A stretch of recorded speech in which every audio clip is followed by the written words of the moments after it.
Miss Spears, have a seat. Now, I've been going through things with accounting, and it looks like you've expensed a stripper pole. What the hell's going on? Well, you told us we have to make these analyst segments more appealing to our Zoom audience. No, Freya. Take it down, send it back. But we've already shot the pilot episode, so we could take a look at it.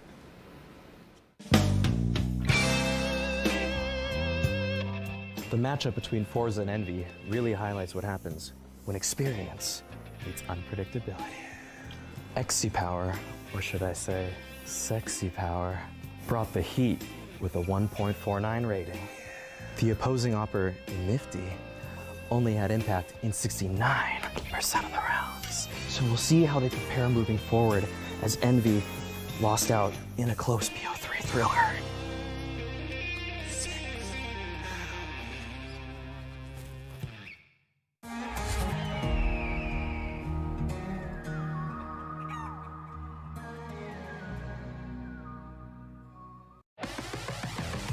Welcome to Flashpoint 2. We're still in the bowels of Twickenham Stadium, unable to see these beautiful scenic shots as we are trapped in this building for the next month.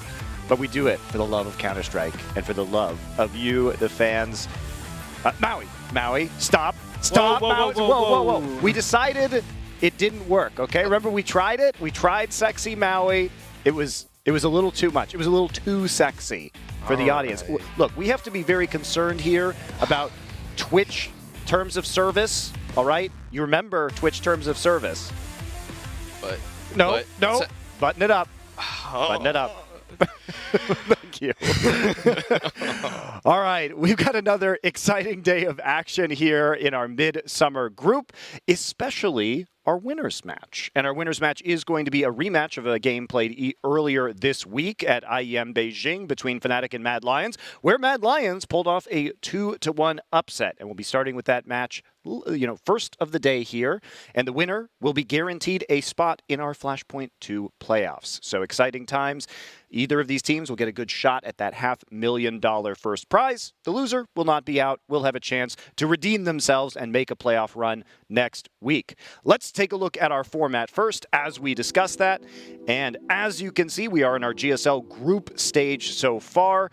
It is a double elimination event, so potentially we might see Dignitas Vi or Contact going home today, depending on how the matches shake out. Currently, for our last chance qualifier, we will only have one fourth place team competing. Envy in a commanding position at the moment to be that fourth place team because they went 1-2 in both of their losses.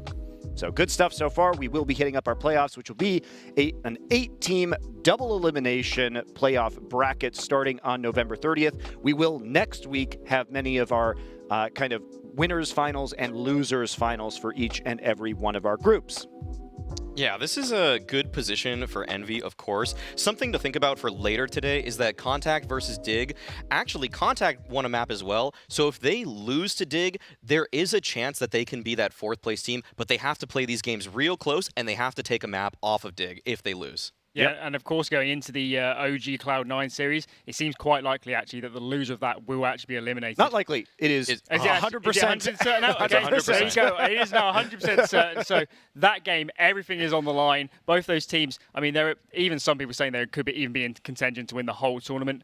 So it's going to be quite shocking when one of them goes out so early. Yeah, that's what happens because they lost, they lost 0-2, both of those teams, which means that there's no chance that they're going to be able to tie the map score that Envy currently has. You must win 2 maps in your 2 losses in order to have that shot at our fourth place seed to compete for the playoffs. So I know it's a little bit confusing, guys. All 3 third place seeds and 1 fourth place seed will be competing for 2 final playoff spots out of the 8. So as we take a look at our group today, heading into this one, it is going to be, this is our yesterday's group, Demolition Men. So let's recap some of the action that we had yesterday first. And starting with this, we did see Big in not too surprising of a result, 2-0-4s, and MIBR barely take down Envy 2-1 to keep their hopes alive. Now, Big is the obvious favorite here. We all expect them to get out in first place. But what's interesting is, do you guys think that it's going to be Fours or MIBR that will automatically qualify to our Flashpoint playoffs in that losers bracket match? Oh, that's a good question. And I, right now, have been liking what I've been seeing from MIBR in a more complete fashion for their game. The way that they play top to bottom, the star power from players like TRK and KNG has been nothing short of impressive. And the star power from Forza, it hasn't really been consistent for me. I haven't really been able to look at one player on that roster and say, that's the guy that's going to light up the scoreboard this time around. So for me, it's going to be MIBR, but Forza can definitely play them close, especially given that there's some overlap in their map pool. Yeah, coming into that game, I probably would side as well with MIBR. I just feel like their whole game just makes a little bit more sense. Forza, they're a bit all over the place sometimes, especially that first series versus Envy. Second and the third map, and then they got blown out on the first map as well. It just wasn't all clicking. They might have won the game, but after the game we heard so many issues about communication and perhaps the mentality is out of it a bit, and those are such big problems. You're not going to be fixing that sort of thing overnight. So it probably will be a free map, I'm guessing, that series, if it comes to play, and I'd probably go with MIBR. Well, MIBR also had some very inconsistent performances on an individual level. TRK showed up really big in map 1, only got 2 frags in map 2, but KNG was spectacular the entire series. I think he had 75 frags across all 3 games.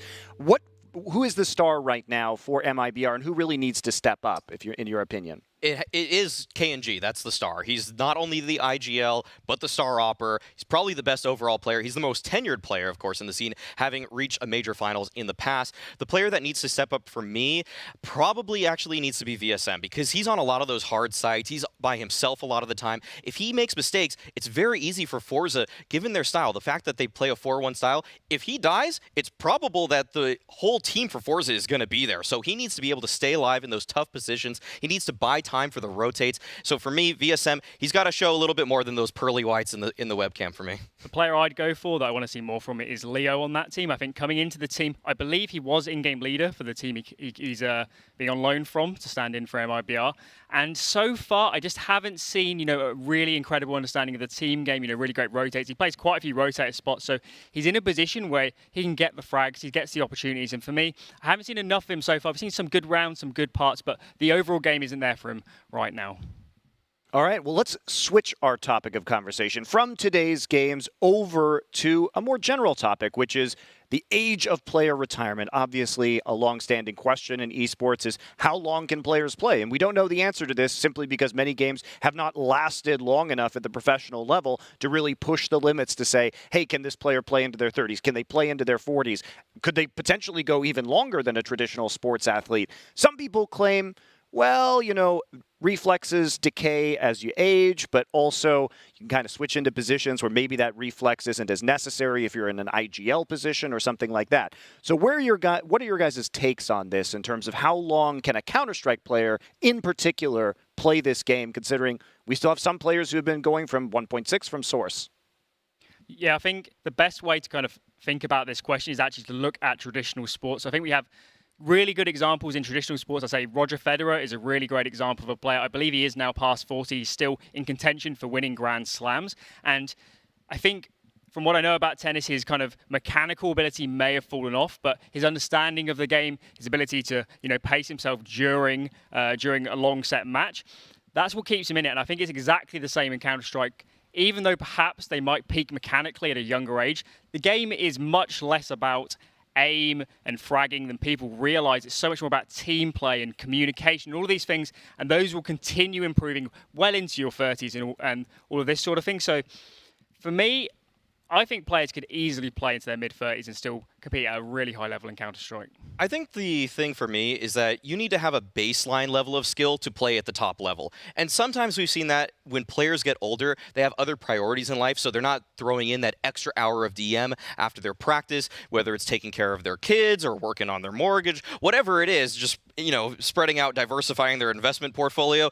Any of those options are less time in the server, and that's what we need to see more of from older players if they want to be consistent. Because a player like Forrest, he's maintained his form, and he's in his 30s now. He's 32, if I'm not mistaken, and he's looked great. It doesn't look like there's been any fall off in terms of his performance. I'd say the only thing that's been challenging for him is after the initial couple years of NIP dominating 2013, 2014, the game has just simply gotten harder in a way because there's more challenging opponents who are coming into the fray. There's more people that are lighting up just the strat book and just trying to develop something new for the meta. So Forrest, he's had troubles with that because he's not on the best team in the world, of course. But in terms of his actual individual performance, I think he's done an excellent job maintaining that ability. I think it's also worth talking about that many of these older players started playing Counter-Strike or started playing whatever esport they're playing when they were much younger, obviously. And the scene is typically less developed at that stage, right? So there's also the question of, if we were to take Forrest, this is a hypothetical, we were to take Forrest and we were to put him, the 2014 Forrest into a time machine to present day, would he be as good as some of these new players that are coming in right now from a mechanical perspective, right? Because probably the answer is no. There was simply less competition back then. So now the advantage is experience. And I think we see this in a lot of esports, which is that the initial crop of championship players is typically not the ones that have the extremely long careers, right? Yeah, I could say we've already seen a microcosm of that occur in the Valorant space. The first 5 or so tournaments in the NA space, the very competitive region, it's been CS players, without a doubt, were the best players. But already in some of the later Ignition Series events, such as at Pop Flash and at really recent qualifier events, some of the Overwatch players are coming up. Some of the players with brand new ideas are coming up. People from other games are now coming into the space with their ideas. They're getting down the TAC FPS kind of mentality, and then they're working with some of the other tools that have made them great in their own games prior to Valorant. So in terms of CS, that's kind of how it's working for me too. The game is not exactly the same as 1.6. There's the storied history, but at the same time, the way smokes work, for example, it's just completely different. Yeah, I think on the Forrest topic, actually, I do think Forrest is actually a bit of a kind of enigma in the sense that he's just so intuitively skilled at the game. He's so good. It's just so fluid movement. And I know from particularly what Foreigner said about him playing in 1.6 early on in CSGO, I do think that if, you did have this hypothetical where you brought him forward to today with that sort of skill set, I think he could still be really good. But if we do look back to 2013 and we think about some of the players that were at the top of the scene, so I don't know, we'll go with Dosia perhaps, who we're not really seeing around very much. Who's another really good one? Well, even the AWPer Nico on Western Wolves. I bet a lot of people watching haven't even heard of him, to be honest. And there's just so many players like this from the early days that came over from 1.6 or Source that for the first few years they sort of rode the wave. They still had years of experience of the communication of the team play. But what we're seeing now in CSGO is players that have only played CSGO, and they're really starting to light up the servers. They come in so mechanically skilled, and as we get further and further, it will just progress more and more towards that where they've just been brought up through CSGO the whole time. Yeah, and I think it's also true that we don't really have an answer to this in any esport yet because it hasn't been sustainable for people to live a certain way. Previously, you would say, oh, well, the money in the space, if you're trying to have a life later on, you need enough money to, have a family or hire people to, babysit for you or hire people to take away some of your other life responsibilities so that you can focus more fully on the game as you get older and have more life responsibilities as well. And the money in esports has only just gotten there recently where that was a possibility for many professional players. And as a result, people that might have stayed on had to turn away and look at other careers or education options. So it's a lot to unpack here. I think the next decade is going to be really telling about how teams support their players. Support them from getting injuries is another big one that has become into focus recently that might have slowed down some players previously. So lots to think about there. But that's enough of our hypotheticals. We'll be back after the break with some analysis for our first match of the day in this Midsummer group. After the break. Fnatic face off against Mad Lions. Only on Flashpoint.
Now, at first blush here in Flashpoint 2, you might not have been that excited about a Fnatic Mad Lions winners match in one of our groups. After all, we saw Mad Lions drop Basilian and add Refresh and Hooksy right before this season.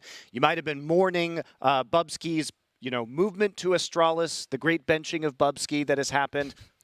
Come back, Bubsky. We miss you. Anyway, and so you might have thought, well, this should be pretty easy for Fnatic. But earlier this week, we had a very interesting series between Fnatic and Mad Lions that Mad Lions managed to pull off the upset, so they've had a really strong start here. Let's go ahead and take a look at our Midsummer group, though, so you get a sense of the landscape before we dive into some analysis of our first match of the day. And these are our teams. Midsummer, Scandinavians, killing Scandinavians, but also killing a few non-Scandinavians. Very much like the movie. But there is no bear in this one because Virtus.pro is in a different group. So it's not perfect, but almost. Close enough. Almost. Well, Contact's IGL is also Scandinavian too, so we kind of have Scandinavian leaders across the board here. There you go. There you go. So it has been Fnatic, Mad Lions, Contact, and Dignitas Vi here in our Midsummer group. We'll start with our winners match between Fnatic and Mad Lions, and then later on in the day, we proceed to Contact versus Dignitas Vi. One of which may be facing total elimination from Flashpoint 2 today, unfortunately for them. But we'll give that conversation a little time to breathe further on in the day.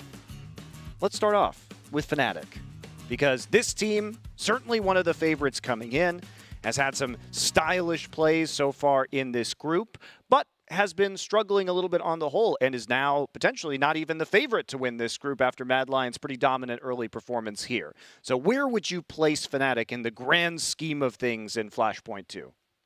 That's a good question, and I'm going to have to say a probable top 4 finish for all of Flashpoint, but right now they aren't the favorites. I would say I would put teams such as Big and Virtus.pro above them right now, and Mad Lions, it's a coin flip, as we're going to see in the odds later. This is as neck and neck as it's going to get. So Fnatic, coming into this, maybe we're the favorites, but their recent online form, it's been a bumpy road for them.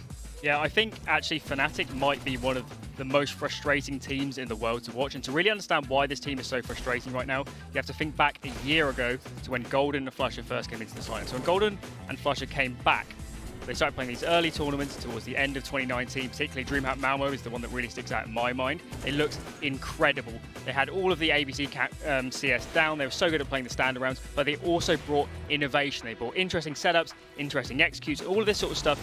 And I've just felt like recently we haven't seen that enough. And I know from speaking to Maui, every tournament we come into, we feel like this could be the one where Fnatic, they come in, they're really trying, they're going to bring all these innovations, and they're going to blow everyone out the server. But every time, they just look a bit too standard and a bit too flat. And hopefully here at Flashpoint, we can finally see what we've been waiting for.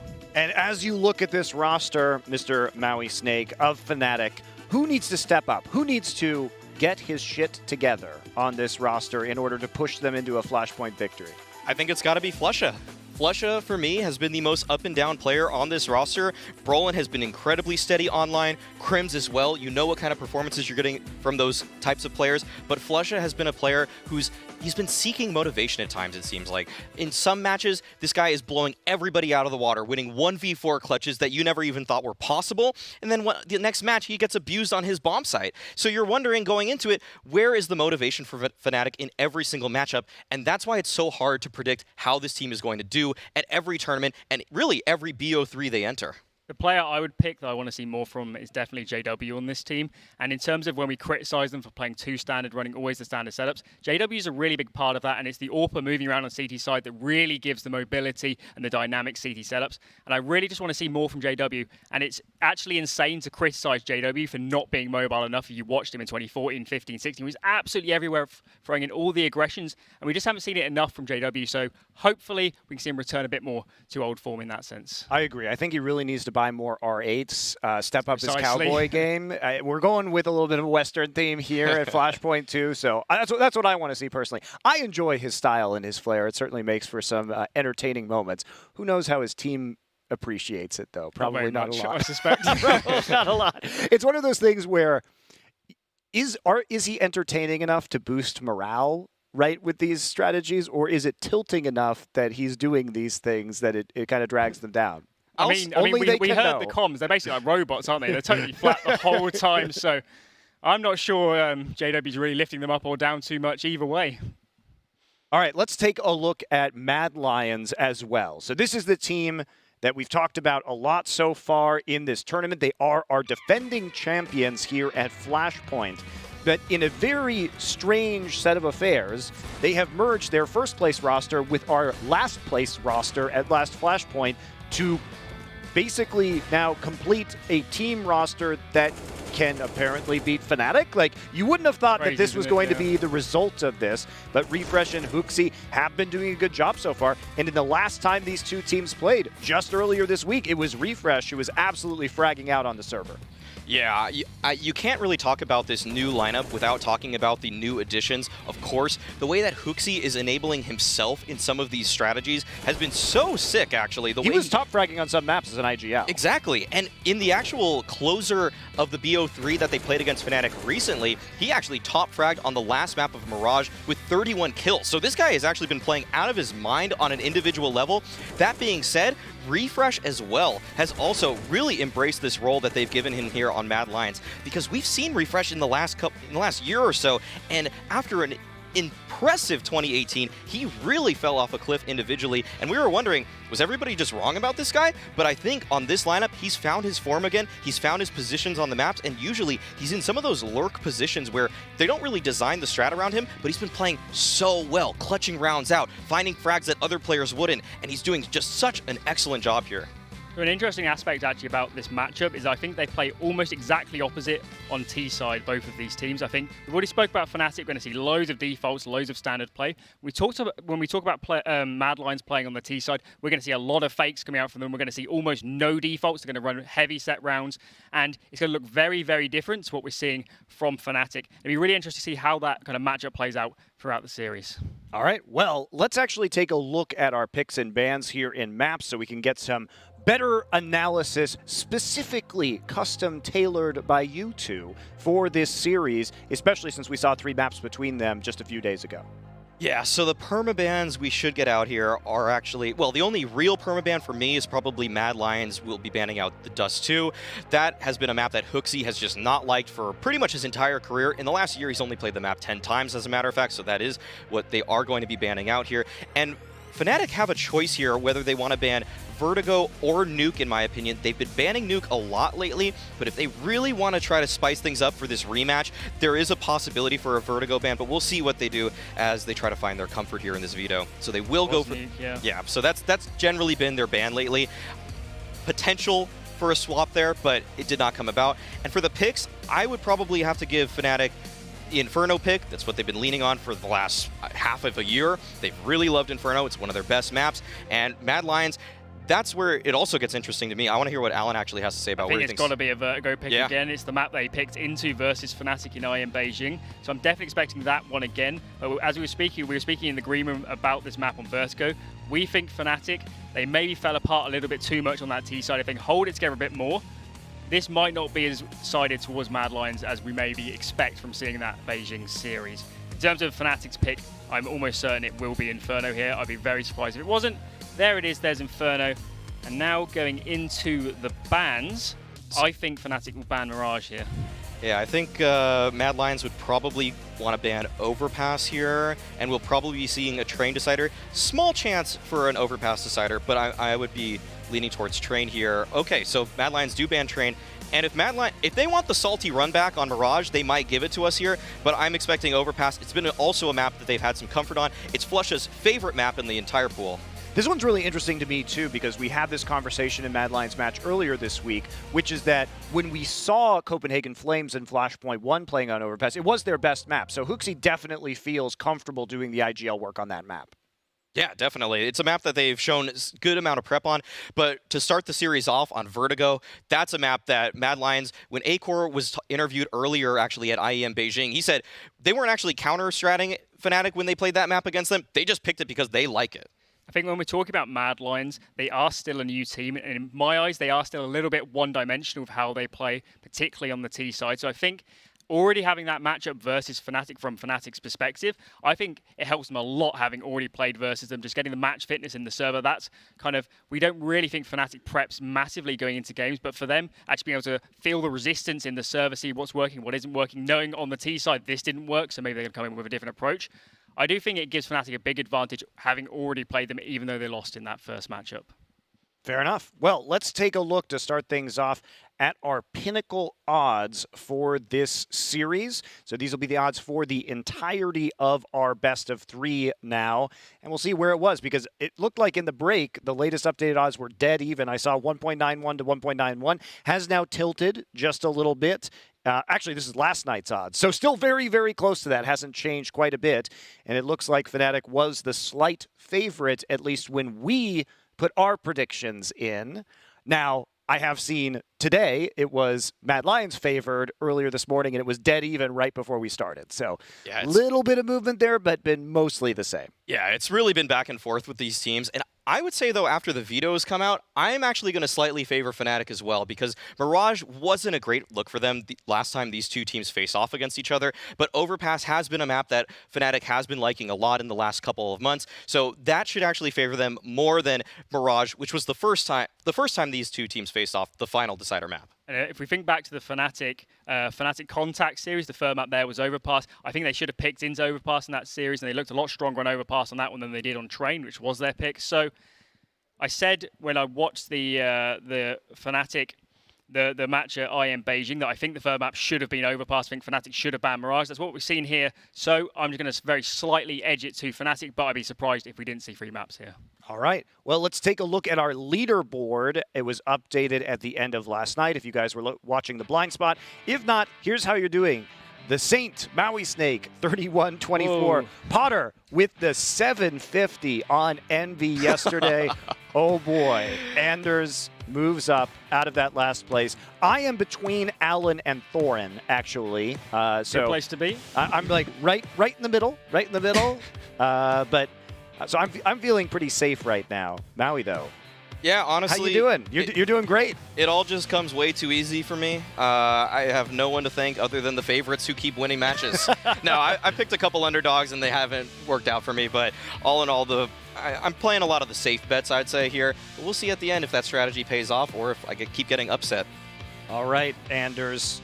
You are no longer in the final place. You are no longer the big loser. And it's a good time because we only have 2 more days before we issue our first punishment tomorrow night on the blind spot.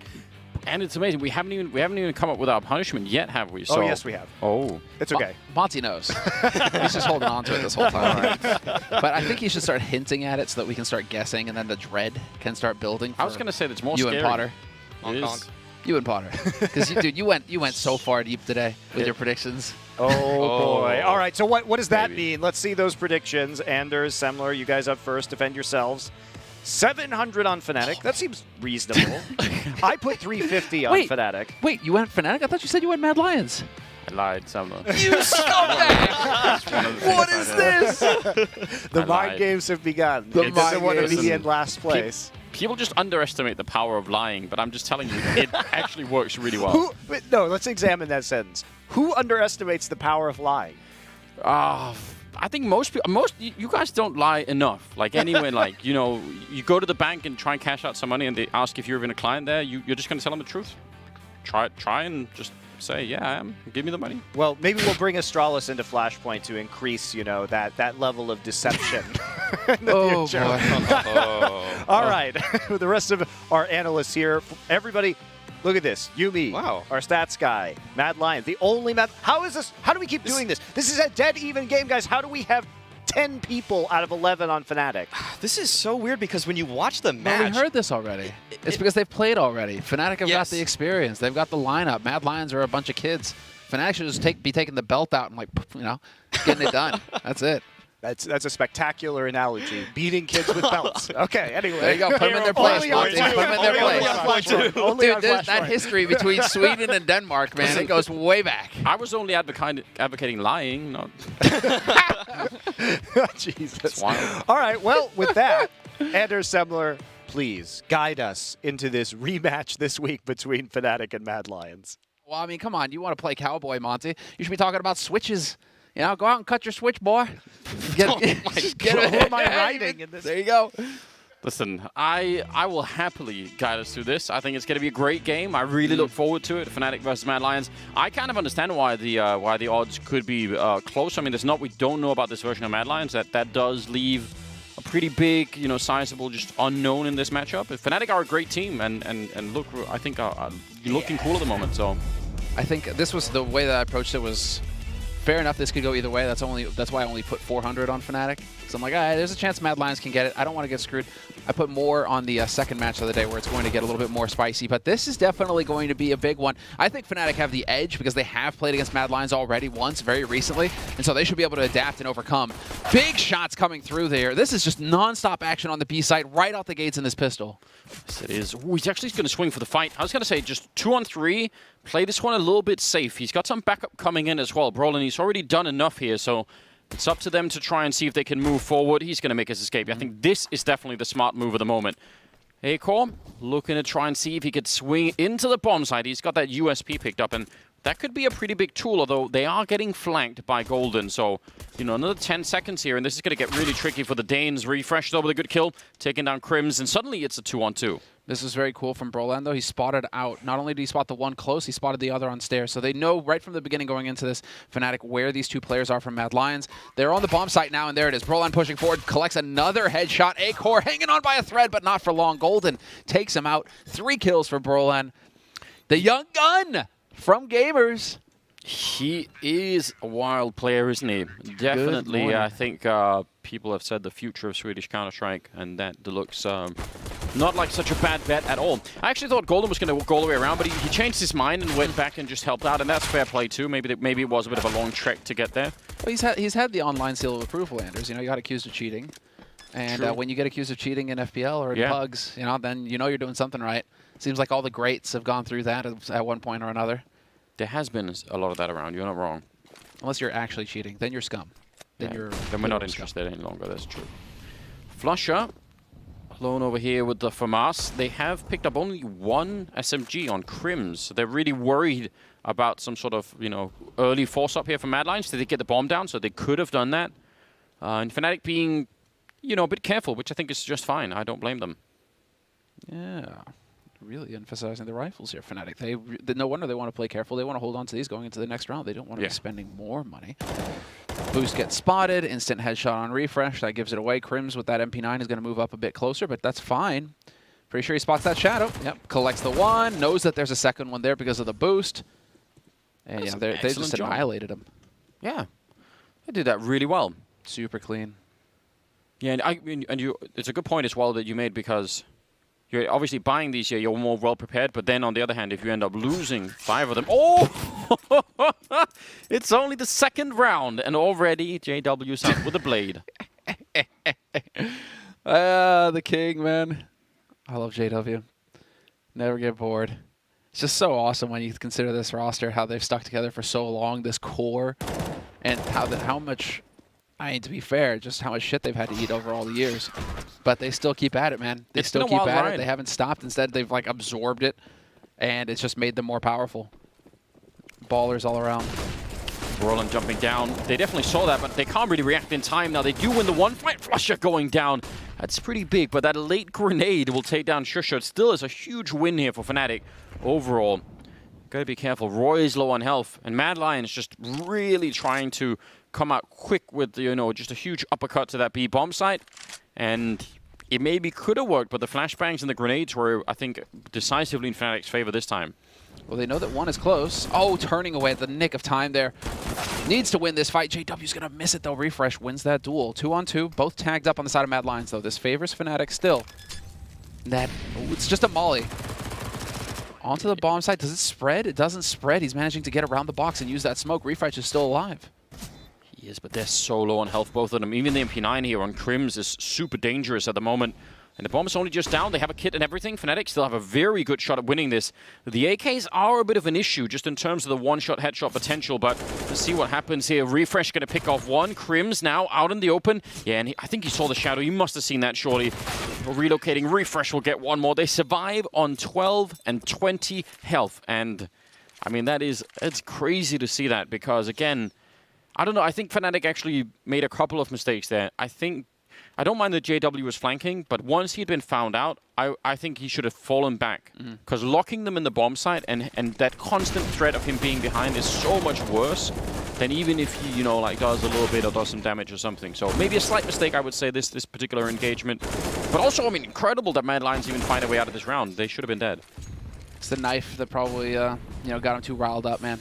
He smelled blood. Drinking the Kool-Aid already. Yeah, he's just like, this is it. I'm gonna get him. They need a new rug for the living room. Oh, is he going to be seeing that through the grating? It's So close, isn't it? Some shots. Well, there's JW making up for the last round here, and they're going to, just take turns. 3 of them fighting all at the same time. Hooksy will find a way to take down Brolin at the very least, but still inside of the bomb site is Flusher with an MP9. Sure enough, and he's going to get one. Does his job. Man advantage now going into it. The retake here for Fnatic. Very quick rounds coming through here. Smart, I think, for Refresh to stay in the middle like this, because again, he's just trying to catch someone rotating, and they feel, looks like they sort of know it, but the flank is also coming in JW, so we'll see. Just a deagle on Golden at the moment. Spots out for it. Aiko now, he knows at the very least. And yeah, they're going to be catching them, actually. They're being so aggressive in this afterplant here, Mad Lions. Going to keep on flashing their way through, trying to just essentially push and take this fight. And yeah, that actually completely catches Fnatic. I don't think they were ready for that much of an aggressive push. And JW's no kit, so he's going to have to back on out. Wow. Man, what's fantastic team play coming in here from Mad Lions. They lost 2 people over at the A ramp and just went back on 1 anyway. Yeah. But they managed to catch a kill on Brolin for free, which is surprising considering how sharp Brolin is. He was definitely ready for it, and yet they still got that kill. Flusha was able to do his job, but them doubling up and exactly focusing on mid like this one here in particular, where both of them are there. Mad Lions understand, cool, it's 2 versus 1, whichever way we go. Yeah. We kill this guy, we win. And so that just worked out perfectly for them, and this is going to lead into an eco round here from Fnatic. They have that single rifle saved on JW, a single flash picked up here by Flusha. And well, Mad Lions now, a great opportunity for them to pad their bank a bit. Yeah, what a turnaround. I'm really impressed by the fact that they managed to find their way out, especially that last one was looking pretty grim. Now they are walking in exactly where the M4 is. Golden's going to take a bit of attention. It's a good and important return there to not let the M4 just spray them all down. That would have been the disaster, surely. Just, I mean, maybe worth pointing out here while we're just waiting for Flusha to find some way to end the round. It's almost like, I feel like now on the T side of this map, you sort of have to go for that A ramp, whether or not you ever want to go A or not. Because not showing up at the A ramp is going to be just such a clear sign to the CT side that, like they don't even have to worry about it. So I feel like you have to show some presence. You have to try, and that will probably some of the time involve losing a player, in the mix there. And you're just hoping that you sort of trade it out. But I feel like not going A ramp at all is really powerfully signaling to the CT side that it's more, I mean, it's mid B at this point in time. Not that I'm sure you can throw variations in there where you wait and you take it later on or whatever, but I've noticed a lot of people will do that just as a opening default to a bunch of rounds. No matter what they're doing, they'll just go for that A ramp and just sort of show up and see what's up. Smoke going to come in over the top. Very nice angle on that. Well spotted, Prius. And then a boost. Yeah, Fnatic trying to counter this, trying to get some eyes on that ramp, as you said. But all four players, at least 4 Mad Lions, gathered up, slowly clearing out ramp. This is just, I mean, essentially textbook stuff coming out here. All grouped up, slowly pushing up. Oh, falling off the boost. Might have missed the chance, but they're probably a little bit worried about that site getting overwhelmed now. Hooksy right there, going to look for it. Big spray, and he gets taken out by Crims. JW with the flank as well. Definitely a big opportunity right there that I think he kind of missed a little bit. I think he was sort of halfway moving while spraying. Refresh picked up another AK, but he can't complete the kill. And as such, a really good defense coming in here from Fnatic. Looked like there was a big moment there to catch them. Aiko! Oh dear! How does that even work? We are going to need a replay ASAP. What? Was that a collat wallbang? I mean, they're standing in a line. I just might be losing my mind. 38 seconds and 2 versus 3 from a 2-on-5, admittedly, but I mean, again, the time that's left here, it should be very tricky. We'll see what Roy could do. If he get the first headshot here, maybe they have a chance. They have a smoke and a Molotov on A-core as well, so 1 kill, then put up the grenades, get the bomb down, and then finish that 2-on-2. That's got to be the goal at the moment here. Smoke is already up, and Roy, he's waiting for that to pop just a little bit. He's going to be jumping up on top of that. A-core is actually Molotov the back corner there. His own grenade. And yep, going to pick up the bomb finally with 8 seconds left. Surely possible here. Brolan goes for the kill, and that is enough to win the round. Nice triple on him. And Fnatic, they find a way out here.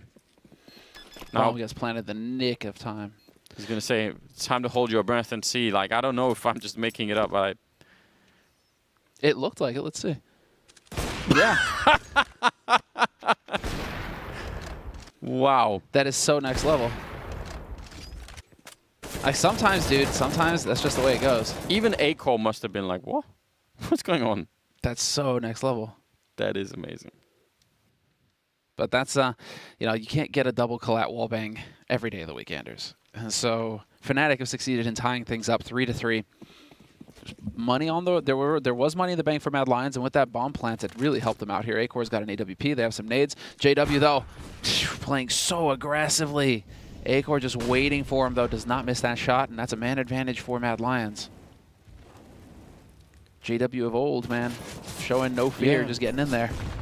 It's really hard to criticize, isn't it? Because that is one of his strengths as a player. So you don't really want to see him not do these things, but you just always, I mean, this has always been true for Fnatic, right?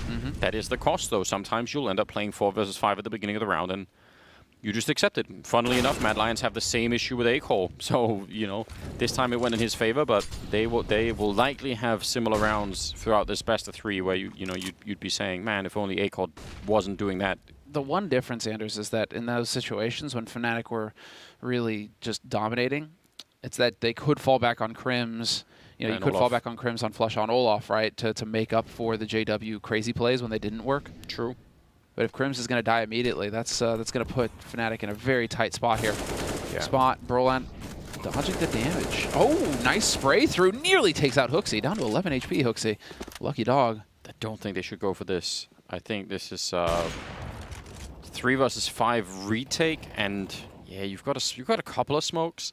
But it's just very hard to smoke defuse this bomb site, isn't it? I mean, you can get the smokes down, no, but like that's easy. But where you're actually sitting, you're so confined that, you know, they're going to get the right angle, I'm sure of it. So it's got a little bit of a shot coming through. Flusher, the last one left. He's going to go straight on and try and see if he could maybe do something there. But yeah, there is going to be way too many people on the other side. And again, if they'd saved the 3 rifles, this next round still wouldn't be super amazing. But maybe it's just sort of a call they made coming into this game, saying we actually want to be more like you, because you can take that approach, right, and say, you know, let's fight for every round. Let's really make sure that we don't give them too much too early or whatever. Sure.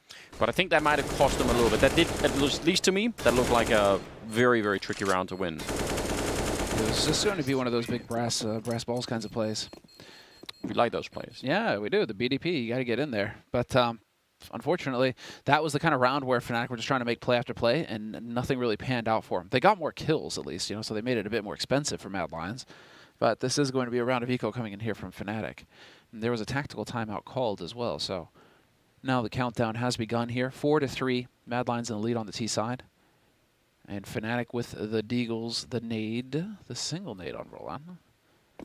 It started out with a lot of action B, but it's kind of fanned back over towards A right now these last few rounds here for Mad Lions. So curious to see if they continue like this or not. Full stack on the B site. Fnatic think that that Mad Lions are coming back towards B. Yeah, I mean, you know, why not go? You got a double nade there. They got another one on Crims, so if you time it right, maybe you could do it. Don't know if they're going to wait to see anyone or if it's just going to be, you know, count to some number in your head and just go for it. Mm-hmm. JW up close. P250 though.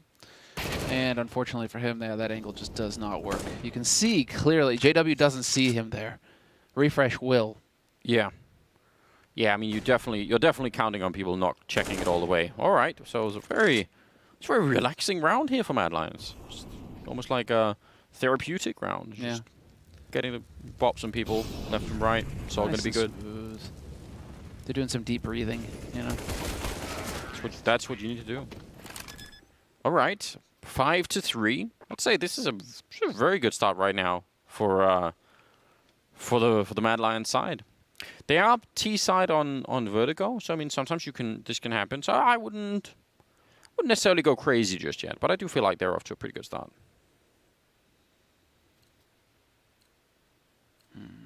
The money, well, now they've got an Org instead. No AWP though on JW, which I personally would have rather seen. Yeah, it's always sad days when JW decides to tap out. He had 5,000. He could have gone for the glass cannon. Well, he decides to go for the M4 instead. You know, I was just checking my my emails when we were sending in the predictions. Yeah. And I did actually go 700 on Mad Lions. Okay. So it's just a graphic. Why you gotta be lying like that? Listen, apparently it's worse than lying. I just can't even remember what I'm doing. So lying to myself or something, you know, equivalent to that. So it's 700 on Mad Lions. I like this, Anders. Listen, yeah, we got the graphic updated, so we will have the correct prediction. Because I remember you saying it too and being so confident. So I was shocked to see the graphic be different. Nice spray coming in. Flusha catching him, boosting over that smoke. It's fantastic, isn't it? Well, I mean, one of the tricks for all the kids out there listening, you know, if you are going to, you know, make a statement like this, just sounding confident is like half the battle, you know. Even if you're not sure at all what you're talking about. Yeah. Just show up and say, here we go. I know a lot about quantum physics, and I'm going to tell you about it right now. Like, you'll believe it most of the time. So, same goes for game predictions, apparently. I had convinced myself that I'd pick Fnatic, and I'm the one that made the prediction, so that's how effective it is, in fact. 10th round. We knew it all along. If only. Yeah, money's kind of disappeared now for Mad Lions, so big chance right now for the Swedes to just turn this around. And it's so early on in the game that there's plenty of space to still make this a very good first half for Fnatic. So don't think that worry. Oh, look at the timing on the flashbangs and also the Molotov that's raining down there. Brolin again at it with another multi-kill. He is beautiful. so good. So clean. Oh, shot goes out, though. JW not going to connect with that one. Oh, gets the follow-up, though. Schuster's got the angle. Doesn't matter. JW takes his head off. And now Roy alone, 1v5, getting picked apart here. 2 back-to-back rounds. They're looking brutal. Fnatic getting the lockdown going here. So Mad Lions not going to be pleased about Fnatic being able to run it back and tie things up 5-5. And now all that money that they worked so hard to build here, Mad Lions, that's going to be gone as well. So Fnatic now in a fantastic position to start running away with this first half. And this is on Mad Lions map pick as well. Oh yeah, they've set themselves up very nicely at the moment. They had no one die in this round. They get to pick up that AWP as well on top of it, or they had one on JW, sorry, but they get to pick up a bunch of AKs instead, 3 AKs, and Roland right now at 14-6. So he's playing out of his mind. That's what the young gun needs to be doing. It's a lot of it to do with confidence. And well, he is supremely confident. He knows how to get in here. He knows how to win these fights. The new generation of Swedish CS players. Yeah, it's really, really good to see. And you know, just the fact that he's playing so well early on, again, you wanna see that create enough space in the game for Crims and Golden and you know everyone else to just start to feel a bit of comfort behind that. Even if Brolin, let's say at some point during Vertigo he slows it down a bit, it's not the end of the world if you know the other 3 or 4 members of the team start to say, all right, well, you know, now's our turn.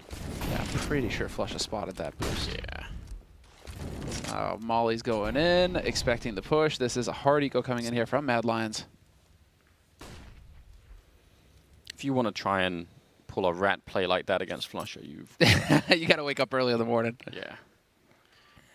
Just come to the wrong neighborhood. And Flusha is all the way back here. He's got some backup. Golden. It's a pretty big crossfire. He's a little bit out in the open now, so theoretically, if they both stand up while he's walking out there, it could be a bit dangerous. Golden's going to try and help out. Glocks are really just not that effective, and long range tapping away. They're just enjoying this. Flusha eventually goes down, but don't really think it's the end of the world. Again, just, yeah, don't lose anyone else, and it'll be fine. Get bopped. Everybody gets AKs as well. Even Crims throws away the... What? Oh, no, he saved it to pass it back over to Flusha. Gets himself an AUG again. No worries at all. Yeah. Yeah, Fnatic are starting to look pretty good here. 6-5. Buy round now going to come in here for Mad Lions. No bomb plant, though, so they'll be a little bit light on the nades. Not ideal. But they do have the 5 smokes, and they have the flashes, a few Molotovs, and let's see what Mad Lions have got for us here. Looking like early days, at least it's going to be very quick towards that A ramp. JW was in position with the AWP to take a shot. Blinded, though, not going to spot it. And that's a big kill to open things up here from Refresh. Takes Golden out of it. Man advantage for Mad Lions very early in the round. Yeah, and because it's so early, they can do what they're doing now. Call it back, wait. No reason to sort of, rush right into it. Leave it up to Fnatic to figure out what's going on. They do have JW a little bit forward with the AWP, but as you can tell already, it's left Flusher alone over at the B bomb site. I wonder how much information he's... Yeah, he's really far back. Because again, walking close to the stairs, it is dangerous. There's so much waiting there. But of course, staying far back means you're going to have pretty short warning. Yeah, and that smoke goes far enough that they're going to push him behind it, and he'll know that right about now. Flashes are in, and he's going to call in for some reinforcements to try and help him out. 55 seconds, bomb being planted, and Flusher, he would have loved to have stopped that somehow, but Shush was covering it. Now it's a 3-on-2, in fact, as A-Core will pick up Roland right through the smoke. And yes, they're going to be backing on out. So Mad Lions also finding a 6th round, and this time just, one fight over at the A-ramp, and then it's not exactly mega deep tactical play that we're seeing here, but it does work. Well, I'm wondering how... Well, I guess it's just a gamble at that point, right? Fnatic are thinking that it's A. Flusha playing so far back to be close for rotation if it was necessary. They were just gambling that this was going to be an A hit, and Mad Lions hit B. I really think that it's just it happens almost all of the time when you're a man down on this map. You just leave the B player. I mean, not that long ago even, and maybe it still happens a lot. People start with just 1 on B anyway, right? So yeah. We were seeing that a lot the other day. JKS on Complexity, right? He just was alone. Yeah, it's like B on Train, or almost B on any other map. Don't know what it is with B players, but yeah, theoretically, right? You can kind of guess that if they were going to go light on a bomb site, probably would be B. The only real danger for Mad Lions in that moment is if Fnatic are so aggressive at checking the ramp just after they're gone. Like if they just turn the corner and Fnatic see, oh, there's no one there, then they can start to get back. Because Mad Lions can't obviously run, so they have to hope that there is some time delay between them evacuating the A ramp and Fnatic discovering. And it happened this round. It was when there was a flashbang in the B bomb side that Flusher was like, oh wait, yeah, and it all just becomes clear a second too late. Broland now. This is also not advantageous for him, and he loses the fight. I swear Refresh was very slow on starting that fight. That looked really awkward. He sees it first. That's the brutal part, right? Yeah. So he'll have that split-second warning. Probably would, yeah. That looked so scary to me. Molotov in and Crims. Oh, that actually would have been very cool if he could have caught Refresh running back from that. But 2 versus 3. Some of them are very low on health, but I mean, it's hard for Fnatic to know just how much the health is low there on Shush and Refresh. And they have money. I mean, they have almost 10,000 on JW. Still not going to be easy to retake this. They do have smokes and Molotovs. I don't know. I mean, this can actually maybe be done. If they throw a wall of smokes and just sort of run in and try and defuse behind it, it's not completely impossible here. 3 versus 3 now. Yeah, and Golden taking Roy down, so this is actually pretty big. The walls are going to go. Oh, the smoke isn't perfect, though. Nice little surprise play there. Hooksy and Refresh getting out. And Shush, he's hoping to catch the diffuser through the smoke. It's not meant to be. Just in the nick of time, right before the bomb was about to go off. The diffuse goes through, and Fnatic pull off the retake. So close. 7-6 now. Fnatic pulling ahead in the lead on the CT side on Vertigo. That is really, really well spotted by the Swedes. That's really cool. I mean, some of these shots, I guess maybe that shot initially on Refresh or whatever could have been like a little bit like, oh, who knows how that would work out. But what Mad Lions, essentially, they put themselves in that position by falling so far back that, again, those smokes could just block pretty much the entire team off. I think except Hooksy was on the outside railing there. But still, that's actually kind of hard to see. It's one thing when you have the minimap and all the rest of it, but it's hard when you're in the server to figure out whether or not that was going to be possible. So, cool stuff from Fnatic. Ooh, again, a little bit of a spot there. This is it, though. Everything on the line, and the nades come through, catching Refresh perfectly. Or rather, Flusha perfectly. Nade from Refresh. Golden gets caught as well, trying to spot mid. He's still going to win that duel versus Hooksy. Yeah, but they don't care. They're going for the A-bomb site right away. Nearly catching that kill with the ult. That would have been something. Still got a minute left, so 3 versus 4, and Fnatic are all on this side of the map. Crims, oh, he gets 2 somehow! And following up, it's going to be hard for them, I think, to guess that Golden is here. Just a bit unlikely. They heard the rotation from Berlin, though. They're going to be waiting. Yeah, they are just going to be waiting for, hopefully for Berlin exactly to do what he's doing now, which is to spread back out over towards that B side. And this is it. So that Golden is all alone 1v2. And if you group up together, you should be able to trade and step in here. Although now, I mean, Roy's just going to go ahead and peek this. Not the angle that doesn't favor him at all. Just going to get the headshot, but still 1-on-1 now. 16 seconds, and Brolin, I wouldn't want to be up against him in a 1-on-1 like this. 10 seconds. If he goes through the bomb plant, I mean, there's every chance he could walk right through. Brolin knows that he's right on the other side. Aiko going to hold it down, and Brolin there to finish it. Yeah, he was absolutely ready. Aiko not trying to fake it out or anything. And again, the problem is also he doesn't really have time to play that game for very long anyway. So it's 8-6 now. And no bomb plant. Not going to be a great buy here in the 15th round. Fnatic, you know, again, looking solid. They're definitely bouncing back. They will have made adjustments, and they are just, I mean, there's so much experience on this roster. But, I mean, that round is just at a, you know, an absolute thin thread, right? If Crims doesn't get that double kill, I think they just get wiped out on that bomb side immediately. Absolutely. 100%. So. But again, that's the quality. You know, that's what these guys, that's what we were talking about a little bit at the beginning, where you're going to have the firepower that Crims brings to the board. Berlin and Refresh in a bit of a standoff here. Wow. Yeah, Ouch. That's monster. Oh, and then the molly too. Just get out of here. Oh, Hooksy actually burning a little bit. Could have a bit of an angle maybe if Flusher comes back in. But no, Flush is going to stand his ground. Could have been interesting to see if he would have strafed to his right there, if Hooksy would have been quick enough to do it. They are all still on that ramp, and I think Fnatic are starting to realize that. They're sort of, yeah, slowly getting, I think, the intel that they need to figure out what's coming. Flusher. Yeah, I like this positioning here from Flusha. He realized it was like a 50-50 where he was standing at. No, he's moving back there. That's going to cost him. Risky play there from Flusha. Yeah, flashed and downed almost immediately. JW also got to be careful. They're getting a little bit close now. One missed shot. There is a flank coming in as well. Crims and JW get a couple of kills. And yeah, they're in a great position. No issues at all here to get the 9th round on the board. They just look really not stressed at all, Fnatic. It's good to see them just relaxing in this game. And 9-6 at the end of it, I think, is just such a good scoreline. So they should be really, really happy about this. Could have definitely been much worse. I mean, Mad Lions had a couple of chances, I think, to turn it into something more. Still an open game, but I guess we'll find out how it's going to go down in the second half. And it's coming up after the break. So stay tuned.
All right then, we're back.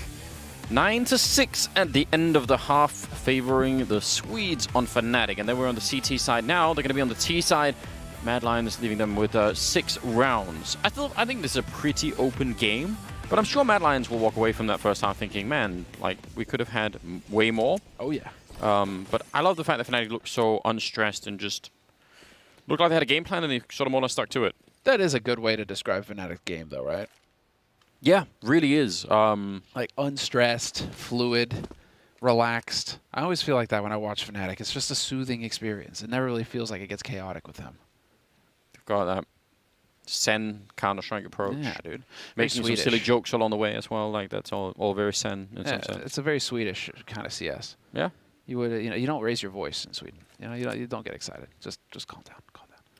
It's all going to be fine. Well, Shush is over here on guard duty by the B bomb site stairs and hoping to see someone. I mean, he should be able to fall back. They do not have a P250. I mean, the Glocks could still be pretty dangerous. Looks like they're going to try and just, force them back into it. And then Shush, so they essentially are a little bit locked in here at the B bomb site, at least for the minute.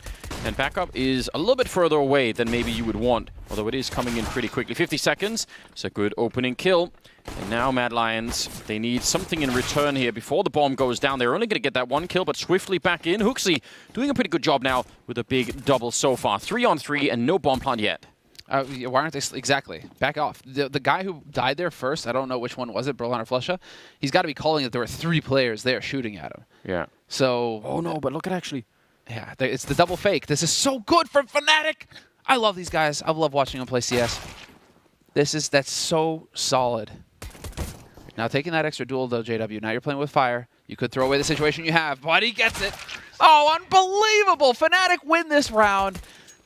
And it's just such solid CS, the way that they do it. I mean, all you had to do was slow it down just a little bit so that Mad Lions have to think, oh, no, they can rotate back to A. We don't know. Are they rotating back to A or not? They have to pull somebody off. You've got the man advantage at that point.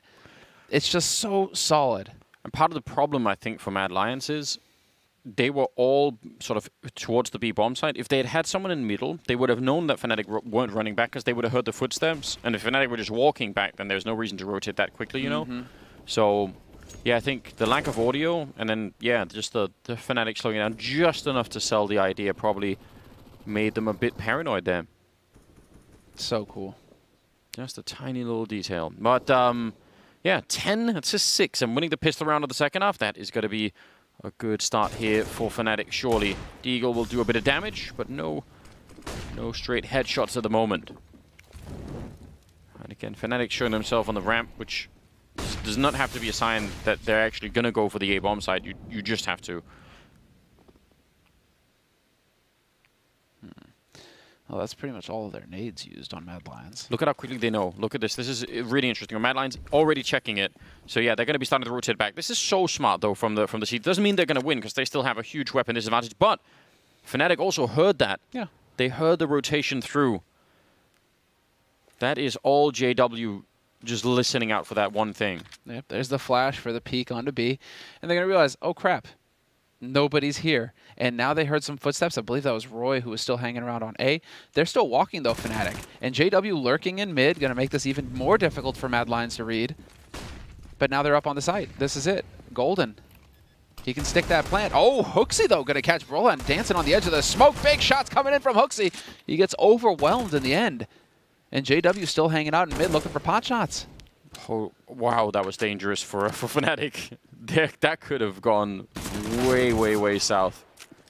It's a good thing that they managed to stay alive on that site with both Flusher and Golden there. That was way close. But yeah, wow, there was so many interesting things in that round that sort of went back and forth. Essentially you could just write it off as saying whatever, they won against pistols, but a lot of little details. The fact that Mad Lions are so quick to see that they've evacuated the A ramp is that essentially is the core of any intelligent CT side defense on this map. Because again, if there's a 15-second gap between them leaving and you knowing about them leaving, you're really wrecked. But then the counterplay of JW hearing them running back and calling his teammates in and saying, "Well, hold on, back to the ramp." Those are all cool things. Yeah, they're looking zoned in right now. Absolutely. This is good. I mean, this is good for Fnatic. Another round of eco coming in here. Well, there was a force buy last round for Mad Lions. They have to go for an eco this round, but it's still pistols. And well, Fnatic should be aware of this, although we will get a little bit of a push coming in. Hooksy getting caught by Flusha.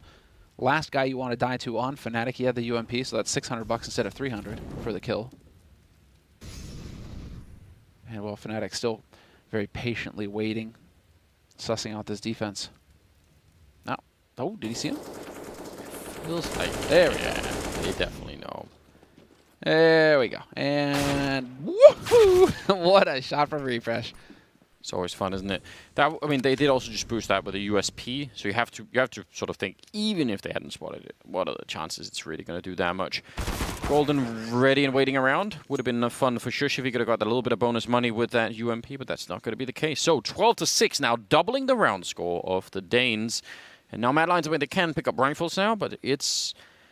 Yeah, they would heavily benefit from winning this upcoming round and just take a step back into it here.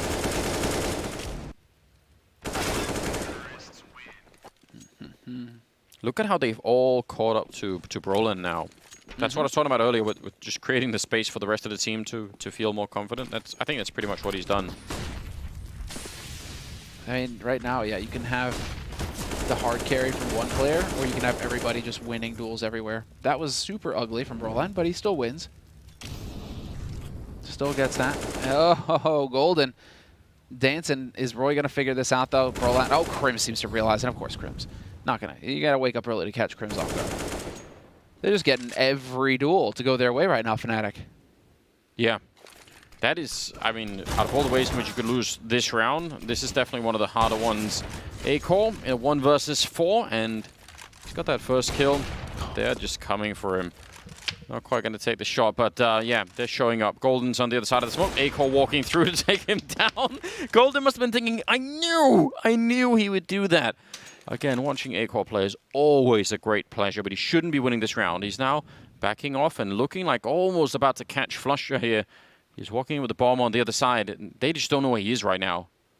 45 seconds. Yeah, you can see Flusha's a little hesitant about crossing that gap. If Acor's got the angle, that's it. He's dead.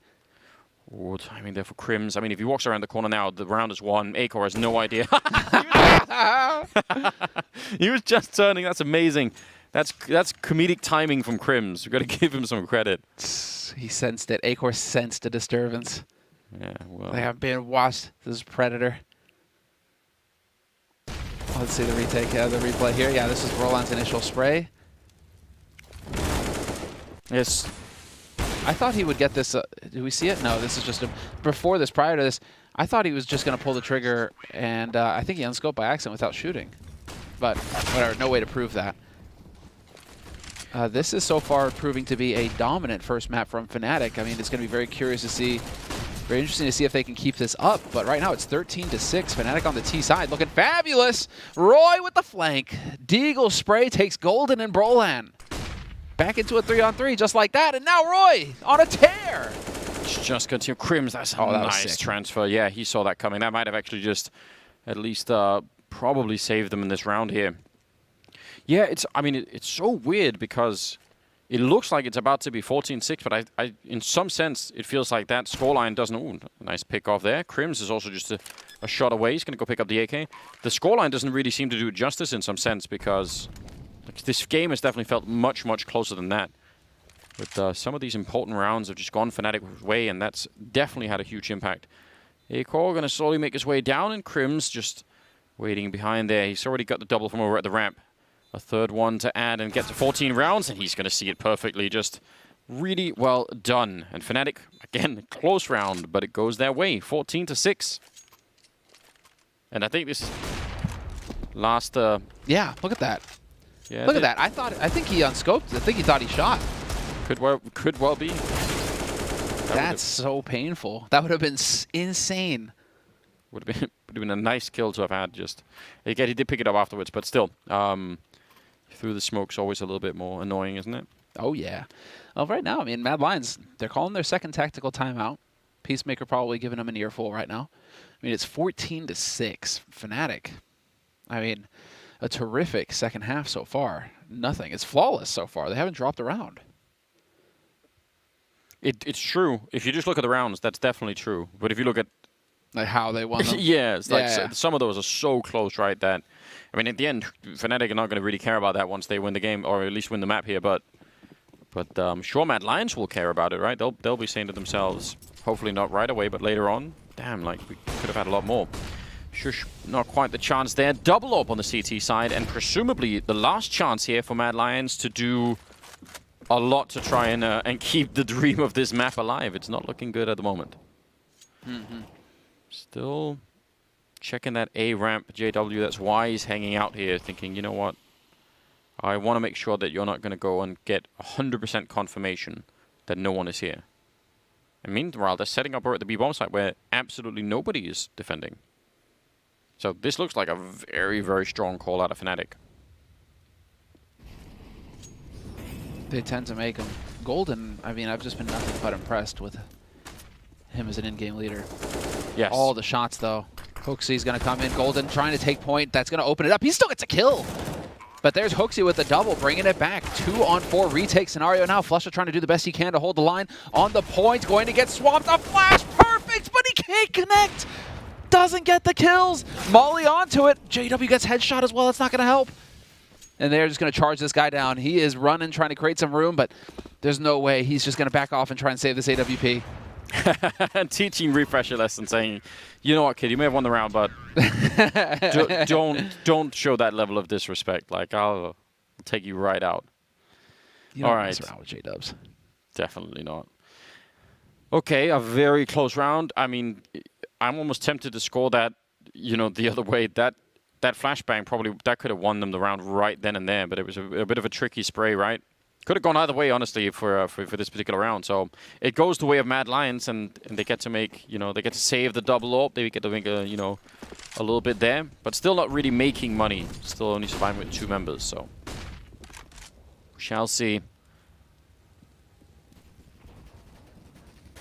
Very curious here.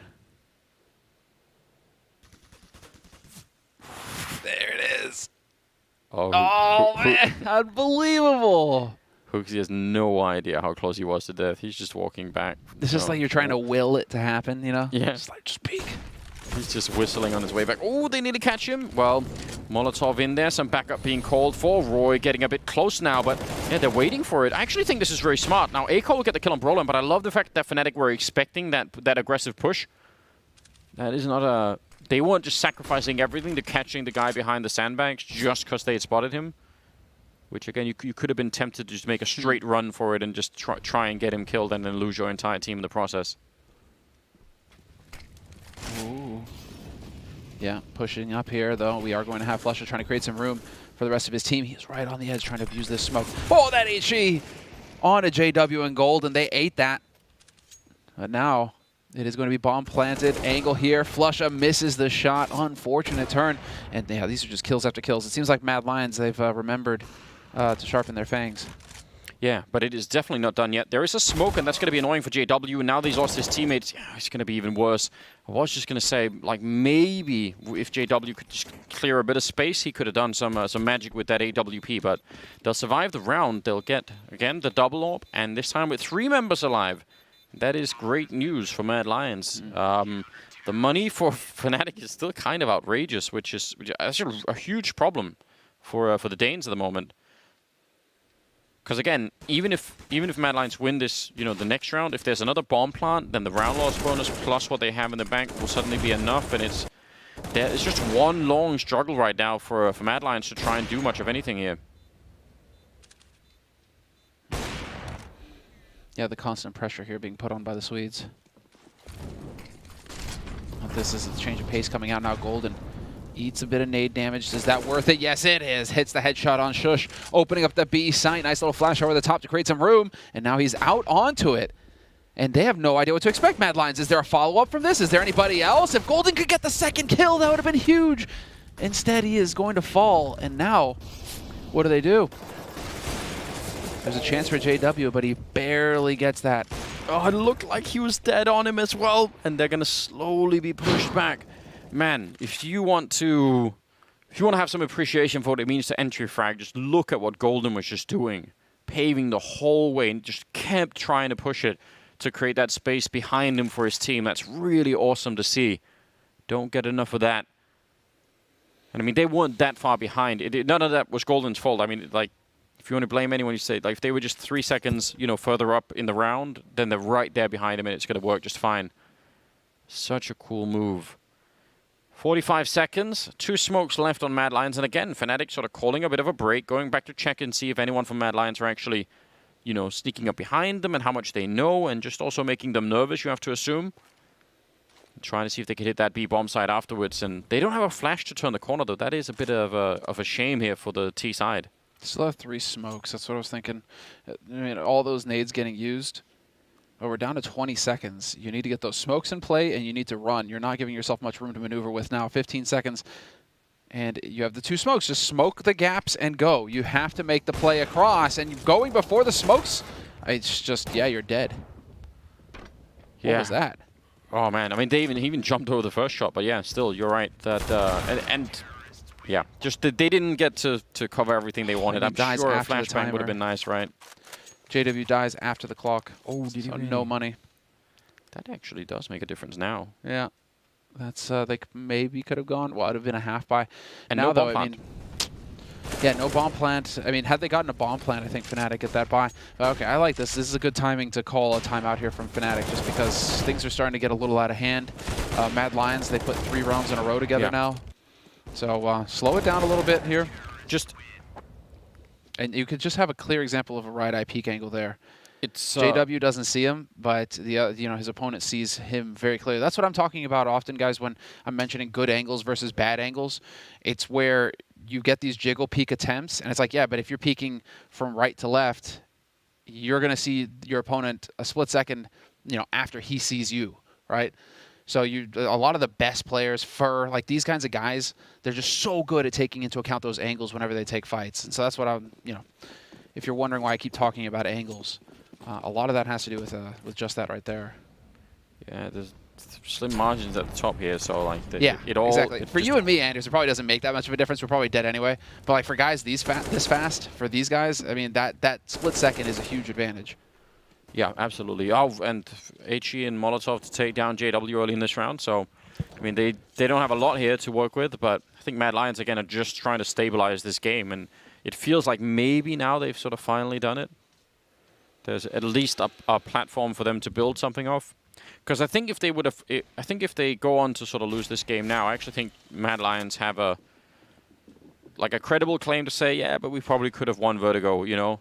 Absolutely. Whereas if they just lose, you know, 16-6, then it's like, we never even like really got anything under us, did we? Now they have a legitimate chance, and if it doesn't go their way, well then, what can you do about that?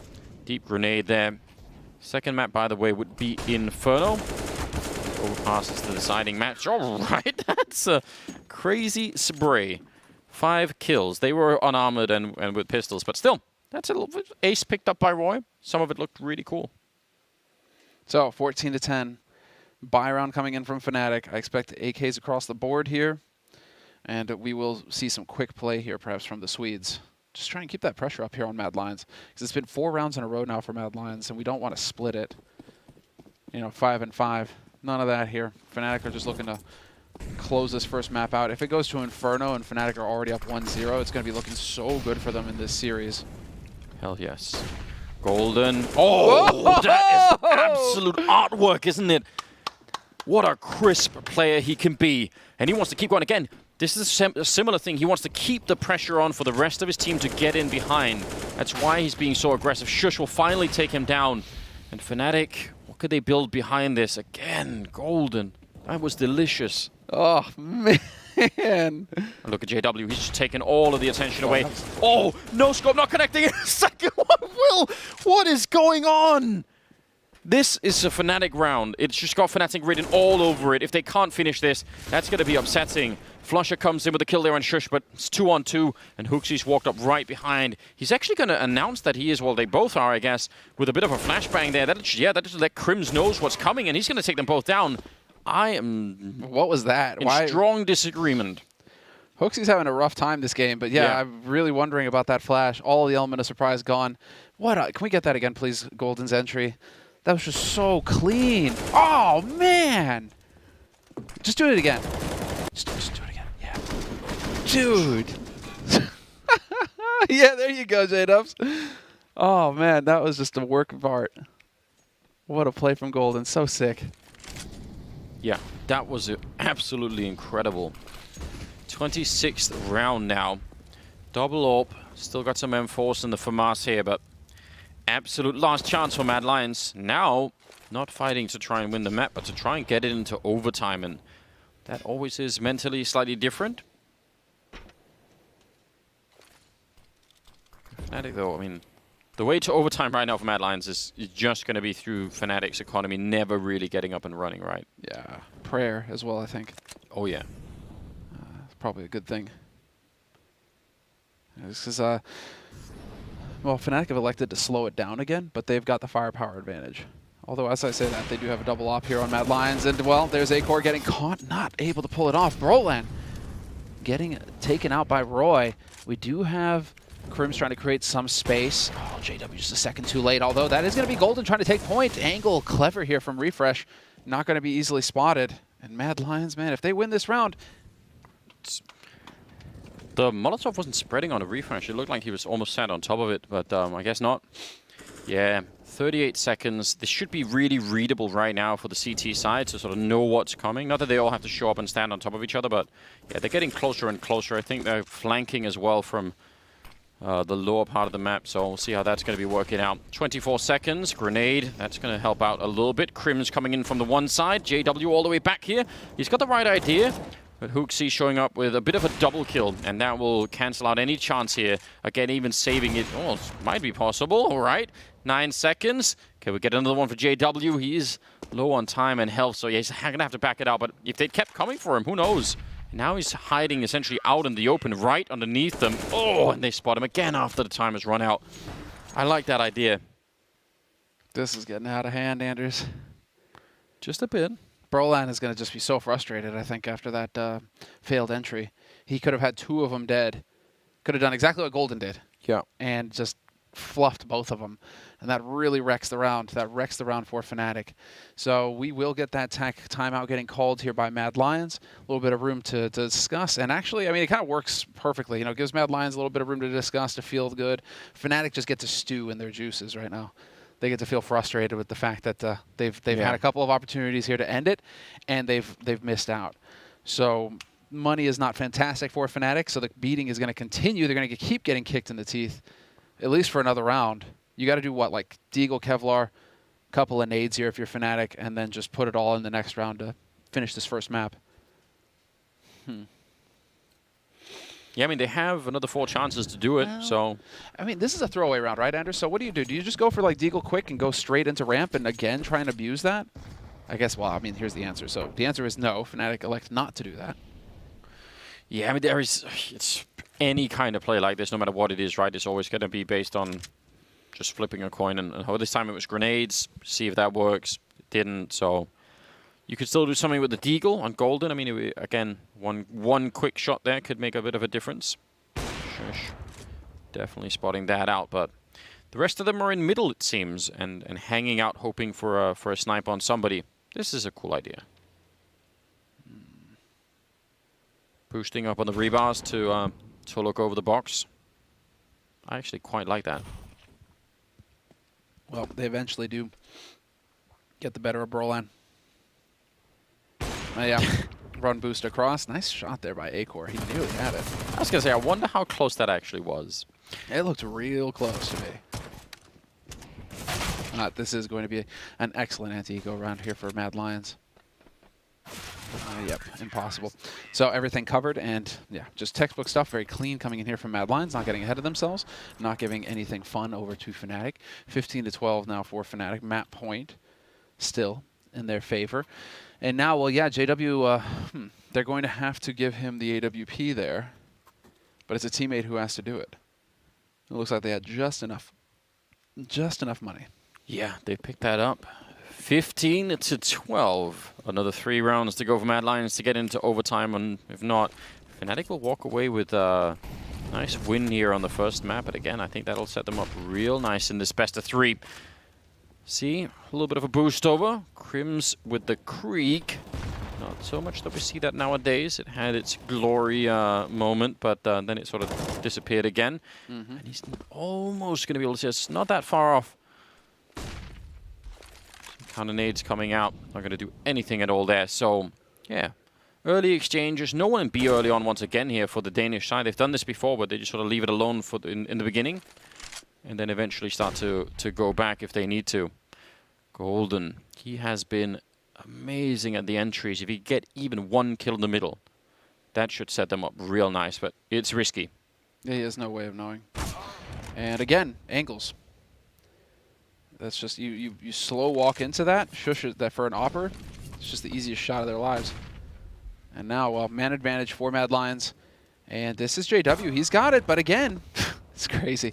Just keeps finding him. Just perfectly done here. Shush now going to be the one to open this up, and he has got 2 kills at the beginning of this key round. There's a third one taking down Flusha, and Fnatic are just hesitating at the end here, Anders.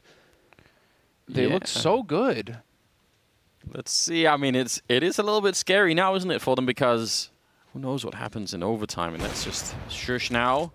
Working on an ace. He's already got the first 4 of them. He does see it. There it is. An ace for Shush. And remember, listen, before this round, he had 12 kills. Now he's up to 17. He was the worst performing player in the server before this round. So that is a bit of a nice turnaround. Just him personally, like, yes, finally something's working. Listen. Incredibly I agree with well you, done. Anders. But at that point, Crim should just throw himself on the side instead of giving him the ace. Out of spite. Yeah. That actually, you should just literally, you can just yeet yourself off the side there. I approve. And deny this guy the feel-good moment of having an ace.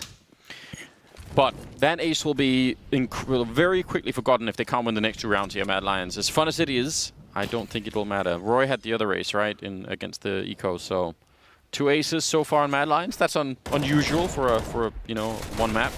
Roland comes charging in. Hooksy, that's a good cleanup. He's going to try and continue, almost getting the 3rd. He's got the Deagle out, and he's not quite hitting the shots here, but, I mean, he might have created enough of a delay. He's hunting down JW, but he hasn't reloaded yet. Now he's in trouble. JW is going to come back and get him, and a little bit of a shock here. Acorn nearly getting caught jumping up. It's going to be a 2-on-3, and Mad Lions really need to take a deep breath.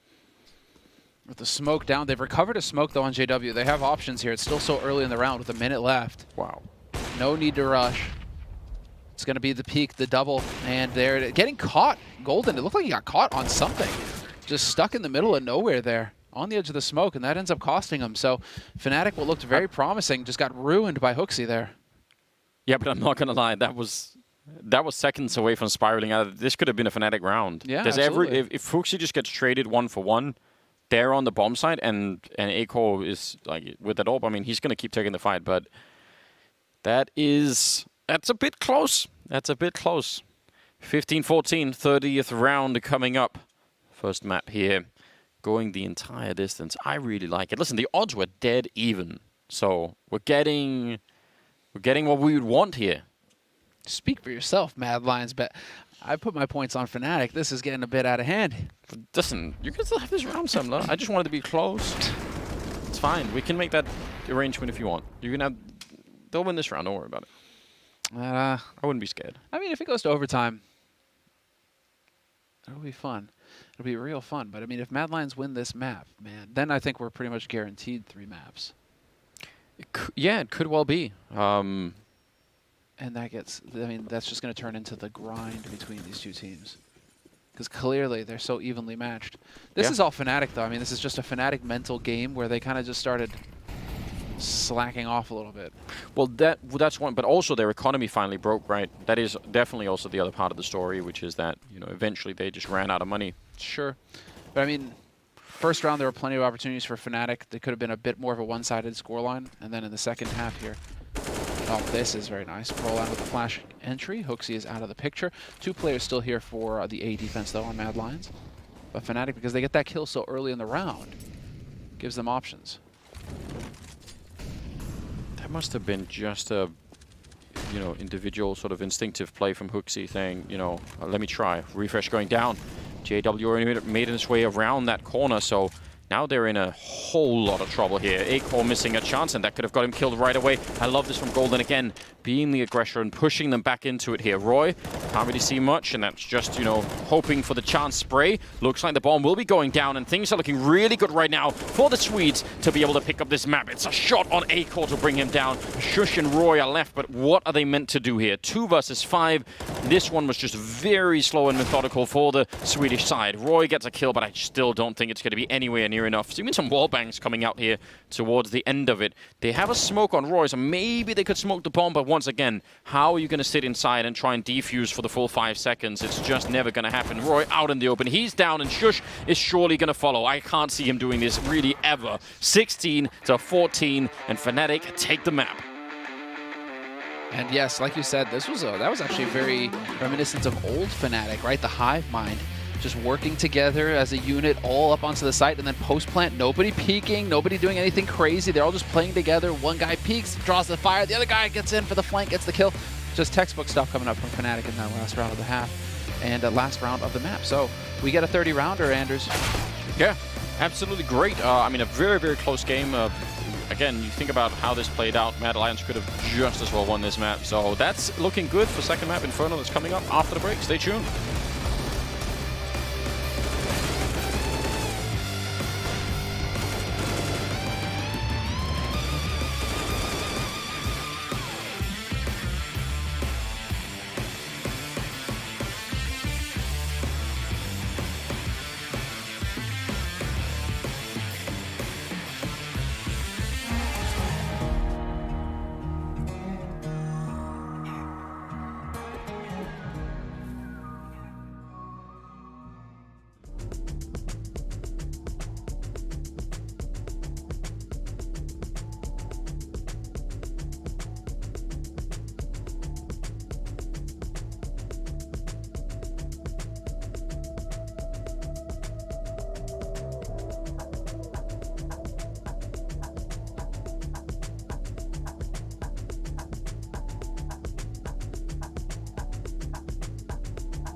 A thrilling game one here between Fnatic and Mad Lions. Mad Lions nearly pulling off the comeback here on Vertigo.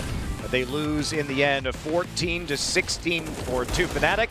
Fnatic has avenged themselves after their match. Well, getting tongue-tied already. After their loss to Mad Lions earlier this week here on Vertigo. How did they do it, guys? What was the change that you saw between this map and the last one that they played here? I think on Fnatic's T side, they just got a lot of traction early. They won the pistol round, they won the first gun round. They just got through that partial buy round, which went to a 1v1 actually. And they just got out far enough ahead, went really close to the end. I think Fnatic was showing that potentially in late round scenarios here on Vertigo, they're not as well versed as what you'll see on Inferno, they're much stronger late round than you saw here. So I think they did just enough with that pistol in the rounds following that to get it over the line in the end. Yeah, I think that the performance from Fnatic, also on the CT side, even though they didn't get as many rounds, they actually had some nice adaptations as well that we will be diving into in just a little bit, I'm sure. Yeah, I know you wanted to talk about that as we look at our stats here. Crims and Refresh top fragging respectively on their teams. But we want to look at something a little bit more in depth, don't we? And part of that is how similar this map on Vertigo was compared to the one that happened on IEM. So, if we take a look at our halftime scores from the IEM Beijing series on Vertigo between Mad Lions and Fnatic, you'll notice something. And once we bring that up, and then we'll take a look at what happened at halftime in our game. So it was 9-6, Fnatic starting CT side against Mad Lions. And then in our game, as we bring up the next score here, at halftime, of course. It was 10-5 at the IEM Beijing one, yeah. So it's very close score lines. And I will say that something also is that the way that Mad Lions went into this game was a slightly different game plan. So for them to actually just do a little bit better was a nice adaptation on their part. But I do want to bring up, okay, so yeah, this is the scoreline from the IEM Beijing match that these two teams played against each other. And this one looks a lot streakier, actually, if you look at it. Fnatic had a really hot start in that game. Mad Lions made a nice adjustment. They stuck with their game plan of hitting B a lot in that game, which really actually surprised a lot of viewers, including myself. And then, but the second half is where the story completely changes. The script completely flips because Fnatic did have that excellent T side, of course. And I know you had some clips that you wanted to bring up looking at how Vertigo played out, Maui, between these two tournaments. So let's start off with a clip that we saw at IEM so you can talk about the strategy that Mad Lions was using effectively, and then we can go to what happened today and how you noticed things had changed. Yeah, so when you talk about Fnatic, you gotta always talk about their adaptation. So we're gonna look at a round. This came from IEM Beijing. It's a nice B split, and you're gonna look at the bottom of the screen, how much pressure here is on Flesha. At the very bottom center, he has to make this aggressive play because he knows he's getting pinched from so many angles, and Mad Lions, they read him like a book. They read him perfectly. Roy's able to catch him as he's pushing around that smoke, and they get a free bomb plant 3v3 situation. It's exactly what you want if you're on the Mad Lions side, and you can see that the first time they played against each other, great game plan, but Brolin, this time around, he says, I don't want to play back. If you guys throw the same nades at me, I'm just going to meet you right there at that corner. And so it's a great adaptation. And Fnatic, that's the name of their game. When they rematch against teams, they take it up to another level. Earlier this year at ESL Pro League, they were able to take down Astralis in a rematch. In the middle of the year at CS Summit, they took down NIP in a rematch. And then, as we see here, they take down Mad Lions in the rematch. Actually, they just won a rematch against OG as well. They're the king of rematches for my money. Well, I mean, it's so great to see that because you want to see how they adapt, especially when we get the same maps. And this is an excellent opportunity to understand how professional teams are viewing these demos and how they're adjusting their game plan on specific maps versus those same opponents, even within the same week. Yes, you can see that if Mad Lions throw the same execute twice at you, the Fnatic players are so experienced, they know how to just adjust in-game like that, and just great stuff from Fnatic. It's what we hope to always see from a team that has as much experience as they do. Yeah, and coming into this match, as we mentioned at the start, Mad Lions, they're still a new team. They can't have so much tactical depth, so they're going to be running similar things, if not the same things in this game. And of course, Fnatic, they've already seen all of it. They probably thought about it. They might have even looked at the demo, talk over it as a team, made the adjustments, and coming into this one, they looked a little bit better to me. Fair enough. Yeah. So it was actually the Fnatic win right now, and that was Mad Lions' map. So as we look into the future, is this increasingly likely a Fnatic 2-0, Alan? Definitely going into this one. I do think actually that Fnatic probably are the best Inferno team in the world right now. I think they're just absolutely insane on the T side. They're so good at working off each other. You'll see Flushit and Banana in particular. He makes so many small adjustments round to round. This is what makes Fnatic so good on that map, is that their understanding of the game, their team play, they're working off each other, the small adaptations. They've just got everything on Inferno, and I think they're going to take this 2-0. Yeah. You concur? I think Fnatic's going to take it, but the thing is for me, Mad Lions, last time these two teams faced off, they lost to 5 Fnatic force buys. So that is something that you're always going to, Fnatic's going to come out with those kinds of buys. It's how is Mad Lions going to prepare and do better in those kinds of situations. That being said, once again, I think the Fnatic magic is real in terms of rematches. I think they're going to just take it up another notch themselves. Well, that means if we do see the Fnatic win on Inferno, that they will be our second team officially qualified for our Flashpoint 2 playoffs because they have reached the minimum of top 2. They will still be playing in groups again next week in that grand final, but that will only be for seeding purposes. So, with that said, we do have updated Pinnacle odds here for our next map of the series, and they are, unsurprisingly, very Fnatic favored as they head into the map that they themselves selected. I think these odds are quite fair, actually, knowing Fnatic's history on Inferno. We haven't seen so much of Mad Lions from that perspective, so I do think these odds are quite fair, and yep, I'll be taking Fnatic for this one. Yeah, I did get an update from production that we do have a couple of minutes because, and I quote, Mad Lions are in the toilet. That's not how I would describe their odds right now. I think they put up a good fight. I wouldn't say they're in the toilet quite yet.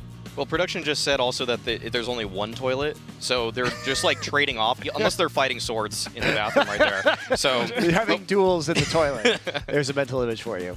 Only on Flashpoint. Yeah. So I think something else we can talk about, though, is just that on that Vertigo, the first... Well, when we were first comparing those images, we saw that it was pretty similar in the first half, that Fnatic came out on top, but the T side for me for Fnatic just looks so much more well-polished, and they knew what to expect from Mad Lions there in that second half, because Mad Lions, they pretty much need information. They're a team that, if it's 5v5 with 1:10 left on the clock, they're going to make a team-oriented play in order to try to get themselves back into the round. They're going to try to do something in order to just take safe space away or find safe information, and you could see that this time around, when Fnatic were on that A ramp, they were a little bit more prepared for those kinds of plays. They knew those kinds of aggressions were going to come out for Mad Lions. Yeah, I think on particularly the T half, Fnatic was showing much less respect to Mad Lions than we saw in the Beijing match. They're getting more aggressive. Golden with some absolutely insane entries, but I think he overextended himself a couple of times there. But regardless, I did really like seeing them getting more aggressive, particularly towards ramp when we were saying coming into the match that maybe they were playing a bit too passive in the Beijing series. They changed it up, potentially from seeing how that one played out, and got the win here on Vertigo. Yeah, fair enough. And as we examine this, Fnatic has been doing very well so far in our tournament here at Flashpoint. We've also seen Fnatic not take as many crazy risks today that we saw potentially in their first best of three. There have been no R8s. There have been no, I would say, suspect rounds where it looked like they might be playing a little looser and more aggressive than perhaps they would normally. Yeah, I'm going to guess that because they just lost to Mad Lions, they're going to show them the respect that Mad Lions has earned. They're right now, Mad Lions, they're the kings of the jungle in this matchup. So Fnatic, they need to topple them off of their rock. Yeah, that's fair. I think they did earn that earlier this week, and certainly Fnatic, you want to show that decisive match around Mad Lions.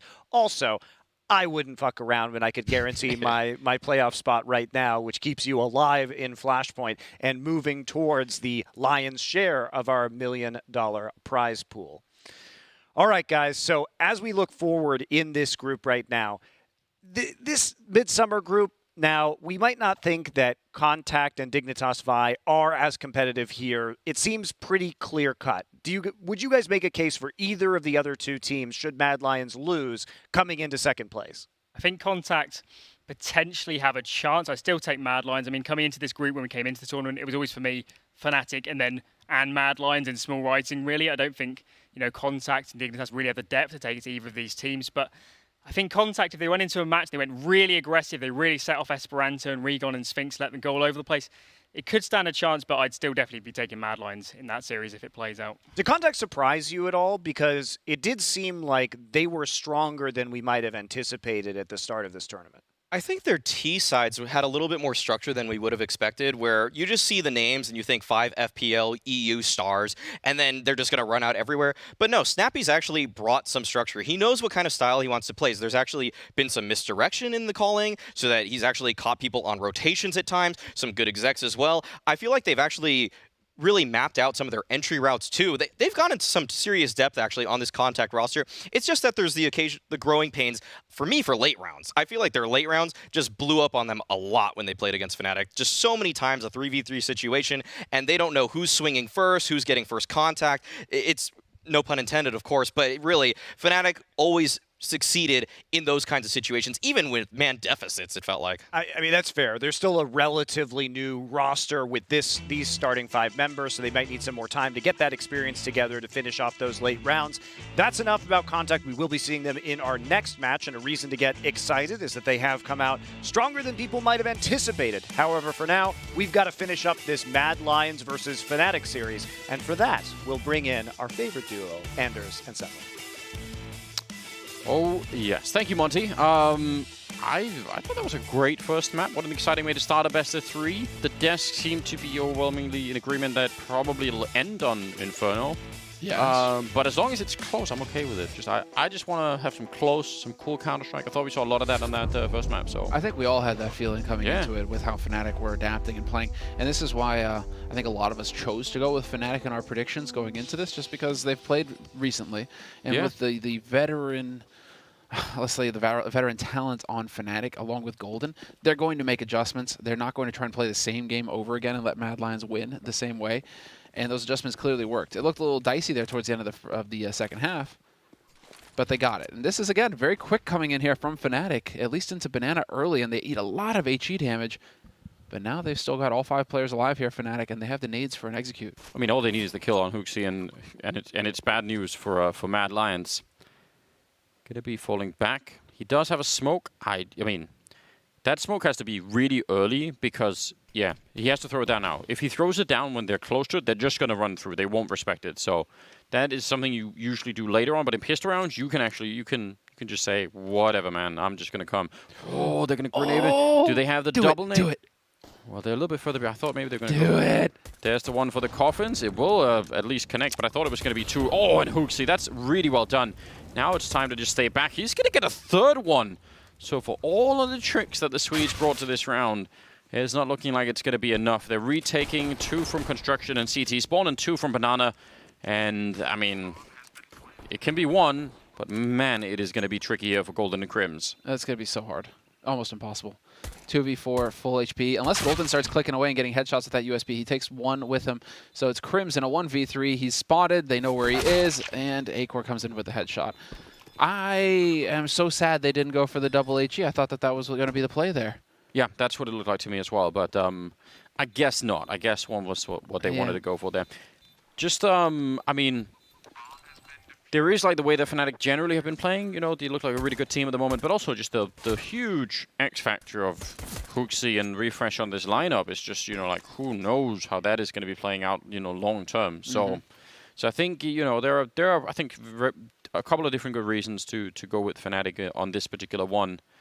It's crazy to go back again and look at how many 2v2s were won by Fnatic on that Vertigo map that, you know, where again ends up 16-14, but man, you replay that again, and there's a good chance that Mad Lions end up taking it, and then we're in a strange space. Well, full nades into Banana here. All 3 players for Mad Lions fully committing to that as well, and so we will get no damage done to Fnatic. Fnatic were perfectly content to just sit and wait out the bombardment early on in the round. And so Mad Lions pick up the pistol, 1-0 lead, but this is a force buy from Fnatic. 2 AKs dropped, 3 Deagles, and 2 players rocking full nades. So they've got options here, Fnatic, and if they catch Hooksy getting greedy here, things can get out of control on B very early on. Does he fall for this? Do they peek together with the AKs? That'd be really cool. Hooksy gonna back off, and well, there's the smoke getting forced out at least, and it's at a minute.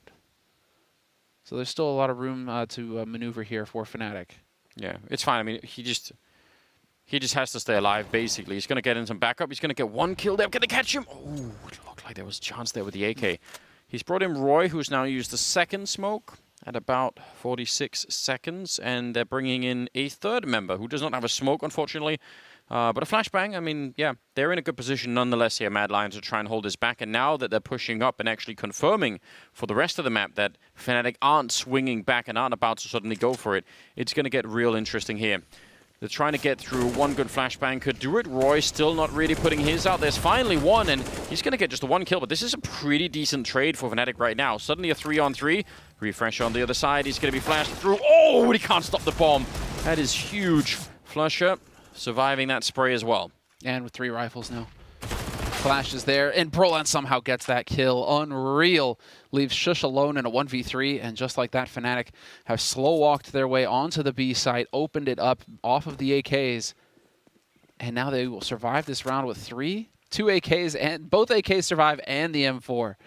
I'd love to see. I think they hit a crazy timing there, Fnatic, where essentially I think Refresh was relocating through construction, so he couldn't do anything to help out. Like as soon as Hooksy went down, it was just Roy alone with an MP9. So it might as well have just been 2 players on yes, B. I think I'm not 100% sure, but I think something like that happened. So that's also just Very bad cool. luck. Yeah, very cool. Bad luck, depending. I mean, that's just filthy, Hooksy. Like they get that kill, and it's just Roy. I mean, at that point in time, I think Refresh is moving around, so. That save is just gross. You're definitely thinking that that bomb plant's going to get denied. But no, and it is still going to be an anti-eco. Well, it's a force buy coming in now from Mad Lions, but just pistols. That 1 M4 that was saved. HE just dusts them. Barely get out in time. Barely avoid taking massive damage there, Mad Lions. Such a great start for Fnatic, because the thing that can make the T side a bit tricky on this map is when the CTs get all of the Molotovs and smokes and everything.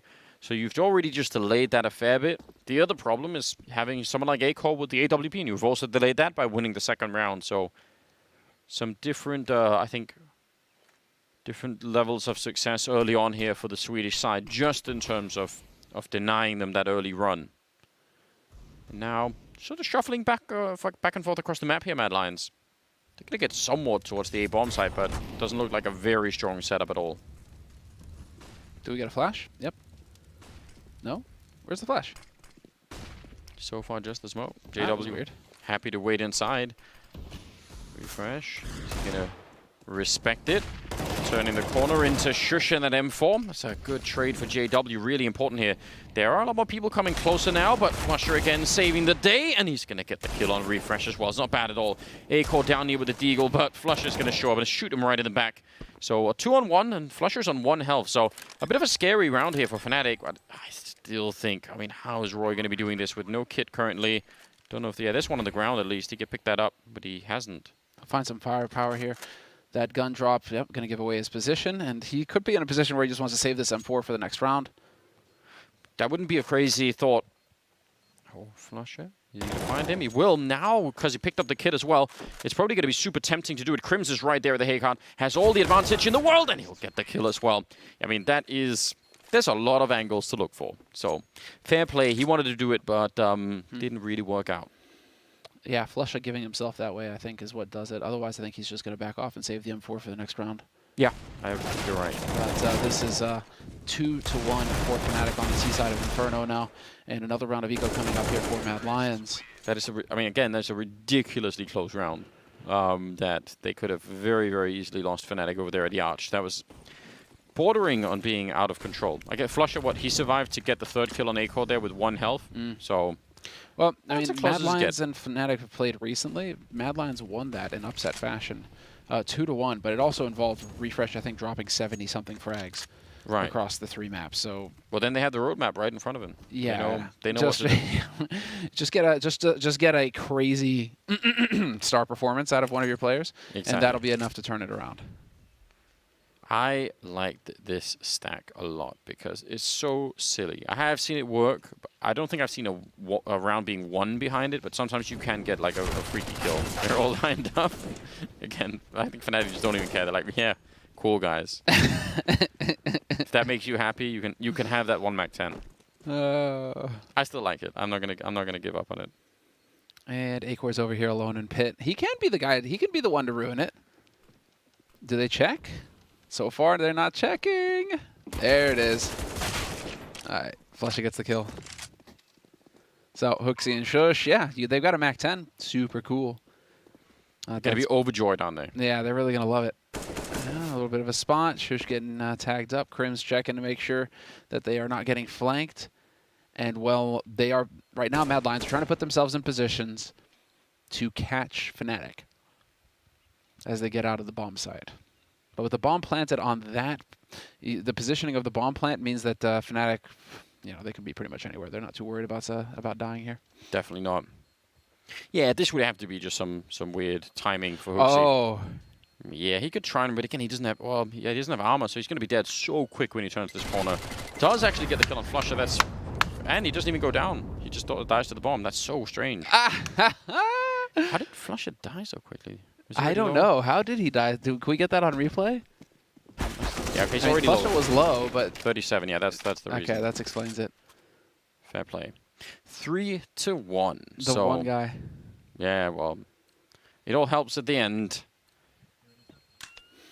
Yeah, it's just the one, literally the one guy that he can kill with that MAC-10. He happens to shoot at. Stumble into, yeah. Well, sometimes that's the way it goes. 3-1. Fnatic on the T side looking good, healthy in the lead. And this will be a buy round for Mad Lions, but they're very light on grenades. So the anti-nades and banana is going to give Fnatic quite a bit of room to work with. You can see, Fnatic also holding on some nades, at least into later into it. This is going to be, well, brutal.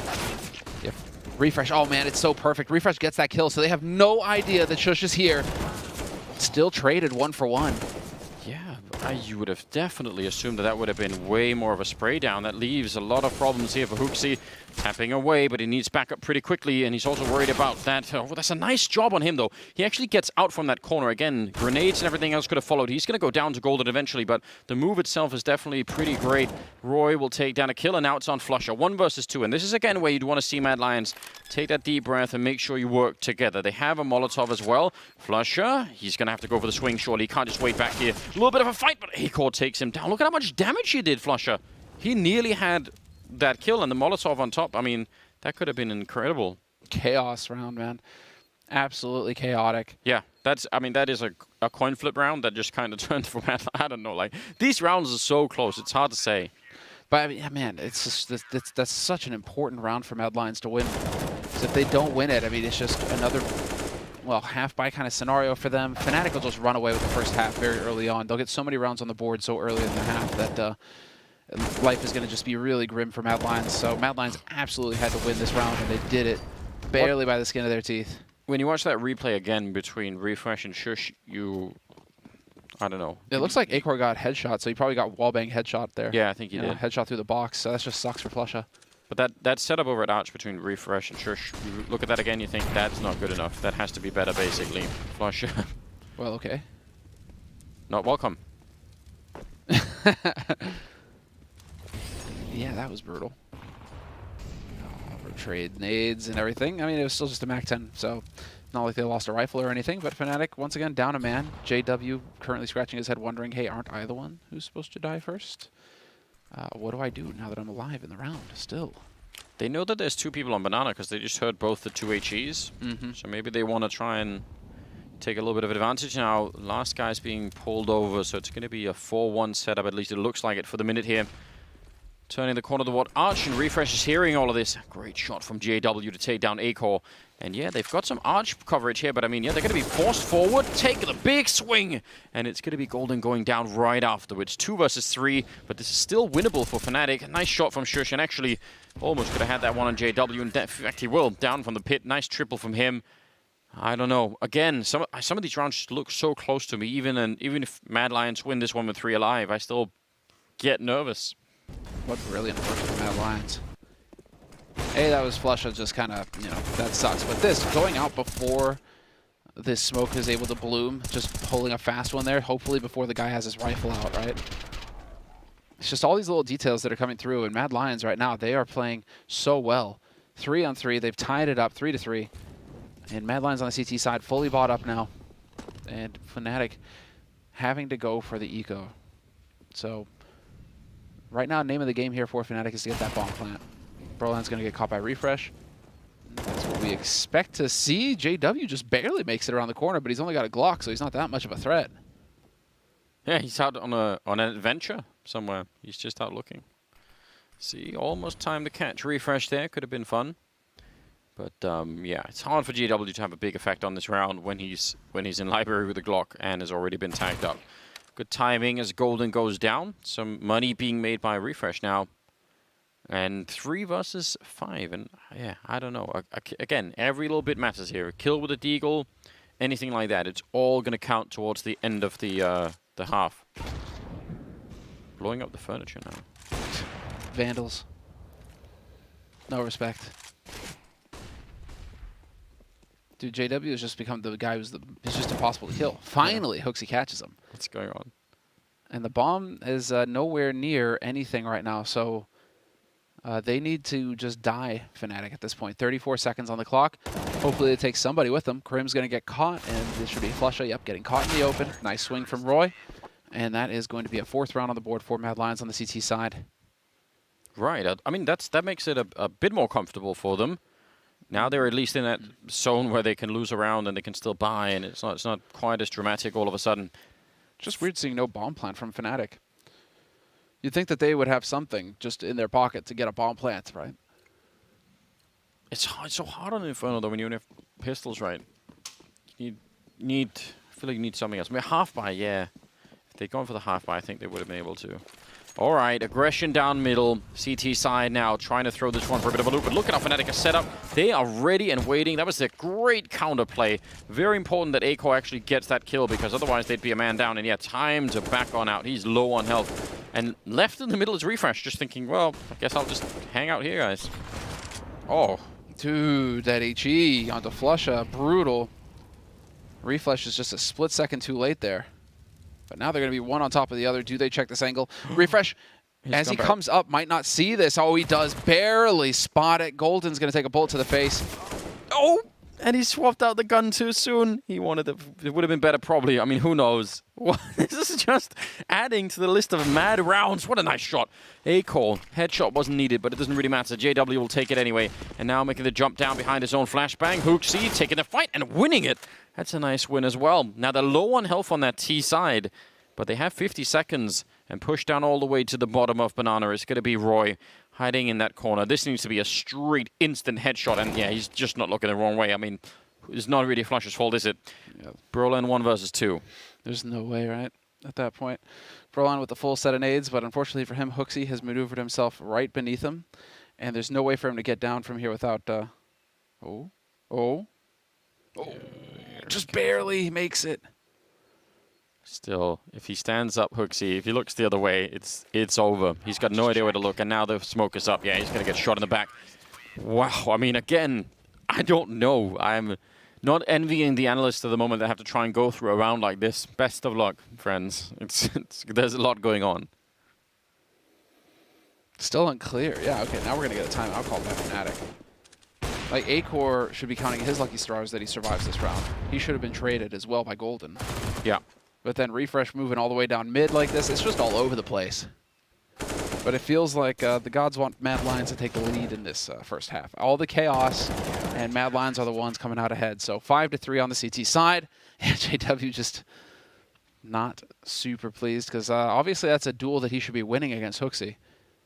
Hooksy's up into double digits now. I would have bet money on that, especially Hooksy's performance on Vertigo wasn't really that inspiring at all. So, yeah, I would have picked JW for that victory as well. Mm-hmm. Oh, AK long range, right, versus M4. But then Hooksy hits 2 headshots and JW hits none. So, get wrecked, son. The Eagles across the board for Fnatic. No nades, interestingly enough.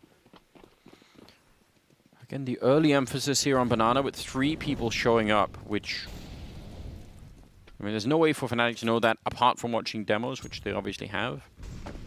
I wonder if they, at one point, would try and go really quick towards A if they feel like that's an option. Because, again, I'm sure they've done the research.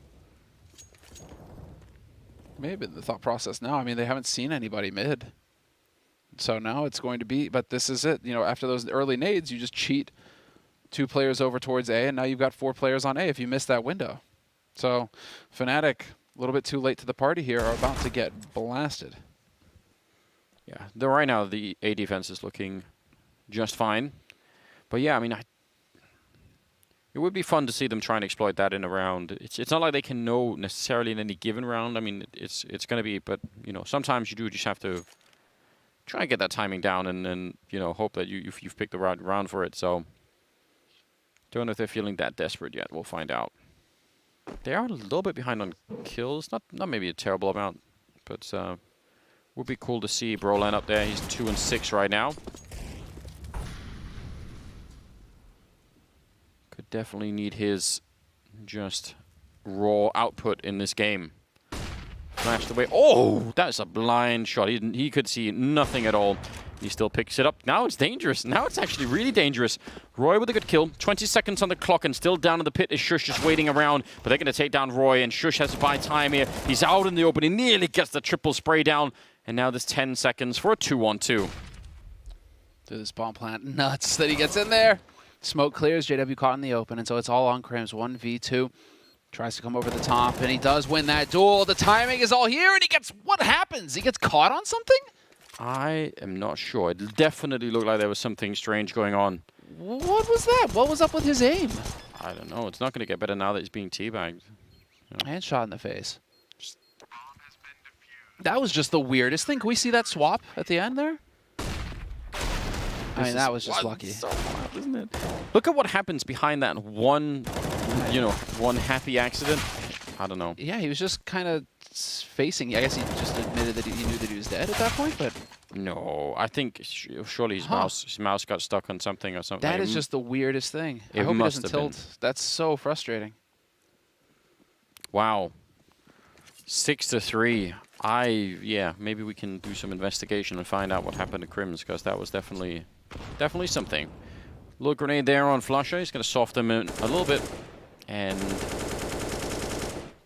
yeah, everyone's backing off of Banana for a second. Not really being super aggressive at the moment.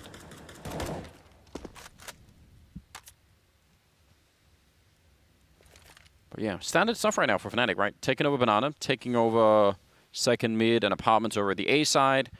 This is all what you want to do. Whether or not you're going A or B, it's just a good idea. This kind of just feels like old Inferno now, all of a sudden. In terms of CTT, yeah, maybe. In terms of the CTT interaction. I think it could change real quick. Well, 5 rounds in a row for Mad Lions, and so Fnatic are maxed out on loss bonus. This is where the fun begins as far as they're concerned. How are they calling this? Like Mad Lions, I am actually shocked. 3 in B at 45 seconds, with the other 2 being in pit, meaning if they go for one of those arch ramps, those 2 people in pit are probably dead really quickly. But this could get really interesting. Here comes the execute for the Fnatic side, 35 seconds. The bomb, though, is in middle, so it looks like a fake at the moment. Fnatic might actually be completely outplaying them. The only problem now, though, is time, because they've left 25 seconds. If these 2 pit players don't immediately die, if each of them stay alive for 5 seconds, that's a disaster. Shush showing up, getting a little bit refresh, even blinded. Shush is there again. Oh, no, Fnatic. They need to find a way through, but it's only 15 seconds, and JW, he's got no shot. Unbelievable. They actually had a great call. I mean, never mind that there were 3 in B, but just they kept those 3 people in the B bomb site forever, and then it just happens that Shush and Refresh down there will not go down. Yeah. A-side Inferno is just... There's so many angles. So if you're late and you don't have time to check everything, you don't have mollies for pit for that position in pit that Shush is playing from, for example. Yeah. I mean, there's a reason why you molly that almost every time or force them to cancel it with the smoke. It's just... You can't let that guy just sit there and play around broken wall. It's just nightmare fuel to get rid of him. Yeah. So you can see it looks like Mad Lions on location together. Saw a little bit of Peacemaker there in the background. That's 6 rounds in a row now for Mad Lions on the CT side of Inferno. 7-3 the score. Fnatic trying to change the pace up, but Flusha going to die early again. Flusha really, holding the short end of the stick here in Banana. Shush there with a save. Huge double. Turns it into a triple because why not? A lot of variance in the way that Mad Lions are approaching this Banana. I mean, you could almost like you can make essentially, I think, a Mad Lions compilation clip of the first 10 or 11 rounds here, and you'd see just how different it was every time. Sometimes double nading, sometimes, Molotovs in the middle, sometimes they don't even really touch it, and this time grenade and then the foot push, instant spray through the smoke. It's just a lot of different stuff that they've pulled out, which is making it a bit harder for Fnatic to really read the pattern. Sure, a triple kill, yeah. JW, a long time to be saving a gun, and they're already out looking for him everywhere. Yeah, he's trying to bait some kind of response.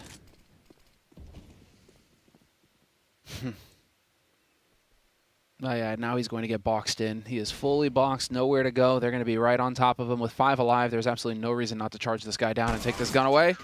And he goes down with a whimper, Anders. 8-3. I mean, this is just a 7-round streak that they're working on right now, and really only 2 out of those 7 rounds have been bomb plants for Fnatic. The rest they've all died or run out of time. And previous round where JW was saving the AWP, it's a bit concerning. I mean, I'm not in full-fledged panic mode for Fnatic yet, but I'm getting a little bit worried for them. I think you can be a little bit worried. Yeah, just mild, you know. Starting to flare up a little bit. Yeah, it's feeling very lackluster. It's a lot of running into bomb sites one at a time. We're not really seeing the swarm here that Hive mind. So we've also seen a lot of like Flusha just dying early alone, and so putting him down a man Fnatic. It's been a lot of struggle. So kind of curious to see what they do in this next round, because this is still going to be a half buy from them. Kevlar Deagle, pistols. I mean, with some nades. So they're still dangerous, Fnatic. But it doesn't really feel like they have an answer for Banana. No, they've definitely, I mean, some of what they tried, right, was putting Flusher in really early to knock someone out with a max 10. I've just seen him die twice, I mean. Yeah, that's sort of the issue, right? But I still think that idea at least has some sense behind it, because when you can do that sometimes, and if you do, then it is a luxury in that round, and you can try and build behind it. Sure. They're so quick to rotate B again. It's 50 seconds. All they've seen is one at the bottom of Banana, and already 3 people here for Mad Lions. So, yeah, Hooksy being called back. He's got smokes and grenades. A-Corp also hitting a couple of shots, except for that one, which is essentially just a steady target. Fair play. But yeah, all the backup is here, so even if A-Corp goes down, there should be no issue at all. They're only going to lose Roy in the round. They've got so much money to work with here. 9-3 as Mad Lions are now well on their way.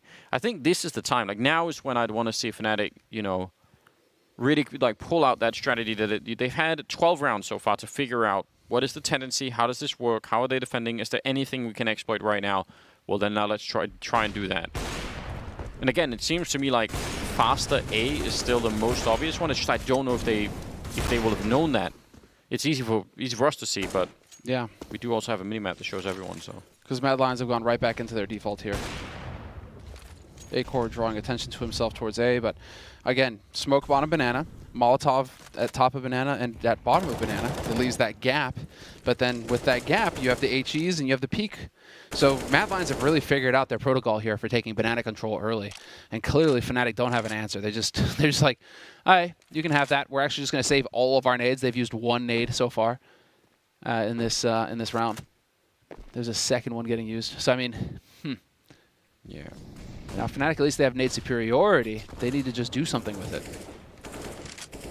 Oh, it's very, very helpful for sure that they have all of this. Hooksy has to take damage. A grenade on top, that's going to be almost lethal. Yeah, he's lucky to make it out, and only just barely around the corner when the bullets chase him. That could have been a nice opening kill. So Banana control should now, I mean, Roy's going to be up there, but he shouldn't be sticking around. Yeah, he's just there to try and be there as long as possible. He's still back here. This is mental. He's flashed in. He's going to get a kill. He will see a few more people, and they still have 2 in the bomb site. It won't be easy to hold. They're out of grenades, except for flashbangs here on the Mad Lions side. This shouldn't be a hold that they could do at all. 30 seconds left, but Fnatic, 1 kill should do it. Hooksy's going to be going down. I'll refresh back here. No one's checking it, and he's going to go stop the bomb from being planted. But there's still 20 seconds, and that's the problem here. Even with that kill, it's just not quite enough. 17 seconds, and this time, the bomb is going to be planted. Yeah, I'm pretty sure Brolan spotted him in CT as well. No reason for him to peek again. No reason to make it easy, as Shush is now going to work his way through construction, trying to get eyes on the back of this site. And there it is. Shush will catch Brolan looking. A-Core now. Flusha has got the angle on him, but he is just going to charge in. The flash! Impeccable stuff! Wow. The flash goes off in Flusha's face, and he is completely blind when A-Core comes around the corner. Double digits. They made that look so smooth, that retake. That was clinical, dude. That was beautiful. So much money for Mad Lions as well in the bank. The last 2 rounds of this half are just going to be brutal for Fnatic. And how discouraging is that for Fnatic, where you're just, yeah, okay, we got the bomb planted, and then you just get picked off one after the other in this retake. It is also a tough break. I mean, how are you supposed to expect there to be 3 guys on B? Yeah, that is essentially the problem, right? The math is checked out in Fnatic's mind. They think, great, fine, whatever. Yeah, we killed 2. Good. We've got the 2, but This time it's 3 on A, and it's aggressive. A 3-man take of the A apartments, which is sort of a rarity, but definitely been done before, and it can work out really well. Not for A-Core. He's going to get caught. Nice pick-off from JW, and now he's pushing forward again. Just the space that he's creating right now, catching people rotating in. This is amazing play, and now that Shush is down as well, it's a step away from Fnatic finally picking up that 4th round. That's a problem, though. That's a bigger problem. How is this happening? Well, they realize because it's been so aggressive that then they've killed the pit player. Shush is dead. So Fnatic just go charging right into the site, and now they've got the post-plant positions, and this is going to be difficult here for Mad Lions. I mean, it still will be. You're absolutely right, but it should have never even been close. So the fact that it's even a 3-on-3 has got me just a tiny bit worried. Mad Lions might as well go for it, I think, because they have so much money that, you know, just try and see if you can do this. They have the kits and everything else. A lot of smokes being exchanged over by the library. Crim's tapping away, but not really connecting. And out of the apartments behind him soon is going to be refreshed. Oh, Brolin catching him. That's a huge kill. And suddenly Hooksy, 1 versus 2. And he's sort of a little bit in a weird position. He's going to get that one, nearly getting it. But Crims will take him down. So, a 4th round for Fnatic. But again, even that one, that was a 3-on-5 that they almost gave away. So expensive for Fnatic. I mean, Matt, you're 100% right, because Mad Lions had so much money. For them, every gun they take off of Fnatic is a win. And if they win the round, awesome. You know, that's just icing on the cake. But every gun they take away, look at this buy now that Fnatic have to put together. They got to go for a Mac 10 on Golden, a Galil on Flusha just so he can afford some nades. And even Brolan can afford a full set, right? Brolan, actually, speaking of which, I mean, dude, to be fair, he's not alone. Flusha, JW, and Brolan, 6 kills each. Yeah. They're just not killing anything, Fnatic. They're really struggling. Oh, the nades. Again, running into this brutal nade opening in Banana. This is fire everywhere. Going for the fight and Flusher. I mean, it looked like he had a bit of an opportunity, but yeah, this Banana situation for Mad Lions, that's got to get... I'm sure Maui's got at least 1 or 2 buttons unbuttoned at the moment. Like, this is Yeah. great. It's gonna be a bit steamy in that green room. We haven't managed to put up the poll yet, but there's still time. 15th round, and looking very much like an 11-4 first half here in favor of Mad Lions, which again, you know, Fnatic really good at Inferno, generally speaking, but right now they have not really made that super evident to everyone else. Flash is in, A-Core getting the kill and also spotting it out. They line up for Shush, and it will be 11-4 at the end of it. Shush at 18-7, Hooksy at 16-7. Those were the 2 worst performing players on Vertigo all throughout that map, so nice turnaround for them individually as well. Wow, that's a strange and interesting turnaround. Second half is going to be coming up, and we'll see if Fnatic can find a way to get back into this in some fashion and finish it 2-0. If not, it's going to go to overpass. So stay tuned, and we'll be right back.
And we're back yet again. It's the second map. It's the second half of this best of 3 here at Flashpoint 2. It's between Fnatic and Mad Lions, and everyone pretty much thought that Mad Lions were probably going to get wiped out on this map, seeing as just how good Fnatic are on it.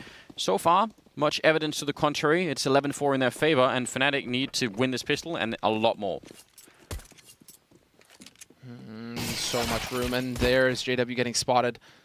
Looking for the peak, thought he would take a lot more damage from there, and it is just the head-on-head fight. It does not hit a single bullet on Shush. So Mad Lions, I mean, even in the duels, they're winning, Anders.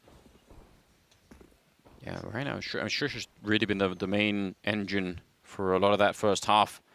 But also that banana control that they were having on the CT side was really quite spectacular. Again, I'd love to see just, you know, like 3 seconds of each round on banana, just like, you know, all in one long go. That would be really interesting because that it just played out a bunch of different ways.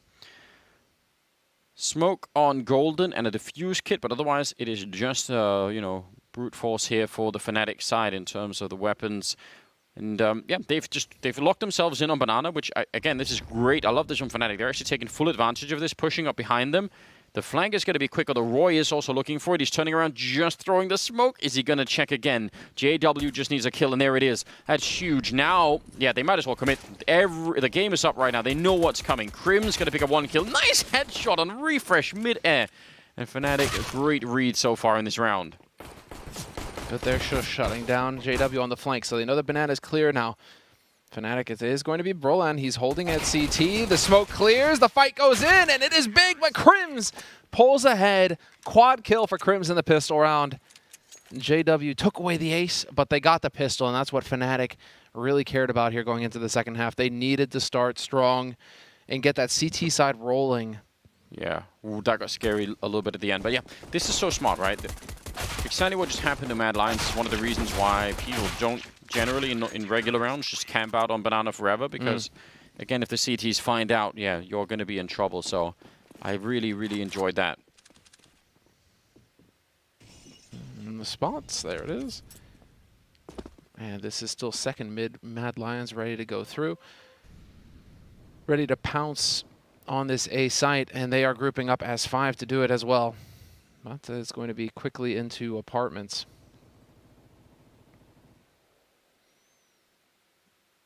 And what are we setting up here for? I'm assuming just smoke and flash from middle hooks. He's got double flash, so I think he's just gonna go for it. I thought actually they'd put more people up through the apps and not down here through boiler, but we'll see if it works. Good counter Molotov. A double grenade down there will take care of Roland. JW, Crimson, Golden though, standing tall on the rest of it, so that's a good recovery. That actually was a pretty good hit for Mad Lions, but Fnatic just proving better. Crims was so fast with that flick. It had to be an instant kill. And now we'll refresh. Jiggle peeks, gonna spot Crims, easy shot. And even has the edge on JW as well. Bomb, however, is stuck in apartments, and so it needs to make its way down to the pit, and not gonna happen. JW gonna find that shot all day long, and JW collects 3 kills in the round. So 6-11 now, Fnatic. Managing to chain those 2 rounds. They survive the force spy coming in from Mad Lions. And Mad Lions without a bomb plant, they should be going for a hard eco here into this round. But yeah, that felt like a very, like, there are the nades to Broken Wall that we weren't seeing Fnatic use against Shush. But, yeah, you know, Mad Lions were like, yeah, nah, we're not going to let anybody camp there. Double HE, just nuke it. And we saw how effective that is. That worked out, you know, really, really well. I'm impressed that Fnatic held that round so well. I thought it looked like they could have got completely caught in the madness there. Friendly team grenade, yeah. So it's not. You just have good. to make life. Whoa! That wasn't a friendly nade at all. That was mental. Here we go. Flusher just cleaning it up. It's a good job. Flusher and Golden sharing the kills out there. 7-11. So, you know, much closer all of a sudden. Yeah, now we get to see. But I'm so curious to see how this will play out. They're holding on to so many of these SMGs. Not a huge fan of this. Can you please throw one of them away? JW, just chuck the MAC-10. Listen, it could be amazing. Could backfire horribly. This is such an important round. 4 on this banana defense. 4 people. I mean, they're leaving Brolan alone on A. Interesting. This has got to be tendencies. This has got to be a read from Fnatic like that. We've played them before. We know they like to do this. This is going to be the call, and Golden's going to get the drop on Hooksy. It's not even valuable information gained. I mean, this is just so big because now it's a man advantage for Fnatic. We've already got the rotation from Crims back over here towards A, and JW even making his way over to cover Arch. Yeah, especially when you're in a 4-on-5, now it makes perfect sense to just go for the default because you're going to be in a good position. Yeah, very, very interesting. Again, there's no way for Mad Lions to know that there is that timing window at the A bomb site. So essentially, Fnatic, just in a slightly exaggerated way, exploiting the same tendency that they themselves, took use of when they went for the 3-2 over towards B. But this one just looked very extreme, didn't it? But they don't have any information. I mean, JW's cleared mid. Cool. And it's looking like he's going to rotate back over towards B. And they might be able to get there in time to help. As the nade is going to come through, there's the first smoke. There's the HE follow-up. This has got to be the signal to go here. JW's going to have to haul ass to get into position. And well, there's Flush. It goes right through the smoke. Picks up one. Roy going to be there to save his teammate. And Roy making all the difference. Just too many bodies here for Mad Lions. Oh, Crims, it's so close, though. I mean, that was mental. The smoke faded and just CTs and Ts just completely interlaced inside of it. And yeah, as you said, Roy eventually coming out on top, but God only knows how that could have turned out. Crims and Roland, now is the time to step it up. If you shut this round down, you're going to be suddenly right back in the game. Deep nade there onto Roy, but he will stay alive, and that's such a problem. Would have been nice to get rid of him almost immediately. They do have a kit, but no smokes or anything else already been put up here. And Broland trying to clear it out. Nice shot on Roy. Shush quick with the return. And I think Crims now, I don't think he could bait this out long enough. I mean, he could try and tap the bomb, but actually he almost takes down both. Wouldn't have won the round, but still. 3 people dying to the bomb, like it was back at the bot major somewhere. Yes, watching that. This made a huge amount of difference, though. It's the best case scenario for Fnatic because now Mad Lions have no money in the bank. This is just so unfortunate with the charge. I'm surprised he didn't go through construction instead of trying to come right through the CT smoke. That was all down to timing, and I mean, Roy, that's just a monster round from Roy. Individual performance saved Mad Lions that time. I think that otherwise they lose that if he doesn't come up with the goods. It definitely looked that way, didn't it? 7-12, so a step in the right direction for the Danes. They are fighting with their backs against the wall. If they lose this map, they'll never get to that third one on Overpass. I would actually really enjoy Overpass with that. I think these teams are playing great Counter-Strike right now, so it's enjoyable. Fnatic, they have one more buy in them, and after this, well, it's going to be downhill quick if they lose this one. Yeah, we're going to be looking at a third map on Overpass as well. If it comes to it. So Fnatic, thankfully for them, they had the first 3 rounds in the bag, so they will have a buy this round because they didn't upgrade to rifles in the last round. And so because they played games with their economy, they have a chance here still in this round to stop the bleeding. This is Mad Lions with the angle. There's the shot, and what? He puts it between the 2 of them. JW misses. That is critical. I'd actually like to see that in slow motion. I can't even really figure out where that bullet went that didn't hit anyone. Like, it surely would have connected with someone. But not this time. Rolling for a peek. Crims is over there, and he's got JW with him towards the library. They've actually got a lot of people here. Drawing 4 people on this side. Now, there's plenty of time for Mad Lions to change their minds, and that's the one thing Fnatic have to be worried about in this scenario, is what if they go back? Well, here's the wrap. Crims, everyone is blind, but it's a pretty good trade, and the bomb is committed now. It's in Arch, so now there are no more doubts. You know what's coming next. So, yeah, 3 versus 4. Just get this round, stay alive. A-Core doing a bit more damage, picking up an AK, but only for a second. 2 versus 3 here, and it still should be Fnatic's round. Flush of the rescue. And now do they realize? Yeah, they realize that the last man is going to be coming over from the B site. Refresh is in here in spawn. Flusha more than aware of this. Checking these angles. Refresh, does he spot him out? He does, but Flusha wins the duel with the UMP long range, and he saves the AK. It looked like Refresh had all the advantage in the world there. Regardless, very, very important round for Fnatic to win. Let's see. What? Don't even know. That was right over his leg, I guess. Yeah, it must have been. no bomb plant. In fact, there have been, apart from the previous round, the one round that they won in Mad Lions, they've lost 4 on the second half, and none of them have been with a bomb plant. So they're lacking quite a bit of money. Everything right now is exactly what Fnatic need to just slowly creep back into the game, and we're not that far away from this just being a complete toss-up. So, yeah. This is old Inferno, Anders. I don't get it. Like, all of a sudden, it's a very CT-sided affair here. Fnatic feeling control. And, well, Mad Lions now pretty much a hard eco from them. Going to be hard-pressed to do much, although JW is taking risks. But if you were to look up a definition of JW in the dictionary, there'd be his picture right next to risk. He's, yeah, happy to do that That's very what he often. thrives on. 21st round here. And every little bit matters, right? A kill on anyone, but they don't have the Glocks. But again, like, if they could just get a little bit in, it would actually, it would be pretty cool. Golden. He's got some backup and Flusher over there. You know, they're so safe everywhere.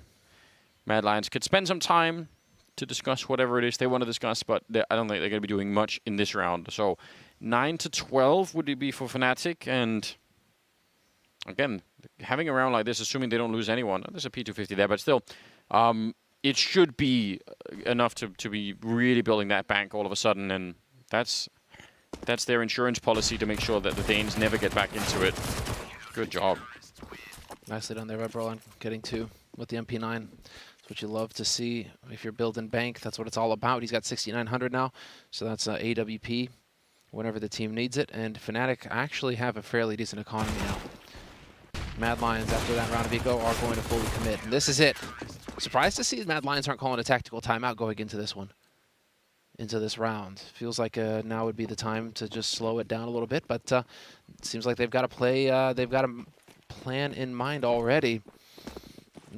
Whereas Fnatic were a little late to pull the trigger. It seemed like they weren't quite sure where they had an A or B, and so 3 early to B, but now that rotation coming out from Crims back over towards the A site. Nice nade!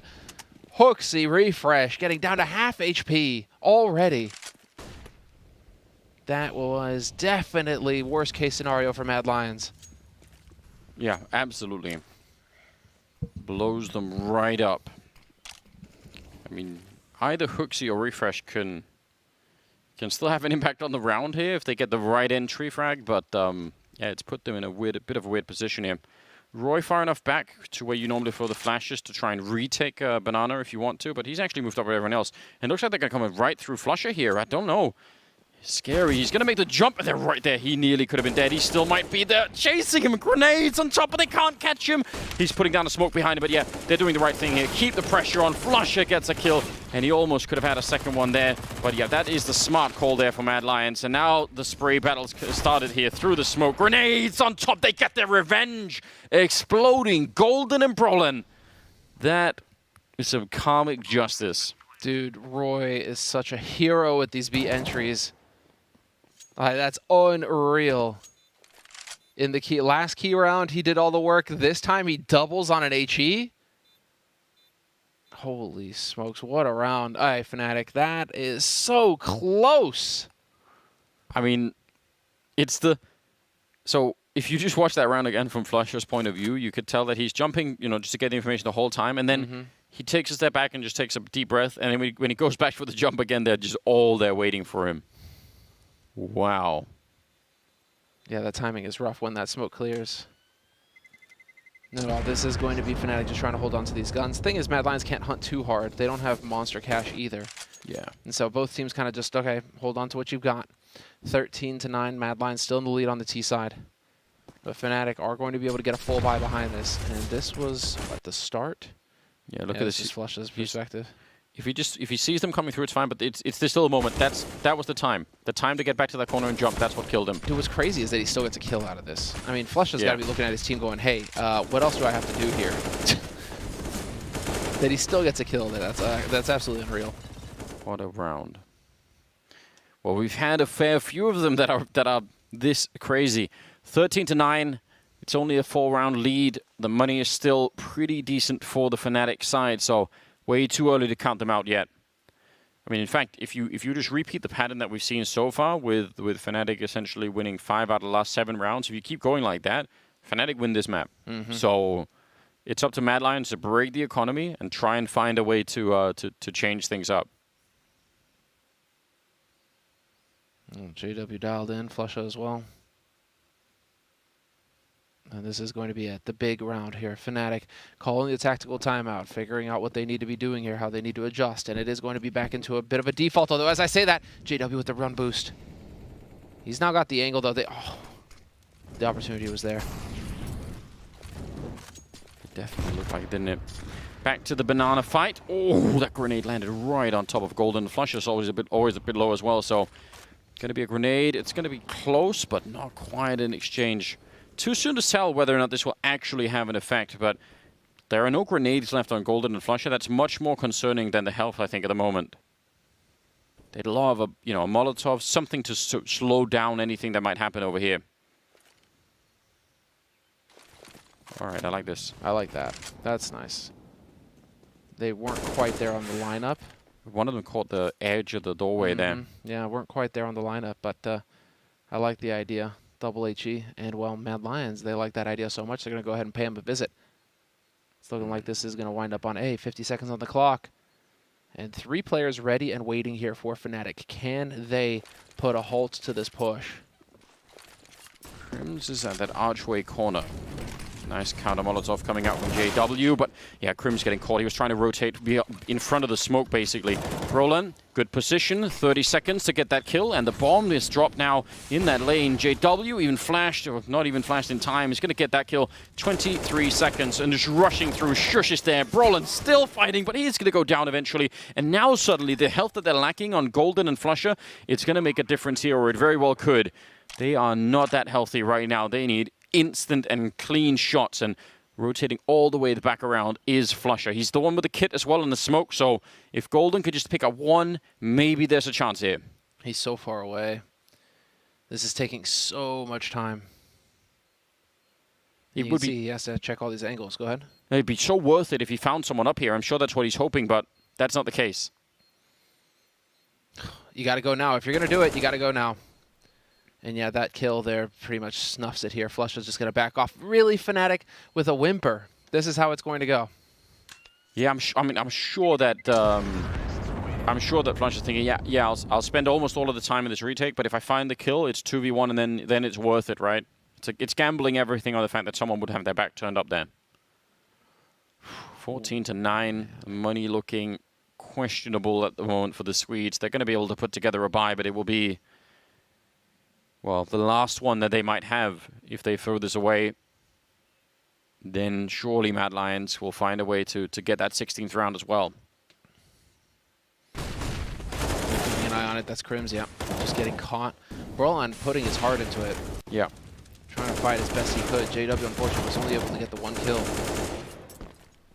But this is just round after round. Mad Lions putting the pressure on, and Mad Lions calling the attack timeout now as well. Just really slowing down the pace here. Scary as well. It actually looked like Mad Lions called an attack into the more heavily defended bomb site this time, right? It looks like if they'd gone B, they would have run into 2 half-health players that were all stacked up in the corner behind that new box. So I don't know. It's not over yet. Not by any stretch. No, they can still turn this around, but they need to do it right here. Refresh with some random spray through, and Golden on the other side. Want to be careful about starting a spray battle with the MP9, although he's doing a fine job. Refresh not even in a position to try and shoot back there, so that worked out really well. Whoa, very early with this second smoke at bottom banana. Brolin, the last one with the smoke on Fnatic. This is going to give a huge amount of the map to Mad Lions to work with now. That actually is a really good point. There's a minute and there's a minute still, and now Mad Lions are going to start clearing out top mid. Flusha is bold though; he's still taking these fights banana. And he tagged Hooksy Nearly took him down. That's rotated Golden over now, too. So this is going to get brutal. Mad Lions have set this up. They've made just enough noise over here to keep things honest for Fnatic, but Flusha not spotting anybody. Yep, Golden is going to start hightailing it over here towards the A side. He needs to get here quick. The hit is coming from Mad Lions.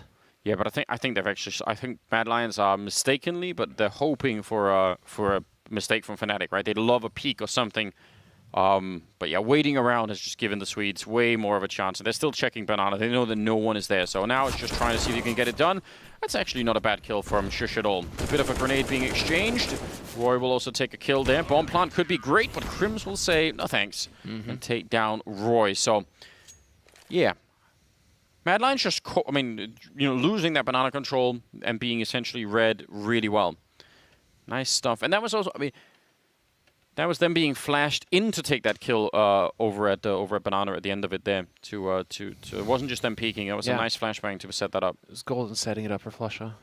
But this is, yeah, that was so key. Now I'm curious, JW, does he get that op into mid again? It's looking like it.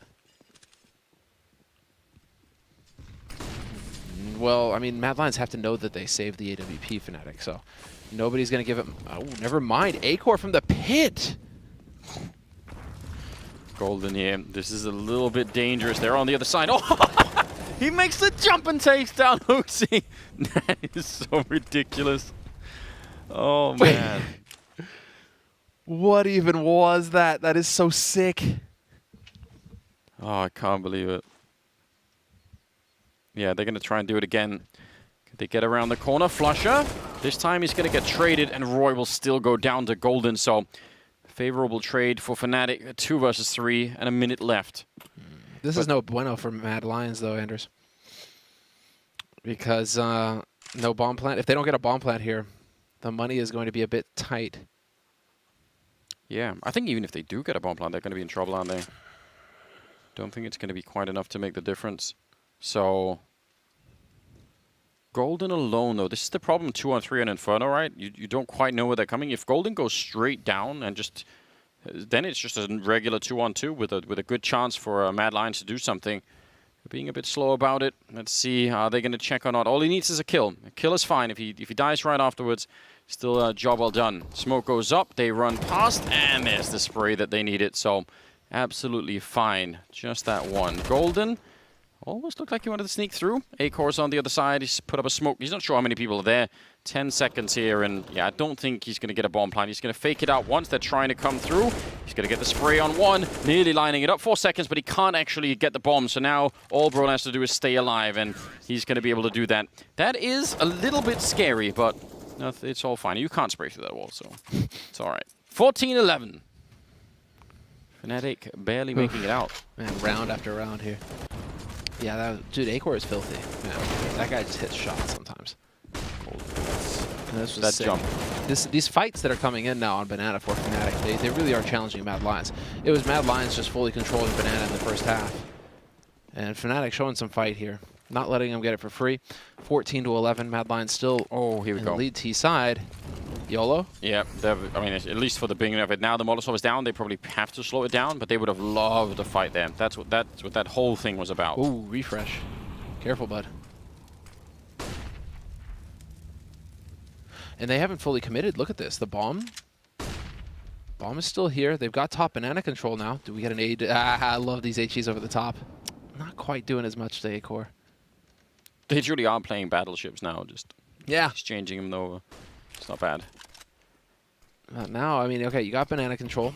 This is, check that box if you're Mad Lions. You've got control of apartments as well. Shush giving you that.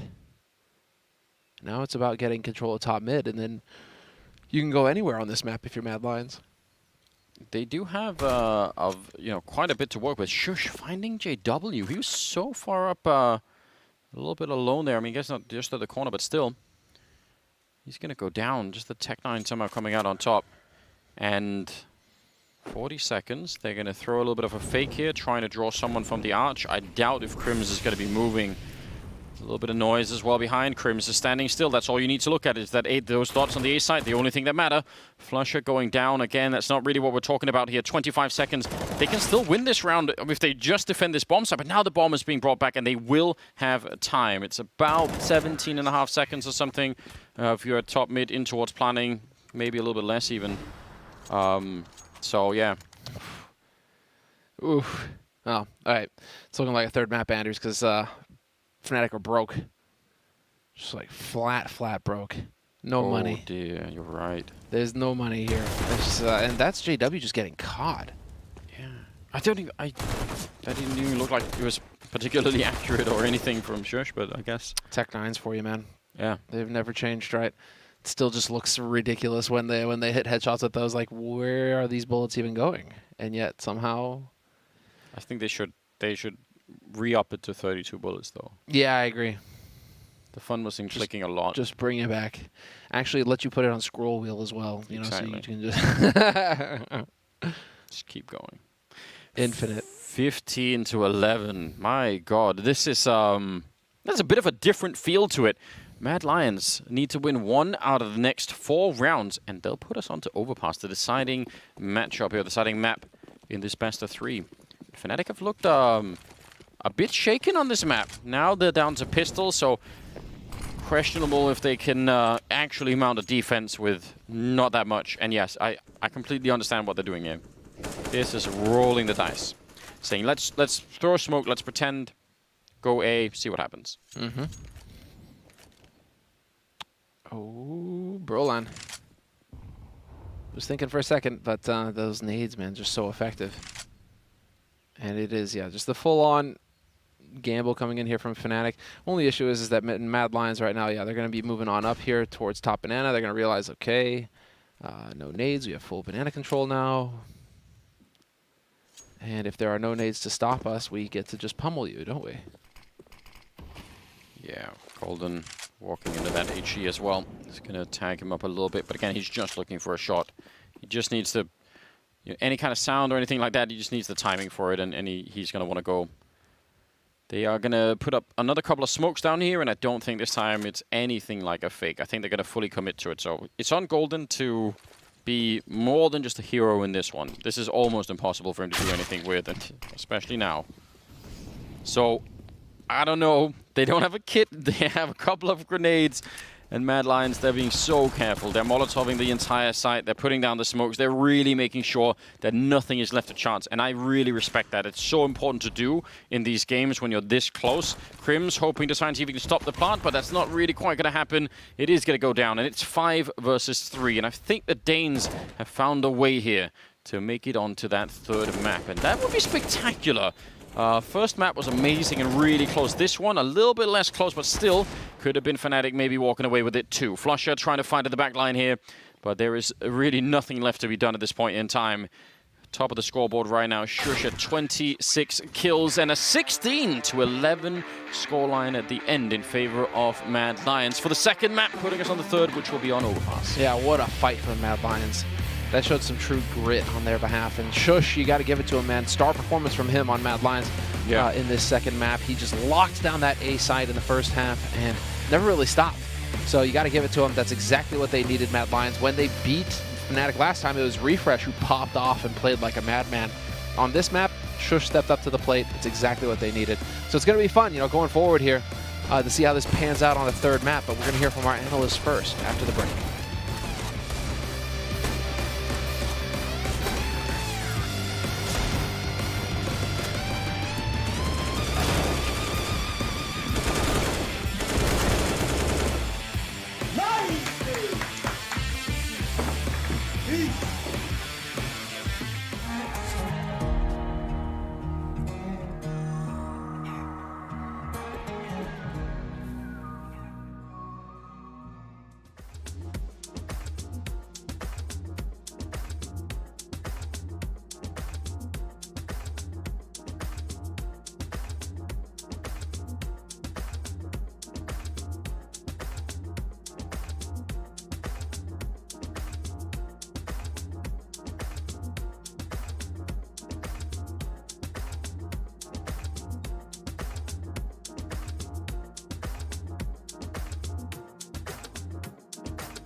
Here at Flashpoint 2, we are in the thick of our second series this week between Fnatic and Mad Lions. Now, Mad Lions emerged victorious at IEM Beijing 2-1. It will be a 2-1 score one more time, but we're doing it in a very different fashion.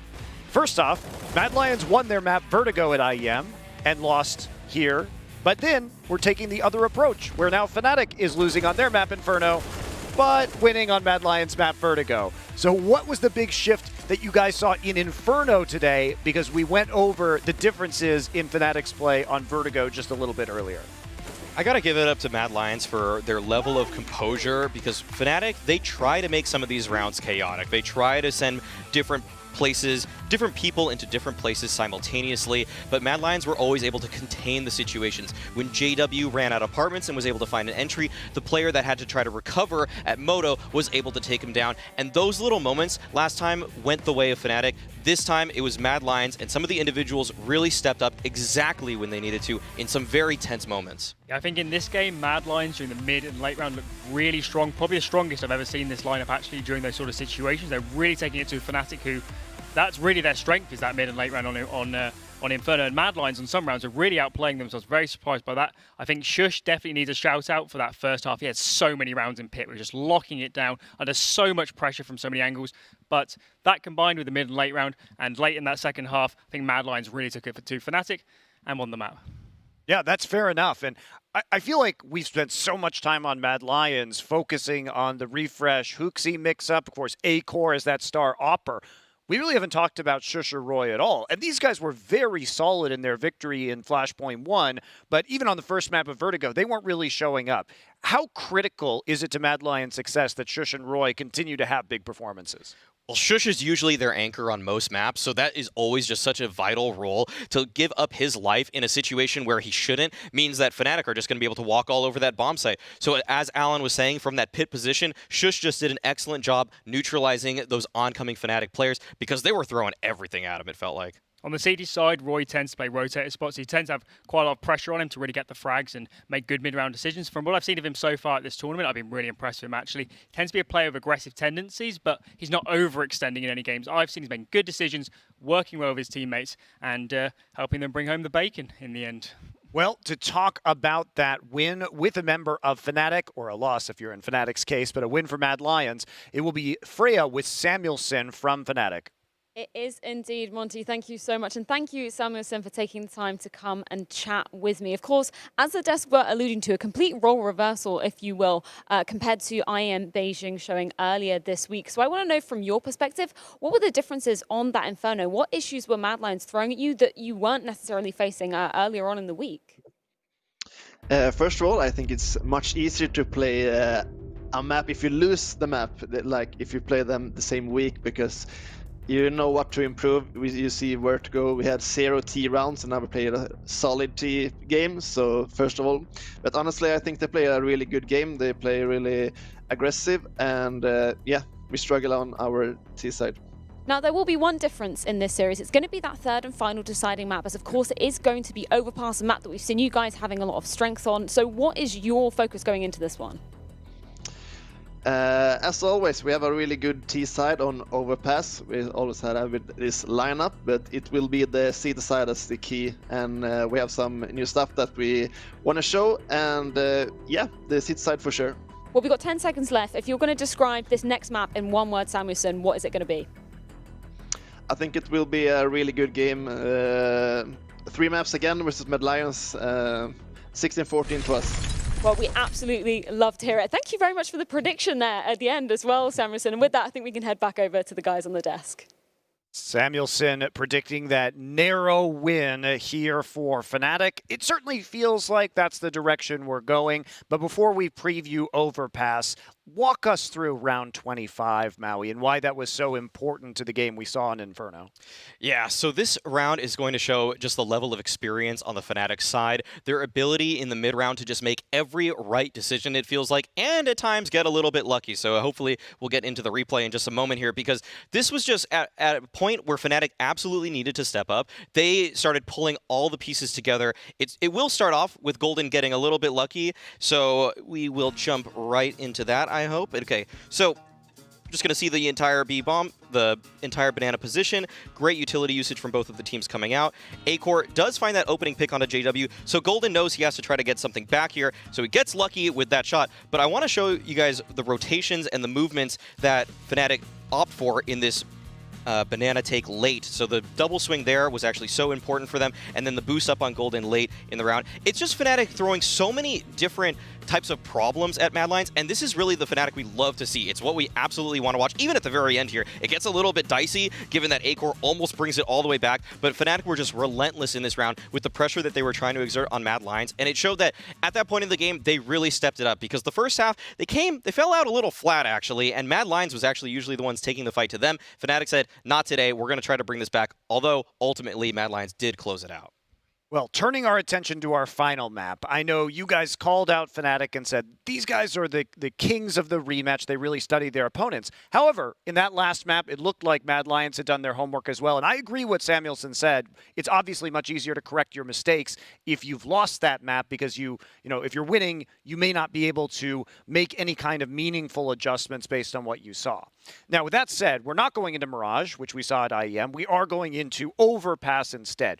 Why do you think we ended up on Overpass instead in this rematch?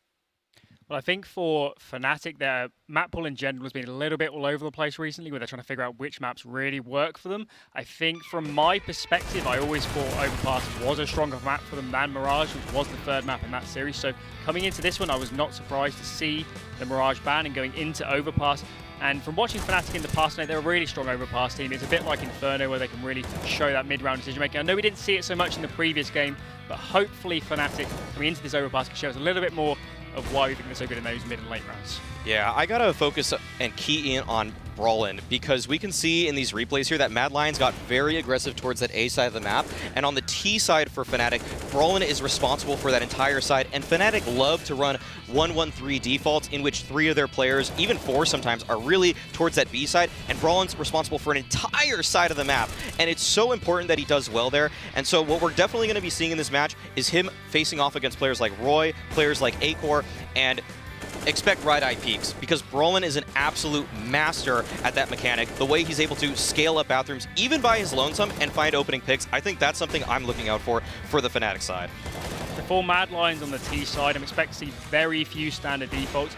From what I've seen of them in the past, what they'll do is they'll use the A default smoke, so for toilets and divider, they'll use that to kind of deny information, sell some pressure, and then they'll hammer B with the B pops, and they'll do this sort of faking sort of style. And if Fnatic haven't prepped on them, they haven't looked at their games, they could be in real trouble here if they over-rotate towards A off those smokes and don't keep free B. So I hope for Fnatic's sake they've done their prep and they can come into this one. I think I'm really torn actually of who to take to win this one. I'm probably just edge it to Fnatic, but this could go really close and could even be, an overtime game. Yeah, and obviously there is a difference in caliber of opponent, but worth pointing out that Mad Lions did win against Dignitas Vi, as we saw the replays there, and did so in a dominant fashion. That was also Dignitas Vi's map selection themselves. So despite that, we did see Mad Lions coming in looking really comfortable on Overpass, and I'm excited to see what we've got next. Let's take a revisit here to our Pinnacle odds to see where we're standing as we move into the third and final map of this series. It will be interesting. A slight advantage there for Mad Lions. Yeah, it's a little surprising, and I'm glad you brought up the caliber of opponents, because in the last couple of months, Fnatic have taken some pretty serious scalps. They've beaten North, they've beaten OG on this map, where on the Mad Lions side, they've lost to teams like Wisla Krakow, and they've lost to Havu. They've lost, and the only wins they have are against Dignitas, if I'm not mistaken. At least in the last week or so, the only team they beat was Dignitas. And so it's been tough for them to try to find their footing on Overpass. But like Samuelson said, they will learn more in a loss than a victory. And so that has to propel Mad Lions moving into this last third map. Yeah, I think those odds there were a little bit too much towards Mad Lions. I mean, as Maui says, realistically, we just haven't seen enough of Mad Lions on Overpass to really definitively say, in a matchup versus Fnatic, who played so much Overpass with this lineup that they can really come in and take it. So yeah, I'm not really sure why people have gone to that angle, maybe seeing the way Inferno went when we really thought Fnatic would come in super strong. I do think they are an incredible Inferno team, so maybe they're shaken a little bit by that result, but who knows what's going to happen, and I just edge it to Fnatic for this one. Fair enough. Well, the community overwhelmingly 64% in favor of Fnatic right now. We need to put a capstone on this series, guys, and to give us the down low on Overpass will be Anders and Semler. Oh, yeah. Our third and final map at a best of 3. I think it's going to be fantastic. I can't wait for it. The first one was close. The second one, you know, still a very, very close game. A lot of highlights coming out of both those 2 maps, and now the final one on Overpass. I can't wait. Feel like we're being blessed with good Counter-Strike here early on. We all just like the revenge story, Anders. That's the main thing here. And, yeah. Considering these 2 teams played in a best of 3, went 3 maps very recently, and Mad Lions were the ones to take it then. And you know that Fnatic are just going to be screaming for blood in this series, and that they hit the ground running. Vertigo looks good. There was definitely some weakness there from Fnatic, but they got the job done. On Inferno, it just feels like they got battered. They did get battered. I mean, I think some of the things that Fnatic have that are some of their super weapons weren't really put into play. I mean, I think most notably Brolin. If Brolin, you know, who's amazing on the first map, takes a bit of a break on the second map. If he's back in the third map, though, that's a lot of trouble for Mad Lions all of a sudden. So I don't know. It's hard to say. I looked at the map, you know, like the win rates for them, and I think Mad Lions has a 1% win rate over Fnatic on this one. So like, who knows? That doesn't mean anything. Both of them are in the 40%, like 40% range on this map. So it's not like it's a strong map for either one. I think this is going to come down to grit and who gets it done, right? Who has the belief, who has the confidence. And I you know, in these sorts of scenarios, I still want to lead towards Fnatic just because they have that experience. They have the core of that team that have been in the tightest of positions possible. They have to know what it is, what it takes to get it done. Yeah. Mad Lions are the ones who, you know, under pressure should be struggling. I mean, a couple of things that I think would be really cool to see out of Fnatic for them to take the win here would be Golden continuing on his entry frag mission. It's been really cool to see. I've really enjoyed it so far for him, especially on Vertigo. But yeah, they had a lot of trouble on the T side of Inferno, so it wasn't that many opportunities to do it. So I think Golden back to entry fragging, that would be a huge thumbs up. And then I think following that, one of the people that could be really hard to play against on this map, really on either side, but on CT side maybe more so, someone like Crims. He's just a... like, he's a player you would trust to say, you know, just play it on your own. Like, whether he's in connector on the CT side or, like, you know, you can make Crims do a lot of stuff on his own, and he's going to be making intelligent decisions all the way through, and it'll be hard to find him and catch him and all the rest of it. So I imagine that could be you know, an interesting kind of scenario. Actually, this is fun. This is an interesting you know, matchup also because, you know, we're talking about Refresh and how much he could do. We haven't really seen that yet. So that's another potential thing that maybe they could call in on Mad Lions here. Maybe that would be a real difference maker. Yeah, he's really been struggling this series. Hasn't really done too much. I think Shush, and I mentioned it at the end of the second map there on Inferno, where it was Shush to provide that star level performance for Mad Lions. Yes. Against when Mad Lions played against Fnatic last, it was Refresh just going ham, dropping 70-something frags across all 3 maps. Just a total monster star performance from him. That's what tipped it over the edge, right, in favor of Mad Lions. We're not really seeing that from him today. And I think that was mentioned going into this series as well by Maui Wowie, that, you know, where is Refresh in general right now? I felt like he dropped off a little bit, or perhaps it was, yes. You know, regardless, that there was a little bit of a drop-off from Refresh. You know, coming out of last year, you were thinking, okay, this guy's going to be hot to try. He's going to be in there doing damage. And we never really got that star-level performance from him. I agree. I think he's a really cool player to watch, but, you know, in a best of 3, now would be the ultimate time for him to sort of wake up from the slump of the first 2 maps and just do a little bit more, right? I'm sure as well for both teams, because you've been playing so many rounds now throughout the first 2 maps, getting into this one, if you could find a way to get off to a good start and really, you know, like win that pistol round, start to make the team feel good, that would be super helpful as well when you're a little bit fatigued, perhaps after playing quite a few maps here. So yeah, it's all going to come down to this one. Overpass, final map to figure this out. And I do believe they'll be knifing for who's on what side, as is, you know, just customary. Counter-Strike tradition, in some sense. Really, JW, just die, dude. He's running away from them, messing around. He did a nice try, but it wasn't enough. Okay. You picked Fnatic for this one. Do you wanna stick with that pick? Yeah, Anders. I'm not one of those flip-flopping guys who's gonna, you know, he's oh yeah, I think this way, and then the wind changes direction, and all of a sudden I'm going that way. No, I can respect that. It's Fnatic. It's Fnatic through and through. Yeah. But still not sure what I picked because it's been changed so many times now by graphics or myself. Or Listen, dude, you picked Mad Lions. So, I mean, to be fair, it's great because now it's we got a little bit of skin in the game here. We got a little. You put a lot on Mad Lions too, didn't you? Yeah, I'll be honest. When I checked, I was like, really? But you know, here we go.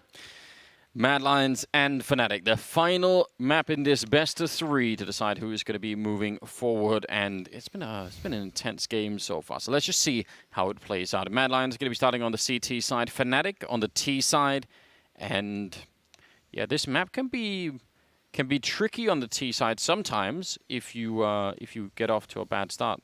You'd love that that early boost just to build a bit of a base underneath you, but yeah, if the CTs get enough, especially the sniper rifles and everything else, it can get weird. Well, you know how this goes, Anders. Rush B, rush monster, don't stop, all the Glocks in the way, and just blast through onto that B site. That's the call right there? That's the call right there. All right. Don't stop, whatever you do.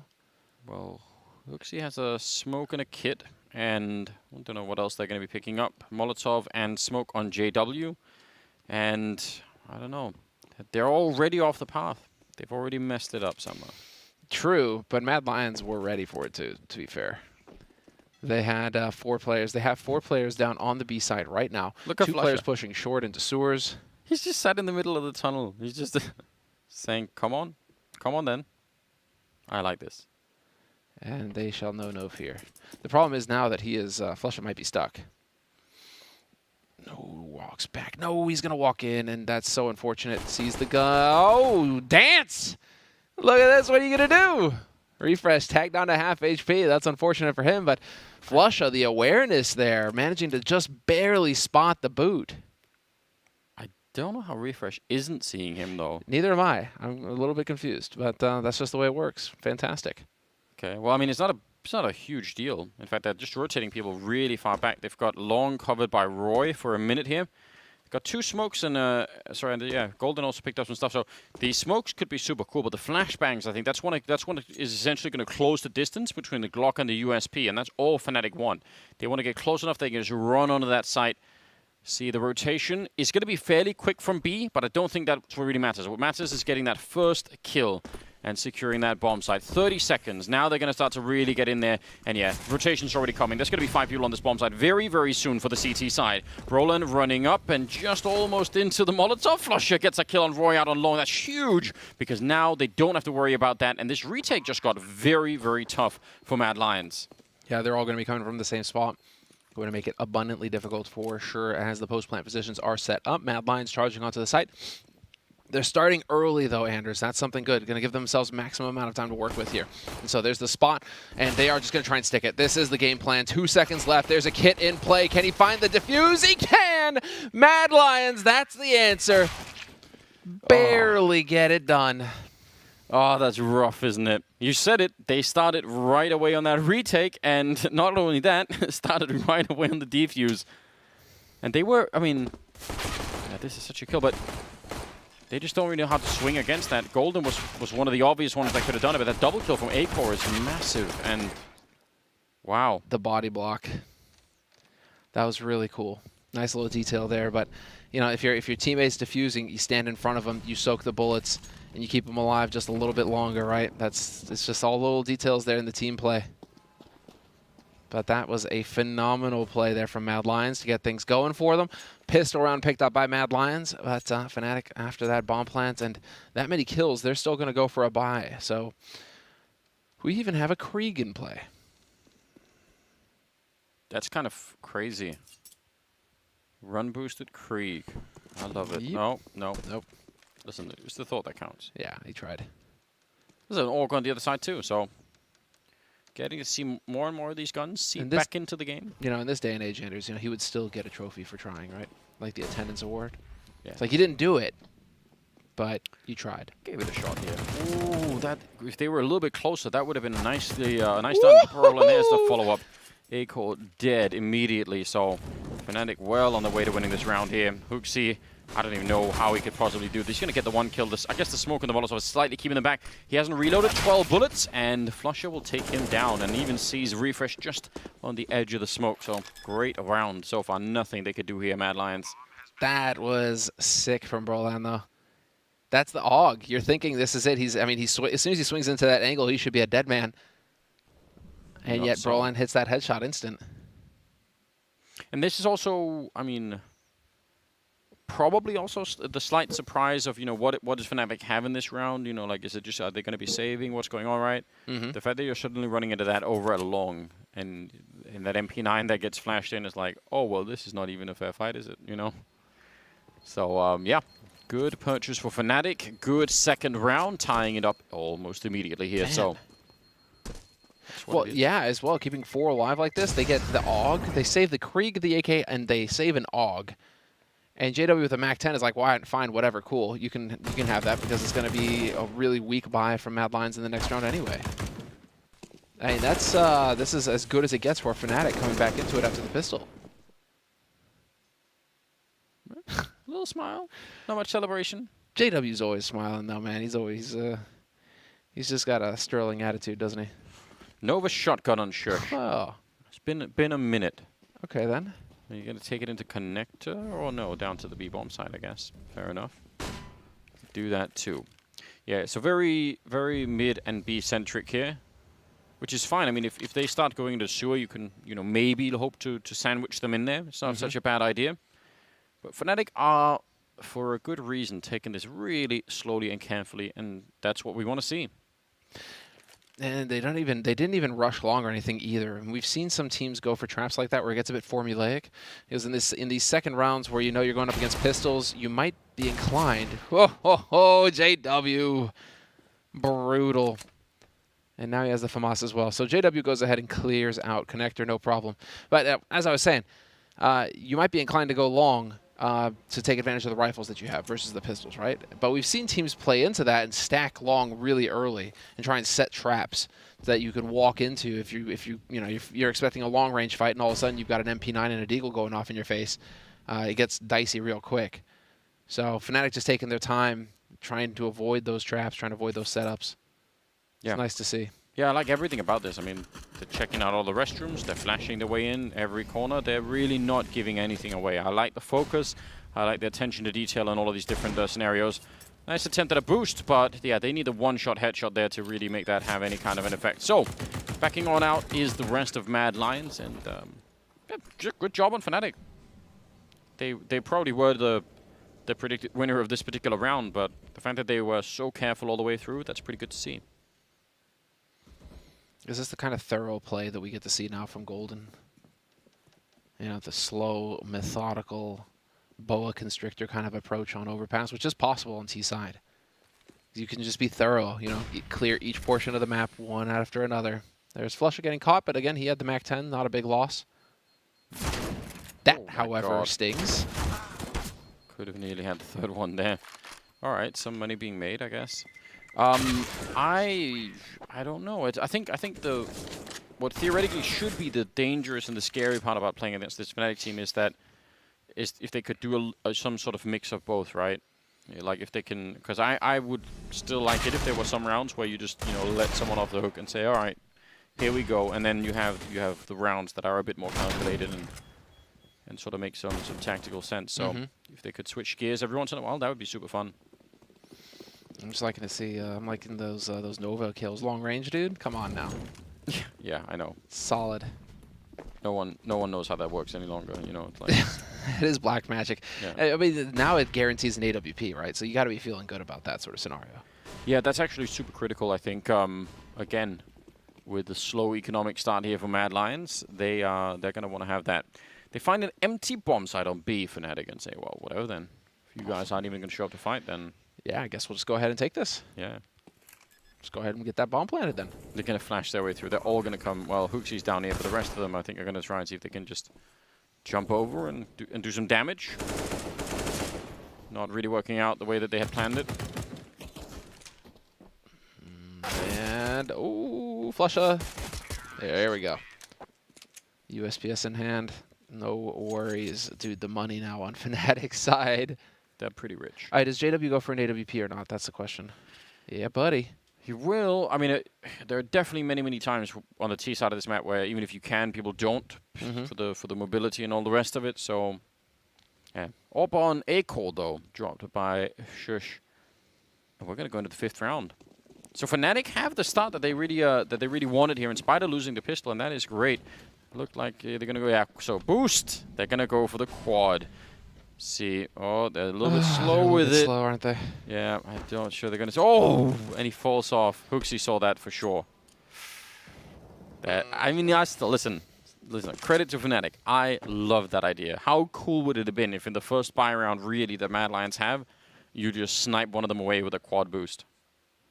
Oh, it would have been monster sick. But it just sucks for Mad Lions that they didn't have, that they were stacked B and they didn't have anybody to just swarm mid, right? And that's why you see that flash coming over the top. That's why you see utility having to be used by Fnatic. The appropriate answer when you see the quad boost on CT is to rush mid and get all the way up nearly to T-spawn and take this entire half of the map away from Fnatic. And so it really, you know, you commit to that B side almost when you go for the quad boost because it takes so much to get map control anywhere else. Now they've only just cleared Playground, and they're just making their way up long here, Fnatic. Yeah, and they're trying to sell the idea that it could be something over here, but Acor's so far up and with a teammate as well, so they're not really selling this at the moment. Golden could still do a lot. If you could find a kill, it would be massive, but yeah, right now I think they still should know, Mad Lions, that it's mostly going to be B. But they're not really rotating yet, so only 2 people down here. Smoke into Monster Tunnel. 27 seconds left. Fnatic, I mean, they have not left themselves a lot of time here. He's doing his best, Gold. He's really trying to sell this right now. And in some sense, he is. There's still only 2 people at the bomb site, and they might be too late. Shush with the 1 kill, but no follow-up behind it. 15 seconds on the clock. Smoke is up to the sniper spot. They just needed 1 more person. I think they would have easily stopped this, but now they're in a lot of trouble. Man advantage still for Fnatic, but it's a slow rotate. That guy, Golden, he's still up on that A site. If they get the job done here, it's going to get real spicy for Fnatic. Acor and Roy still alive. JW finding the long-range pick, and this is a Golden arriving in upper. Yeah, it's just going to pretty much end this, isn't he? But JW, is he going to allow them? No. Oh, he spots both of them. Yeah. Man. That is, it's really, really interesting to see, because again, Acor and Roy were so far up that when that smoke went down all the way from long to the A bomb site, which was sort of the initial signal that, hey, you guys were coming A, they just already more or less knew, and all they would have heard, oh, little leg shot there, oh, JW, don't go too greedy, in the corner hiding, it's going to be Roy, so, but still, they knew that there was no one at restrooms at all, right? They had that, all they could have heard was someone running and shooting out long, and no one rotated. Like the entire 3-man stack over at the A-bomb side just had to stay. He was ready for it, man. That was going to be it. If he doesn't fall off, he has that shot. Yeah. All that preparation, JW. And yeah, screwed it up. That, oh man, I wonder how you'd... I'll leave that to the analysts. I'm not sure how you judge that, but the fact that they knew about what was happening on the A side and didn't rotate towards B or even got closer to it, that just cost them a lot. Well, that was a must-win round for Mad Lions, I think. Yeah. Because now, I mean, 2 survived for Fnatic. So at least some of that bank is going to take a hit. But, I mean, still, it's putting you in an awkward spot economically. You're going to have 2 guns. Do you go for a pistol Kevlar? You know, Roy could drop a FAMAS. You know, there's some weird stuff that you could go for here. It's looking like it's just going to be a half buy, and Roy will be the guarantor of a AWP if necessary. And, yeah, that is going to be the play here from Mad Lions. So, okay. Well, yeah, this is by no means the start Mad Lions were hoping for after they picked up the pistol round. No, definitely not. Some of a boost there. We've seen it before, but I mean, yeah, a little bit of, you know, just lacking attention. If you're coming through that sewer tunnel, you could easily go down. Not happening so far. And that AWP on Acor slowly moving up, very slowly, in fact. Hasn't found anyone. They are trying to make a little jump there. Do they realize if they go back and boost, they could probably catch him? So yeah, that's I think what they want to do. Crim's looking over. Acor's already taken 1, but they're going to find him. He should be dead. Oh! Acor picking off Crim's. Just some of the wall catching it, and now JW going down. Oh, man. Fnatic, they had the right idea. Oh, but the flank from Flusha at least catches out 1. So that's Hooksy gone. Acor takes a lot of damage as well. At least this happened fairly early. There's still 50 seconds on the clock, so they're paired up, but now they're boxed in. Refresh is pushed all the way up into connector. they really need to make sure, Mad Lions here, that they can trade kills, right? The most important thing is not dying alone with sort of for no reason. They have to get in and get the bomb down and find 4 kills in not that much time. Flash their way in here. Shush is going to be going down 30 seconds. And I don't know, that orb is still up at sniper spot. See if they can avoid it somehow. A-Corp not seeing much at the moment. Looks like they're wrapping the other way around and just jumping right through. Roy's down next, so just like that, the snap of a finger, it's a 2-on-2 with the bomb down and at least a kill there. Brolin, could he do this? He's been the hero before. He's 10-1, and now, oh, he nearly could have had that. Looked like the timing was there, but Refresh will take him down. So Mad Lions, they do win the round, and they're going to be just fine with it. So close, isn't it, Anders? I mean, these are just real nail biters. Every single time, these teams are so evenly matched. But yeah, it's a lot on Brolin right now, just making big plays for Fnatic. 4-2 for Fnatic. A lot of money in the bank. They're going to be able to get a full buy, no problem at all here. Everybody's going to get fully equipped. But if Acor starts firing on all cylinders, that round is Acor, right? If Acor starts firing on all cylinders, it's going to get real interesting for Fnatic because that guy is hard to deal with when he's on his game. Yeah, it absolutely is. So you just got a little taste of it. He was saved by that little whatever it is, not on the top of the wall. That's incredible. Not wanting to challenge the smoke. Or the Molotov, so that's probably a good idea. He's still back for it after he put it out, shooting at JW. They're outside of B really, really early here, Fnatic, with Roy and Brolin having their own little one-on-one over at the other. Oh, he just scoped away or just looked up, and JW in that fight. Put some pressure on the rest of Mad Lions here. Ooh. Shush and Hooksy, though, working together. Take down Flusha. The chance for Golden, and he's going to press it. He's going to get in here. He's being bold. Not going to get the follow-up, though. That was so close. Yes. Again, I really like the aggression. Are they going to try and flash their way through? Why they're in the tunnel? Looks like they're going to re-smoke it. That's incredibly dangerous. But Roy's checked out. He just turned the corner to look over at the birthday party, so he knows that no one else is around here. He doesn't know if there's anyone on the playground on the other side, but he just took a look to the side. So some good information. Could leave these 2 people down at the B bomb site. There's a lot of grenades on Fnatic, though. I think Fnatic have a really, really good shot at making it into this B bomb site right now.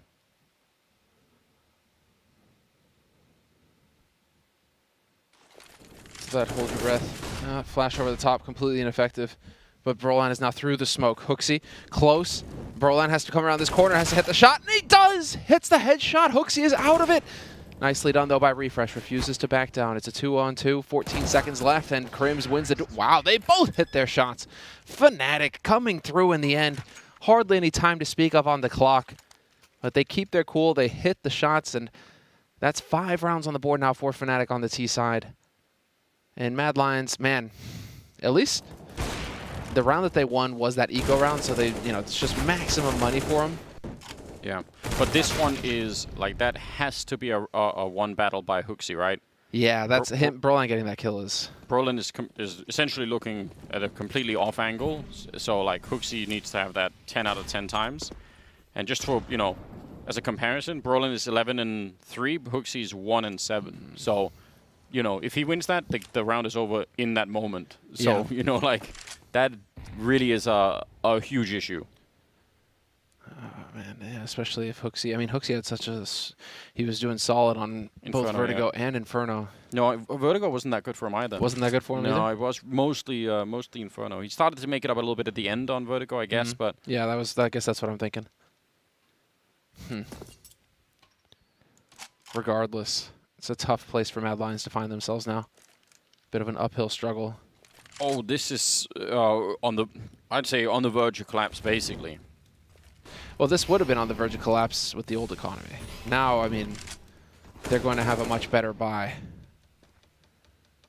They can definitely do something, but yeah, still Fnatic. This T side, they did say, we did hear from the coach of Fnatic there that they're pretty confident in the T side on this map. So also worth thinking about. But again, I just think the money that they're building up and the fact that Mad Lions, it's not even just what Fnatic are interested in. For Mad Lions look that confident right now. Like, they don't look like they're really feeling it. Acor maybe. Gonna find a kill there at the very least. But again, there's 24 seconds. He's gonna be flashed in and he goes down. Now they just need to call everyone in here. And up at the bomb site, Molotov coming out from Hooksy, trying to buy some time. He's still peeking into it, and again, he goes down. There's only 14 seconds. If he just stays alive, he can be a much better service to his team. Shush goes for a bit of a swing, and that's the bomb on the ground with 7 seconds. And Shush will make up for it with a nice triple kill. But again, there's some really, really nervous tendencies coming in here from the Mad Lion side. You can clearly tell. Yeah, and all that kicks off. I wonder, was that a tick from Brolan? You know, the old changing the weapons tick that the players used to have? I don't know about many players having that now, though. Was he trying to swap to a nade? Because it looked like he was rotating out. Yeah, yeah. No, this is Acor's positioning. But I'm more curious about Brolan getting killed there, because it looked like he was swapping either to a nade or he was swapping to his knife, but he was swapping back to his gun when he got shot, and that was just the worst timing possible for him. Oh, JW, I like this. He's going to keep going. This is peak JW all the way into Elben and taking down Shush. It's so cool. Oh, man. Dude just does not have any cares in the world. And now they're waiting for a response. Brolan smartly up here. Does spot out Acor and probably could have even had the kill on him. But again, anticipating the move. A little bit of a jump back there. Not going to try and take the shot through just yet. Surely not another jump. Just, oh, there we go. Flashed in for a bit of a fight. Acor missing an opportunity. And they're actually hunting him. Brolan is also not that scared at all. He's saying, yeah, I'm going to come. Long range. Can he take down Roy? He is so confident. Supremely confident, isn't he? Refresh is just going to go ahead and get a freebie on Crims, who had an 8 in hand. Flush is there to trade him. And so it's still a 2-man advantage. Now a huge advantage for Fnatic with 45 seconds on the clock. They don't, well, they're just going to power up onto this A site, and there isn't a whole lot that Hooksy can hope to do apart from saving his gun. Yeah. Even that will be hard. Yeah, he's kind of boxed into this position now, so it's a tough one for Hooksy, and it's a very tough one now for Mad Lions. If you get into this back and forth kind of scenario, your money is not does not have the same buying power as the Terrorist does. It's just cheaper, you know, for Fnatic to re-equip every time. Yeah, Fnatic are loving this. They are absolutely fine with what's going on here. That was such a cool move from JW. That's the sort of stuff you love to see. Absolutely. That's what I mean, that's why he's so glorious, you know, as a player. Because when it works, it's just so badass. But when it doesn't, you know, that's when you're like, oh man, his team has to play 4v5 again. You know, oh, this is really, it's really rough. But then he has rounds like this, and it's just like, yeah, okay. You go ahead and do those plays, man. You got to give it to Brolan too, though, dude. No fear at all in this guy. Yeah, and just, I mean, that's even after he knew that Acor was out there. Mm-hmm. Saying, yeah, you know, whatever. I'm going to get my team to flash my way through, and then we're going to go for it. 6-3 in favor of Fnatic right now, and they are well on their way right now to at least winning this first half, and maybe even more than that. At the moment, Mad Lions are just, I mean, it's kind of a miracle to even have 3 rounds because, you know, the money has just been destroyed completely. It's been the complete uphill struggle. I mean, it wouldn't be this way, yeah, at the risk of sounding like a broken record, right? If they're getting reset down to 1,400 every time, I think Fnatic are just mauling them completely.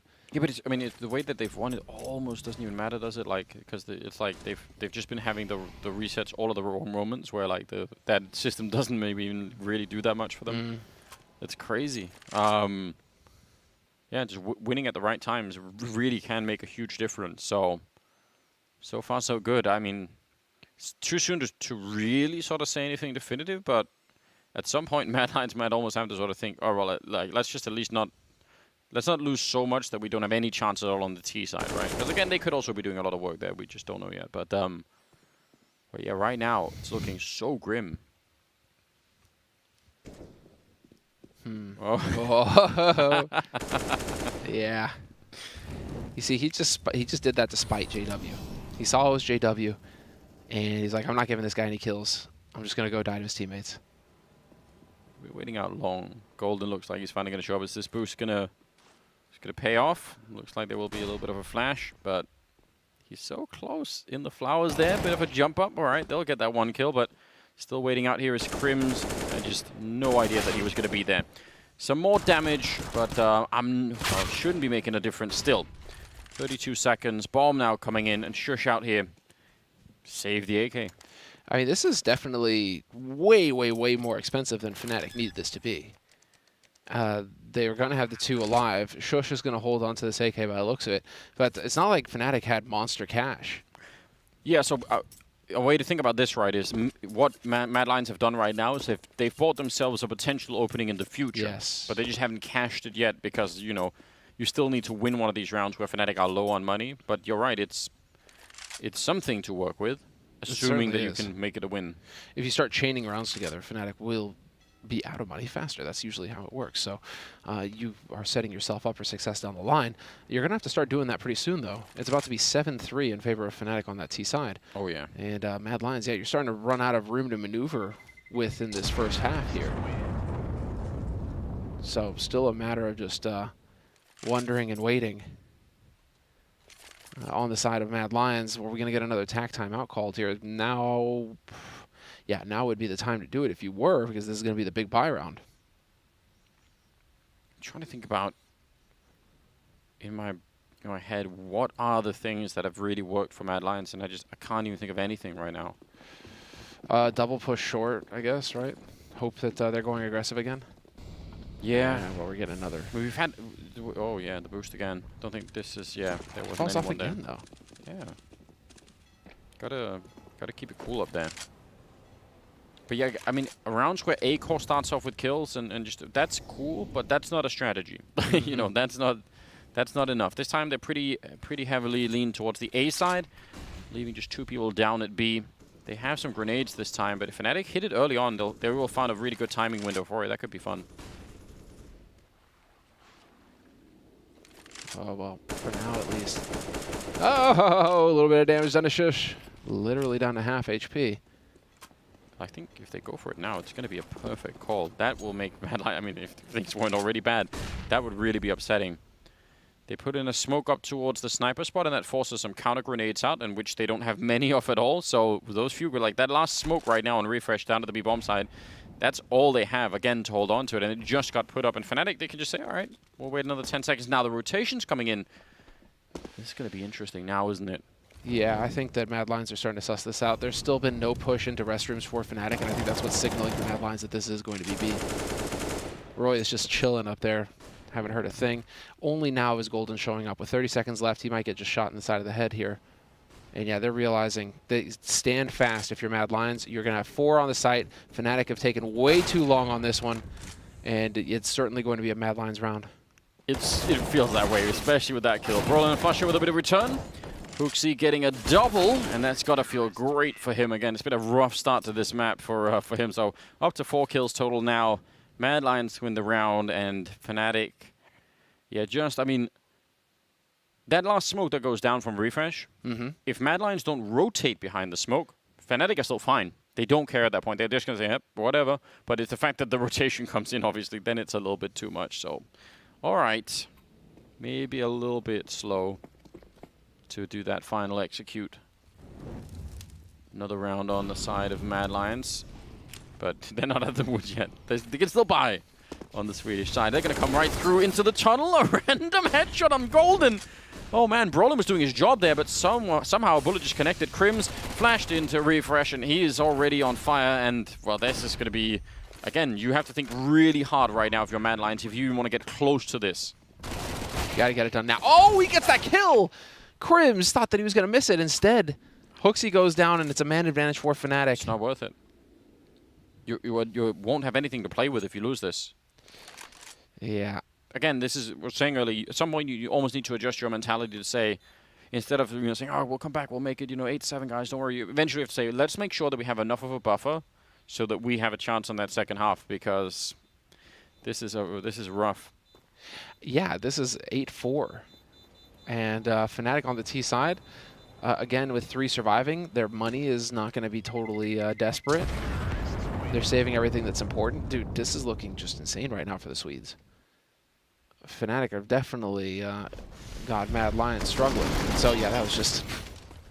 Let's be honest. I mean, there's a world in which if that bullet doesn't connect, you know, shush him. Brolin, such a great, that's an amazing entry.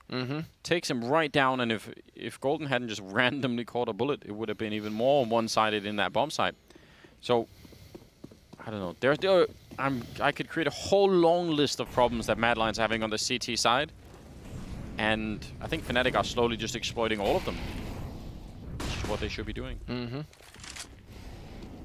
Yeah, very measured, but clearly Samuelsson wasn't joking around when they were saying that they were confident on their T-side overpass. So this is Fnatic just slowly but surely just, what, Anaconda, boa constricting Mad Lions. And, you know, the Lions are like, what? Are there even boas in the savannah? How did this happen, Anders? I would, I'd feel confident against a boa if I had an M4, I'm not gonna lie. I'd be betting on myself at that point in time. Yeah, but they only have claws and fangs. Yeah, well. And a mighty roar. That's sounding a lot like a whimper right now. JW, dude, yes! Hey, buddy! He saw him. Oh, it's so bold. That's again, that's where you get to that level where you just think, you know what? I don't even care. I know I can do this. I'm He's sure. Just styling. Yeah. Wow. All right. 3 people up here, but they don't have that much to fight with either, and it might be a little bit of trouble. Hoopsie going to be going down. Roy with a bit of a trade there. 27 seconds. And, yeah, the bomb is on the other side, but Roy's alone in a 1 versus 3. It'll be 9 on the board for Fnatic. The problem that I'm starting to really see is that it doesn't really seem to matter how many people Mad Lions put down at that B bomb site, they just cannot hold it. So then, what's left, you know?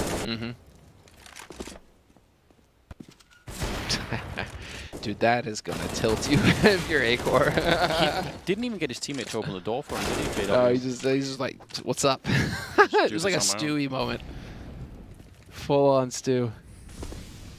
Double HE. Thrown up, Brolin. All right, a little bit uncomfortable here. It's a pretty good adjustment. He'll take them all down. So, almost looked like he was going to overpeak that. But yeah. You see that target acquisition from him, though? Like, just, he knows somebody's past him. He's probably going to die, but he's already got his crosshair on 1. And so he just locks onto that guy, gets it done, and then adjusts for the second. Like, that's solid. So 10-4 in favor of Fnatic right now. This is spiraling out of control. It's looking very good. 19-6 on Brolin. Did talk about that as like, you know, what if he comes back for the 3rd map, you know, as the super weapon, and that's pretty much what's going on. So what do you think they're going to have you do? Oh, for the points? Yeah. We'll find out. It'll be interesting. I'm sure Monty's come up with something creative. Yeah. No, I mean, we've already got Sexy Maui, so I don't know where else we can go with... can't go down that path. He's pretty much claimed that. The boy toy of the studio. Well, apparently Yumi also bet on Dignitas and Mad Lions, so I might not be completely on my own. Could be that Yumi's gonna save me. If he does, I'm gonna have to like buy him a drink or something. You know, like, he's having a rough time apparently. The dude's a mad lad, you know. He's just he's willing to take risks. I appreciate that. You got to sometimes. It is just for fun, you know. Luckily so. Yeah. At the end of the day. Yeah, we're talking about bets, guys, but we're betting points. We're not betting cash right now. Just having a good time. Double AWP. They finally afforded it late in the 15th round. Better late than never. Better late than never. And again, like I really couldn't. I'm still down to just the A-Core winning opening frags. Solid. But if that doesn't work, then what's next? Woohoo. All right. 4th time or 3rd time or something like that. This time he's not falling off and no one's there. Come on. No, wait. Be patient. Yeah, they could go for the jump. Be patient. There's the boost. They're going to boost into it. Yeah, they are. Come on, do it. Ah! Oh, man. And there we go. Why are we being baited? Not allowed to have any fun at all. All right. Well, yeah, Fnatic's finding time even to enjoy that moment. And there's the boost. See, you should have stuck. So we're stuck with it, you know. But JW now knows at least 2 players are here. Oh, wow, that swing from Refresh. Yeah, without a flashbang, I would consider that slightly dangerous. Didn't work out this time, but looks like they maybe could find a 5th round here. So, I don't know. It's not a lot of a base for Mad Lions. If they win the pistol, it's, you know, then it starts to look like something. Certainly. But yeah, 10-5 is really not a score that the Mad Lions are going to be happy about at all. We'll see. Through Crims with the 1 kill, but they know where he is. That bomb is down in the tunnel at 25 seconds, so I think mostly a chance for some highlights here, perhaps. They're not even going to give it a chance, are they? Smoke is just up all the time, and they're all fighting him, so 10-5 at the end of the half in favor of Fnatic. I think that's incredible. I think it's highly respectable from Fnatic. You can see Mad Lions are happy about getting at least a 5th round on the board. Fnatic should feel a little bit frustrated about that. Pretty sure that they should be collecting that 11th. But that's how it goes, and we will take a quick break before we get into the second half. We'll be right back.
Well, we're back again. 10-5 at the end of the first half. The final map between Fnatic and Mad Lions. Going into the second half, it'll have to be Mad Lions trying to convince us that that this can actually work out. So far, what do they have to do to convince you of that? Just try and make anything work at all right now. I'd be quite happy to deal with that. I mean, Refresh and Shush actually are playing quite well. I know I was mentioning A-Core a lot, but it seemed like a lot of the rounds that they won had something to do with that. Shush off to another good start here, getting a headshot on JW. I mean, there are real differences between T and CT side on this, obviously, and as we noticed, they ended up sort of waiting around for Fnatic, and then they just got overwhelmed when Fnatic showed up at either site, really. This time, they're the ones that get to make the decision about where that battle is going to be happening, so that could be a real difference, and maybe it will be. We'll see. Fnatic are sticking to their guns on this B-bomb side, and so far that is not going to be the right move. Unfortunately for them, no.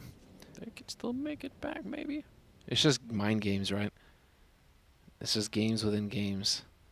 Fnatic are probably thinking, well, you know, who's a Mad Lad? Who is the Mad Lad that goes along A with Glocks versus USPs? Turns out Mad Lions are that Mad Lad. I should just Counting the seconds, but not quite.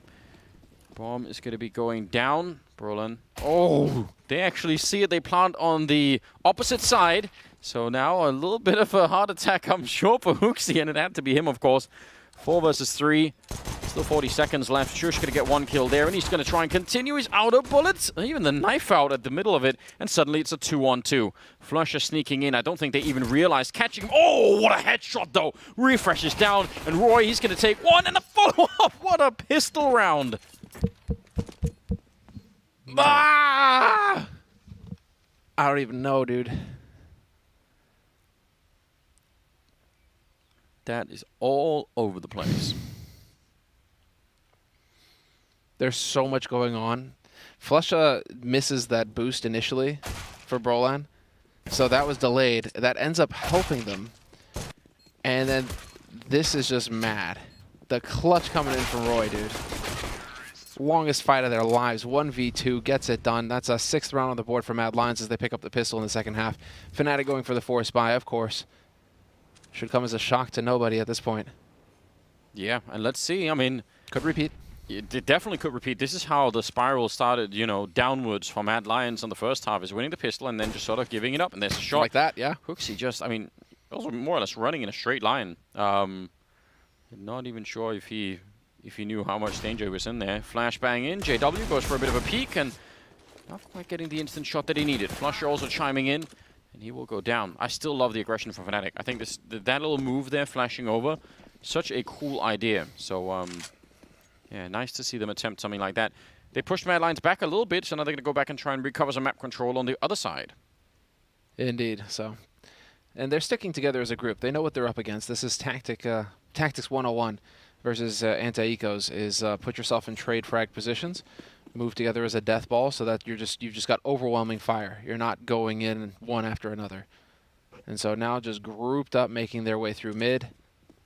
Brolan, is he going to be able to spot this or not with that scout? He's definitely going to be in position in a moment. But the nade superiority here for Mad Lions is pretty outrageous. They have everything they need now to just take over this site. But look at this JW flank. Timing is everything. Oh, Brolan needed 1 more headshot. That would have been beautiful. JW still there is a bit of an insurance policy, but can he make it around the corner in time? He needs to not run to give it away, but also be there quick enough. It's sort of a hard thing to catch. Oh, and they're just overwhelmed the bomb side at the end. 3 versus 1. And if the problem again is for him, if he just runs, they're going to get the bomb plant down. If it was out in the open, he could have won the round with 1 headshot and fallen back.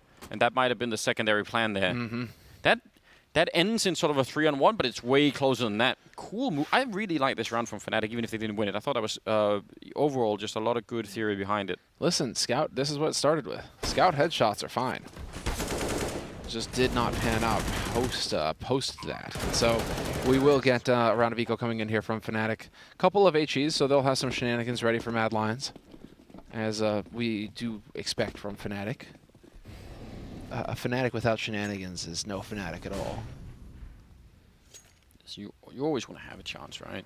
Like, what if they all group up at the L-bend and you throw those 2 grenades? And oh yeah. Or you just put it at the you put it at the entrance to sewers there, right? Oh, you're waiting for us to jump in? Cool. Long range with the MAC-10 though. That is brutal. The grenades have gone to waste. It's a bit of a shame. Well, refresh goes down, and they're figuring out now, Mad Lions, that this was a stack after all. Another kill coming in here for Crims. Long range. This is going to get real interesting for him. He survives for now. Did he have head armor? April? How did he die that quick? Well, regardless, Shush is taking care of the A-bomb site, figuring out that nobody is here. To be smoking it off, and I don't know the level of collapse that Mad Lions would have to experience to not win this round. There's no armor, low health. Like, it would have to be something truly ugly. We've seen some pretty crazy things in the past, Anders. Yes, you're right. It could happen, but I think it can't happen unless Mad Lions, you know, throw away some fundamental stuff. Yeah. I mean, bomb has now been planted. Clock's a-ticking. I mean, you don't care if you lose Hooksy because he's got the UMP, but Shush and Roy right now should be probably thinking about how to get off of this bomb site, not let themselves get bogged down here by Flusha and Crims, who are really trying to sell this, and they will manage to pick up both. Okay, so they survive it, no problems at all. And Mad Lions, everything going according to plan so far on this T side. 8th round on the board. They managed to get all 3 rounds after the pistol, so that's always dandy. But now Fnatic, this is it, the big buy round. At the moment, it feels like Shush and Refresh are combining to try and sort of take down Brolin on the other side. And preferably before Flusher and Crims continue to get kills here. So, man, 10-8, I don't know. It still feels to me like Fnatic just have like more momentum, more confidence. Maybe it cooled down a bit here at the beginning of this second half, but if they get back to it quickly, the way that the swagger that they were playing with in that first half is hard to shut down, isn't it? JW out long. Oh, he's going to be falling back, actually. Come back, JW. Take the fight. Instead, they've gone for what could be a really nasty setup. Back. It is going to be the 1-2 kind of combination here. There it is. The kill from JW sets up the bait. Brolin. Oh, is Brolin really going to swing on this? So risky.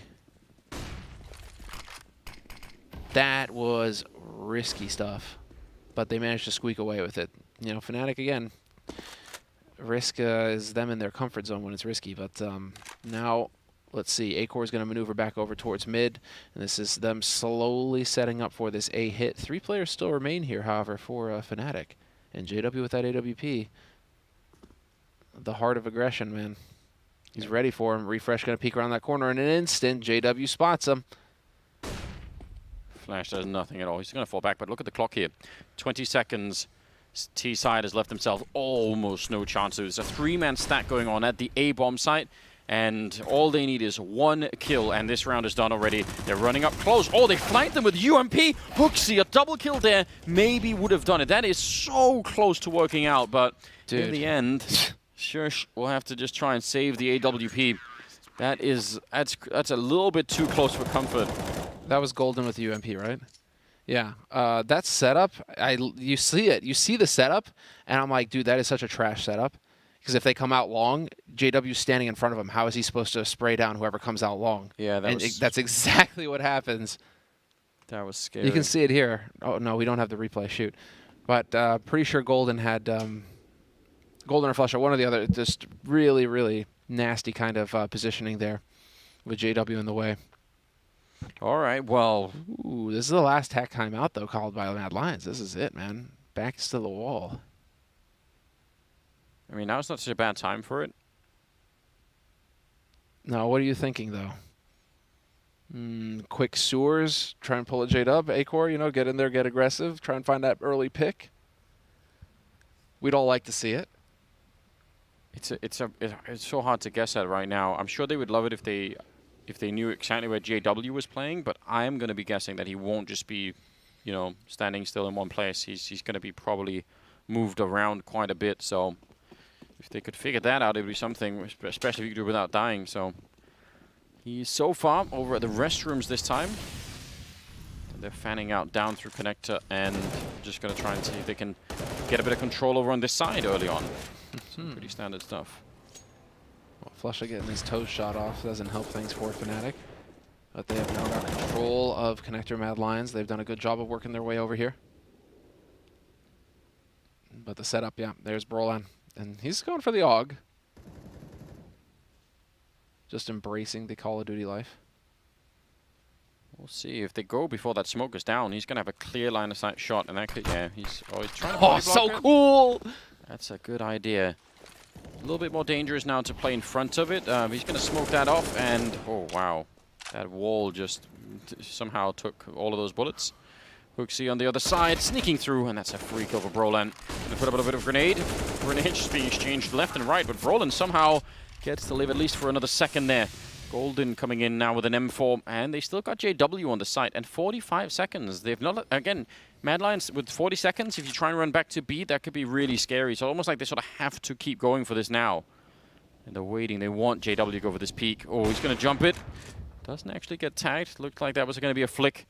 And now they're going to be calling in the rotation. They know what's coming now. And look at this forward play from Golden. If he turns the corner and shoots Roy in the back, the round is done. There's almost nothing they can do now. They're going to get funneled in. Nice shot on JW. Golden out in the open. And there's the crossfire is so powerful between the site and that long position, or that restrooms position. Acor going to get the bomb plant down, but oh, a headshot as well. He picks up the orb. Surely there should be absolutely no way. And Golden just barely gets out. A triple kill for him, but that got so dangerous at the end. These rounds, man, just closer and closer. But Golden, the hero, just barely able to make that work. Mad Lions, man, they keep getting so close, though, that they shouldn't be getting too frustrated with themselves. These are the finest of margins that they're playing with, and they know that they've got Fnatic reeling as well economically. It's not like with Fnatic surviving with 1 or 2 players that they're going to be building any kind of big bank. Yeah. So Mad Lions need to not get flustered. They just need to keep their cool right now and go for a Mac 10 force buy. Okay. All right. Wasn't expecting that at all. But that's got to be the play. Here's how they change the pace, Anders. I was not expecting this at all. No, me neither. I mean, listen, let's just enjoy it and see if it works. I have my doubts, but they have head armor on every single member of Fnatic, and that's a really important detail when you're up against the Mac 10. Flushes there, ready just to instantly Molotov that off. There's going to be a lot of grenades raining in. They do have a good setup. They've got Brolin also sneaking down through Connector. He's already found the kill as they're trying to push in. The timing for that one on Brolin is amazing. That just, whatever plan there was, it is gone as soon as he gets that kill. All right then. No kills happening there. No damage. That is... Worst case scenario. Kind of is. No bomb plant, no kills. You know what, the Mac 10's is like, oh, if I get a kill, $600, right? Nah, no kills. Not even one. So yeah. Man, 13-8, Anders. It is. I mean, again, this is sort of one of the things we're talking about, right? You need enough rounds at least on that CT side to get like a little bit of a buffer, and Fnatic are slowly walking away with this here. And now they're building money as well on top of it. Let's see. There's the setup. Yeah, Flash impeccable. Hooksy is gone. This is going to be that hard eco, though, from Mad Lions, so they're just going to charge in here and die. Not a single point of damage taken by Fnatic. Krim's freaking out, enjoying himself. But it's 14-8. And so Fnatic right on the edge. And this is it. Big buy round coming in here from Mad Lions. Everything on the board now. You can't hold back. You got to put it all in there. And with 4 seconds, 3 seconds, it's going to get real fun here, Anderson, in just a second. Very curious to see what Mad Lions have got in store for us, because Acor's got that AWP. We haven't been seeing the aggression from him. He's not had the impact that I'm sure he would have enjoyed. Just bringing to this this final map here. Not that JW really has either. Both the Orbers have been pretty much quiet. Brolin and Krims, though, are the ones doing an enormous amount of work, and both of them continuing on the second half, right? I mean, that's also very important. It's not just been a first half performance here for them. Brolin, well, case in point, he's going to continue, and he takes down Roy. Yeah, they need to be able to trade some of those kills, but not possible. And JW is still out here with the AWP lurking around. Finally, they take one down, but surely they're going to get caught off guard. They won't have guessed this. Yeah. Oh, a bit of a flick. Not connecting, though. That needed to be done right away. He's getting some backup. Yeah. Oh, Golden, he didn't have the gun out, and Acor takes him down. What is this absolute circus? Yes. That was...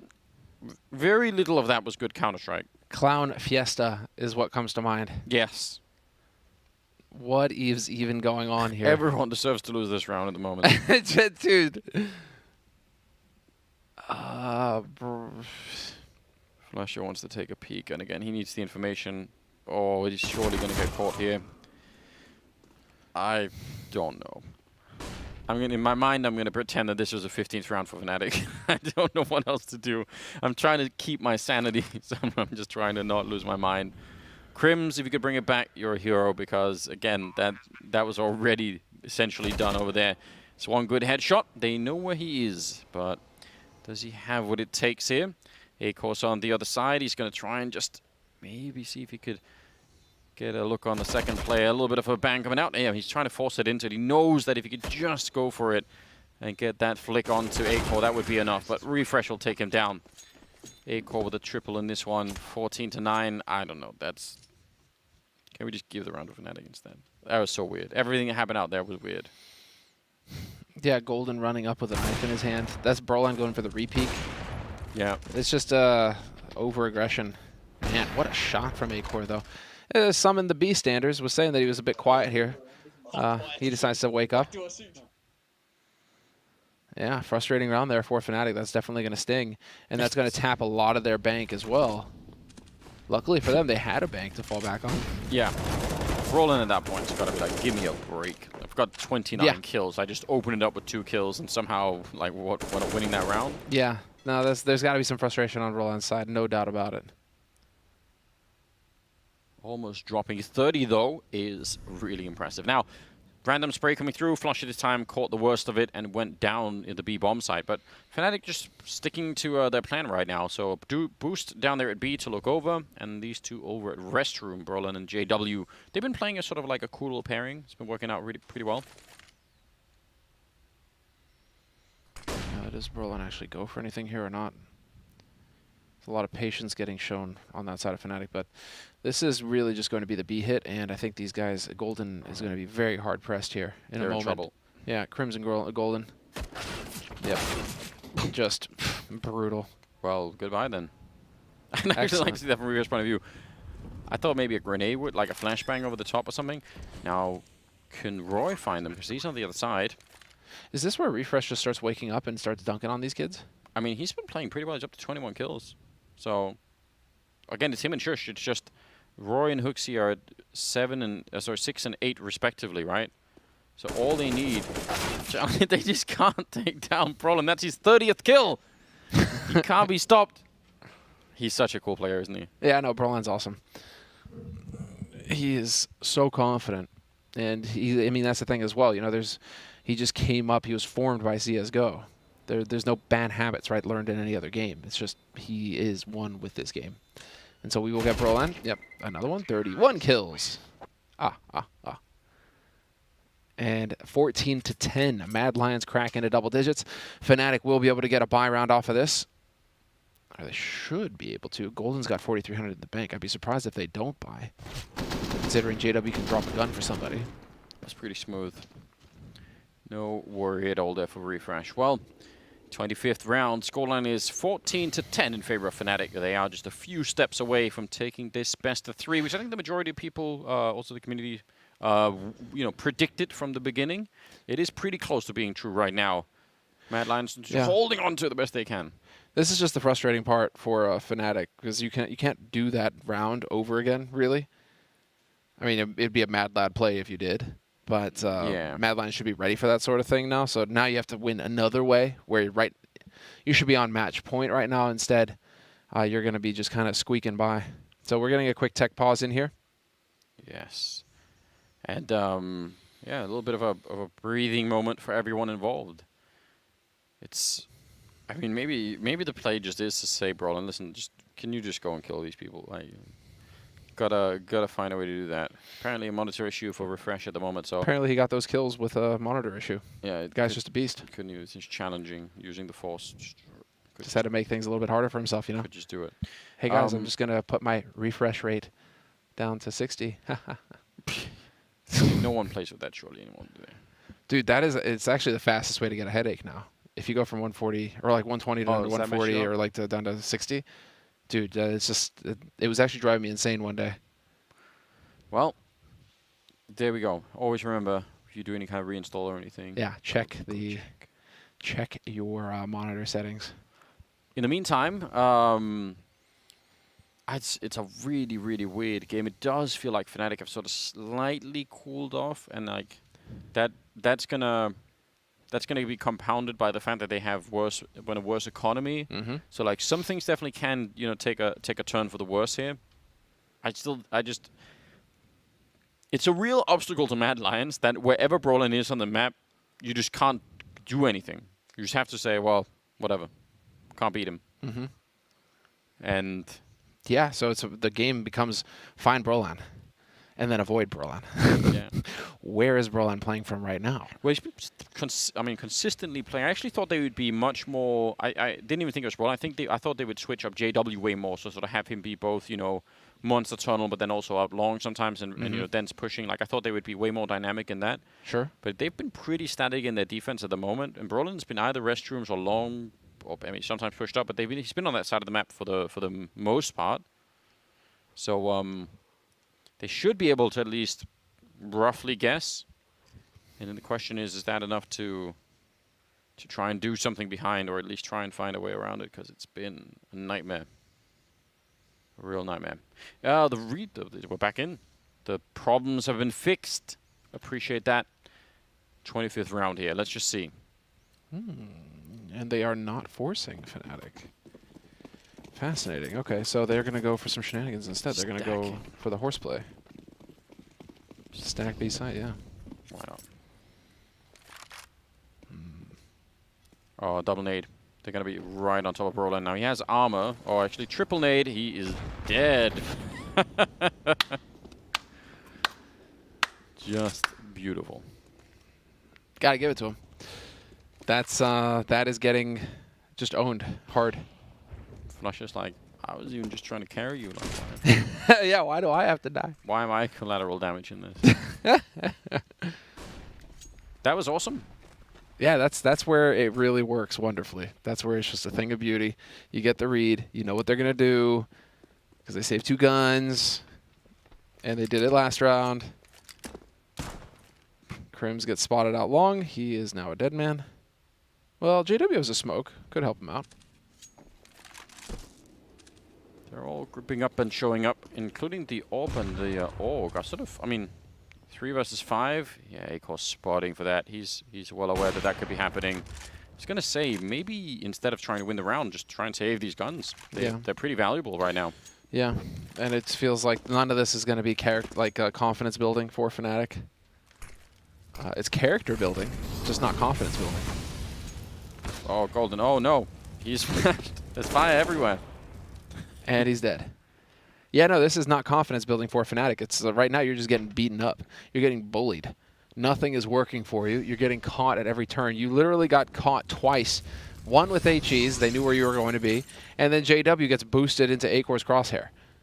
Yeah. So if you feel downloaded right now, like if you don't feel downloaded right now, I don't know what's going on, Fnatic, because they've got you, bud. I'm sure I mean, Fnatic must just be thinking, you know what, like, any round now, all we need is that one opening where we actually get away. I mean, last time they had it with Brolan and a double kill out long. That was it. That was the 15th round. And then somehow they just, like, you know, fumbled it all the way back and just ended up getting into a weird fight. Like, I don't even know. So, Crims hoping to hide the AWP, which is such a good idea. Roy's kind of close by. Crims not making any noise. So, they don't find him. We'll be around for Mad Lions 11-4 now in favor of Fnatic still. But, yeah, I mean, it's a step in the right direction. I can't shake that feeling that Fnatic just have, you know, like, one little tiny problem to solve and they're good to go. Well, yeah, just get Brolan into position to actually kill something. Yeah. 31 kills right now. And yeah, we are seeing some more aggression. JW heading to top mid. Brolan will be there to back him up as well. Now he's got the angle on Acor. If Acor peeks into this, JW will have the shot. But JW, he's alone up here. Brolan's already fallen back, so I'd say staying here forever is risky. Roy could be walking around the side, and yeah, that's exactly what he's checking for. Eventually, we'll give it up and fall back, so I'm slightly surprised he even stayed that long. And a quick 4-man stack on the B bomb site, so that's a little different for Fnatic from what we've seen earlier. They've had that pairing of Brolan and JW over on this side mostly.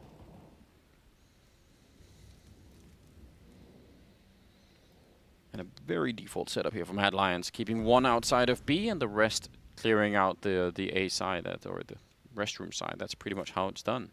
Yeah, and at the minute mark, this is where Fnatic are going to start thinking about how we need to get information. We need to figure out where these guys are coming from. The only one really on this side of the map who's going to be able to help him out is JW. But him getting flashed there is enough. He's going to die. But that's enough to get the rotation to come out from Fnatic from the B site. Golden and Brolan are now back up on A. But they've been doing this A push almost every single time. I mean, they keep running it low. They don't ever switch back to the B bomb site, so it should be readable for Fnatic. Grenades, there's 3 smokes left here that they could pop into the site.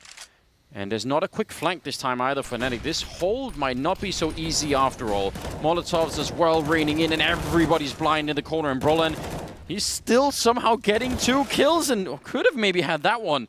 I mean, he should have been dead with no kills in that round. He's so lethal, even when he's just pushed into that corner, blind and on fire, and still somehow a force to be reckoned with. Now, Flusher and Crims, 2 versus 3.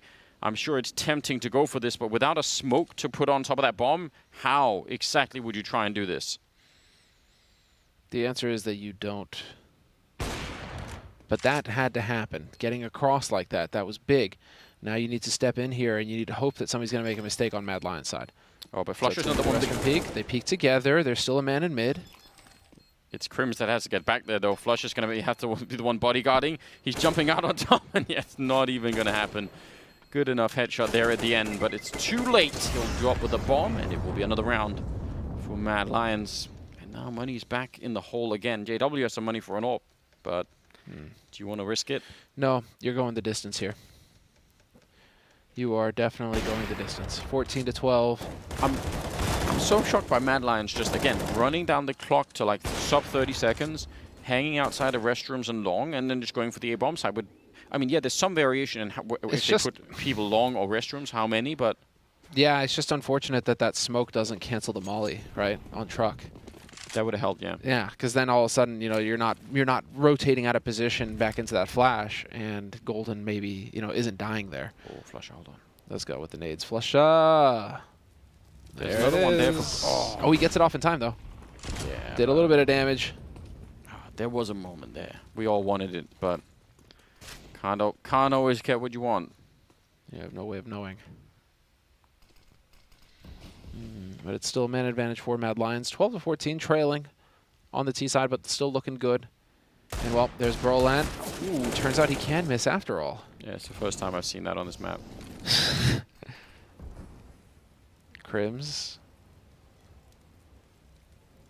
Unbelievable, the timing. He still wins out, but yeah, this is getting silly.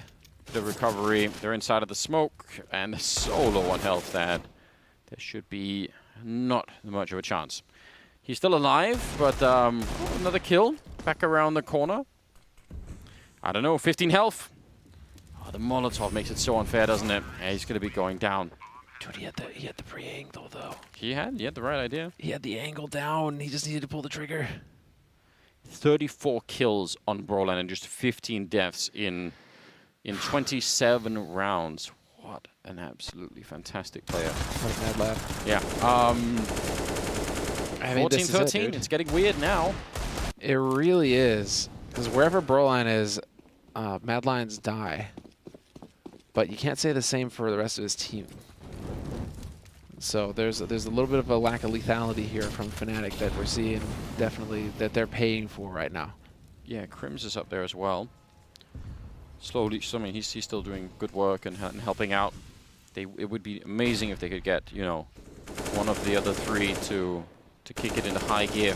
The same situation kind of for Mad Lions, right? Strish and Refresh doing a lot of work. A-Core's there now. So yeah, A-Core's actually stepping up a lot more. Ooh, Crims going down.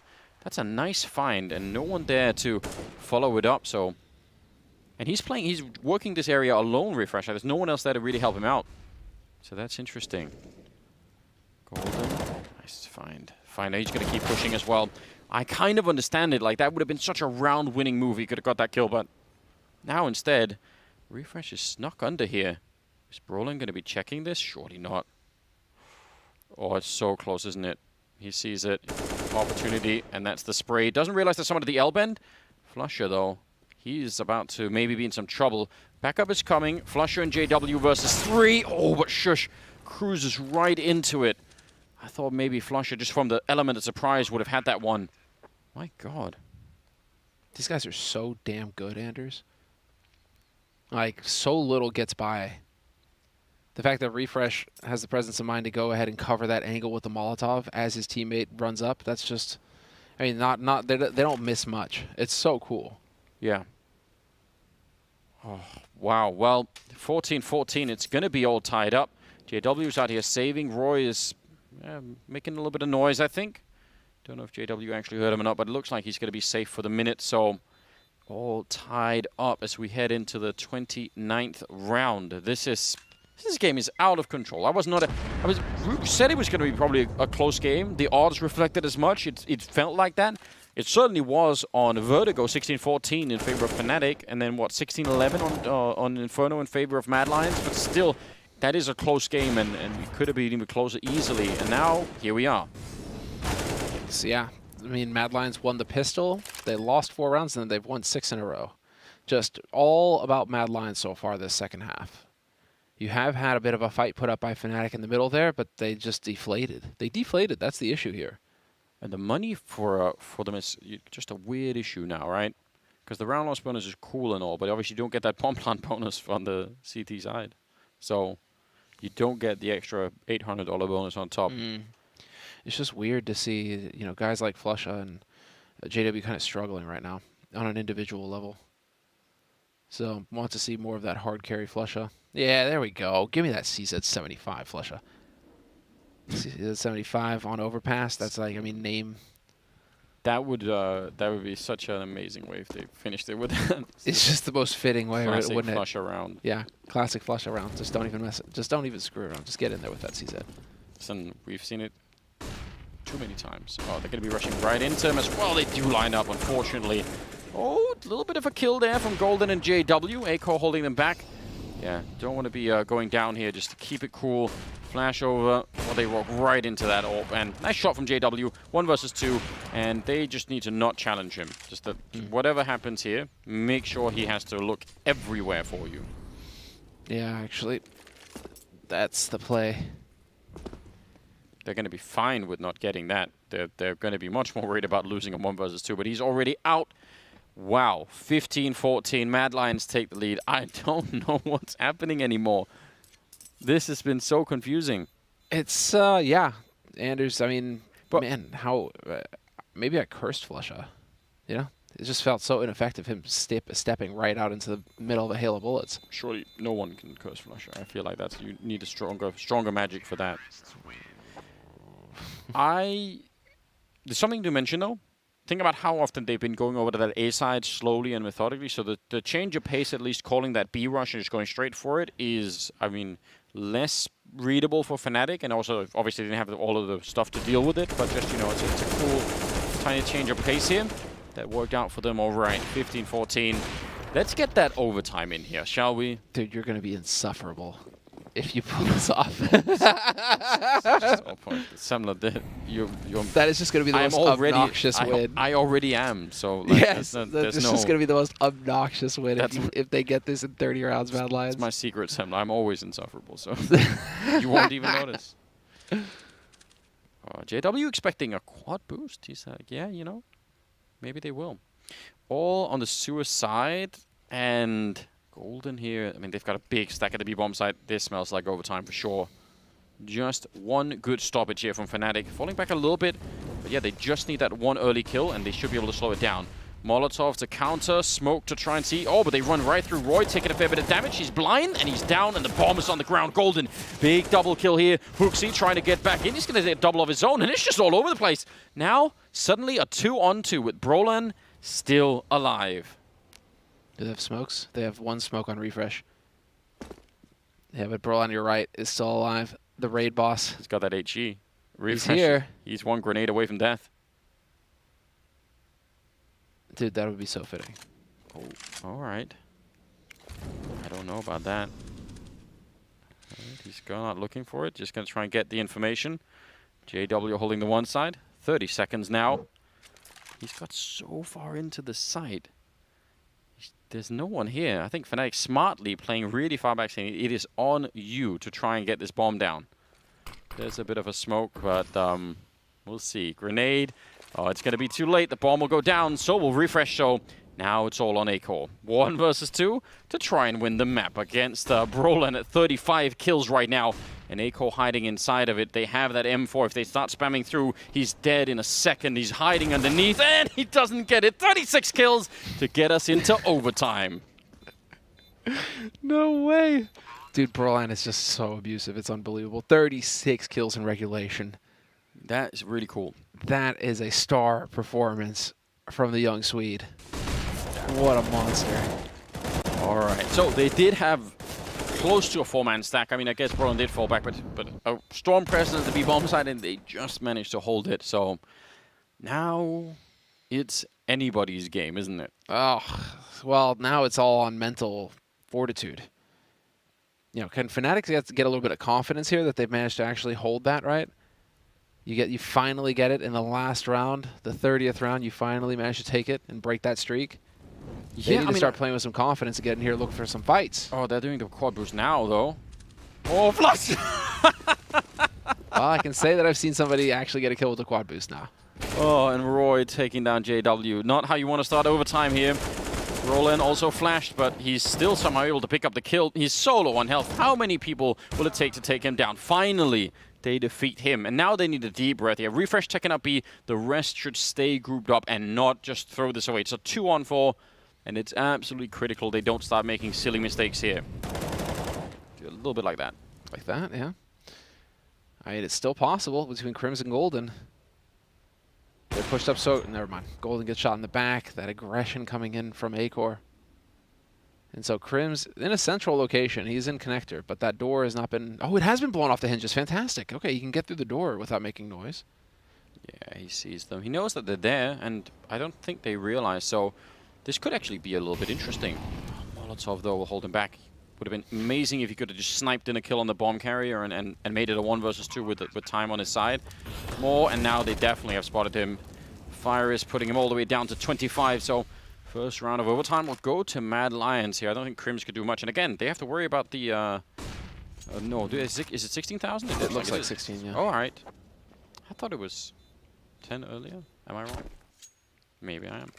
Regardless, I'm kind of glad that it is, because I'm more of a fan of everyone being able to buy all the time in overtime. Mm-hmm. And so the first... oh, there's a shot. Yep. That was perfect. And then that's the answer that you have to expect as well, that they're going to be pushed up super aggressive if there's a quad kill. I just find it... stack, rather. I just find it to be so funny that that they tried, what, like 4 times? Oh, they're going to do it one more time. Why not? Don't think... No, not happening. No boost either.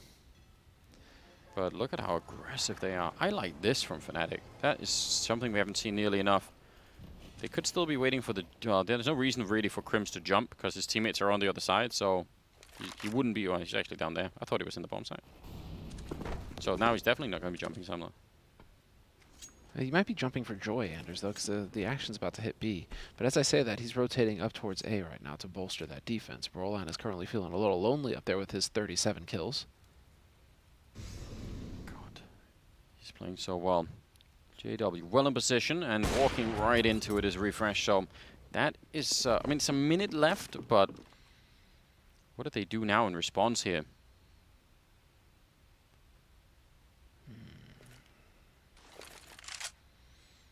Yeah, it's going to be up on short Golden. There we go, picked by Acor, had the advantage. Flushers in B, and there's some backup here as well, but I don't know, Hooksy, could he swing for it? Again, he's had such a rough map right here, but if you hold on to the end, maybe you can finally get that kill that you really need. Crims is falling back. Roy, I mean, again, if he runs, he's going to get caught, right? So he has to sort of pretend a little bit. Crims going back to check just for a second, but no, he's going to go for it. 25 seconds, and they're bringing the bomb back. Roy's actually calling it in. They have time for it. Oh, dear. They've actually out-called him here. Now, can they get back in time? They're going to realize, Fnatic, at the last possible second, that there's a lot of trouble here. Roy, big fight to be winning, and the Molotov to slow them down. They just have to keep pushing through. Bomb. Oh, it's... Yo, there we go, finally! They actually got... I thought they could have stopped it. What? How? What? Where does JW's shot go? I don't know. It looked like they could have stopped it. I am... He had him. I'm so lost. Did he just, like, bop his head down? I don't know what's happening. Don't tell me he got CSGO'd, where it's like a weird, you know, model as he's planning the bomb. Oh, we don't have JW's perspective, do we? Do we? Oh, 17-15, man. That is... Well, what a call out of Mad Lions. That's Roy making that long walk.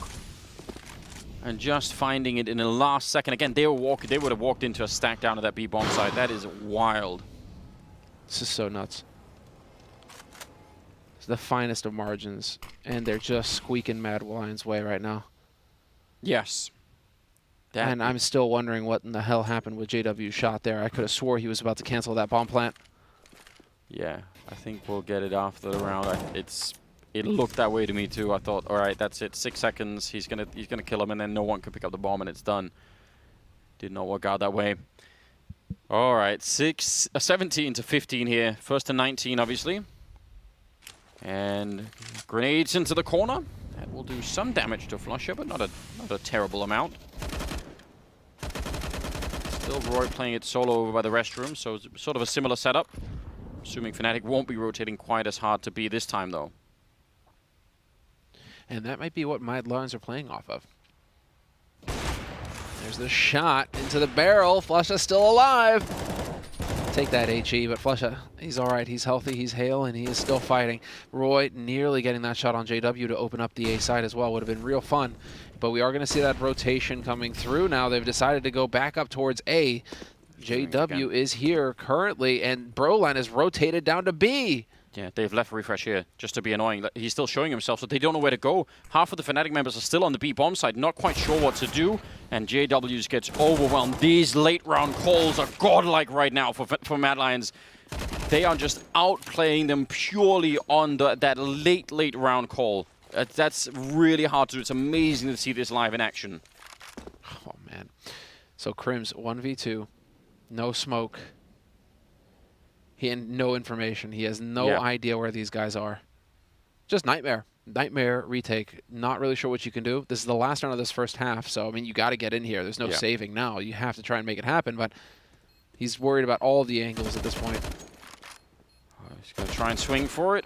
Yeah, nice try. Needs instant shot there. Acor will take him down. Wow, 18 to 15. Acor's also up to 26 kills, so he's caught up to Shush and Refresh at the moment. Okay, let's see it. This is JW. Okay, so he lands. It's double scopes. He's still moving quite a bit, isn't he? What the? What? I mean, that just has to be the walking recoil, right? There's no other explanation. He's moving as he takes the shot. Yeah, but I don't know. If you do this 10 more times, the other 9 times he's hitting that. What? I don't know what to say. Is the model still bugged when you plant? Like, is it still weird? Well, I don't think that far down though. Like, yeah, that looks like it's dead on. The problem usually is if you're shooting someone from behind, right? If you're planting and you're shooting them in the back of the head, that's the issue. Like, not in the middle of the shoulder or anything like that. Well, okay then.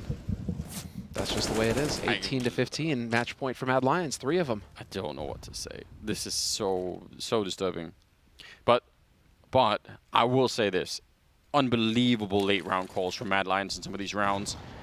Triple grenade attempt there. And again, remember, Fnatic in regulation was so good at winning the battle at this B bomb side. In fact, they were just good at winning everywhere. There was really not much that Mad Lions were doing that was working. So Fnatic could also take 3 in a row here. Smoke up at the right time. Shush. The only one at the B bomb side right now, and this only makes sense for Mad Lions if they find some of these kills across the map. Otherwise, they don't have a defense at B. Oh, finally, Hooksy showing up as well. And Roy with his teammate Acor in connector, and now Refresh pushing up. He could get flashed and killed with no chance, and actually the run boost is in there. He's going to get that one, but Crims with a nice return. All right, 45 seconds. Listen, you'll take that any day of the week. He sacked himself, and he got Broline out. So the raid boss is dead. 39 kills for Broline. Wait, they don't know about the fact that Roy is still in here, in connector. Acor's been pushing up, but if Roy gets the kill on, who's that, Flusher, then that could be huge. Why would Flusher ever check this? Yeah, he's just going to walk in, and Acor gets the kill on JW. Oh, no. 20 seconds left. The fact that they left Roy behind means that they just thought, okay, Acor's falling back. Surely anyone with him would have followed them as well. Now they just need to stand tall here. 13 seconds. Roy with a kill. I can't believe it. 19 to 15. And Mad Lions take down Fnatic in overtime on the final map. Unreal performance and such a well-deserved victory for Mad Lions. I mean, that is them earning it. Fnatic, they got so deep into this. It looked like the first half, that was it. It was just going to be running it through. And then they gave up that 15th round at the end of the first half, where it could have been 11-4. yeah. And they kind of messed around a little bit, let it go 10-5, and then you start wondering, is this actually happening? And from there on out, it was just Mad Lions. I mean, what an unbelievable game. So much to go through. I mean, the lesson has to be Roland just needs to hit 40 in regulation and they would have been fine. Dude, I'm getting some Mad Kenny-esque vibes from Brolan right now, you know? Nearly dropped 40 bomb, still lose. It sucks, doesn't it? Well, what a game. Of course, our analysts are going to have a grand old time breaking it down. That's going to be coming up after the break. So stay with us, and we'll be right back.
Whew, that was a close one. Went all the way into overtime in our third map between Mad Lions and Fnatic.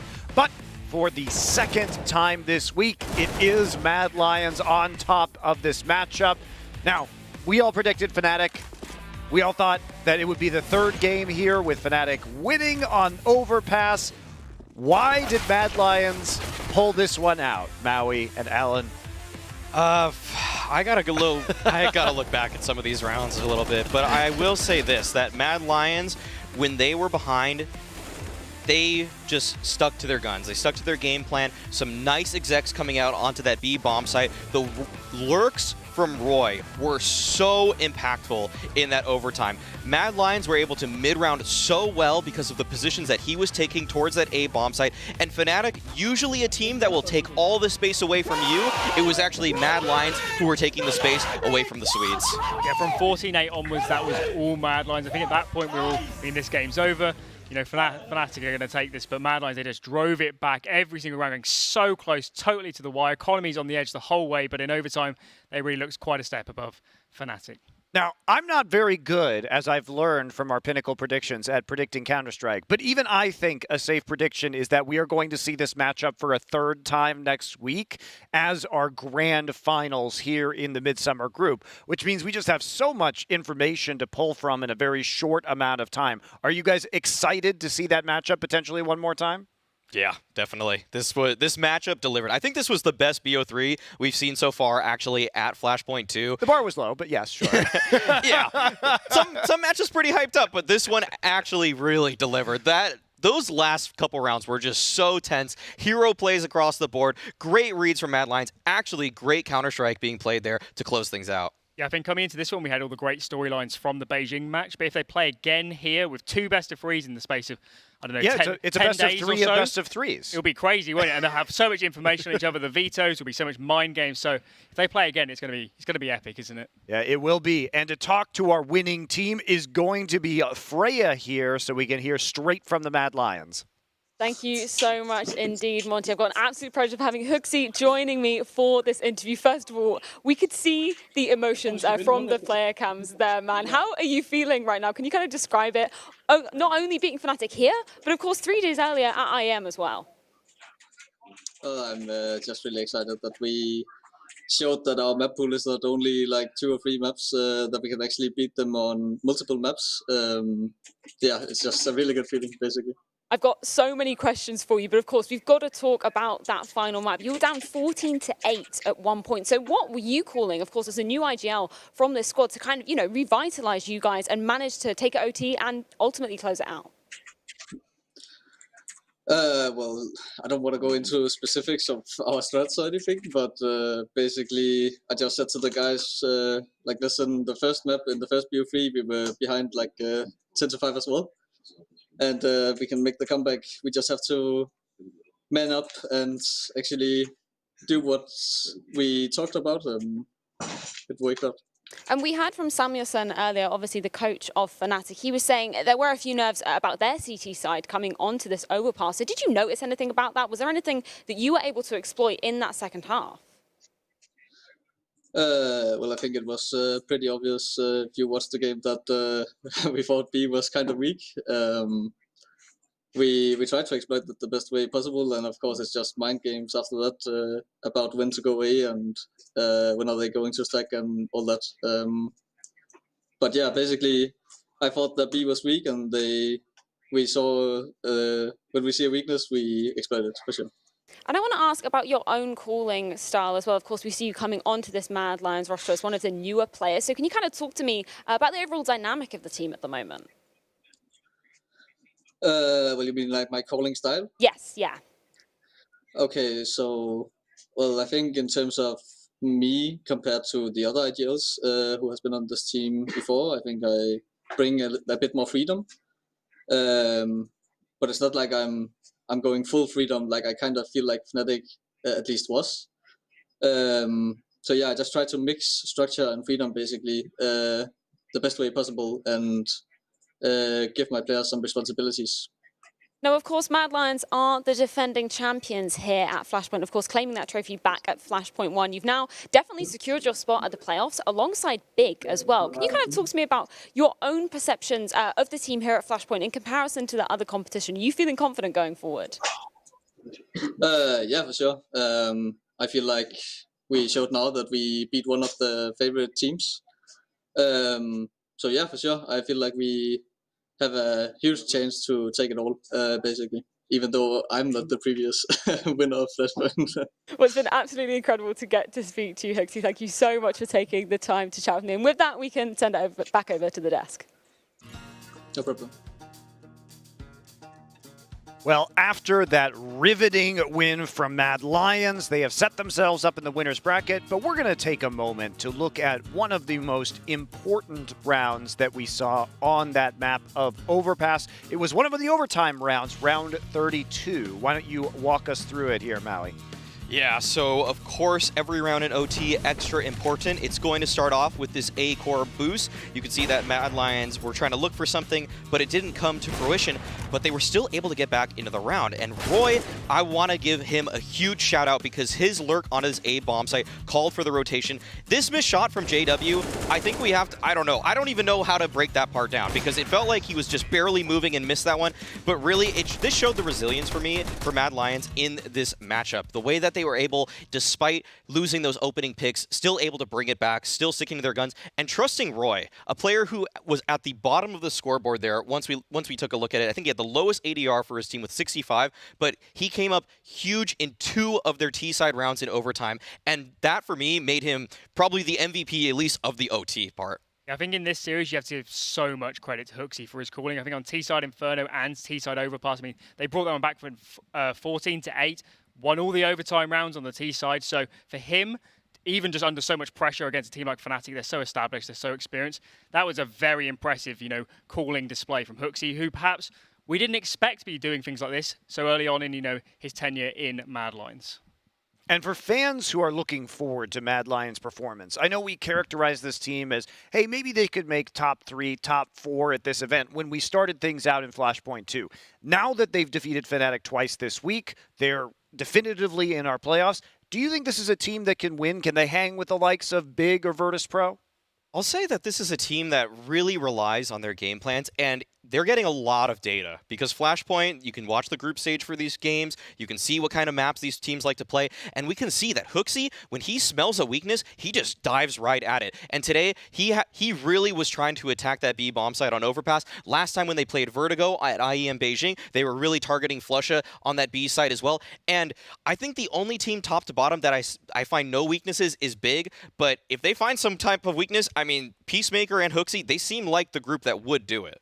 Yeah, I think if we're thinking about specific matchups, I don't think they would beat Big. I think Big are just too complete, and I think they prep really well for their games. They would be ready for Mad Lions. But if we're talking Virtus Pro, Fnatic again, potentially these sort of teams, Mad Lions could give them a really great match. They're showing, a really deep map pool at this point as well. So, they could go top 3 at this rate if they keep up this sort of form that we've seen in the groups. Excellent. Well, we will be seeing them later next week as they are going to await their challenger in that grand finals here in our midsummer group, but they'll only be playing the one match next week, so plenty of time to prepare and watch our other teams. Now, that'll put a bow on our Mad Lions versus Fnatic match. However, Freya is here to talk to Regan from Contact about Contact's chance versus Dignitas Vi coming up next.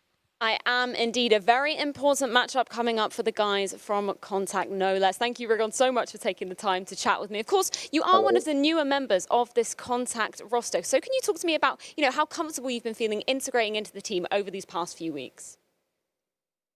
When I joined the team, I always wanted to play with Snappy and those guys, so they gave me the best roles, they gave me the best position, so I feel really comfortable playing with them, and yeah. Interesting. So why specifically Snappy? Why were you sort of wanting to be playing underneath him? He's so long in the scene, he played 1.6 before, he's a great in-game leader as well, so yeah. How different is he to some of the other in-game leaders that you maybe have previously played under on some other teams? Does he give you a little bit more freedom? What is his approach? Snappy's a bit more structured, but I like this kind of gameplay. And when we want freedom, me or SP or Spinks or any one of the team, when someone wants freedom, he just gives us the freedom, so yeah. I also wanted to ask about your own development as a player as well. Is there any key things that you've been focusing on we should be particularly looking out for coming into this next match? I try to practice my individual skill so I can play better, and that's everything, to be honest. And of course, this next matchup, it's going to be a crucial one for you heading up against Dignitas Vi. How are you viewing them as opposition at the moment? They have 2 legends in their team, Forrest and Freiberg, so I have a bit of respect.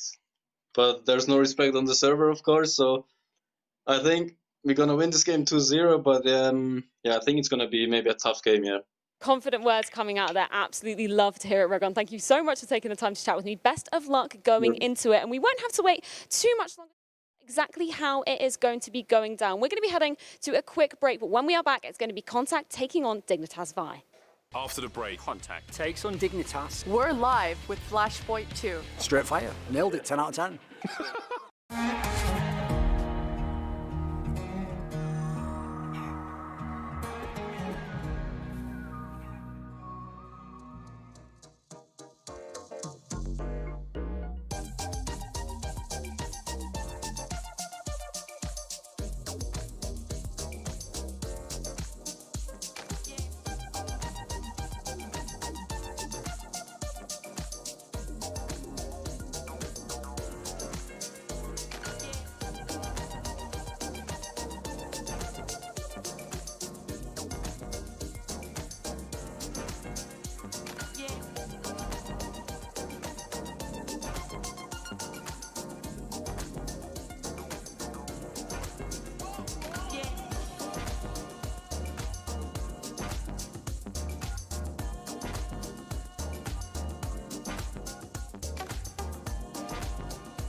Up next here on Flashpoint 2 is Dignitas Vi versus Contact. We swapped the match. We've swapped our analysts. Thorin and Potter will be joining me for this riveting next series. I know you guys are really excited. I know people make fun of these teams, but you know what? I'm going to make a bold statement here. I know right now they're a really messy lineup. Like, no one really knows what's going on. Like, at the moment, there's no real communication going on in Contact, right? But ultimately, in this matchup, I actually do have faith in Contact. Like, I think they can foster an environment in which they could actually succeed, potentially. I know they've got a long journey to go on to figure it out, but I reckon for next year, maybe, after the ball's dropped, that actually they could be a good team. All right. Straight fire, if you know the reference. 1997 movie Contact. Go look it up. Yep. All references. Yep. Bars. The ball dropping is the all of it. alien machine that transports you to the other world. And they'll need some... We actually watched it together earlier this year during Flashpoint 1. I was cheating a little bit. Yeah, I did watch it recently. So. We watched it together. Also, still a pretty good movie. It's not bad. Yeah. Jodie Foster does pretty well. The directing's a little 90s Matthew wacky. McConaughey. Yeah. Always a big fan. Of course. Well, all right. Yeah, you know, so let's talk Listen, about... I can do all the accents, Potter. You have to understand that. Let's talk about our matchup and our group here first that Dignitas Vi is competing in alongside Contact. It will be our mid-summer group, of which we just saw Mad Lions punch their ticket to the Flashpoint playoffs. So this group seems to have a pretty clear-cut 1 and 2, but I will say that Contact did show some glimmers when they played against Fnatic. Was Fnatic taking that match entirely seriously? I question that based on their decisions and gameplay, but they still managed to get a map, and that means very crucially that Contact is potentially still alive even if they go out in 4th place. So if Contact can steal a map here, it will then come down to round differential between them and Envy as to who is going to have a chance in our last chance qualifier. So it is very important that Contact, even if they lose with dignity. Dignitas Vi must win, obviously. Dignitas Vi must win. They already went 0-2. If they lose this match, definitively Envy is going to be the team in our last chance qualifier. Yeah, and I think... My God. How did we get here? By the way, for those of you who, the unspoken part of that is that Cloud9 and OG, one of them is definitively out of this tournament tomorrow, depending on who loses, which is rough. It's rough. But let's talk about Contact. They may not have had the opponent taking them so seriously. They won a map. What is to like about this Contact roster? It's definitely hard to tell with Fnatic, right, about how seriously they might be taking these series. But, I mean, you saw it right there. Otto, he had some highlight moments, highlight clips. He really thrives in those close quarter combat, multi-kill DM type of scenarios. And Otto, he popped off absolutely on this Train, and Esperanto, his right-hand man, Train being his best map. And, you know, I think we're probably actually going to see Train coming out in this series as well. I mean, you've seen it in the highlights here. I mean, if people don't know, Snappy himself was known to be like a pretty decent frag in IGL. So as you notice in here, the reason why everyone is in this team is they're all FPL players. They've all basically been... That's why everyone's got highlight clips. Like, it's not just one player. We haven't just got the star player only. But that is exactly the nightmare scenario for Snappy. Is they're not only super inexperienced, but they all have the game that normally would be like, well, I'm the star player. Well, I'm the star player. Well, if you're the star player, then who's the star player? Like, in that scenario, you actually often end up, funnily enough, like a comedy sketch, without a star player. So the main thing for me is I need to see what the structure is going to emerge into. Right? I didn't see a lot of it against Fnatic. Admittedly, a hard team to play against. Very tricky opponent. They played themselves right there, like some DJ Khaled shit. So I think, yeah, that's what Snappy has to do. He has to solve this, has to cut the Gordian knot, as it were. A tough thing to do. Well, we have this Neil M. quote about Dignitas Vi. We practiced them a few times before they announced their roster, and they were good. I talked to a lot of people to try and see, how's this team? People told me they're not. I assume that means they're not good. And, you know, we've been actually getting a lot of these types of mixed messages about Dignitas. Even thinking back at Flashpoint 1, you know, they had those insane pistol rounds. The strategy, you could clearly see it. But then when it came down to the fragging and when it came down to actually getting the W's on the board, they fell really short. So definitely in practices and scrims, we've been hearing Dignitas look great. Heap, he's a superstar on the rise. No one knows a thing about him. But unfortunately, they were underwhelming in their debut. Indeed. I actually think the main problem Dignitas is having overall is When you bring in new players as well, that's not really the ideal time to do an IGL swap and to a fresh IGL. Like, I know technically many, many moons ago, I think it was like 3 years ago now, Heroic supposedly had Freiburg be the IGL briefly, but again, that was a very mixed roster. It wasn't even the same nationality. I think that's part of the issue right now. Like, Forrest can still frag sometimes. Actually, the other player, Harry, didn't look bad. He had a few rounds that were pretty good in this particular game even. He, aside from this clip, I remember doing almost nothing, I'm afraid, in the series. So he is really, bear in mind, he's the one of the two, as you mentioned, was supposed to have the hype. Listen, nerves, he never played before, he's in a big game, he's known players. People might laugh at the level of the competition, but this is still much, much above what he's used to. So you have to let those players kind of settle into it. Like, maybe he is going to be a good player, and everyone will laugh hard on the first game, but then he'll start to ease into it as the tournament goes on. Well, let's ask about the players that remained after the swaps that Dignitas Vi made recently. And so far, we didn't get to see Halzerk in Flashpoint 1, but we have seen him in a variety of other European tournaments alongside Freiburg and Forest. Who deserved to remain in this roster based on what you guys have seen?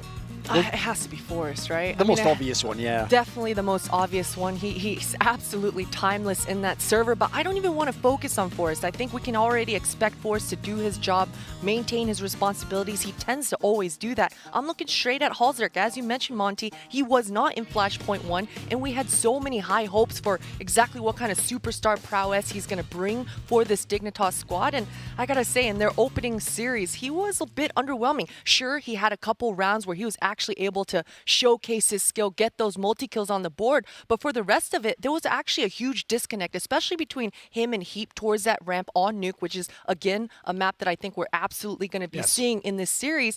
And it's just so important. Nuke is just such a tough map to be proficient on when you can't hold ramp, right? And it's okay if you let go of ramp, if that's the decision you make, but it can't be half-assed. You can't be 1 foot in, 1 foot out. Heap has to make a decision on whether he wants to give it up, drop down, create some sort of different sort of crossfire, or he's got to be good for his shot. What people forget, unfortunately, about Halzerk, because essentially he almost never got to play, because even when they came back from Flashpoint 1 where they couldn't use him, basically they weren't in many of the online competitions. They aren't in a lot of the big leagues. I mean, they're in Flashpoint, yeah, whatever. We know the jokes, okay? But they didn't actually play in a lot of the online tournaments. They weren't even a team grinding the cups, quite frankly. They were sort of idling for a while. So what people forget about Halzerk is the logic of this team used to be, right, there's the old Nip guys, maybe they can get it together, and this young fragger Halzerk, like, right, that's taken for granted. He's really good. It's like, I don't think the guy's ever played a Tier 1 LAN, ever his entire life. Like, and obviously the pandemic hit, you never got a chance to go to them. So what I'm kind of latching onto here is people have taken for granted that Halzerk is going to be one of the best players even in this team. Like, that is still yet to be proven. Like, I want to see more of that. Well, you're going to see at least a couple more games of it, Thorin, as we head into this map. And our first map has yet to be decided. Let us take a look at the vetoes, starting things off before we get into our picks. As Potter said, it is almost certain one of these teams is picking Nuke. Like, it's the main map played for Dig. It's also a pretty good map for the guys from Contact. Contact, here's their problem. They love to play Mirage and pick that whenever possible. At the moment, that's the one map Dig hasn't been playing, so you feel like that's probably a veto that gets you out of the equation. Then if the other map, I think off the top of my head for Contact, I think it was Train, as we said from the highlights. That was another map they like, right? Yeah, that's definitely their go-to, especially if that Mirage isn't available, as you mentioned, Duncan. And I think Contact is pretty straightforward. They should be getting rid of this Vertigo. Now, as far as Dignitas pick goes, I think they can play around with this. I think they can choose to go with Nuke, which seems to be their comfort pick, but they did have the cojones to bust out that overpass in their last series. Yeah. It didn't go well. We have to remember that scoreline. It certainly didn't go well. But the fact that Contact are so weak on that overpass, hey, if I'm Dignitas, I go for a round 2 here. Yeah, and there we go. We get the Mirage ban. I actually agree with that, though. The fact that you didn't even do well means you probably didn't fully execute all your stuff. You haven't necessarily given it all away. And it's a different team. Like, I could believe if you look at the mix of players in Contact, is that a map they put a lot of time into? I don't know on that one. Like, that could certainly be one of the fringes of the map pool. And it could have been a nerves issue, too. I mean, Freiburg looked really frustrated in those reaction shots, so you've got to believe that they think they can do better. Yeah, for sure. And Freiburg's got a tough role right now, being the in-game leader, being the space maker. And as I mentioned before, he's such a selfless player. So a lot of the times he's going to be finding himself in those scenarios where he's far forward ahead and he's, where the heck is my team, right? So definitely Dignitas, their communication has to be 5 times better today. This is why, if you're Dig, even though you were the underdog of the betting odds, a spoiler, I think most of the talent picked the Contact team to win. This is why you're going to have a shot, though. If they're picking into the map you like the most anyway, you get a free selection on the other one. That's also, by the way, why you can go into that bold overpass if you want. because even if you lose it, there's a good chance you can win their map. So in this world, like, this is where if Dig really are a proper team and they're not just messing around and these players are actually going to play with them beyond this tournament, you just go for a bold pick there. You're already almost on the brink of elimination. Why not go for the Hail Mary, as it were, and put some pressure on them? Instead, they go with the boring to stupid. Whatever. All that build up for that. I'm going to go into Vendetta's brain here, and Contact's one of their weakest maps also is Dust 2. It's a map that actually they probably would have vetoed in this next round if Dig didn't pick it. So I can see Still a bold world. in a way, then. It is. It's a bit bold, but it's Dust 2, right? I mean, just as good as Dig is going to be, Contact are going to be good on it as well. So I feel like just with what's left, it feels like a train decider here. Like, if you just think about who'll ban what, like, if I'm Contact, I'm probably vetoing Overpass here. I think that just feels like a logical one. yeah. Well, Dig should veto Train here. It should land on Inferno. You think they prefer Inferno now? Well, Dig, they played the most. Problem. Yeah, exactly. They played Train the most, but just like Contact has. And I just don't think they want to go toe-to-toe versus Contact on a Train. Okay, we do get the Inferno decided. I actually feel like Inferno, that feels like a bit of a coin flip right there. I don't think either team's going to be super good on it. Yeah, but I think probably Dig wanted it to be that way, right? A coin flip, a 50-50 to bring it into that third map. So it does kind of make sense. Man, this Dust 2 Dig are going to have some sort of crazy game plan, right? Because Otto, he absolutely popped off on the Train in their first series. And as I mentioned, Otto just thrives in those close quarter combat scenarios. So long A, mid, short A. Dignitas are going to have to be top-notch with their flashbangs to really make Otto as uncomfortable as possible. Before we get into our next series, we do have to revisit our Pinnacle points leaderboard right now. Why? Why? Potter. What the hell? I'm second from bottom. Oh, that's right. I did actually pick Fnatic, to be fair. I put loads on Fnatic as well. Look at where Anders is I think now. I put something mental like 750 on Fnatic as well. So you can imagine how I felt when they were 48 up, guys. So imagine how I felt. So I put 350 on Fnatic. So I think I'm between Allen and Semler right now. Here's the thing I've got to give credit for. To be fair, Maui and Bardolph, many times I've seen this graphic, have been actually 1 and 2 on this graphic before. But the guy who obviously isn't is Anders. Like, yeah, Anders has done a massive comeback, essentially. To be fair, I don't know if anyone's noticed, but we're not just keeping all the totals running. You get a sort of second and third life, a bit like in the tournament, you know? So Anders, because he predicted Mad Lions and went quite heavy on them in the last game, you can swing things pretty aggressively, as Potter knows from her. That's what I'm hoping for anyway. On NV yesterday, which is what dug you into this hole. So with that said, I imagine most of us pick Contact here. Last night's Pinnacle odds that we were taking a look at were heavily in favor of Contact. 3.10 to 1.38 that we were looking at when we made our predictions, because we do ours the night before the lines change. And let's take a look at our casters now, which will be Bardolph and Haka, to see where they have put themselves in this matchup. Hello. If you stand up, you'll look like you're inside the space helmet there, James. Oh, wow. Do it. Let's go. Do it. All right. There we go. There we go. My shoulders are in as well, though. Nice. There we go. That's like wearing a normal helmet. There you go. Marvellous. I've just got an owl leering over my head, just very ominously. Yeah, it's like Harry Potter. Look, you've got the vibe going on there. It is. All right, we've actually got some Potter's in there as well. I'm Hello. surprised Wow. there's more investment here. Basically, Christine. I don't want to come second. I want to win. And I think like, yes, Dignitas have lost their last 7 matches in a row, but at some point they've got to win a match. Maybe it's going to be this one. The only person wasting more money on Dig than Christine is the Philadelphia 76ers. Oh, God. Look it up. Just Google that. No. Just Google that. Yeah, I have to harp on James' point there. It's been 3 months since Dignitas has actually won a series. It's been over 2 months since they've won a single map. So this was quite the gamble. Let's just put it that way. This was quite the gamble. Wow, But Anders too. Yeah.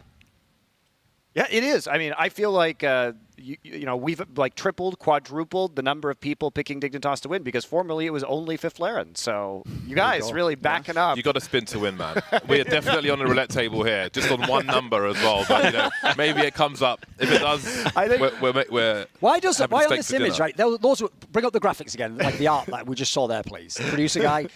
No, never mind. They don't actually watch the show. They just there we go. There we go. Right? Why is it right? They're all really good likenesses, even all of mine include. But look at Freya's. Like her eyebrow eyebrows are just a little bit too sharp there. She's never that, like, slightly annoyed. It's like when people are laughing at my jokes in the green room, like, I have to be paid to fucking be. Like, yeah, great joke, Thorne. Yeah, I'll see you on the show in that minute. Yeah, oh, I love this. It's like slightly pained look. Her eyes are full of hate. Exactly. All right. Well, we need to get into our match between Dignitas Vi and Contact here. And to bring us that action, as you've already seen, is Bardolph in a spacesuit and Haka with an owl leering over his shoulder. Like your career. I actually have a lot of... I look at owls on Instagram. You look at owls on Instagram? Yeah. Is that how we're starting this, James? I kind of want one. You want one? Yeah. Like as a pet? Owls are awesome. Yeah? Yeah, they're awesome. But there's some guy runs some kind of owl sanctuary.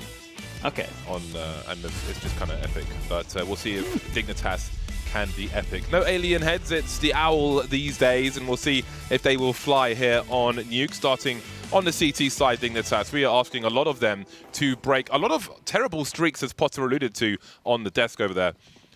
Massive losing streaks. They don't know what victory feels like or tastes like or smells like anymore. Oh, straight down the vents. Esperanto and Rigon getting down there safely. Otto taking a fight at yard. They're getting the bomb down, though. Dig are not able to react to this. Bomb planted. Now Dignitas start to rotate over. Heat looking for the first fight, but it's Hara who opens things up. And the rest of Contact are still not down towards this B site yet. They're taking a lot of time. We've got some big flanks from them, but Esperanto needs to deliver. In the meantime, he will do so far, so good. Snappy coming in from the ramp, and Freiberg and Hulzerk remain. Freiberg has a kit. The bomb's planted for him with Hulzerk holding the angle, and that should be the defuse. I don't think they can get there in time. Oh, he just about gets there. Snappy runs out of bullets as well. The bomb has been defused, and Dignitas will take the pistol. You said they weren't on the site. They didn't have positions to defend the bomb plant once Decon was taken. Yeah, especially with where that bomb's planted. That was rough for Contact, especially because Esperanto actually does a really good job in that situation, considering the spot he's left it. To get 2 kills there, pretty impressive. The upside for Contact, though, is just getting that bomb plant is already a pretty decent win for you in that you can buy into this next round and you can keep it close early. And we'll see if Dignitas are able to deal with a quick A play. Yeah, they've prioritized the guns over the utility. You can see the AUG is out. Freiberg flying through the air. Harry only good for 1. The numbers game working for Contact at present. We'll see Otto try and plant that bomb. Hulzerk must be careful around the top area. There is an AK looking for a head to pop. Only requires 1 bullet. See you smoke up. Give them some extra angles to work with. Heap has a flash, but they're all up together. It's got to be the rudimentary style. Otto with an off angle. Those ones on the low ground. Man advantage for Contact. Otto looking to pick the right time. Has Hulzerk spotted him? Oh, he scoped in just as he might have seen Otto. Oh my God, is there going to be another one? 0 seconds, he's done it again. How on earth have they won that there's 3 people alive for Contact? And it's planted for all of them, surely. Robberies, daylight robberies from the Swedes. I thought Swedes were nice and passive. Oh, the money for Dig is still bad, though. This is such a strange situation. They get 2 ninja diffusers. Now they're the ones that are going to have the worst buy in this round because none of them survived, while over on the Contact side, they saved basically all their guns. This is really, really strange start to the game. But this is where Contact have a fantastic opportunity to try and wrestle back control of that economy. They've got a much better buy here. Even though they haven't won the earlier rounds, they've actually put themselves in a pretty good position ahead of round number 3. I did say we were on the roulette wheel with Dignitas, and maybe this is the chance they needed. 2 smoke diffusers in a row, but still it feels very vulnerable on their CT side. Just takes 1 round to go wrong. There really isn't much in the bank. $650 in the bank right now.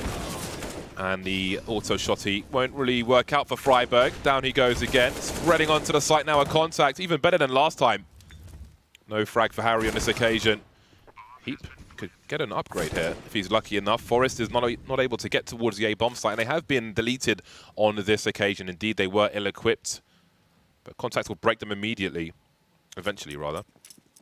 3rd round. Quite shocking start for Contact. Got to be frustrating, but they're on the scoreboard.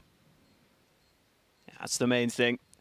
They get a round, a win, and they should get a few off the back of this. Even with a couple of guns being saved for Dig, it's not going to be a great spot for them. I was watching Contact's interview with Neil M, which Freya did on the Flashpoint YouTube channel. earlier today, and he was saying that Rigon is a player who can sometimes get a bit frustrated. He said that he can sometimes lose his cool in some of these situations. If he feels like he loses his team around, he said that that can carry on throughout the whole game. So it's maybe a bit scary seeing him out at 0-3 to start this one off. I think Neilem also said he's trying to work with Rigon to make him realize, look, even if you just lose one round for us, it's not the end of the world. Try and make sure it doesn't spiral out of control. Yeah, need to get over it. Speaking of 0-3, Forest and Freiburg also 0-3, despite those 2-round wins from Dignitas. And it seems they've put some money into this one. Well, that's not too shabby from Forest. One through the smoke. Freiburg on the roof again. Good spot to avoid the flashbangs. Spinks has got to time his peaks while looking on a low ground now. Freiburg spotted one, but he's unable to escape. Damage has been done, however. Hulzak still here with a rifle. There's one below him. Surely the trade is here. Also just about gets there. 10 HP for him. Spinks is low as well. 2-on-2. There's an incendiary for Heap and a flashbang. You can see him on the low ground. Otto's angle's got to pay out for him here. Heap is going to get there first, though. And that leaves Spinks with 28 HP, 1v1. Forest only with a deagle, only requires one bullet. Probably aim for the head, though. Starts to creep out. Spinks won't be able to shoot him first. And back we go again. I can see more force buys in our future, if they're even needed. There's a fair amount of money for Contact. And again, Dignitas surviving with one player. It's going to be hard. Every round has been difficult so far, and it continues in such a fashion. Contact just keep on getting that bomb down. Whatever the hell happens, they're getting the bomb plant. Spinks did a pretty solid job on this round as well. Even in the clutch attempt, he gave himself a chance in this final fight, but seeing it from Forest's perspective, he only needed to land that one shot to win the round. And the buys come back out. Freiburg going for that auto shotty again, which you always get to see on Nuke. Always fun to watch out for. And even though we had a really weird start to the game, this is looking more like normal gun rounds. So I'm glad we get to the meat and potatoes and we get to the main course early. Still not seeing much of the Mag 7 with its reduced price, but I guess being able to fire multiple shots will certainly help. See Harry looking for a creep through the smoke. Here we go, Freiburg finally with the auto shotgun. He's making money as well. 3K for Freiburg. This is exactly the round Dignitas need. Absolute massacre, and they have to stay alive. Even if Otto can't win the round, well, never mind the damage. A clean sheet from Dignitas. Upgrades to be had. 4 AK-47s now. That's exactly the start they needed. Bonus money from that gun from Freiburg, the shotgun. He's got $6,000 now. Yeah, Freiburg shaking his moneymaker in that round. Obviously being the auto shotgun before anyone gets on my case. Really nice drop down. That last kill was so nice Satisfied. as well. And now they've got a bunch of AKs on the CT side, which is always fun. You get the chance for the insta headshots, and more importantly, Contact are down to a poor position with their money. So this is a really nice start for Dignitas, even though it was uncomfortable to begin with. Just getting those early rounds on the board hopefully will give them a bit of comfort. Hulzak ready. We have a bait set up. Heap looking to avoid any potential flashbangs which come from Snappy. Here comes a swing. 3 players. Heap will deliver nothing, actually. Hulzak will get 3, though. He's really maimed the push. 2 players will go down eventually. But that's good for Dignitas. A fast 5-1. I feel like a lot of the rounds were on a knife edge, but the score is all that matters ultimately. Pretty reasonable spot. The AWP is now out for Hulzak. We've got 5 AK-47s in the hands of Contact. A reasonable level of utility as well. Everybody's on the scoreboard now. No more zeros in the kill column. Let's see if Dignitas can hold against Contact or if they'll be broken again. Early nade and molly to the door from Spinks, just to try and take away that position from the CTs. Something that Potter pointed out in Dignitas' earlier game was that Hulzak was doing okay statistically, but he didn't get any opening kills on either map with the AWP. And I think that's where a lot of your value has to come from as an AWPer. So I'd love to see him getting a bit more involved early in this round. He is currently holding towards Yard, where he might get some fights, because Contact are lining up their smokes. We've had some smoke shenanigans, James. I'm hoping that Contact have got that wall of smokes down. And they're just throwing them now. Looks like on the minimap those smokes are fine, but they're not going to commit off the back of them. Contact instead going back into lobby. Yeah, they've got Esperanto outside, but Forest is also outside, and he has the information that is required by Dignitas. This will allow them to keep an eye on ramp and the site, but 2 for 2. 2 might not be enough on the A bomb site. Will they avoid getting traded? Rigon creeping out there, crab walking, denied by Freiburg, who gets a second one. That's exactly what Dignitas needed. Can't turn around for the third, but Hulzerk is in the trade at the very least. Down goes Forest on the outside, and we've got a 2 versus 1. Esperanto with 35 seconds, got a smoke in main, the bomb's ahead of him. Can see Hulzerk looks to be holding the angle, but he goes down the ladder. Was exposed to Squeaky at the same time. Oh no, he went down onto the site instead. And there it is. 2 survive for Dignitas. 6-1. The score is great for Dignitas. Dignitas Vi. Dignitas Vi. Yeah, that's a round where I think Contact had a decent idea, but going for the Contact A play here, you have to just rely on getting early kills. The other problem was obviously that... Ooh, that was clean. That is nice.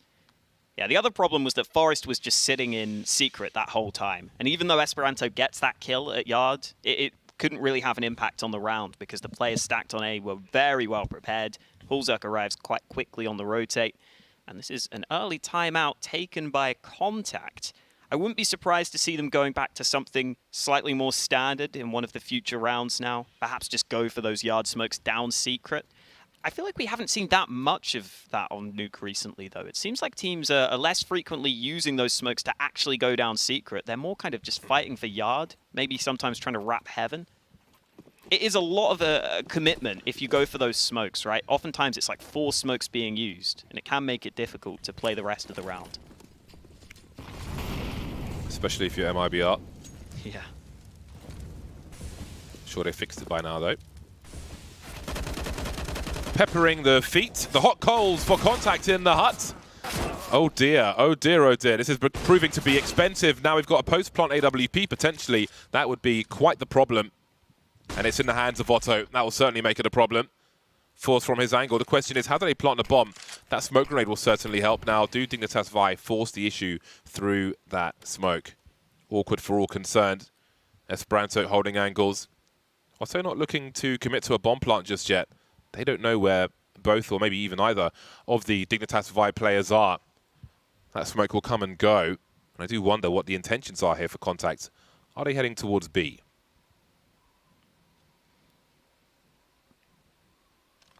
Dropping down that vent is just so scary. You don't want to be risking that in the 2v2. You could look a fool if you get that wrong. So Esperanto's gone back to the A site.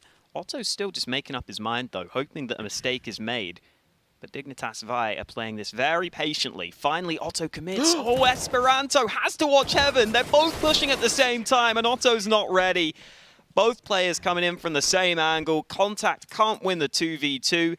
A decent round for them, considering the investment, but they need to get some round wins on the board now. Yeah, that was very awkward for Contact. Had no idea where Dignitas Vi were.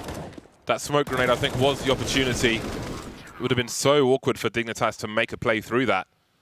But it came and went, and we have 7 rounds on the board for Dignitas Vi. This is a perfect start as far as the score is concerned for them.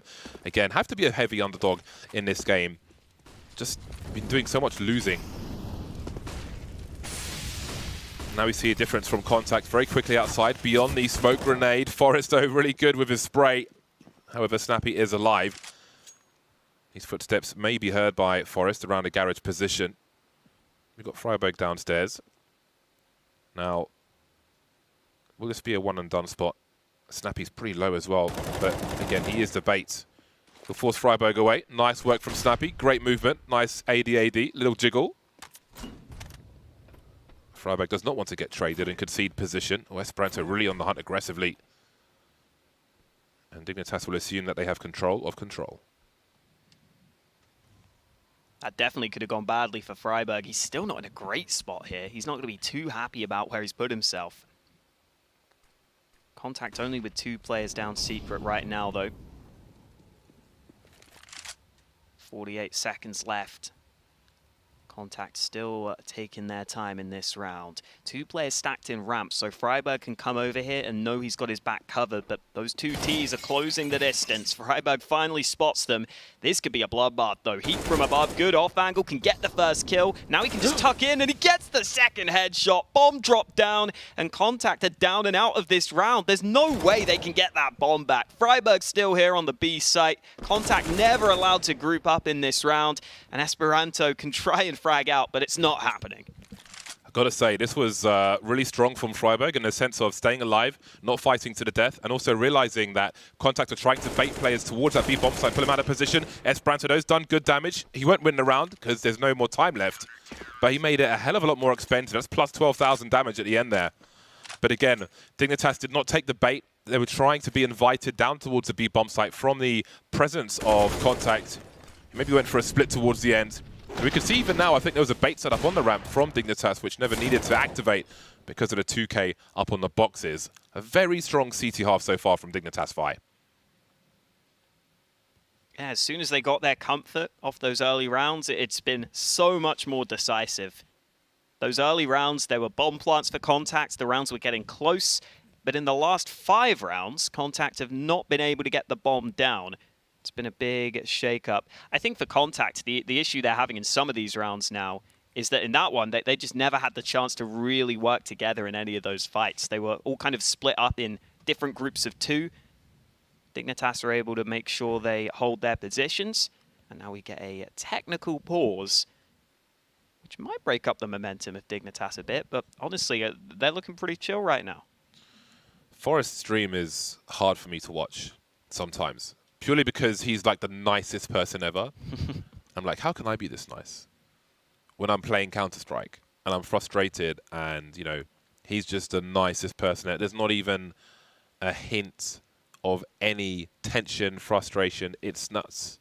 It's crazy. If you have some kind of online class, I'd take it. Doesn't even matter what the subject is. Yeah, one team has a TeamSpeak timeout. Is Harry like... Oh, his webcam's gone out. Is Harry like in a shed there? It almost looked like he's in like a shed in the back garden. That's a good question. I do not have the answer for you, though. Yeah, I don't know why you would. I don't know why I'd ask you, to be honest. I'm still a TeamSpeak user. Are you? Yeah, absolutely. Yeah, I use it sometimes. I had a server and a TeamSpeak with multiplay, but with the rise of, I guess, other services and Discord and the like, they just stopped offering it. Oh, really? So like on this date, you'll no longer have a server or TeamSpeak. So that was a big rip, but I haven't made a Discord yet. Can't be asked. Can't be asked. Well then, Contact have come close in a number of rounds, but ultimately, I mean, it's just a huge boost for Dignitas Vi. Again, with their run of results, they've lost 7 games in a row. They haven't won a game for months. Yeah, I don't remember seeing stats like that. They've had a lot of issues figuring out their roster because they did their roster move, I think, a month or 2 ago, and then Freiburg got COVID, so he couldn't play. They had Vendetta standing in. There have been so many issues for this team, so it's quite nice to see them actually winning a map right now. Yeah, well, in the lead. Let's not get too far ahead of ourselves. Let's not get too far ahead of ourselves. If you ever play Among Us, though, with Vendetta, because he's a very cerebral person, if you just accuse him randomly, he gets very upset. Oh, so wow. of course I accuse him all the time. On purpose. I'm a trigger machine. So nice. Contact are back on the pistols. Esperanto, however, let's not forget the damage he did on the ramp. That may pay off in a round to come. Maybe it'll pay off in this one. Through the flames he goes. There's a smoke as well, looking to seek and destroy. Freiburg's got a lot to do now because they really are streaming in through the smoke. No kill from Freiburg, and this is going to cost them so much money. So look on the right. Look at the column for Dignitas. They've got to save these weapons. They have to. Really feels like Contact have had a game plan here of just trying to abuse that A bomb site. They've gone for quite a few A rushes now. You normally see maybe 2 of those a half, 3 of those a half from most teams maximum. That's normally including some Tech 9 rushes in there. But even in some of these gun rounds and these sort of scrappy half buys, Contact are just consistently thinking they can rush out onto A. And this time it actually works for them. And in the previous rounds, they were normally at least getting the bomb down and making it competitive. So nice to see Contact finding a way in. Nice to see them finding another round. Because remember, this was Contact's map pick. It was really getting out of control there. Getting a round back will be valuable. He just about. That's an awkward time to unscope. But he's alive. And they can buy around this to some degree. He's got 4.5. Harry, more or less the same. And Hulzak's got 6k in the bank. But a charge into the A bomb site from Contact, a flying Mach 10 kill from Rigon. Now the question is, can they follow up on that? If they can, they could reasonably target Dignitas Vi, target 7 rounds, because Dignitas Vi won't have any money. That does require winning future buy rounds, but we'll see. It's good to have targets. Hulzak up close with the AWP. They're surely not expecting this. He's so fast. Repositions immediately. There's so many different places he could be. That will rattle off, though, and maybe give Esperanto a little more confidence as he makes his way towards Secret. Frost looking for the taps again. No one downstairs just yet for Dignitas Vi. They've got a man advantage, but we need to see a response to the position taken by Contact. Heap should be the first responder. He is now arriving. As that ramp player, you have to know when to rotate down to B. He's going to get there in time. Great to see Hulzak getting proactive as well. He's had a good start to the game. Now he's starting to make aggressive plays as well, get involved in some of those early fights. And Dignitas Vi even getting aggressive into lobby right now. Spinks is the only man holding this position. He goes round, gets the first kill, but he's not spotted that second player. Freiburg is going to start to close the distance. Meanwhile, the B site is still being pressured, but Spinks gets a second kill. CT's down towards B. Can Contact go back up to A, though? It would be a big risk, but because Spinks is up at the top of Squeaky, they're going to make the play. Yeah, surely that pulls the rotation. 2 kills around that Squeaky position on the attempted flank. Esperanto takes an angle towards Heaven, and a bomb is planted on A. Dignitas Vi seem to have a good read as to the B play, but maybe lost position and maybe the round on the A bomb site. Hulzak has flashes. However, oh, they are going to go for it, it seems. Forrest going round the wide. Because you can't tell sometimes, is he going CT or is he lining up for a flash? To make it a proper pop flash. Contact seem to all be by the Squeaky door, apart from Spinks there, who's in the hut position. We've got Molotovs which are up, and Heap has been dragged down into the A bomb site. Dead, unfortunately for him. Save time again for Dignitas Vi. Contact. That one worked out pretty well for them. 2 failed flanks in Squeaky, allowed the rotation to A, and that's where they find success. Shout out to Spinks in that round. I mean, Freiburg will be a little disappointed he didn't get the chance to really swing out for the trade in the first place, but that's because Spinks gets the first kill and then tucks in the corner and is still aware. That was a really nice shot from Hulzak. It almost looked like he just pre-fired that angle, knowing that people might be there, and then just wanted to get away quickly, but Spinks really showing up in that round. He's been asked to play a different role on this Contact lineup as well. They were saying that normally Spinks is, an aggressive FPL type player, but you see there, he's actually kind of holding on the extremities of the map, and apparently he's adapted really well to that role. It's worked out for him in that one, and now Otto's just trying to fight. Spotted one by the garage, and he'll make his way down. Hulzak and Heap and Forrest with much to do. It's a fair amount of rifles. It's still a dangerous round for Contact despite the advantages. They still have to breach. One smoke grenade remains for Dignitas Vi. No Kevlar for Freiburg. Money has been left in the hole. Now, where are the dangers here for Contact? That is the question. Will it be expensive to find them out? There's Spinks. That'll be quite costly. There are other rifles as well. Maybe some footsteps heard. I can see one of the T's running that lobby position. 59 seconds on the clock. How long will Contact wait for more aggression? Oh, just as he turns through the wall, no less. The bomb spotted towards the ramp. 5 versus 3. Here's some position for Contact, but the bomb has to be collected, and now there's only 2 of them. They've done 0 damage in this round so far. Only Esperanto remaining. Nice headshot, but he needs more than that. With 35 seconds left on the clock. Harris playing up close, spots him out. Esperanto trying to hunt him down, but Harris just going to play it safe. And Hulzak just reels him in. 3 kills on the AWP.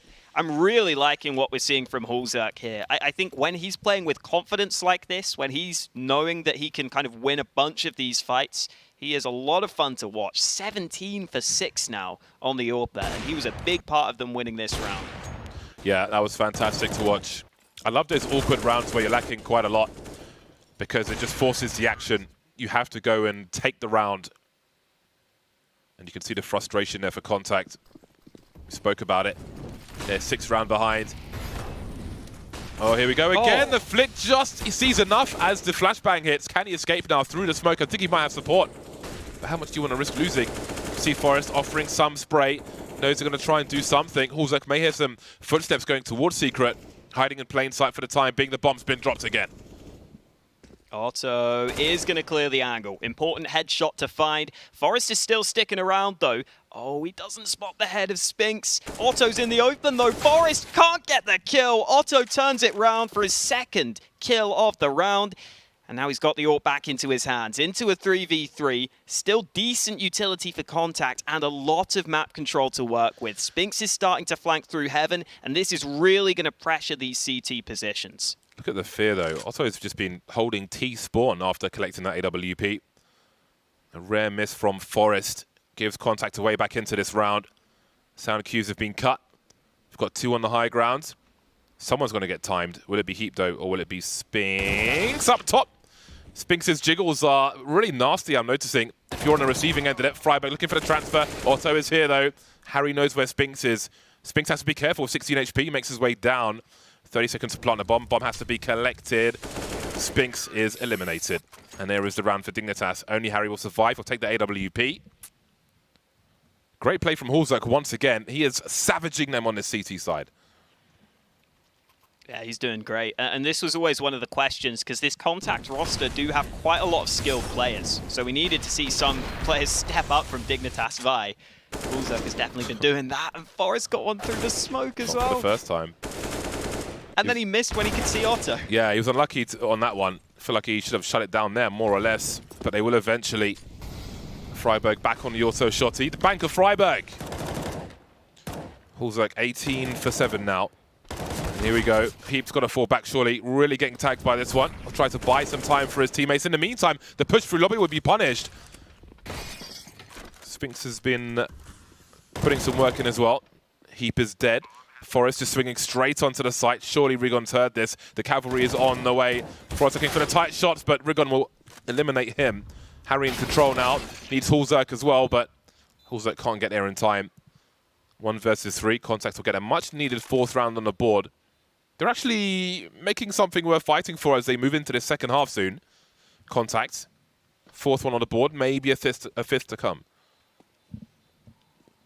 I am slightly surprised we haven't seen Contact test the waters towards ramp sooner as well, because we know that Heap is this very inexperienced player. Even if he is someone who's playing well in scrims and apparently has the mechanical ability, that the decision-making on ramp is sometimes difficult for newer players in actual game scenarios. Because Heap is someone who's so inexperienced. He'd only played, I think, up until ESEA main before joining this team, which is at least something, but in terms of actual games on HLTV, he had barely any. So it's I think, a project for this Dignitas Vi roster, getting Heap involved. So far, he's been doing fine, though. So far, Dignitas Vi have been doing fine. 10-4 lead for them, heading into the last round of the half. The money is not great, though, James, so we might have to see even more out of Hulzek if they want to get 11 at the half.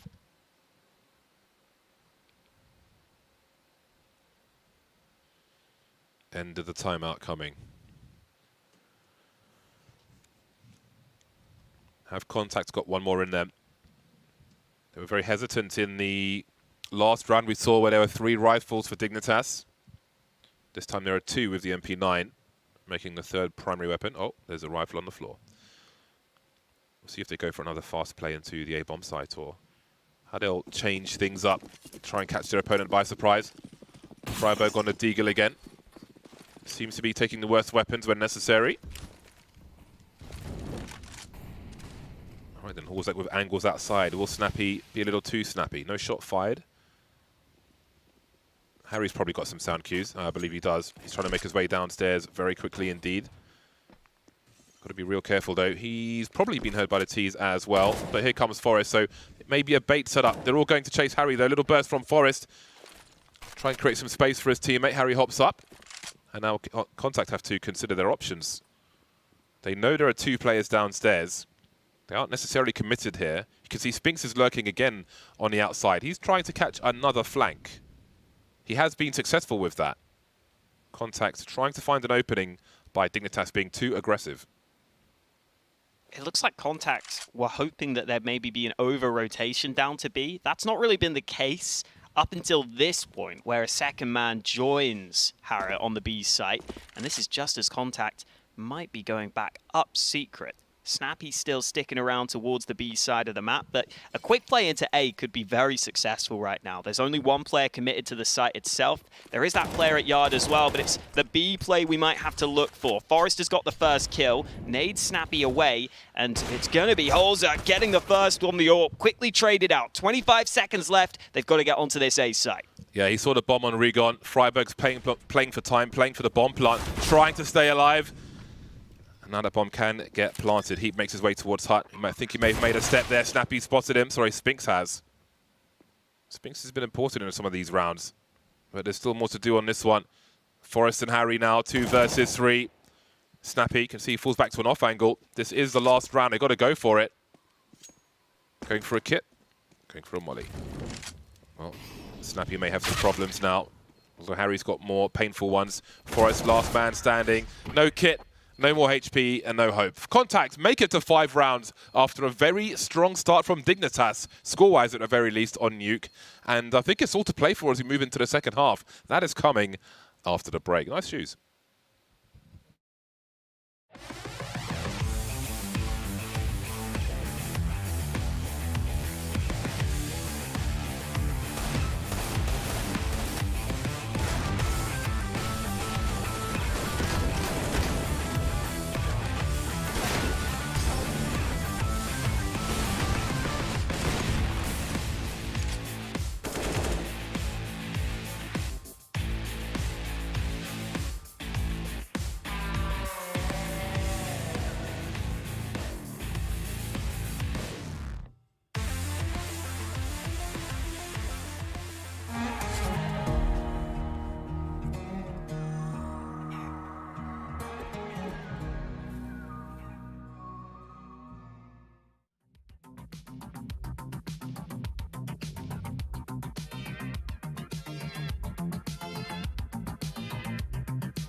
Everywhere, people pissing on the stage, you know they just don't care. I can't take the smell, can't take the noise. Got no money to move out, I guess I got no choice. Rats in the front room, boogers in the back. Junkies in the alley with the baseball bat. I tried to get away, but I couldn't get far. Cause a man with the culture repossessed my car. Don't push me, cause I'm close to the edge. I'm trying not to lose my head. It's like a trouble sometimes, it makes me wonder how I keep from going under. It's like a trouble sometimes, it makes me wonder how I keep from going under.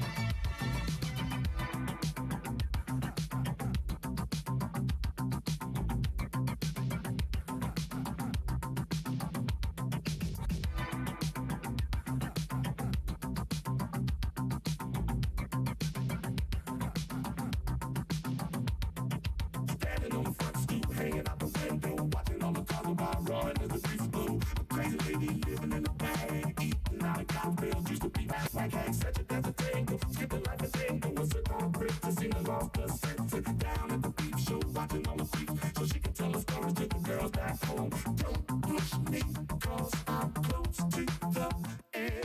I'm trying not to lose my head. It's like a trouble sometimes, it makes me wonder how I keep from going under. It's like a trouble sometimes, it makes me wonder.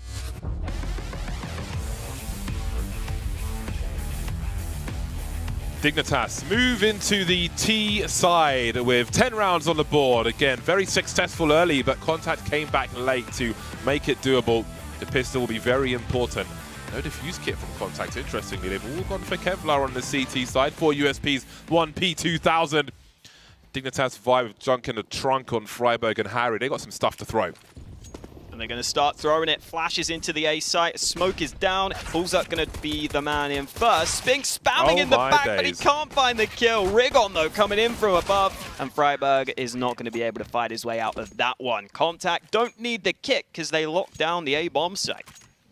Well, we saw some spicy kills, but indeed Contact will prevail. I'm not sure how many had Kevlar that was untouched in that round, because if it is untouched, you get that cheap helmet for 350, which certainly helps you buy a rifle rather than something less ideal like a FAMAS or an SMG. You can see the AUG on Otto with no helmet, however, but everyone else has a helmet. So it's a pretty great pistol round, nice and brief from Contact. Need to avoid dying to this force buy, though. This is what I spoke about yesterday. Snipers and what they do on the force buy. Hulzek hasn't gone for the force buy here. He's got almost 1,400 in the bank. He wants that AWP ASAP. Smoke down from Rigon, who's here in time, but as they jump across, well, I thought he was going to have a tough time. He actually sprayed 2 players down in the end. Nice control on the FAMAS, and now Heap, the man in the back lines, won't have too many chances. Maybe a kill or 2 is all you can really expect from him here. A race car force buy round. All the cars have crashed but one. Heap needs to do as much damage as possible. Just take it 1 kill at a time. He has 1 minute to emerge from anywhere. This is good for crosshair placement. See how he's approaching all of these. Looks immediately to the right, looking for a trade fragger. Expecting him to play as a team. Esperanto will finish him off.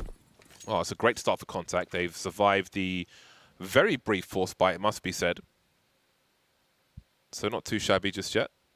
You can see Neolem as a penchant for Yeezys. I don't know how that's not through the smoke, according to CSGO. Because you get the smoke icons in the top right. Apparently that wasn't through the smoke. Which I don't believe. It was fake smoke. Fake smoke. The Deagles are out. 5 Deagles on deck, no Kevlar, and not much else. Deagle look to invite Contact to take one in the face. Again, it's a question of damage in this round. Looking to have some long-term impact to the economy of Contact. Otto playing very far back, doesn't want a gun getting into the hands of his opponents. Forrest having a quick look. Aim punch will be a pain for Dig in this round. Otto willing to entertain. And only Hulzek remains. 3,050 in the bank. He's got 59.50 now, so the AWP is en route. Yeah, it's really nice for Contact. Getting both those rounds without really losing anything. They're going to be so happy with the money they've got in the bank right now.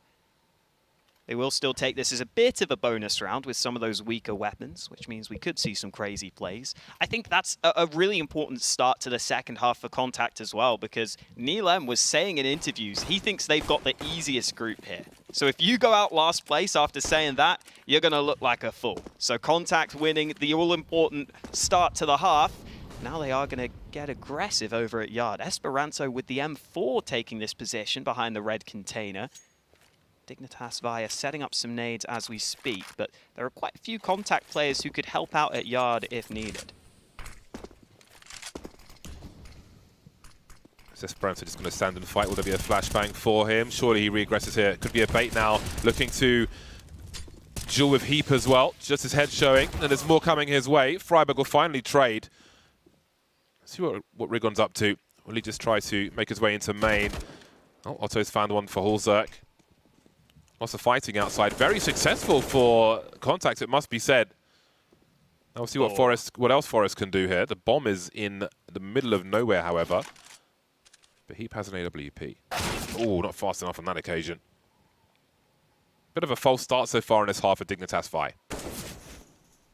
Forrest looking for those taps.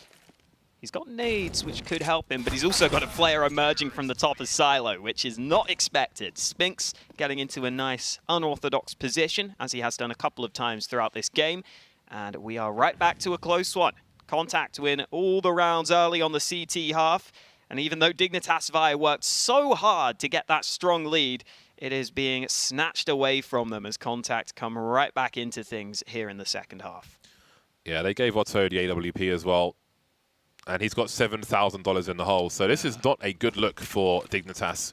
Looking for their first round on the board. Unlikely to come from this one. You never know, though. Esperanto focusing on the outside. Meanwhile, tight choke point for Rigon. See what his spray looks like. Oh, falls back into the Molotov. He's got trouble now. Lost his angle completely. Had a chance to fire some shots there. And look what's happened instead. Heap with 2 kills. But can they get the bomb plant? Otto upstairs, and we know what he's capable of.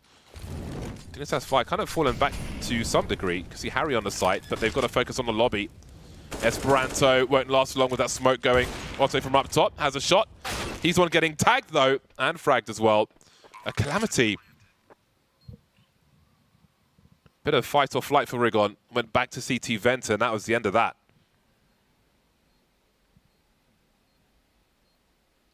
Snappy's still thinking about having a look. I thought there was an AWP in front of him at Heaven, but he didn't want to switch out for it, at least not now. Maybe he'll go back for that at the end when he's not going to make any noise in doing so. Dignitas Vi now running away from the site. Snappy still laser focused on these angles. Been robbed! They've stolen it! Oh no, you've been clowned, bro. There's a molly on the bomb as well, so no ninja defuse. There's no consolation for that. Just didn't want to give up the sound cue and then have everybody hunt him afterwards. Absolutely robbed. That was snaked. That's such a tilter. That's amazing. Just not there anymore. It's just gone. Oh, he nice kills with the Tech 9. Harry then got that AK. Bullzerk doing a bit of damage with the Deagle. Oh, he even inspected it before the shot. Look at my print stream. Ah. Well, that was, I think we're seeing similar rounds one, or a similar round one to some of the few that Contact were able to eke out on their T side. Now, this is an important round for both. Contact still have some money here and there for some shenanigans should they fail. Same can be said for Dignitas Vi. Oh, this grenade. Oh my god, there's so much protein. Oh my god, look at that. That's so painful. That is very nice. Snappy's still got a molly as well. If he gets the timing right on that, we could even get some toasted players. Oh, it's an off angle. It's so hard to deal with this. Snappy. Oh, he gets it through the box. That early damage helping him get the spam onto Freiburg. Now Snappy can back off to the B site happily. Otto missing that first chance, missing again. Harris somehow getting out of here alive, and Otto's actually going to have to back away, but it's Esperanto who's pushing. He's just taking the fight. That's so ballsy. But he knew that there were a fair few players at ramp, decided to go for the aggression, and now Contact are in great shape. Yeah, the static Dignitas being exploited by Contact. Multiple flanks we're seeing. Smaller ones, larger ones. And Bullzerk's just praying for to be given something. They'll be given a flick from Rigon. Going for a flash for his teammate. Oh, the barrel of the gun's been spotted. He's given up the angle, trying to do too much, and this may turn things around. All of a sudden, we've got big problems on the A bomb site. Spink's buying time, however, and B is an option as well, but Otto is going shotgun mode. The trade is here. This is descending into madness. Through Decon, there might be a chance to plant the bomb around the back. Can he get there, though? No. Snappy rotates in time. Turned into a complete mess. Just trying to do too much. Yeah, just hold the crossfire there. It looked like Rigon may have even blinded Esperanto with the flash he threw. Maybe because he started to get panicked, realizing he was going to be caught from behind. Nice start from Snappy, though. Just getting that man advantage helps so much. And then Esperanto having to get aggressive as well. Here are the kills from Heat, and then... Oh, okay, maybe he wasn't blind. Maybe I'm just a liar. Then we get into this. I don't know what to say about this. But it all went back to normal Counter-Strike at the end. Contact. That's a cool angle. Ah, on the mouse. I mean the keyboard. Oh, yeah. that is cool. That's pretty cool. Yeah. Not bad. A lot of face palming going on. Yes. Emotional player, maybe. Or maybe just really likes his face. Maybe he's got a smooth face. He likes to touch it. Maybe. Who knows? It's possible. Yeah. Well, Dignitas. How do you think they looked very likely to win a round in the rounds you've seen, if you know what I mean? I feel like Contact have got strong advantages here. Yeah. With the way they're playing, the confidence, the flanks, liberties are being taken. You can definitely switch it up quite a bit on Nuke, though. There are lots of other options if you're getting shut down somewhere. It's also nice that Bullzerk's got the AWP into his hands now. Our statsman Yumi brought up a great stat that from the first half, Bullzerk got a kill in all but 2 of the rounds, and 15 of those were with the AWP, and he's got one here in the second half as well. Bullzerk landing a shot at Yard. They are going to get down secret before the smokes fade. There is already a man waiting for them, though. It's a bit of an unexpected angle from Snappy as well. You don't normally see CTs playing this spot so aggressively. He's fully committed to this angle. He has to spray away. He has to commit to this, and he's not going to get a single kill. Forest swings on him, and now Dignitas Vi have a great chance to get on towards this B site. Heat playing the long con. His teammates have got to know he's not actually watching the angle. You can see being checked for by Forest, but this has caused some problems now. Deacon's in control of contact, showing some presence, opening the door. Hulzerk looking to control the ramp in the meantime. But again, let's not forget that flank is still on the way, but it's pretty slow at present. Heat's still on the upside, but Freiburg, he's spotting them around the smoke there. Nice quick scope from Hulzerk to finish off the job. And Dignitas are back on the scoreboard. Contact still have money though, but there's a lot of problems actually. Otto, Esperanto, and Rigon are going to have some issues here. This may be do or die for Contact. May feel that way in the backs of their minds.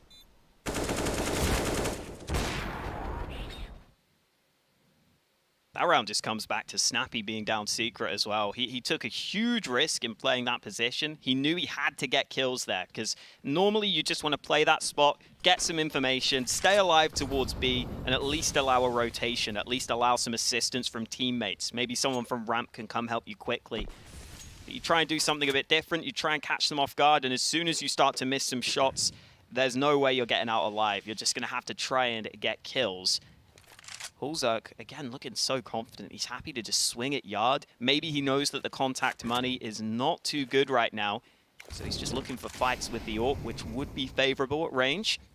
Esperanto is currently down secret, and he may give this kill away. He has. Hulzerk opening up another round for Dignitas Vi. Starting to warm up, it seems. Harry just swinging, looking for information pretty wildly. He'll get some... That's a rifle that's certainly going to be collected by Contact. We'll see if that plays a part in this round later on. Just running towards CT spawn alone, vulnerable to many different angles there. I'm not sure if they had a hard read on what Contact might be doing. You can see Heap still playing anti-eco position up top. Spinks is here to trade, however. And now we're down to that 3-on-3. Starting to get a little ropey now. There are smokes to go for a B bomb plant. You can see Contact fishing. Only Snappy downstairs for now with the Deagle, however. Hulzerk takes control of control. 27 seconds now. Snappy's creeping. You want to keep your guns out. 20 seconds for the bomb to get planted. You know the rotation's coming. Big flashbang eaten. I think it was a team flash. Forest has the vents at the very least. Very patient. Years of experience there. This plant must be successful. Oh my god, Otto, he can escape now. He's going for the frags. They're looking for the transfer. Surely not. Oh my god, the wire it came down to. One more bullet. One more bullet was all that was needed. So close, man. So close.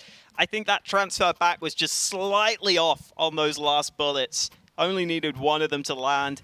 Doesn't happen for him. And then Hulzerk on the other side gets his second attempt with the AWP, and he gets it to go his way. There's the first shot from Hulzerk. So Otto did damage that player at first, and yeah, that transfer back, the bullets are so close. Not meant to be though, and now Contact's money is awful. They've got basically nothing. Man, that was terrifying. I really wonder what the plan... Was it Harry who was running towards Hell, CT spawn and so on? Maybe they didn't realize how... I'm not sure what the plan was there, but... he was just out there. He was that guy. And Freiburg is that guy on this particular round. He sees a crossfire set up on the ramp. 2 USPs. I imagine they'll want to keep the numbers together. A nice spray from Forest. Oh, the HE grenade. He can't escape it. Sent to the moon. Rigon on the upstairs. No trade fragger on the roof, and oh my god, it's falling to pieces once again. Snappy and Esperanto remain with the USPs. Just some headshots required. Look at the angles that Heap is having to cover. Almost doing 360s like a Dalek on steroids. Esperanto now trying to collect a weapon, perhaps. Now, this is still clutchable, I think. Not likely, of course, but Freiburg and Heap don't have the best of health.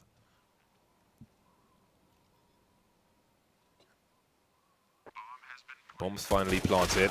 Oh dear, just can't land that headshot on Heap, and Dignitas will survive another test. Some rough rounds, but they are 2 away from victory on the first map.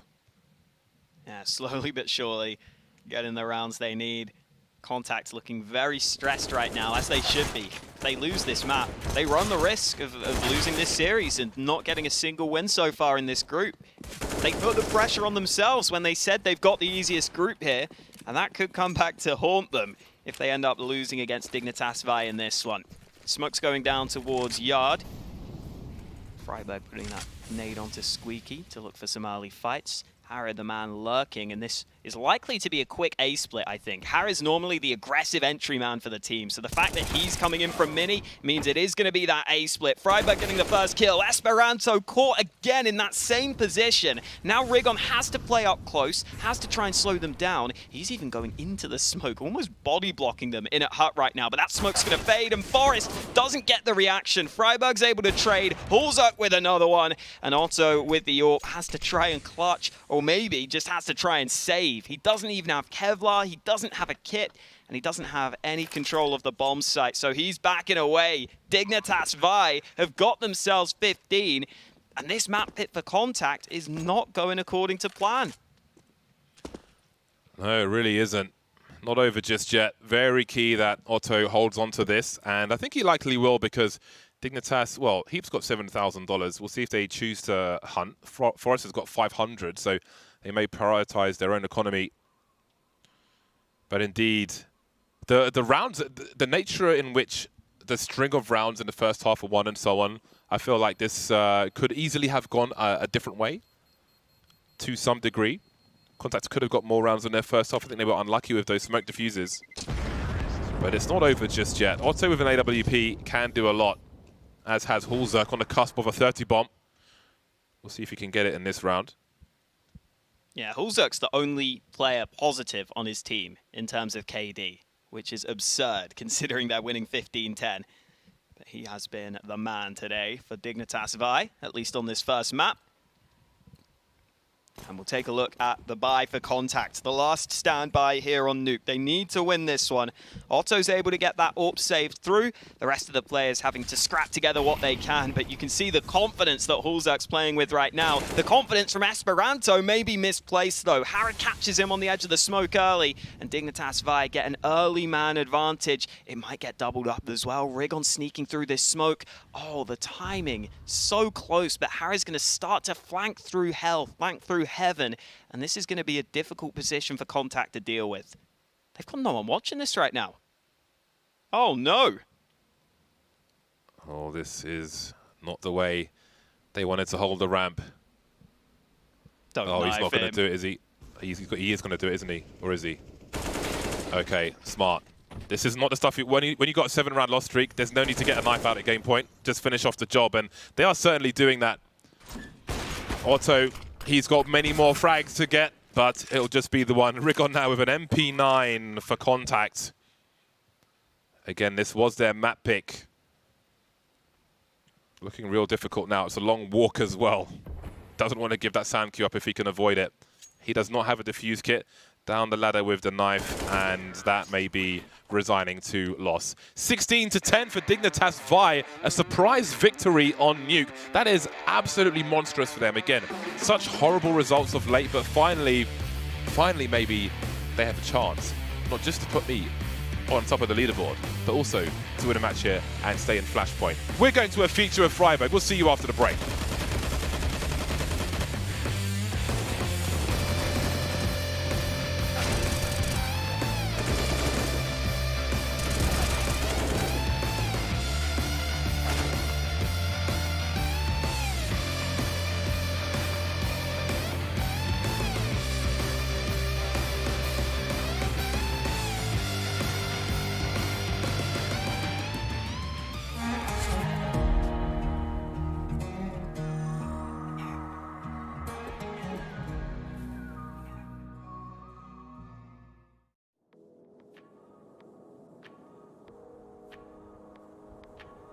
Adam's strengths has always been that no matter what, he doesn't really give in.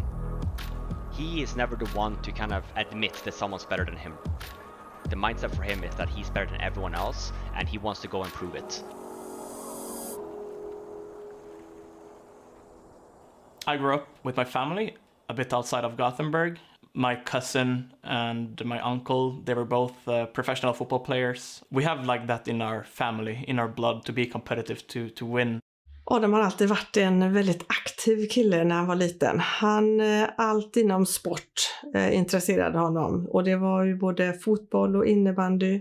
Och sen så fastnade han ju mest för ishockeyn som han höll på med tills han blev 18 år.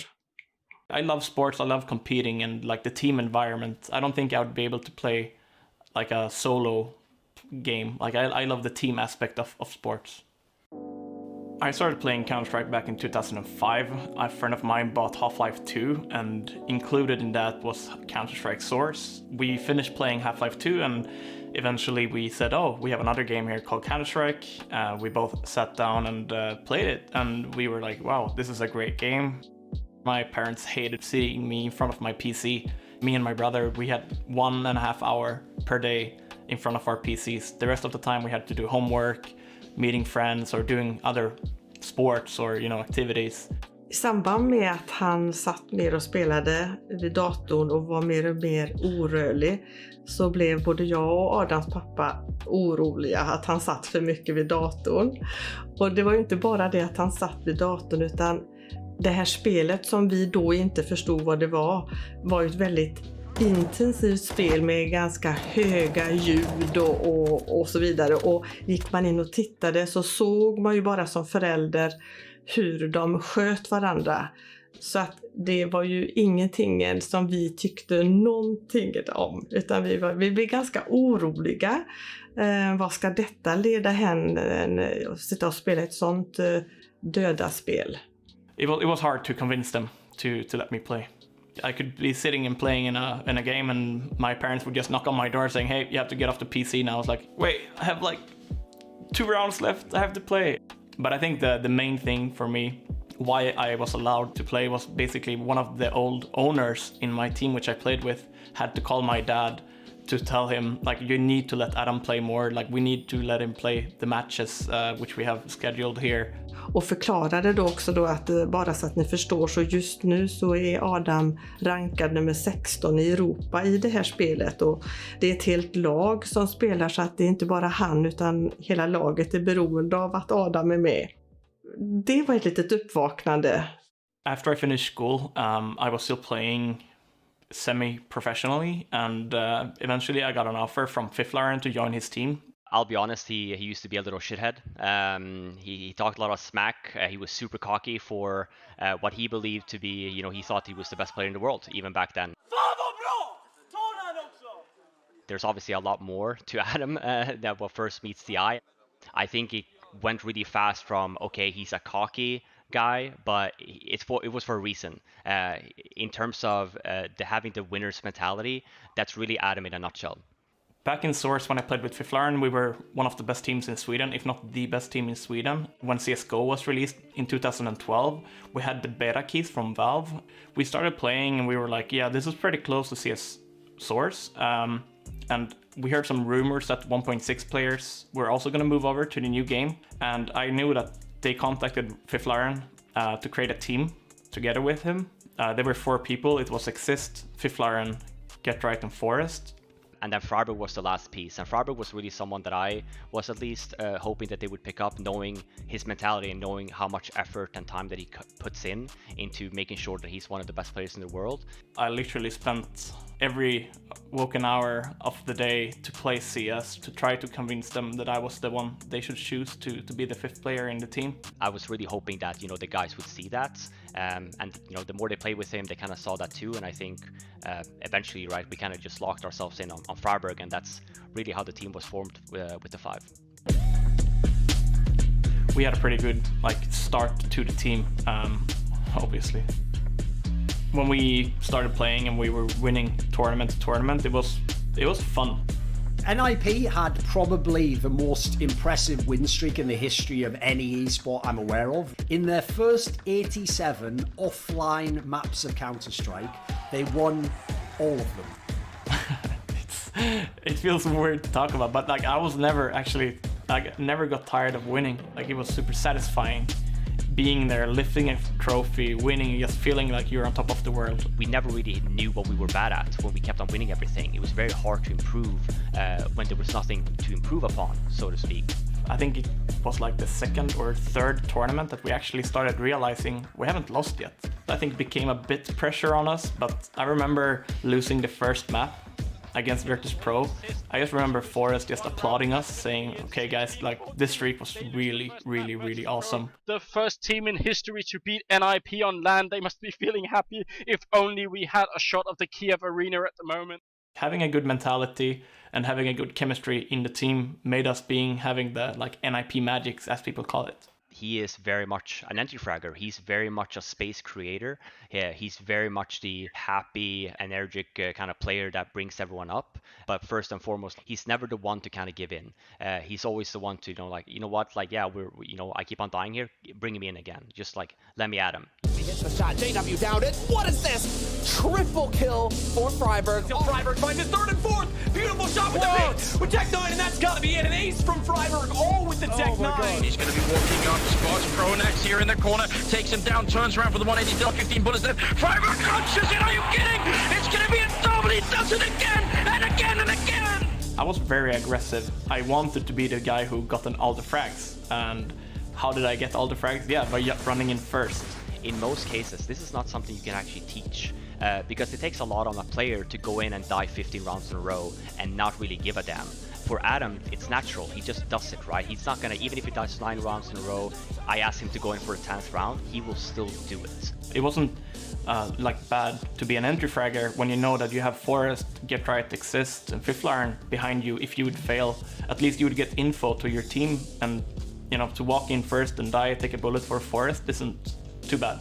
You win as a team, you lose as a team. I think Adam has really, really lived and breathed that for most of his CS career.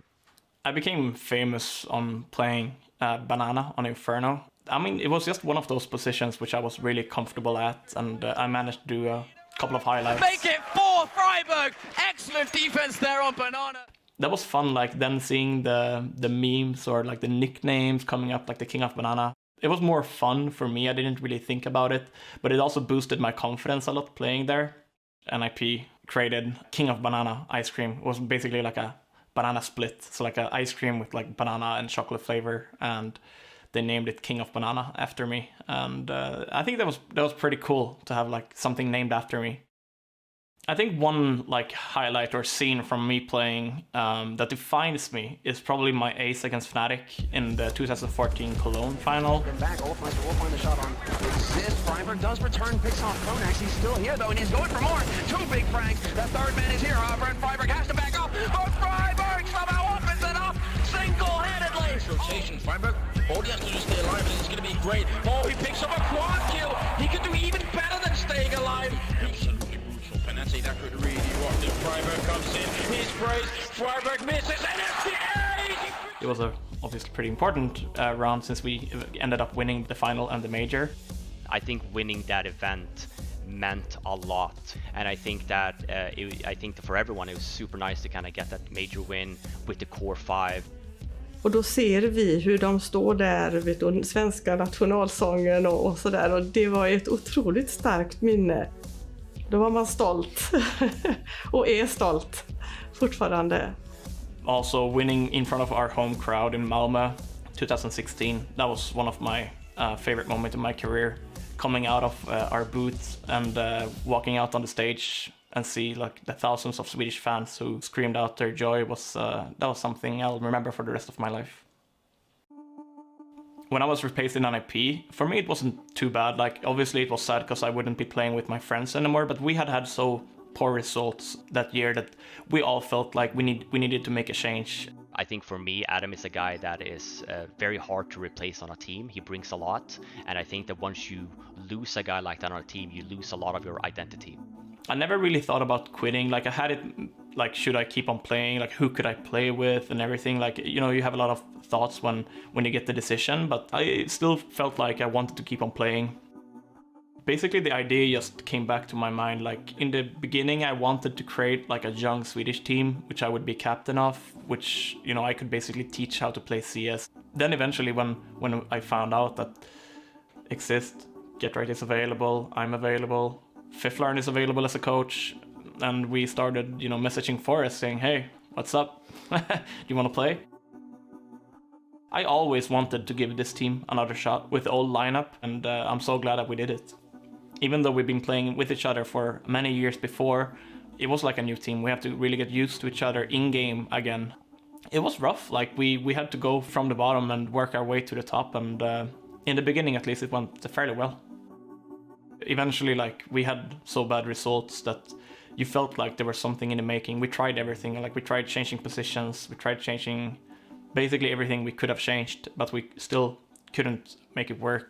What I saw for the first 7 months, it was a lot of damage that we were doing to these guys, right? Instead of, you know, it was supposed to be a good time back, we're supposed to be winning some games, you know, the guys are back. It turned into instead, I think, a lot of pressure to kind of get the results. And when the results didn't come, I think there was a lot of just anger that was getting built up.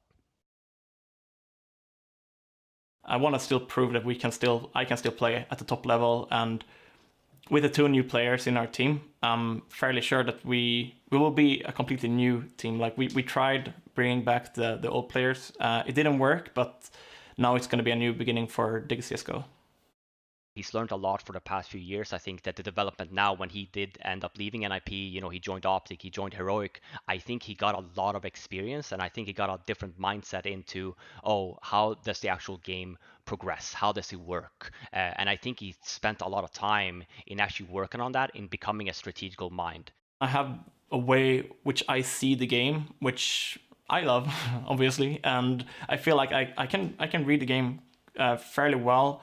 And I think the more I played with our team now during 2020, I felt like I want to get my input out a bit more and more and more. And eventually it came to the point where Robin asked me if I wanted to try in-game leading, and I said yes. From 5 years ago to now, I think the development of friberg has been absolutely tremendous. I'd say that there has been a remarkable kind of turnaround for Adam in the sense of where he has chosen to kind of put his efforts at. I want to be a good in-game lead. I want to feel like I want to let my team play the way I want them to play, and the way that they want to play the game as well. Because when people are playing in comfortable positions, which, you know, when teams are feeling confident, everyone is doing their like A position, the A game, that's when they're at their best. And I just want to make sure that my team is like feeling super comfortable, because I think then that's when we're going to get results. Being one of the older players in the scene, I think I have a couple of like obligations, especially to the younger players, to teach them how to play CS. Like, for example, if we pick up a young player and he's never been to a big LAN event, I think it's my obligation as an older guy in the team to try to comfort him, try to tell him how it's going to be, prepare him as much as I can, and also like teach him basically the way of how it was for me when I was young, like talking from my experiences and trying to help the younger players in the scene. You know, I kind of see myself in Adam in some sense as his mentor, you know, back in 2010 when he moved to Ireland, both in-game and outside of the game. And I see Adam doing exactly the same thing. You know, I think Adam is super smart. He is one of the nicest guys you've ever met. He's super loyal. He means well. He doesn't tilt easily. He's good at explaining, you know, his thought process and what he wants. And I think that once, you know, the more he picks up this in-game leader role and the more experience he gets in that way, I think that I can definitely see Adam playing this game for a very long time still, and still keep on developing new Swedish talent. I keep playing because I'm super competitive. I love competing in the game. Obviously, playing in front of a crowd, it only adds fuel to the fire for me. It's the best feeling in the world, and lifting a trophy, like standing on stage and feeling that you are the best team in this tournament, you won this tournament. That's everyone should try that feeling. It's great, I promise you. For me, it's super important that you have faith in your team. I'm here to compete. I want to go to events. I want to place good. I want to be a top 10 team. I want to, you know, go to tournaments and have the chance and the feeling that we can win this tournament, because otherwise it's not worth it.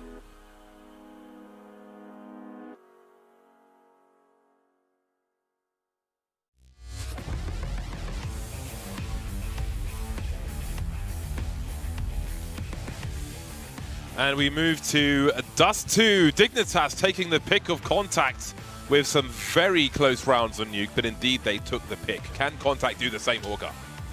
Yeah, that's the question. I think they have a chance. Dust 2 is always a map where it feels like you've got a puncher's chance coming into it. You can never count any team out. And Contact, well, they're trying to take the fight right to Dignitas Vi. 3 players pushing up mid, but Heap's found 2 of them. Rigon finally trading, but now he's going to have to try and get back to safety, and he's not going to be allowed it. Oh my Holzak God. long range with the P250, and Dignitas Vi snuffing out that early aggression. P250, baby. If you know, you know. Contact trying to keep themselves competitive. Harry's been dropped off, but where is the bomb going? That is the question, which is why Contact are split. Snappy's made his way up towards the A site, wondering what's going on. So much time on the clock as well. They have deployed a grenade towards the doors. Not messing about at all. Spinks will have a look from up top. Just got to find their head. Freiburg making his way, trying to plant that bomb for us. We'll try to hold from the high ground. There is a nice angle to look towards the window. Over double stack. Well, there is Spinks, but where is Snappy? He's close as well. Holding a smoke and a kit. Could potentially use that smoke to try and isolate a fight, but it might become awkward trying to defuse the bomb behind double stack at present. We can see Holzak not showing at all. Staring at the floor. Loves the floor, Holzak, but who loves a headshot? Spinks, apparently. Freiburg will trade, and there's an insta-trade from Holzak. Last man standing, and Dignitas take the pistol. Good work from Holzak. Getting into the right position to be able to win that one. Just playing it patiently as well, as you have to do from that spot. It's so hard to clear out on the pistol rounds where there aren't going to be any nades to flush you out of that spot. So he just crouches with his head down the entire time, and as soon as his teammate is fighting, he knows he's got a free kill. So Dignitas Vi off to a good start here on Dust 2.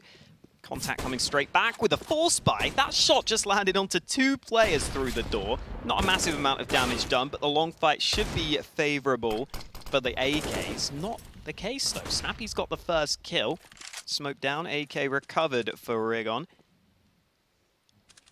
Holzak having a look down mid.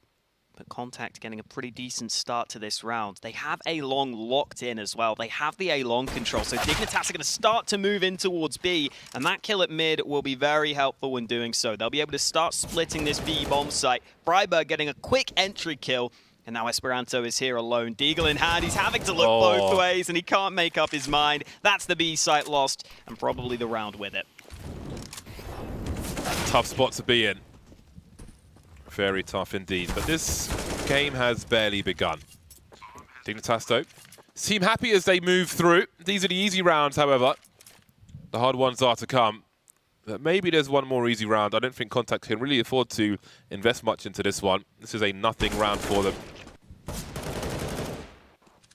It's a nice interview with Freiburg. Believes in the team. I believe in them as well. I believe in them with the biggest bet I could possibly make on this one. I'm invested. I did not believe, sadly. Ooh, they went for the Deagles. We've gone down to $1,400.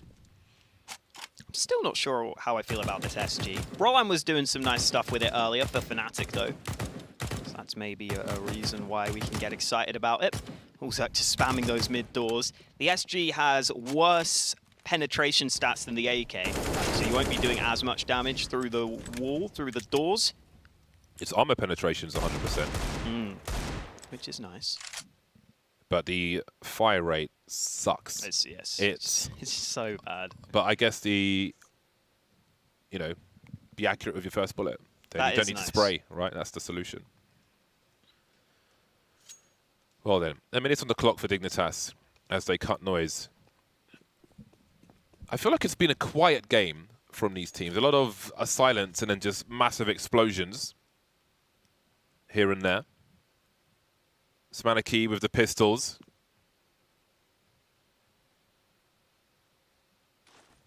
Here comes a swing with the Antico. Can Rigon hear this? He can. Avoiding the flashbang, looking for the train flash. Avoids that one as well, but he can't quite land the shot. Now, they've gone for the long-range approach, Dignitas. However, there are a lot of Deagles in play. If they use smokes, the CTs could try and use them against Dignitas. Esperanto pops up delayed, he always gets a kill with the Deagle. Snappy can still do something. Look at the time on the clock, 20 seconds. If Otto picks the right time to push through the smoke and Snappy can stay alive, then anything could happen. 14 seconds. Otto could stop the plant. Forrest looking for it, however. This is the main danger now. Otto not making a play just yet. Oh, Forrest, he's missed the angle. The window's in the way. Focusing on long. Spinks coming in from short. I think Otto knows he's there. Oh, I smell disaster. Otto, there's an AK so close to him. He's picked it up now. Can he catch Horzak? No. Straight in the face at close range. And then it was Spinks. No Kevlar, aim punch. Little scary towards the end, but Dignitas keep the clean sheets. Definitely a world in which Contact win that round, but it's not a world we're living in. They will get a bye into this next round, though, so that's what Contact will obviously be aiming for, what they'll be watching for. Horzak in close range with the SG, just getting that all-important headshot as soon as the AK was recovered. We've got 2 silenced M4s, 3 silenced M4s for Contact. They are really heavily going for those M4A1Ss. Not really common to see so many of them on one team these days, but Contact happy to go with them, and Otto with the AWP was thinking about going for a fight. Might be a good thing he backed away there though, because Dignitas Vi were already in that position. And another fairly slow start to the round for Dignitas Vi, although they are posturing up towards mid and taking a bit of damage over at B.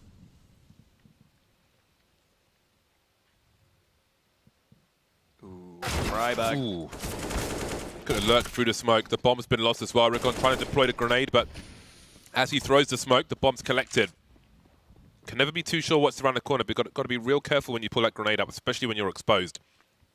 But he was trying to make a play to win the round with that grenade. Snappy spots everything from T-Spawn. Now where do you go, Dignitas? They're going to hunt him. Well then, Heap has 1 minute in a 1 versus 2. He's been seen in T-Spawn, which will allow Contact to take very aggressive angles. Have a look at Spinks here. So many places he could stand, which you won't expect. And I think he may have already mastered. He's got the sound cue. Heap's got the crosshair placement, however. Checking properly. Great headshot from him. Also making a play through long doors. He's got a long rotation. Now, Heap may be expecting Otto to be somewhere around CT spawn. Down the tunnel he goes. 22 seconds remaining for Heap. And he goes back towards the A-bomb site. A masterclass. Otto switching out for the M4A4. That AWP is going to be long gone. Once he realizes it's the A-bomb site, back he goes. 11 seconds to plant this bomb now. I'm sure the plant comes in unless something terrible happens with the mouse and keyboard. Now, does he expect he has baited Otto towards the B bomb site? Back to long he goes, Otto. He really has gone around the world for this one. He has a kit. Surely at some point he starts to walk. Heap, checking the angles. Does his gun poke out, though? Well, there he is. All the information is known. He's got the AK. He's got a headshot as well. Another wild round, and it's 4-0 for Dignitas. Just about keeping it going. And great to see Heap getting involved early in this game. We've heard a lot about this guy in the scrims. We haven't seen it in the officials so far, but now we're getting to see a glimpse of what this guy can offer. Quad kill for Heap to give them the 4th round on the Dignitas Vi side of things. You can already see Dignitas Vi pretty loose right now. I think they realize, hey, we're heading into this map, one map to the good. This is kind of a freebie for us, right? We can just play loose, we can just chill out. We don't have to put too much pressure on ourselves into this map. Already we're seeing Contact push into the tunnels in this round, though, and it's really well timed. Dignitas Vi just went in towards lower. There could be a flank going. That's a team Molotov, and that could keep them in a position where they're exposed from the tunnels. Contact still slowly sneaking up, and the timing might be just right on these fights. Oh, nobody's watching lower tunnel. Nobody's watching! 1, 2, thank you, says Spinks. So much control as well. It gets worse. Otto the headshot. Sloppy from Dignitas. Nobody keeping an eye on B tunnels whatsoever. And the flanks continue. My God. They did 14 damage in that round, Dignitas. That's one of the cleanest Deagle-only rounds you'll see. Just instant headshots. Spinks with 2 of them to open it up. The timing on that push was perfect. That was a calamity. That should never happen. Somebody should be watching that, be it an off angle from T-Spawn or something. They mollied themselves off trying to make a play through mid-doors as well with the MAC-10. Massive errors in that round. Definitely. Oh my God, look what it's done to their money. Oof. This is an utter disaster. The only plus side for Dignitas Vi here is that it's in round number 5 and not 25. But my God, what a way to let your opponent into the game. This completely turns the fortunes around.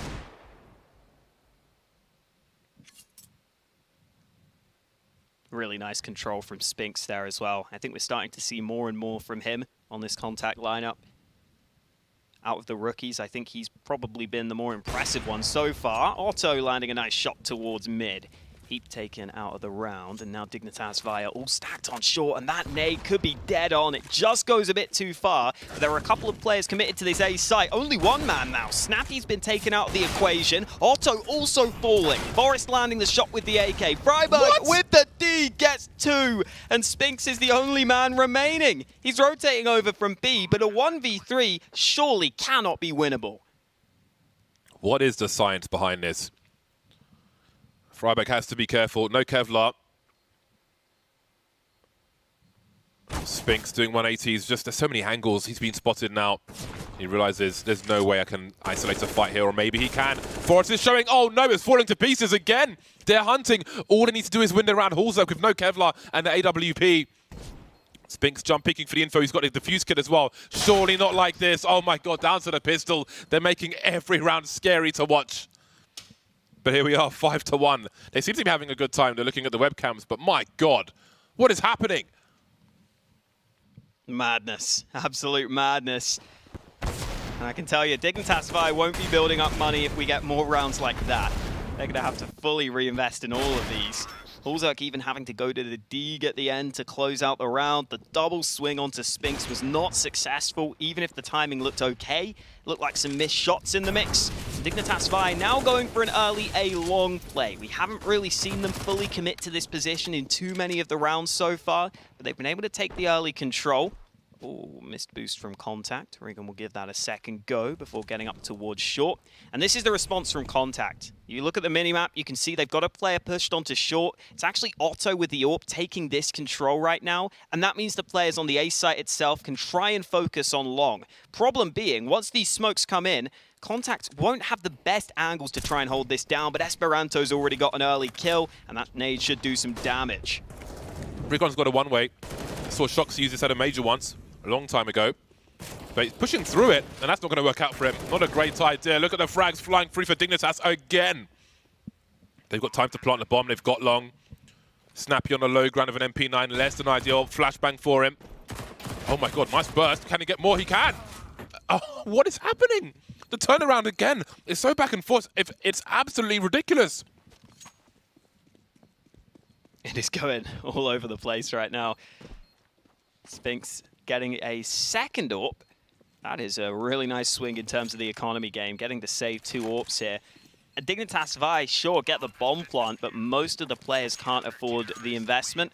Honestly, with how this game has been going, though, I don't know how much the investment matters. That was Dignitas Vi sneaking up close with the AWP, and yeah, just very well prepared for that.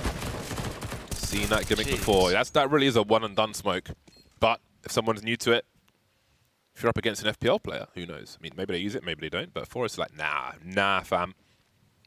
However, the economy is also looking a bit nah, fam. Hulzak's got an AWP. And back and forth we go. It's Groundhog Day. A little better with the AWP, though. Very interesting rounds we've seen so far on Dust 2. Contact with a take of long. A very quick aggression towards short from Dignitas. They've secured that with 2 players. They'll go for the pop flash again, I presume, towards long. You can see Dignitas trying to pull Contact away from that long area. We only have Rig on there now. The focus is defending shorts, as that's where the presence has been shown. Looking for the boost. Big flashbang to come, and that loses Rig on the angle, but oh my god, I don't know if it was the aim punch or what, but just about gets there, going back for more as well. And he will eventually fall, but the bomb's poked forward, and Snappy is here in the pit. Forrest collects it, and in the meantime, they're trying to push the A bomb site. Otto misses a flick, but he's so much better equipped. It's a hard task for Harry. Forrest with a tag through the door, but no kill. Spinks heading forward, keeping it close. Harry misses his shot, down to Forrest now. That's pretty good. Esperanto on the right-hand side. 1 versus 3, 40 seconds. He has a bomb, he has an AWP. He's got flashes as well. It'll be really hard for him to make his way through those doors. You can see Snappy's been boosted. Forrest will silently make his way towards the A-bomb site. And unfortunately for him, Otto is, well, he's holding angles towards long. And they have no eyes on short whatsoever. Now, Otto may look towards short, but he might not check this angle in particular. Problem is, will Forrest check? Oh my god, he sees the head! But a bomb is out. And Otto shows no mercy. Another wild situation, but Contact are getting some rounds on the board now. They are getting there, slowly but surely. Very close according to the odds is this map. Nice shot from Otto. Couldn't land the follow-up, which was a bit disappointing. This shot from Forrest was really nice. It's not going to make a difference in the round. And in this round, it is literally 5 Glocks for Dignitas Vi. Quite rare that we see any of these rounds these days, but their money's so bad, they've decided no investment can be warranted into this one.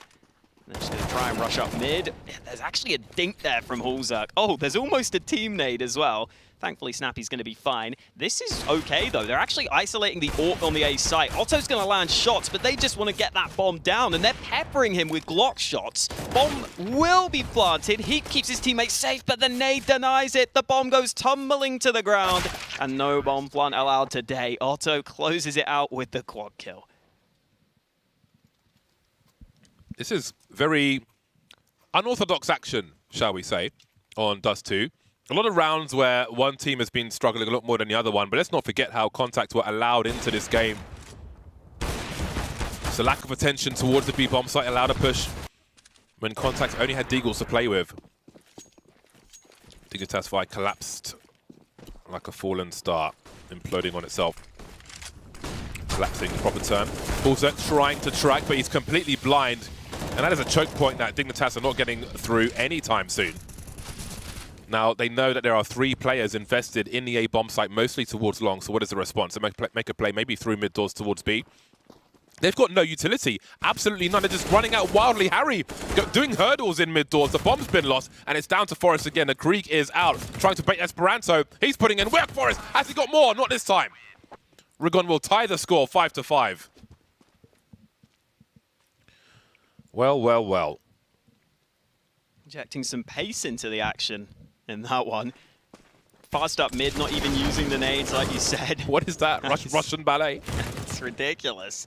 And then thankfully, Rigon's able to push through long and get there in time to close it out, because Forrest was given that a real go with the SG. No money for any SGs in this round, though. Another one where Dignitas Vi have to go down to a weaker investment. Contact are winning consistent rounds. They're not comfortable rounds, but they are round wins. That's the main thing that matters. And Otto, oh no, this could be so bad. They're up close. They're caught in the crossfire.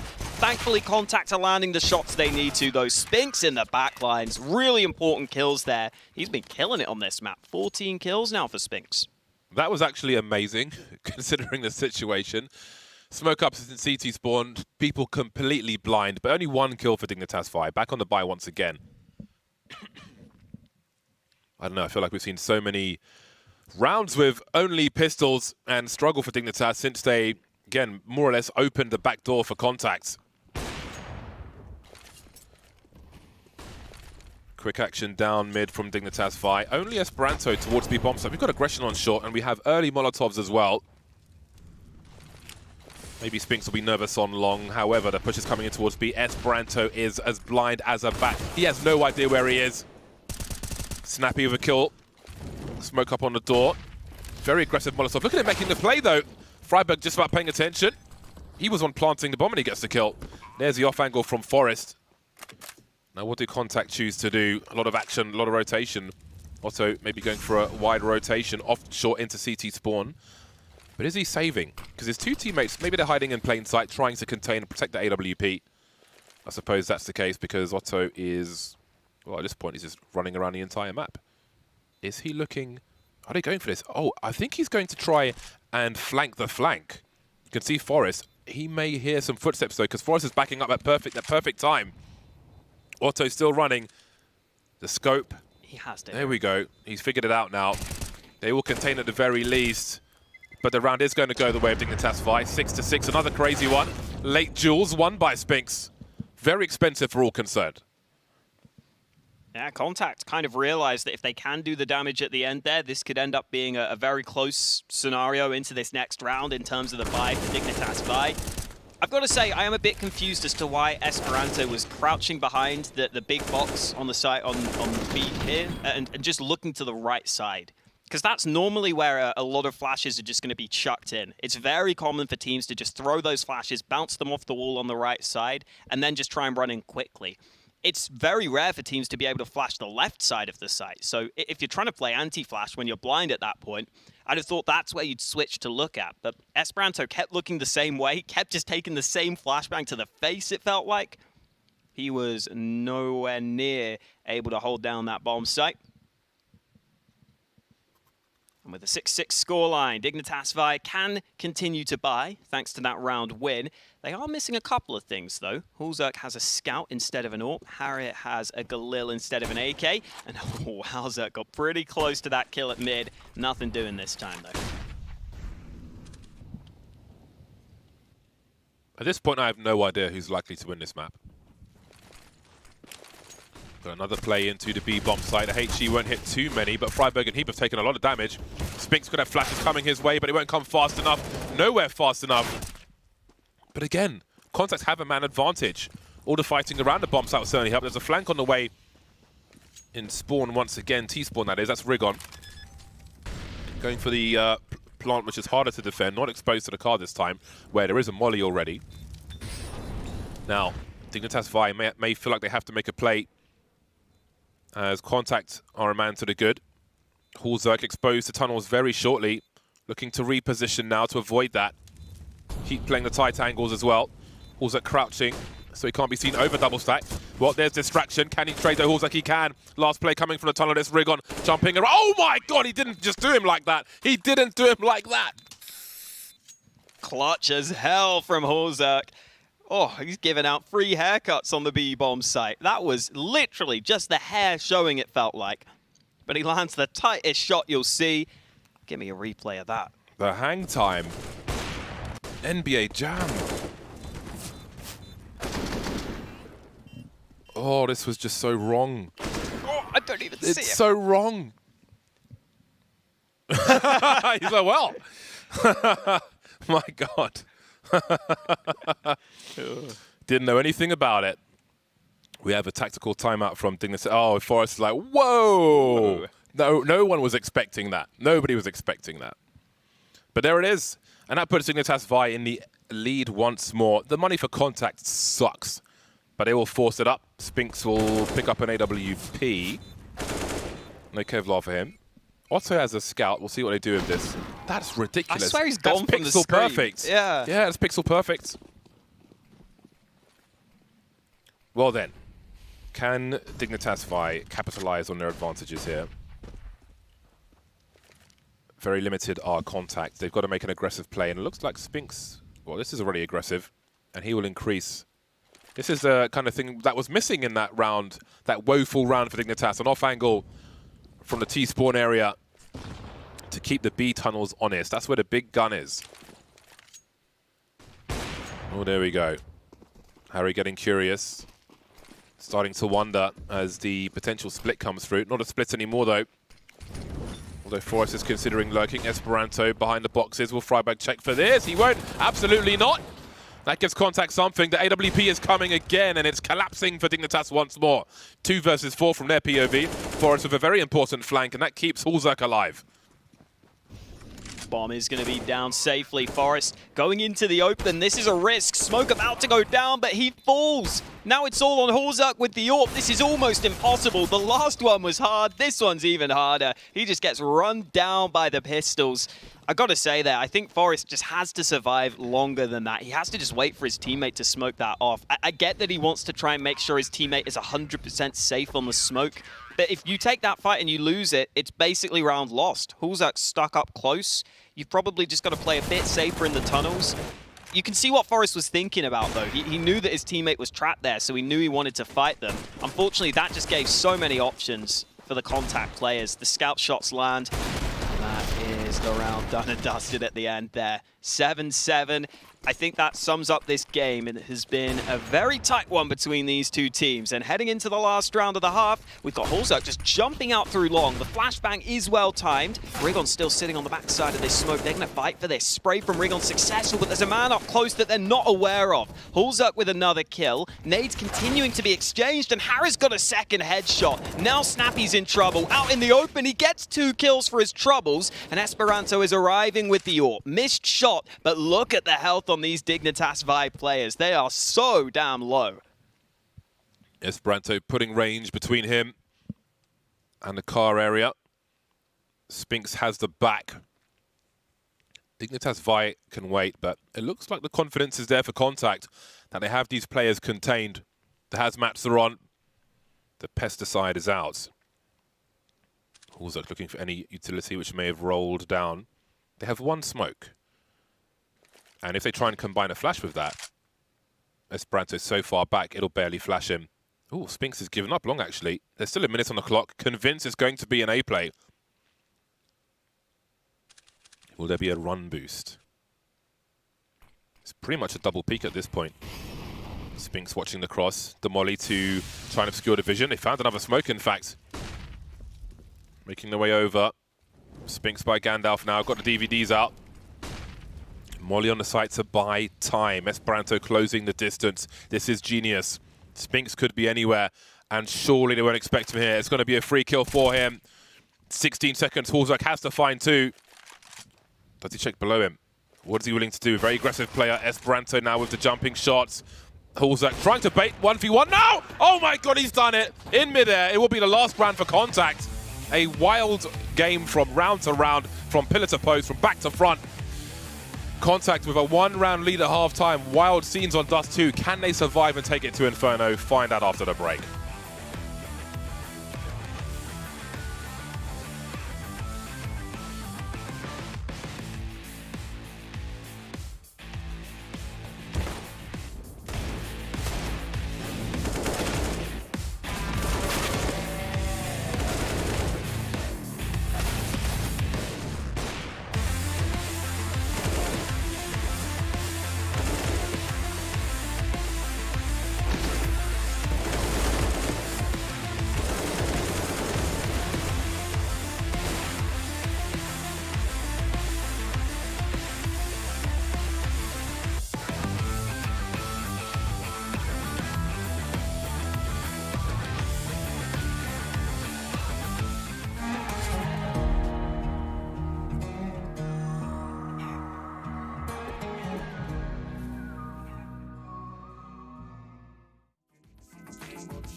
A very tight, very competitive first half between these two teams. I frankly have no idea where this one is going, James. I don't know if you've got an idea, because that first half was ridiculous. Yeah, it's very unpredictable. Very unpredictable. That is a very fast way to deploy a short smoke. Look it up in the demos.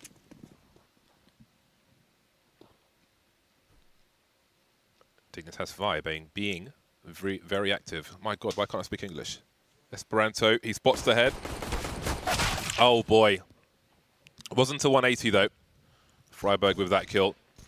And this is already going to get messy because everyone is everywhere. How do you call this? Otto makes his way to long. There are 2 P250s, it must be said, on 3 of the remaining players. On the remaining 3 players, they have 2 P250s. There we go. God, this is a mess of a round.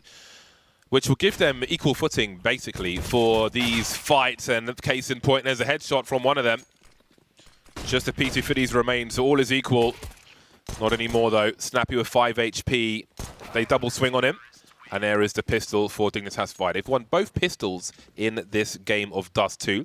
They got the consecutive rounds in the first half. Can they do the same in the second? That'll put them in really good shape in this one. Gotta say, looking at the scoreboard, it's Dignitas Vi who have clearly been scrapping together more of the rounds. They've only got a couple of players positive on the kill count.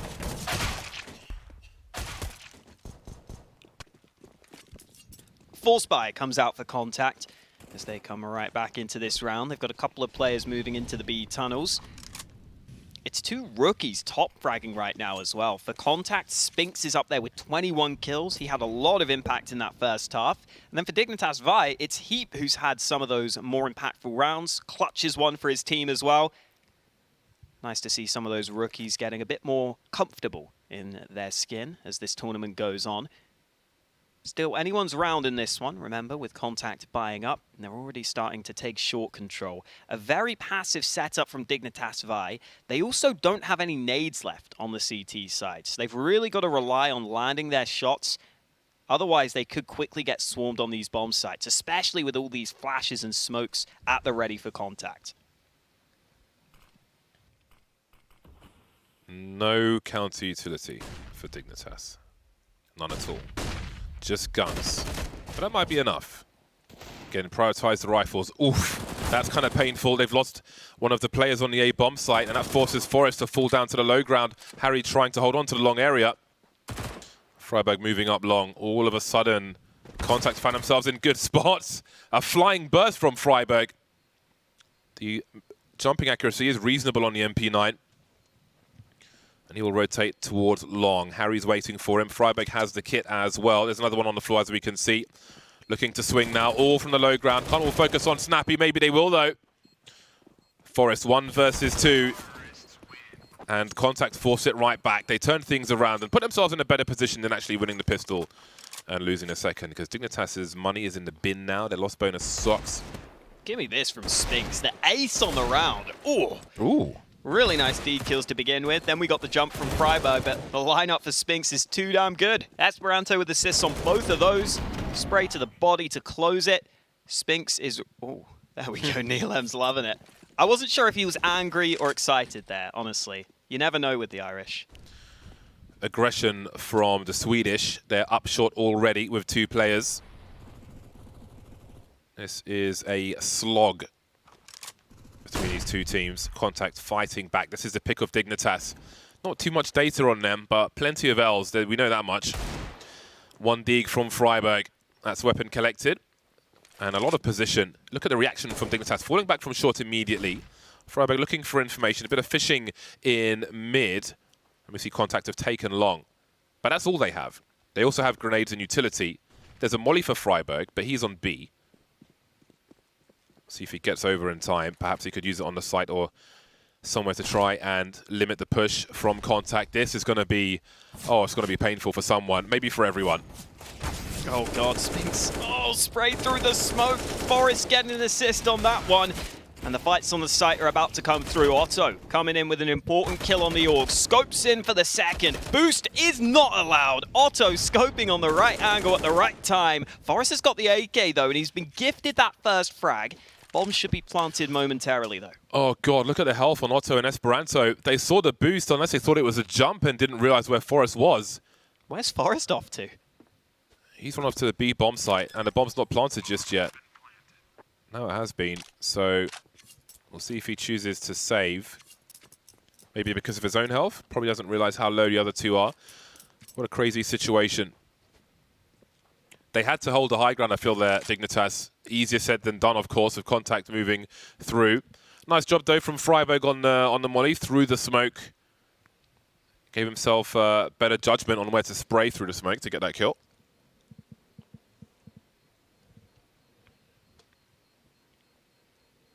But it wasn't a full force buy from Dignitas. We can see the white in their buy column, $700 to $1,000. So it was a light investment from them, but it's still eco territory for them. We'll see what they do with two Contact players surviving. I feel like if it's two CTs, the Ts might be more inclined to force, but the other way around, we'll have to wait and see. Yeah, it would be a really big gamble to go for that at this point in the game. I think Dignitas Vi will probably focus on getting their own gun route out as soon as possible. Otherwise, this game can just spiral out of control. The map 2 odds are still pretty fat. I think I saw a 3.1 there, despite the close score. I don't even know how you call it at this point, so back and forth. Also spotting. You see T's holding that off angle just to see if someone makes a play into lower tunnel as opposed to taking a fight through the doors themselves sometimes. So the main danger is Forest. He's in CT spawn with an AK-47. Not boosted up, worth mentioning. In the meantime, there's a stack on the B bomb site. Contact taking it slow, plenty of utility, and plenty of time.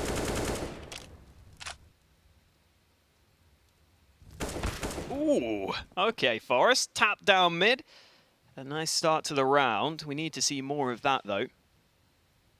Dignitas will not be getting that gun into their hands anytime soon. It's been dropped all the way back at top mid, but Forest could get another 1v1 fight. This is risky. Spinks is going alone. He's just spotted Forest. Shoulder spotted, headshot collected. Push into the tunnels, though. Spinks doesn't look too ready for that right now. Yeah, it's all gone quiet, but Freiburg will surely be ahead of that Molotov. He's got no idea where are the sound cues. Still deals with all comers. He's on 30 kills. That's pretty early as well. He's really putting in the heavy output. 30 for 12, and we're on round 19. That's insane. But this game's been insane. I feel like every round has been just kind of crazy. Spinks is nearly double anyone else on the server in terms of kills right now. He's on 30. The next closest is 16. He and Snappy both tied for 16 frags apiece. Out comes the buy for Dignitas Vi. No Kevlar for Hulzuk, just the glass cannon AWP into this round, and some fights about to come through at long. Rigon, the man going out first. Harris sitting behind the smoke, but Rigon is up close. Got to be aware that there are players very close by. One good flashbang could make all the difference for Contact here. They've used most of them on the initial long take, though. Now the molly comes in, the isolation on the first fight, but Forest sprays back. Harris still trapped on the corner, though. Oh, great shot from Esperanto, and now Harris has to make something happen, and he knows it. He's going to duck into the smoke. He hears the reload. He gets the timing right, but Esperanto turns it round, and that is going to be the round over. Hulzuk couldn't get there in time. Freiburg is left alone. Yeah, that's an unsatisfactory hold on long. The only player who had flashes for Dignitas was in the pit. Of course, awkward with the smokes up. Very successful for Contact, and they just wait. They're in no rush, although they want to get their skates on soon. Oh dear, Spinks just about found him. Get the spray as well, continue racking up the kills. Now the question is, are Contact in charge? They've got 4 rounds in a row, 4 rounds from 5 in this half, and you do start to wonder if Dignitas have anything left to offer. This was their pick after all, but we haven't really seen too much just yet. In this half, that is. Looked like Rigon just went like evil mode for a second there, because his monitor turned off and it was just the red light from his keyboard. That was such a big opportunity missed on long. Crosshair didn't quite get there. It was a free kill. Still would have been awkward, but who knows. A set up towards long, however. This is not where Contacts are. Just sending out some feelers. Contact to Smoking. Look, Smoking to B. looking for a response from Dignitas, who are all still by the car on A. Hulzak used one of his flashes on long there, but he's still got a second one left. So hopefully he can use that effectively. Oh, are they going into the stack? It's not clear just yet.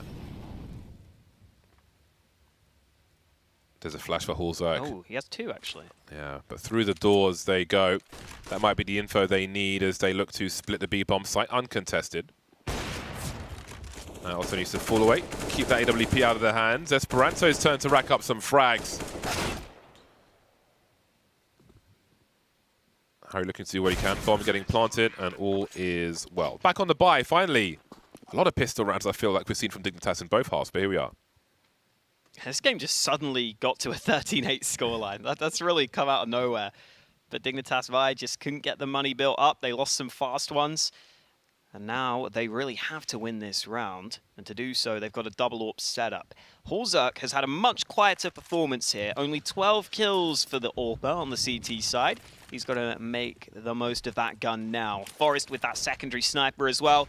And this time, only one player early at long. The flash and smoke combo are good enough to force the CT AWPer away. Dignitas Vi now pushing up short themselves. Contact, though, currently focused on the tunnels. A lot of action here early in the round. Not in terms of fights, just in terms of players trying to take ground for their team.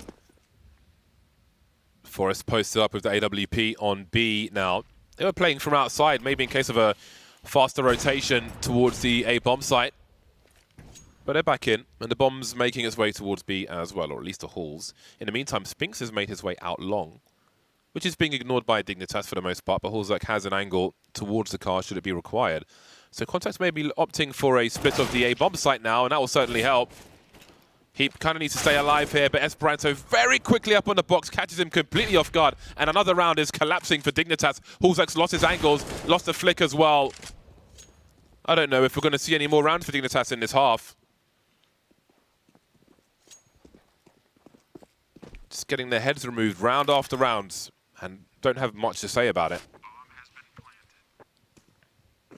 This is what I was slightly scared about with this Dust 2 pick. This was always a possibility when you're playing against Contact, a team with a bunch of fraggers on it. If just one or two of those fraggers have really good games, you're going to be in trouble. And Spinks is certainly having a good game right now. 33 kills confirmed. Neil getting more and more hyped. And Dignitas Vi getting more and more deflated as this game goes on. That's their money out of there. May have to be a half buy here for Dignitas Vi. Even though they're 14-8 down, their best chance might be to just play for overtime at this point, or hope the Deegs can carry you through. Do you feel like Contact have looked like the stronger team in this match? For Dust 2 at least. I don't know about Nuke.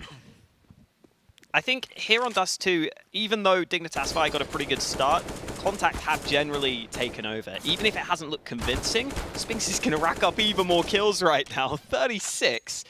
We might as well just count his kills with how this game has been going. Quite a few anti-eco kills, sure. That's still nice.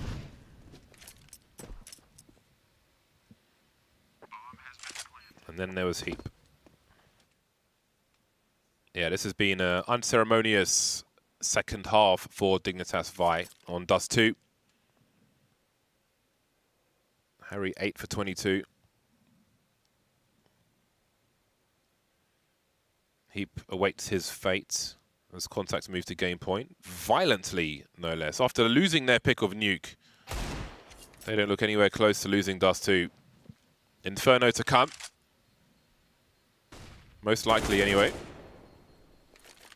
Heap will make it expensive, and he needs to. Snappy's got $12,500 in the bank before the round win comes in. Make it 16,000, which means even if Dignitas win the next round, the pressure will just keep rising and rising. There will be no let-up. Last chance saloon for Dignitas on Dust 2. A single AWP this time onto Hulzak. They've tried to make aggressive plays. They've gone for short takes and so on. Just haven't worked out for them. Oh, an auto sniper for Esperanto as well.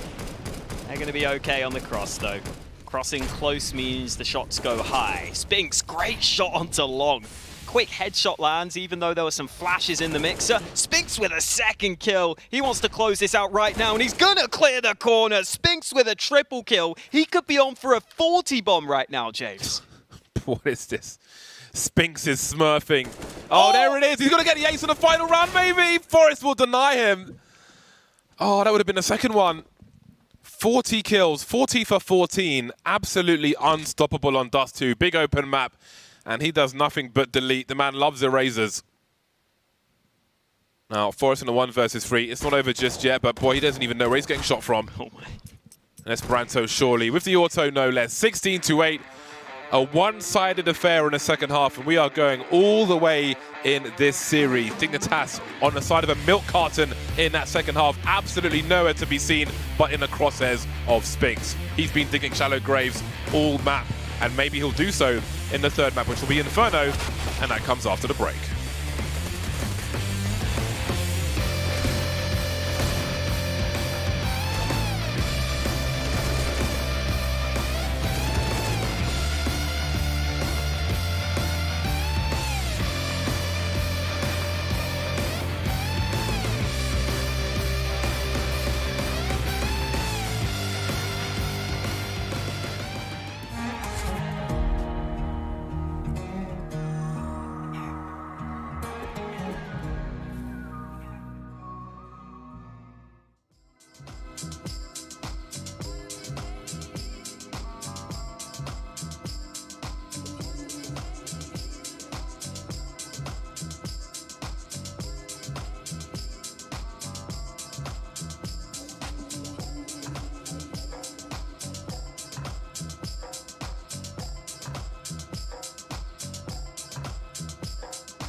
All right.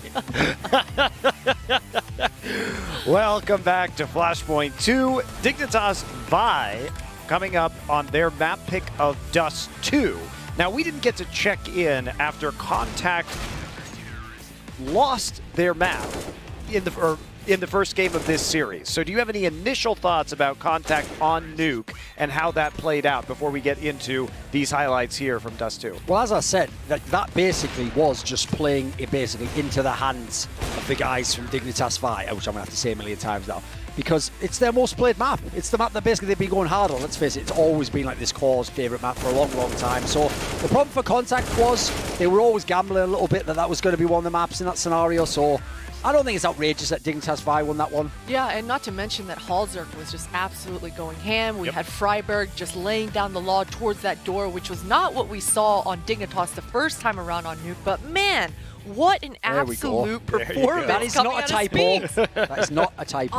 162, nearly 163 ADR with 40 kills in 24 rounds. And only 14 deaths. Jeez, that's pretty man. good. That's the thing is that you see the 40 bomb in games that are 16-14 Yes. or that are going into overtime. For this to only go 24 rounds, Spinks with the spanks here for sure.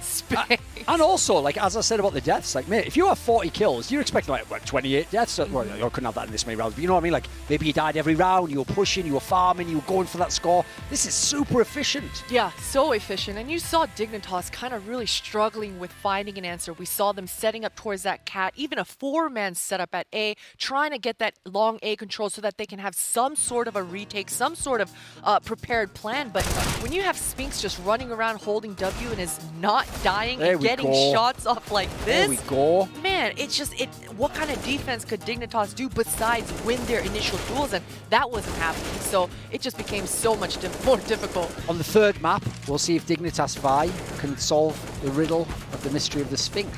Sphinx, I should say. Well, I fucked that one up. Whatever. You don't get them all. That's the point. They don't all land. Damn it. Why did I say it? My brain was going, don't say Sphinx. Don't say Sphinx. I was like, the Sphinx. And I even said it so confident, like it was a great line. Whatever. Anyway, 55 kills over 2 maps. Not bad.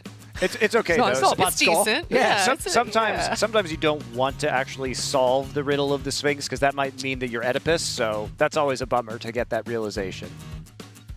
Really? No Greek tragedy references here? No, listen, I'm just not going to play off the idea I am Oedipus. Like, where do you want me to go with that, Monty? You know? Listen. Hey, it was going well for Oedipus before he knew what was going on. He was true. king. It was getting laid. It was yep, exactly. Yeah, he was having a great fucking day. Important. Yeah, important. He was having Then a his great mum called. He goes, all right, I haven't talked to you in a while. She goes, I'm right next to you. Hate it when anyway, that whatever. happens. You get the point. You get the point. That's the Greek tragedy. We gave you a quick version there. We do all the theatre, don't worry. Well, speaking of which, I'm pretty sure after that particular last map, Dignitas Vi obviously would have the crying tragedy mask from the Greek tragedy theatre. mask, Yeah, that's exactly. right. The chorus would be lamenting them. But, I mean, this was actually a very interesting match. But before we get into more of that, I've been told we actually have an interview right now. Freya has Neil on the line, who has been bigging up Contact recently. I always love hearing from him. Indeed, thank you very much, Monty. Neil, always a pleasure to get to chat with you, especially after a win on that map. But of course, we did see you initially losing the first map in this series. So can you talk me through some of the issues you had there? I think we screwed up massively at the start of that map. Honestly, we should have won the first 5 rounds. We were screwed up. I think it was nerves again, but now we've got into it. So luckily, we're getting better now as the series goes on. I've got to ask about Spinks as well. We saw him looking absolutely dominant in that second map of the series. Is this something we should be expecting going on to the third and final map of Inferno? Yeah, for sure. We've got all the momentum now and we're playing our game, so I'm not scared of them at all, and we should smash them and just get this over and done with quickly. Neil, we know you are never scared, and we also know you're a man with some big words behind you. Have you got any words for Dignitas Vi going into this third and final map? We're here to stay, and we're going to smash these and send a message to everyone that we're here to do well at this tournament. So get ready, because it's going to be a quick one. Oh, indeed. Thank you so much, Neil, for checking in with us. It's going to be Inferno as our third and final deciding map to see if Contact are going to be eliminated from the competition. But back to the guys at the desk. Now, critically, we have to mention that because Contact won this game, that means they are still technically in contention with Envy, even if they were to lose the next map for that 4th place decider. By the way, we're going to a Graphica? No. If Dignitas loses, they are out of this tournament. If Contact loses this next map, it depends by how much they lose as to whether they will have a chance at the last Maybe chance during the qualifier. game we'll try and get the stat. I if will there's get a score or something. Tune Yes, into the exactly. blind spot. I was just going to say, when he did that, we'll like turn that. obviously bravado of like, you know, we're going to smash them and show that we're going to do something in this tournament. It's going to be a quick map. Like that's the way you're obviously just waiting for the segment where it's like, they do the black screen and then the Curb Your Enthusiasm music and then they get smashed like 16-4 now or something. This is what you expect to happen when you say these things, isn't it? That would be really unlucky. I mean, I would be confident if I'm Neil, to be honest, right? I mean, we haven't seen... This is going to be the debut with all 5 of these Dignitas members coming out on Inferno. We haven't seen them play an official yet. The last time we saw them, it was Vendetta ringing, and it didn't look good, guys. It didn't look good. There was some weird, funky CT setups. 4 members towards B. Hauser solo defending towards that A. So they've got a lot of faith in Halzerk, but if he's going to have a nuke performance, they definitely have a shot. In fact, I think they might even win. But if he has this Dust 2 performance where he goes 0 for 3 in opening duels, actually not very proactive on a huge map like Dust 2, this defense is just going to get so difficult for Dig. Well, it's been a bit of a Jekyll and Hyde performance from Halzerk, too, because he was absolutely popping off the first map, dominating with every weapon he picked up, and then all of a sudden we see this map 2 performance where the Magic, he turns back into a pumpkin. So question is whether he's going to get a shot at the ball, right? Map 3? Inferno. There was no reference there. There's nothing to connect. I was working on something. Well, I'll have to heat up, won't he, Monty? I'll have to get it going. Otherwise, they'll be in hell. Whatever. I got it in the end. Just give me a chance.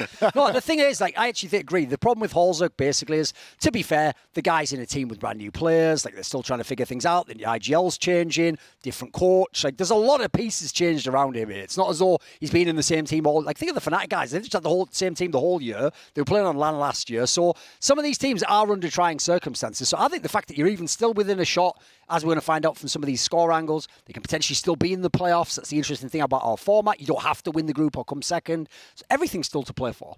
Well, and I think at least Dignitas Vi came out looking a lot better than they did in their initial showing, because if we were to take their first match, we would have said, hands down, this is the worst team in Flashpoint 2. At least they've made an argument for themselves now that they can take a map here. They can actually be competitive in some of these rounds, that perhaps they do have some level of star power that can push them over the top.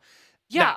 Yeah, and I think it's baby steps, right? I mean, to Duncan's point in the pre-show, is Heap is so brand new that he's got to build some confidence. He's got to understand that these are the duels that he feels comfortable with. He doesn't even know what part of the map that he's going to focus on mainly. So I think Heap is going to be towards that B along with Freiburg. I think Harry is going to be towards Big Pit, and we know how crucial having a solid anchor towards that Big Pit is going to be. It's going to free up Halzerk. He's going to not have to worry about having to always back up Harry. So I'm looking at Harry. I'm hoping that he has one of those solid performances and holds down all of A so that Halzerk can be a lot more mobile on the CT side. And who knew how competitive that category would become? Who is going to be the worst team at Flashpoint 2? The irony is, Gen G already looked way better. They immediately got out. They just jumped out of the poverty. The amount of people who are down there, just a pit of people reaching up, please save us. And then Gen G just said no. Exactly. That was obviously the big surprise, is pulling off what will, I would say, likely be the upset of the entire tournament already versus OG, and putting that do-or-die scenario for both Cloud9 or OG. Loser, 100% of that match tomorrow goes home. So everything is on the line for those teams right now. Let's take a look for our next map, though, for our updated Pinnacle odds. It will be still pretty heavily in favor of Contact. So everything's swinging back over in that direction right now. Is that who you're favoring here as we head into our third and final map? I am personally, yeah. As Christine said, the problem is, we just don't know that they've ever even played this. Presumably in scrims, they'll have played it. It's a map everyone plays. But without the official routine, that's the problem. Remember, Heap guys barely ever played official Counter-Strike at this level where we at least call pro Counter-Strike. So the difference is the Contact guys have played this a billion times for sure. And no doubt it's individual players played it many times. So I just feel like at the moment, look what it took from Dignitas Vi to get the win in the first one. So I'm not going to say that we're going to have another Spinks 40 bomb. Yes, we're not expecting that to carry over, but I just think the quality of the players in Contact is what I always go back to. I always, at least against this level of competition, they have enough to win. I'm leaning towards Dignitas still here. I'm going to stay strong Well, here, you just guys. said exactly I'm the gonna hold opposite. The faith. I know. There's a reason that you have to make up some reason. Let's think about this series. Let's think about the first map.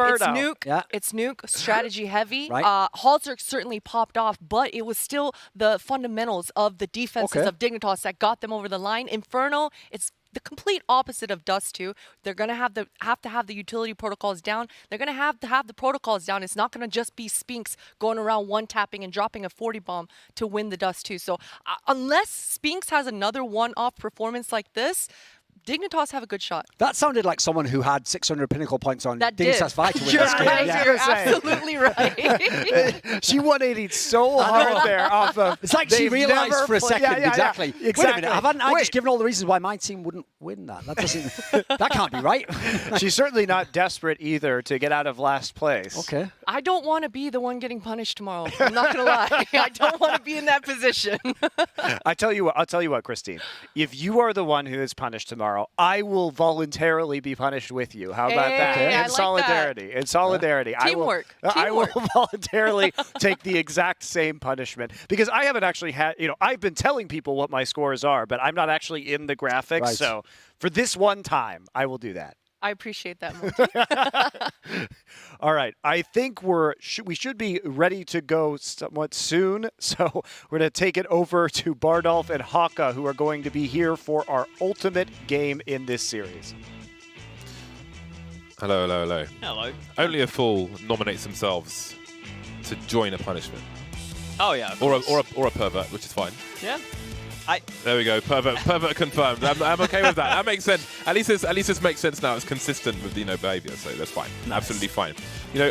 I think I've been led into a false sense of security with Dignitas. Of course, it was a massive gamble to put 750 Pinnacle points on, but having won their opponents pick off, like, great, they've got 2 cracks at the whip, 2 chances, but just the way they got deleted in that second half just makes me worry, man. It really makes me worry. I think it was worrisome anyway.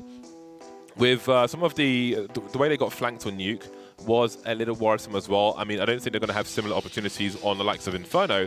So it's the uncertainty. I don't know what to expect. Like, they could win it, but I don't know if they will. And because I'm invested, I'm like, oh, it hurts. I just want it to be over. Anything is possible, James. If you believe hard enough, you may influence the outcome of the game. Who knows? I also love how the desk was bringing up the Dignitas magic being one of their players going from having a good game to turning into a pumpkin. Because you think of this NIP team that used to be, some of these players used to be on NIP, you think of the NIP magic, that was great magic. Then Dignitas magic apparently is one of their players turning into a pumpkin mid-game. And I feel like Potter Magic is somehow saying nice things about a team, even when it seems like they have no chance whatsoever. We'll see, though. I'm with you. I have no clue what to expect on Inferno. I really don't know what we're going to see from both of these teams, but that's what makes it so fun. Contact going up against Dignitas Vi here in this group, and we're going to see who can win this final map. It will be the knife round first, as it's the deciding map. They will decide it by the half. Who starts where? By knife. Normally for the first pick, if I pick, then you pick the side, and vice versa. And those are some fast knives from Dignitas, so they will have the choice to pick CT if they should so choose to. Infamously, the Classic Ninjas in Pyjamas team, they would like to start on the T side of some maps, more towards the beginning of a series, as a warm-up. So once they were warm and sharper, they would play on the stronger side of a map. This is the 3rd map of this series, so I do not expect that to happen. But there's a lot riding on this. There's a lot riding on this. And indeed, they will go to the CT side, so all is well. Will it be Dignitas Vi? Will it be Contact? I kind of leaning towards Contact feel a little stronger to me. And sure, there was an overperformance from Spinks, but I think generally watching him in the first map, he seemed pretty focused on this as well. We'll see if it continues through, or if he's got no gas left. Yeah, I think individually you'd expect Contact to have the edge, but maybe Dignitas Vi can prove us wrong here on Inferno. Hulzuk spotting out some players early. He is instantly going to back away. I think he may have killed a chicken, but Harris just killed Rigon with a really nice shot early in the round. And that might have stunned Contact slightly. They're slowing it down for a split second before lining up the push. Yeah, here comes a swarm onto the A bomb site. So far, so good. Harry with another one. And now we find ourselves in a 3-on-3. Long rotation rather for Forest. Bottom of mid now makes his way up. Freiburg has a kit and 2 flashes. Question is, where are the 3 players? And no one's likely to be on the site as a bomb's been planted. It's the Vino plant, which is good for defending from the pit. You see the Vino sign on the wall, plant under the V, and you are good. Heap starting to creep. Where are these flashes, though? Freiburg not deploying them just yet. Here they come a little late. Esperanto will avoid the first one. Second one not deployed. Some headshots deployed, though. And suddenly it's Esperanto now 1 versus 2. Heap is 1 bullet away from Doom. Trying to do what he can. Can't really absorb the bullets. Freiburg going for the defuse. And again, Heap has just got no help for this. He's spinning around. It was a 2v1. Maybe there was no time left. Either way, Esperanto will clutch the round for Contacts. That was awkward. Man with the kit is high health. Man without the kit can't cover. Oh, that shot from Harrow was very clean indeed. But Esperanto getting on the board early is such a positive sign for me with Contact. You think back to Esperanto, some of the games he's played, some of the kills he's been able to get in the past have been so incredible. And I feel like on this team, he's been way quieter than you'd expect, right? I'd expect him to be one of the real standouts, arguably maybe even the best player on this team. I don't think we've seen enough of that in this tournament. So getting 3 kills is nice. That is even nicer from Spinks. The spam through the apartments, it's always worth giving it a go because sometimes you're going to land a headshot.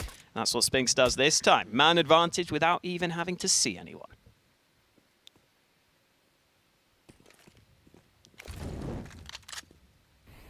Minute 20 for Contact to choose what they want to do. They will establish control of the B bomb site. Change of positions. Harry will take a smoke grenade towards B to try and buy some time. That would be why they traded roles. 1 minute on the clock. Plenty of presence from Contact top mid. Snappy will continue to show some presence towards that B bomb site.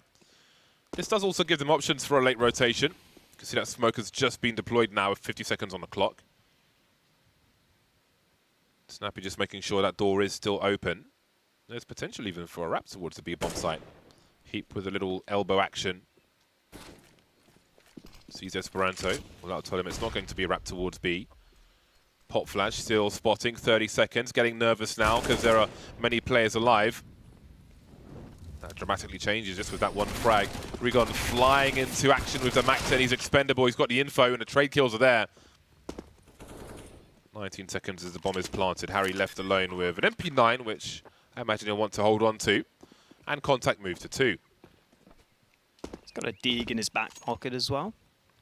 Be nice to save that over. Make sure one of his teammates don't have to reinvest.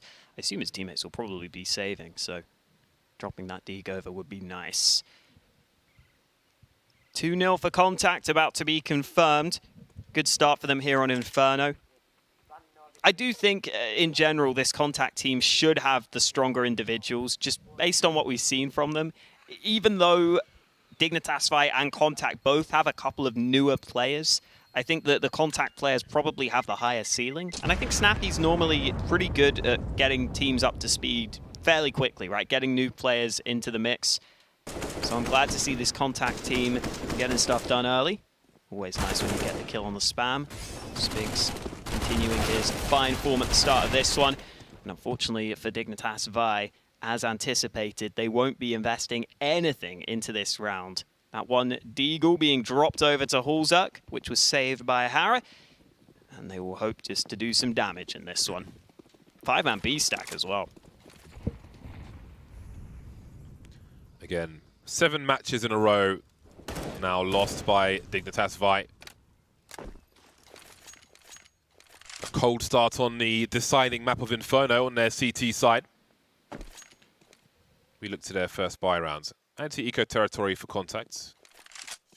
Bomb rotates late. Esperanto, I think, is considering throwing it. Didn't want it to land on the floor. Maybe he's going to go back to watch Banana. Snappy's made his way into spawn. He'll hear the footsteps. Lots of bonus money to be made, potentially at least. May need some help, though. Oh, the bomb. Esperanto. Don't want to lose that. Man's confident. I can respect it. But you don't want to lose it. I think the focus is on elimination for now, although it comes a 2 versus 3. They'll manage to hold on. A bit hairy there. But they chose to hold position. And it worked out for them. 3-0. We see the first buy now from Dignitas Vi. Yeah, Hulzuk going straight for that AWP, as you would expect. A lot of discussion about his performance on the first map, but a lot of discussion about his performance on the second as well. On Dust 2, he couldn't get any early kills. I think here on Inferno, it's a bit more standard for the AWPers as to the sort of angles you can take, the sort of fights you can take. On Dust 2, sometimes you need your teammates to really set you up for those. Whereas here on Inferno, it's a bit more easy. Quick nades up Banana, though. Otto leading the charge. The transfer's on point. He's got 2 kills with that AK. Heap is still here on the B side of the map, but Contact might just pull the trigger right now. Does Heap go beyond a point of no return, trying to create some space for himself? The smoke is up, he's done something, but Spinks has gone wide, and he will trade the position. Surely it's time to call it. Dignitas Vi unable to really do anything in that round. Otto just deleted them, more or less ended the round there. Rigon will hunt now.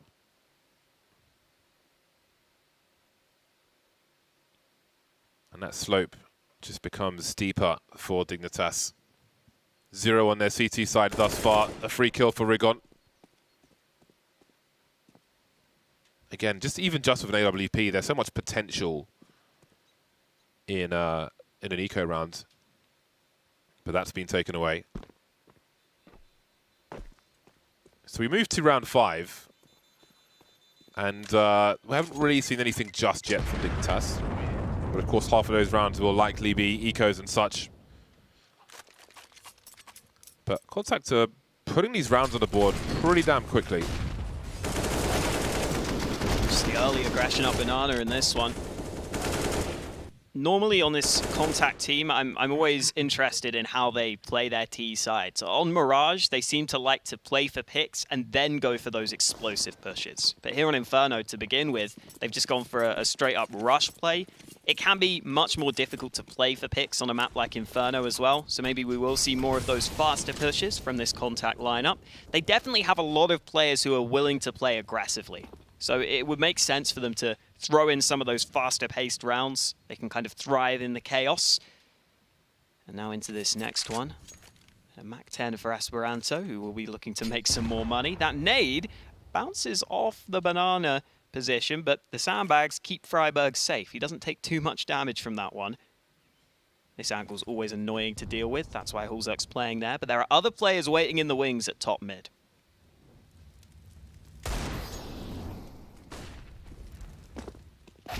Oh, fade away from Harry. Won't collect that gun. You can see it's being disposed of immediately.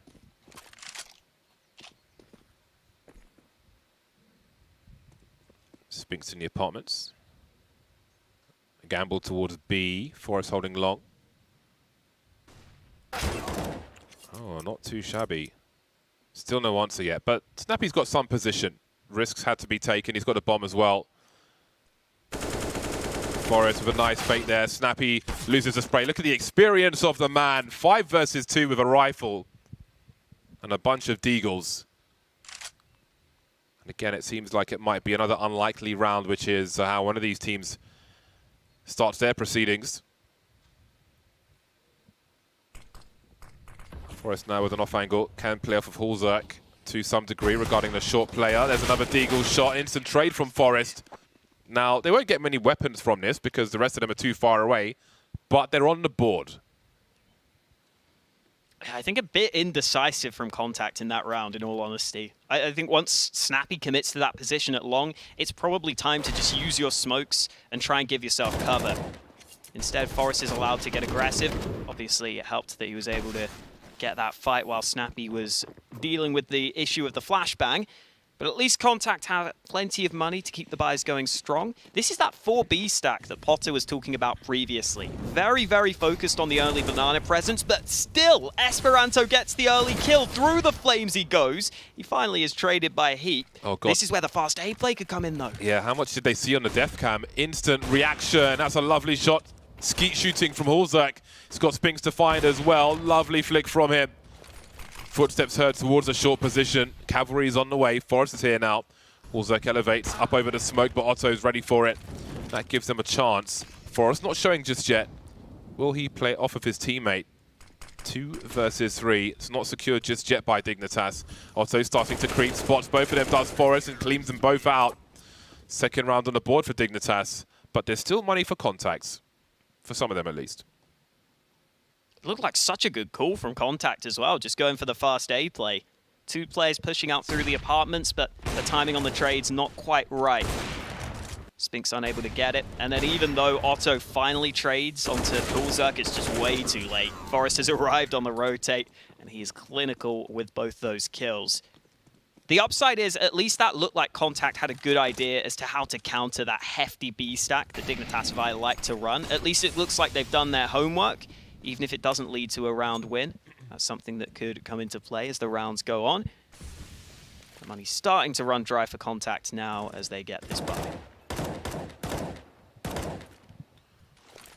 Yeah, it's pretty important, this round for them. Both teams running low, but they're running lower. Just waiting out the initial utility. The retake grenades on top of Banana. The HE grenades will be avoided by Contact, who may look to go for a quiet surge into the B bomb site. Seen plenty of those this week from different teams, and maybe we'll see one now. 4 of the 5 players on Banana. Now, what can they tell from all those bounces? If you know enough grenades, that should give you an idea of where one of the players might be playing. Normally, it's a very much more straightforward smoke grenade in that position. On the radar, I can see them looking to creep. Here it is. Here is that surge. Minimal time to respond to this. Snappy looking the wrong way. Freiburg falling off after the first kill. Harry's here as well. Oh, boy, deleted. Sorry, it was Harry who took out the rotator on long. So we've got a 3-on-3 retake now for Dignitas to deal with. Otto on Banana, nice angle, and he will get the spray onto Forest. Now Dignitas Vi are going to have a tough time on this retake. Harris closing the distance from Ruins, but Hulzerk's the man who might get the first contact. 2 players around this corner. Esperanto not peeking, and Rigon is in an unexpected position. Hulzerk tries to pull out a flash at just the wrong time, and Rigon is just swinging for the fences at the end of the round, going for both of those fights and winning them with clean kills. 5-2 lead for Contact. Really fast push into that B bomb site. They are finally looking a little bit better after a couple of round losses. Yeah, very difficult to hold on to a bomb site when you've got a surge like that, and the numbers are simply too great. The trade fragging opportunity, the utility, forcing you out from your positions. Might compel Dignitas to make the aggressive plays, but we've seen how the fast plays have worked out for them on Banana. So what is the solution? B's been a problem, and indeed here they come. Flying MP9. They've secured Banana. They've got themselves a man advantage. Not a bad shout. Harry's got an AK now. But again, what is the response? Not everybody's in position for contact. You can see Snappy basically showing presence far back in second mid. And Heap will get caught rotating out of library. There's an opportunity and a lot of position for contact. That cuts off the rotation. They've left the bomb behind on the contact side here, so they may have to slow this down. Rigon's not slowing down those. He starts to peek in towards library. Freiburg is trapped, but he fights his way out of it. Low on health, though. Rigon will be allowed to trade.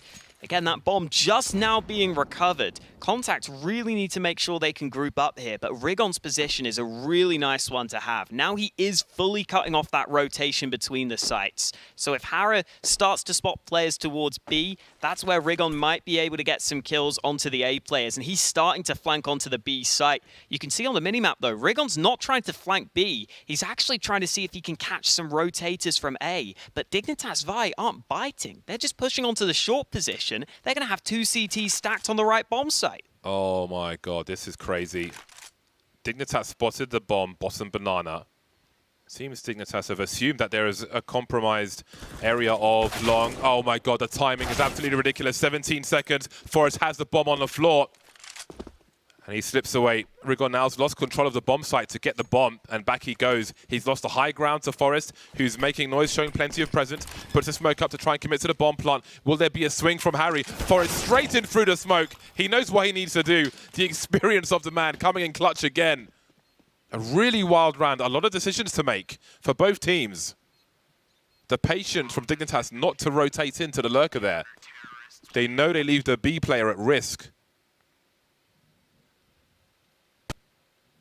I think a lot of teams would have tried to start forcing that rotate in that position. Impressive patience from Dignitas Vi, and then Forrest just plays that so well towards the end there. Knew he could walk all the way back through the apartments. Even though the bomb was getting planted safe, he had the right timing on the aggression. Some players might just try and wait to fight with their teammates there. They might just think that the timing might not be good for them, but Forrest knows exactly what to do to win the round. And now we get a pretty scrappy buy round for both teams. Neither side getting a perfect buy. Obviously, Dignitas will be the happier of the two teams, but definitely a swing round here in this first half. Whoever loses this almost certainly has to save the next.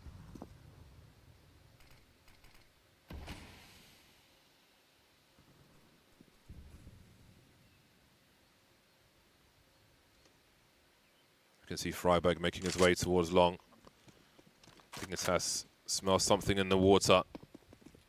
A lot of repositioning now. Forrest taking a smoke towards the B bomb site, maybe. Crossfire in the sight in both directions. Posting up on long. Heap jump peeking. He just ate a flashbang, which will pull Forrest away towards B, actually. That's done enough.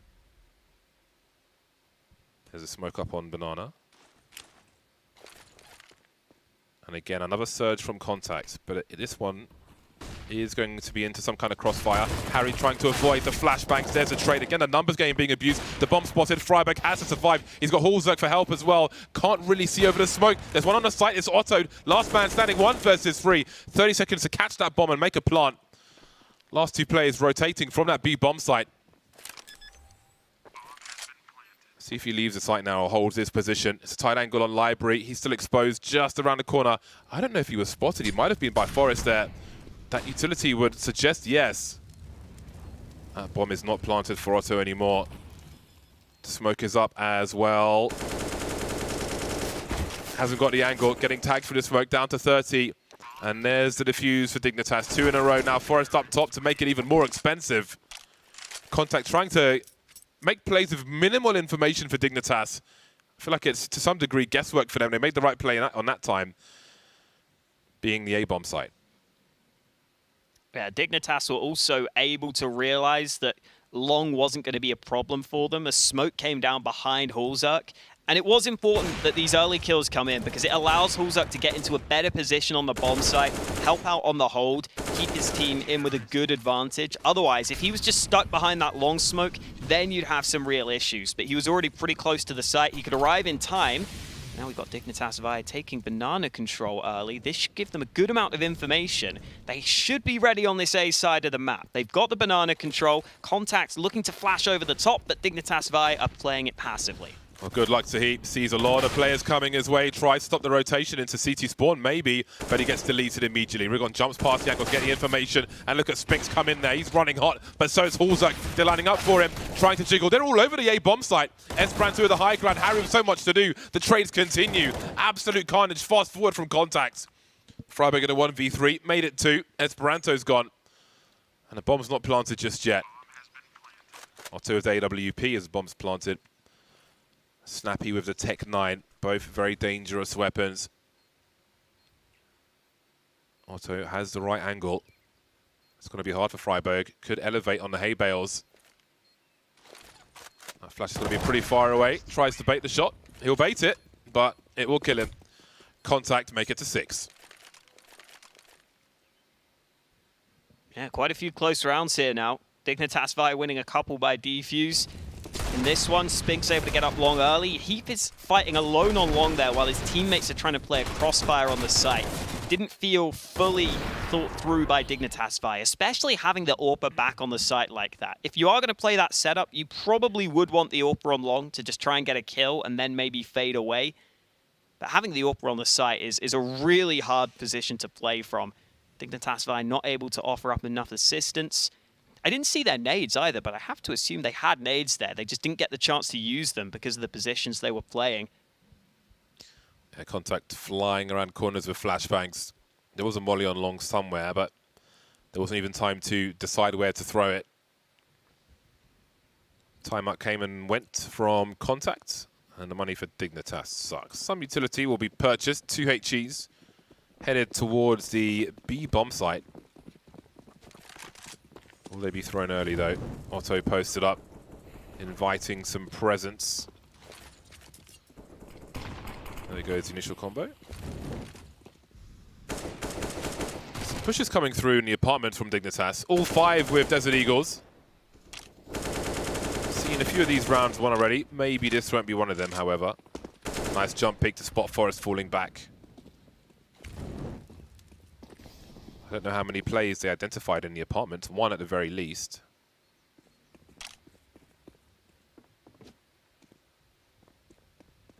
Another round of pistols for Dignitas. Contact sticking together. In the 5v3, not too shabby at all. Now with Rigon on 37 HP, I did wonder if he'd swap with Snappy, but no. All is good.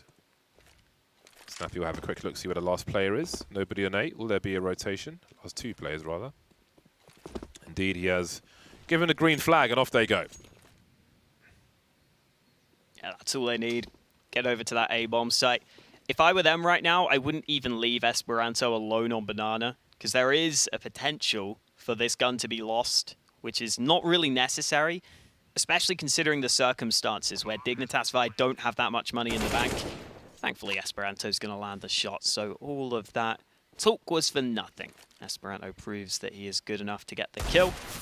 Forest will not be allowed to do anything at the end there. Snappy getting him with the MAC-10, and Dignitas Vi still not with enough money. It has to be another save coming through for them, and this is starting to get into dangerous territory. Contact likely to get 8 rounds on the board.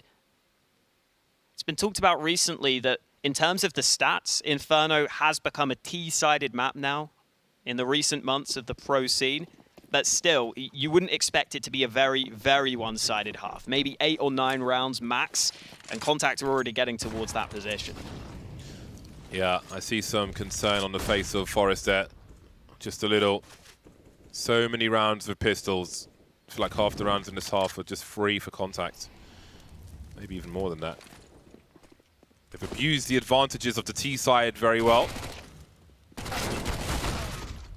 Just the one for Snappy. Don't want to lose the bomb now. It is only USPs, however. They won't commit ahead of these Molotovs. And Rigon will make his way in towards the A bomb site. Where is he being shot from? There. Bomb site more or less secure. It's just another round in the bag for Contact. Just another round with Dignitas on eco.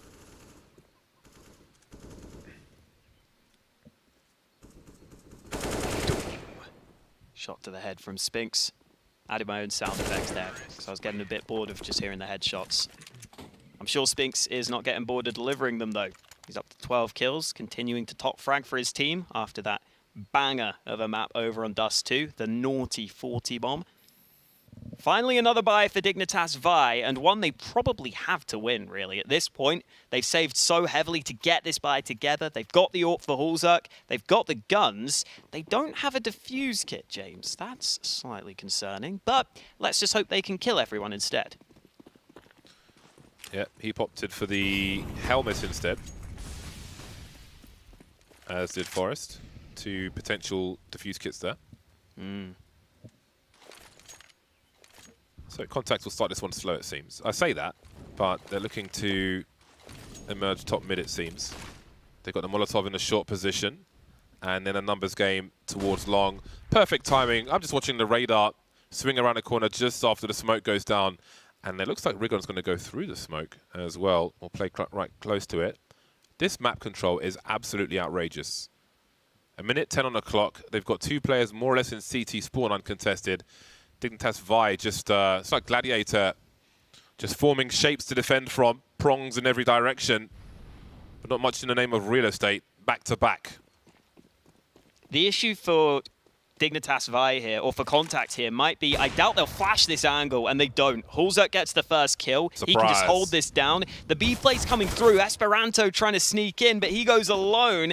And now Contact are thinking, well, maybe we go back to A. Maybe we see if we can have a better time of things on this A site. That is the right read on the situation, but Snappy's just been smoked off. It's going to be up to those short players to really make the difference. I think Snappy's going to creep through this smoke, but we've got 2 CTs coming in right behind him. They make their way onto the site, but for how long? Dignitas have laid a trap, and they've gone straight into it. Contact, not much to show, but Spinks is here. 1v3, made 2 now, 16 seconds. He can plant the bomb, looking for a peek. No one's around to stop this plant. Heap goes to join Forest. 14 for 7, leading on the server. Spotted one of them. Not this time, though. Freiburg will hold it down. That was a bold strategy from Dignitas, especially with what Contact were doing, but it's worked for them.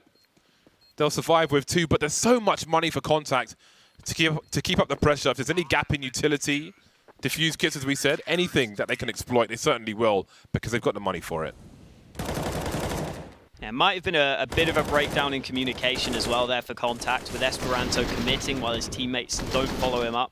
I think that the best bet for Contact there may have been to start throwing that execute onto the B site, and then potentially Hulzerk might move away from that angle with the AWP. Obviously, they had no real way of knowing for sure that Hulzerk was AWPing passively towards B, but when you don't spot the AWPer on long, it's a fairly likely position for the AWP to be playing.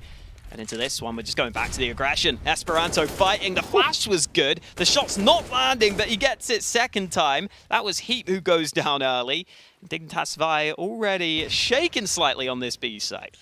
Heap in no man's land. The smoke grenades will isolate the fight. Esperanto goes through, but Freiburg just about gets there with the FAMAS. Some quick upgrades. Hulzerk has a quick look as well. Maybe expecting that plan B rotation towards the A bomb site. Every round, Contact looks so dangerous. But Dignitas are starting to survive somewhat. But this is not over just yet. Spinks is lurking in the apartments. We know what he can do. Being consistent from map to map as well. Oh my god, there's another one. Smoking off Hulzerk. Will he peek in time? He'll wait. Through the smoke, Hulzerk goes. Somehow survives that. Holds the real estate. And still 2 of the 3 players are towards this B bomb site. A gap in the smoke. Snappy makes his way through. Can you expect a boost here? They're just waiting for a peek, waiting for the information. Freiburg playing close. He spots the crouch. There's the bomb. That's the info he needs. Stay alive now. Otto 1 versus 3. Play for the beeps, or just spray through the smoke instead. We might see a reasonable score in this half. I'm so worried for Dignitas of the way Contact have been exploiting them on the T side, but they got 6 rounds. And they're getting it together as this half goes on. I think if they get 7, they're in an okay position. That would be good enough for them. Oh man, if Spinks gets this second kill, it could have changed the round completely. Instead, Contact just have to try and desperately walk into the B site, hoping they clear the right angles. Contact not able to do it that time round. And into the last round of the half, Hulzerk with the run boost down mid, not able to land the shot. He has had another quieter performance at the start of this first half, but he's been starting to get involved. He's been starting to get some kills, and Contact is starting to get aggressive up through long. There's absolutely no respect of this A bomb site or top mid from Contact. Oh. A quick burst and Harry's dead in the smoke. Been called out a number of times now from A to B. Hulzerk by the graveyard position, careful, hits the leg, tries to follow up with the deagle, but they are everywhere. They're all over the A-bomb site Contact, and he finds himself alone. Might be a relief that this carnage has come to an end for Dignitas. How hard it's been to defend these bomb sites. Keeping a 1 versus 5, 20% of the way there, but the clock is ticking. Deploys the HE grenade. How enough? Oh, here we go. How many more? They're lining up for him. He gets 3, but there are too many man, and it will be 9 rounds for Contact at halftime. Dignitas may feel fortunate to get 6 with the heroism running through smokes and such that they had to do. We'll see what happens and who takes this series after the break.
Everywhere, people pissing on the stage, you know they just don't care. I can't take the smell, can't take the noise, got no money to move out, I guess I got no choice. Rats in the front room, Bobas in the back, Chuck is in the alley with the baseball bat. I tried to get away, but I couldn't get far, cause a man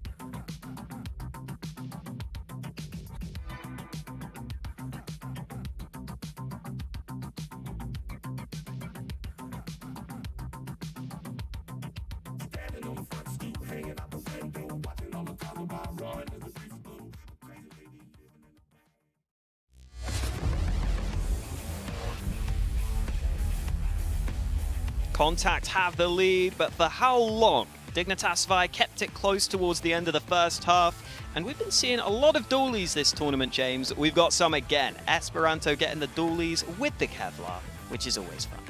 A solid pick. I think you might have better one-shot range than a 5.7 on a pistol round.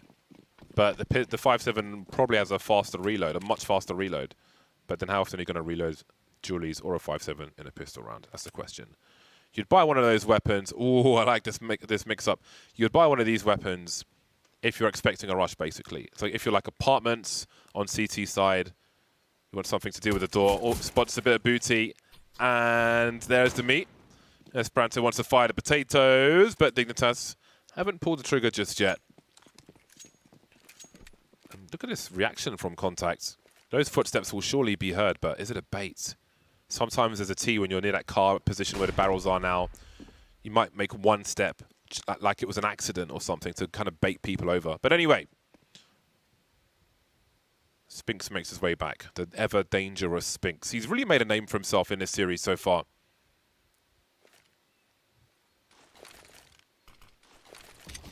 No counter utility here for Contact. Just shots that have to be landed. Esperanto only gets the one. Spinks is having to sit behind the smoke. And this is where we could have a cause for concern on the Contact side. No kit. I didn't think they have a kit entirely from the pistol round. So they're going to have to be very fast on this retake. And that smoke is still in their face. Finally, it fades. Yeah, they're all here. Pool will be a problem. We've got a bait set up in dark spot as well. I'm sure only one of them's facing. Otto's got to win this duel, gets headshot and then some. The follow-up is here. Spinks and Rigon both low. We've got Dignitas all over the shop. A quick reload with the Glock. A headshot from Freiburg. Snappy and Rigon remain. And again, just standing. Well, Rigon's run off because he's saving his Kevlar, which makes sense. And Snappy will try to do what he can, which will only be so much. This is something which has finally become more common. Your Kevlar's 650, a kill's 300. So at that point, you can do the maths. Makes sense to hold on to the Kevlar, especially if you're force buying in the next round. Also getting that P250 as well is something we didn't talk about. Always nice to have that on one player in these pistol rounds. Snappy getting a nice couple of kills. Extra money for Snappy. We'll see what he decides to spend it on. Oh, getting Forrest dying to the bomb? No, not quite. We will save him the embarrassment. Force buy does come through for Contact. I think Rigon saved the Kevlar and then upgraded to a helmet because he didn't take any damage. Exactly, right? Yeah. He only got headshot, which I noticed afterwards when I was doing the mouse. Okay, bought a deagle and a helmet. So, yeah, very nice stuff. Very smart, very aware, very focused. And again, something that was all too rare earlier on, but again, the margins become thinner and thinner, so you have to focus on everything. Harry flying into the pit, can't quite find Rigon. His teammate will, however. Esperanto's got a deagle. That's going to be a problem for Dignitas. It's always a problem. Almost always, let's say. The stats have changed now, of course. 3 players remain, lost position. And I was going to say, do you even go for it? They've lost position. This is like, all you can do is throw good money after bad. It's Eco Town next round, unless you hold on to this, and it's kind of forced by Town with a bit of Eco Town. Yeah, if you go for this on the Contact side, that's almost like chasing your losses at that point, right? Like, it's never a good idea. You're just going to lose more. Don't do it. Just give up on this one and live to fight another day. As for Dignitas Vi, I like that they went for a faster round there. I think sometimes teams fall into the trap of just going too slow in those sorts of rounds. Yeah. And then you can kind of just have 1v1 fights go against you. But if you do that, I mean, you might run into stacks sometimes, but even then, I think normally you should win out just with those Mac 10s and some good nades. The longer it goes on, when it gets to like late round, the longer it goes on, if most or all the CTs or the ecoing team are alive, let's say the CTs, the more information they have, And then that clock becomes an enemy and things go bad. Still big numbers for Dignitas with Pinnacle Esports. I'm all in on them as far as the Pinnacle points leaderboard is concerned. We'll see if they can deliver me a first place on that leaderboard or if they're going to put me in the bin. So we have those guns from the previous round from Contact. This is a dangerous round for sure. Esperant is on a USP though, which makes me sad. But he has plenty of dangerous players on his team as well. And Spinks, the human highlight reel from Dust 2. He has a Desert Eagle. His legs have been taken from him by HE, however. Dignitas taking Banana with plenty of utility. They'll leave no room for a play from Contact. There is some time buying. Oh, Freiberg's going to try and make a play through it and catch him off guard. However, he was team flashed, I think. No harm done. We'll encourage more utility. Clock running down now. Harry was watching mid in the meantime. And again, you can see the response. Time getting low. And Esperanto is making a read of 8. And heading in that direction. Fortunately, he is that man with the USP, as you pointed out previously. So his chance of holding long is slim at best. Also getting up close, 5-7. Not going to get a kill. Rigon, though, finds one. Oh, that's all he's going to get. Freiberg runs him down. Esperanto wasn't able to hold long. Now the bomb will be planted. Hulza gets caught in the back, so the USP actually gets a kill, and that one AK is recovered. Okay, I'm going to go for the save. That's where things get dangerous. Those there were 2 smokes up on long, but those smokes are not brick walls, as he's just learned. Perhaps an overextension there. Maybe thinking of an exit strategy or just trying to keep the CTs on this, but they were dishonest in this round. And they have still surrounded Dignitas. Where do Freiberg and Forrest go? Do they have enough health to save? We can see Snappy with the Mac-10 looking to make a play from the apartments as well, heading towards the pit. Freiberg, pretty important kill for him. We'll see if he makes it. 7 HP, not quite sure. Yes, he will. Forrest survives as well, so all is good in the hood. 3 explosions in a row for Dignitas, but now we get into the real game. Otto on the CT side of an AWP. From rags to riches with Esperanto there in that round. Had literally the USP to begin with. He gets away with an AK. Hopefully he writes a book about it one day. Maybe he'll get to put that AK to use as well, because that buy round is here. Otto has been very quiet so far, but on the CT side, this is where he can do his best work with the AWP. He's already won that first fight against Hulzerk. He's going to play safe on long. The AWP will now be recovered by Heat. Forrest moving into top mid, and he will be able to get safely into position on the cover of the smoke. He's actually going through. Oh, wow. That really makes a difference. Oh, here we go. Now the wheels are turning. Snappy caught out. So it's Rigon who's caught out, trying to hold on as best he can. Pretty damn low. There's so many sound cues for him. And that's got to be the save. Indeed it is. Contact with the 180. It was a late appearance from Ulzerk in mid. I think there was a player ahead of him who could have dropped a flash if he chose to. But I suppose that wasn't the play. An early lesson learned as Heat will have the AWP for him. And now it's Contact's turn to struggle and wonder what could have been. And that was a fast round from Dignitas, and it's promising to see as they were victims of that plenty of times in the first half. Yeah, the quicker aggression working wonders for them in this early gun round. Oh, now I wouldn't save 2 AWPs if I were you, Dignitas. Yeah, throw that one out the map. Oh, Harris got to go back for it. He's going to get away from the bomb just in time, I believe. Back to the corner with all his mates who are chilling in the pit. 10-9 lead. Dignitas Vibe bringing it right on back. Contact not able to put up a single round so far on this CT side, and that's even with Otto getting the early kill in this one. Forrest again, just getting the timing window just right. That was a huge frag. That was an enormous frag. I don't know how what they do in that round if he doesn't go through that smoke and get that kill like that. Massive, massive plays. And this is a contrast which is cool about the Dignitas Vi lineup, is that you have the immense wisdom held in the beard of Forrest. Then the youngsters like Hulzak on the team as well. Seen some great big brain plays from Forrest in this series, even on this map. 1 round to the good now, our Dignitas Vi, but Contact are back with the big guns. Full utility as well. There's so much Counter-Strike to be played. I have no idea, not even who to favor at this point. I just don't know. Looks like Esperanto's taking the AWP for Contact. He had the best spawn for Banana, so expect him to peek that position early. The molly from Heat might give him some second thoughts, but the Furious smoke goes down to give him that clear line of sight. Hulzerk on the left side hasn't been spotted yet, but Esperanto goes down. Great flashbang, and Hulzerk gets the first frag. You can see Freiberg on the X-ray going to the stairs. Line up that flashbang by the corner of the window. Jump throw and off you go.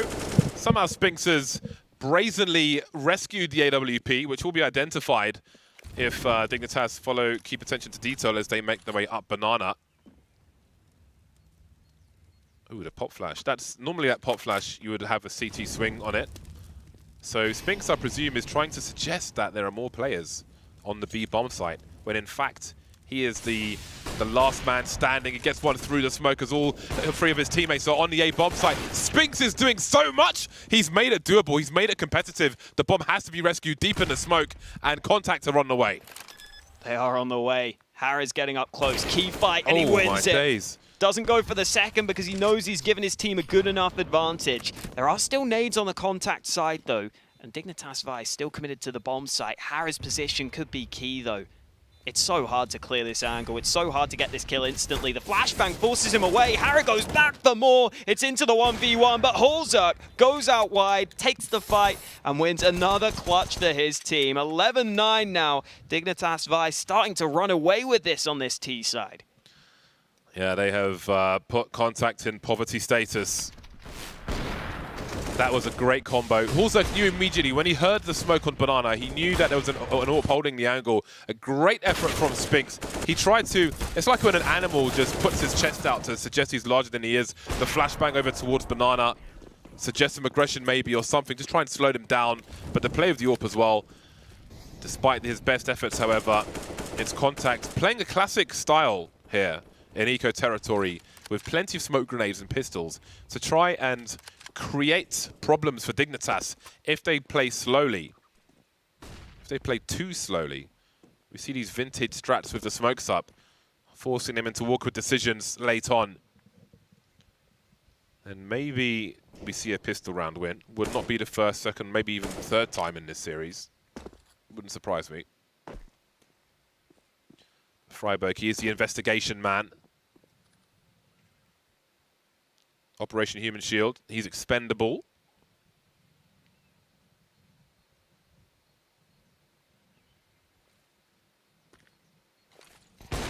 Ooh.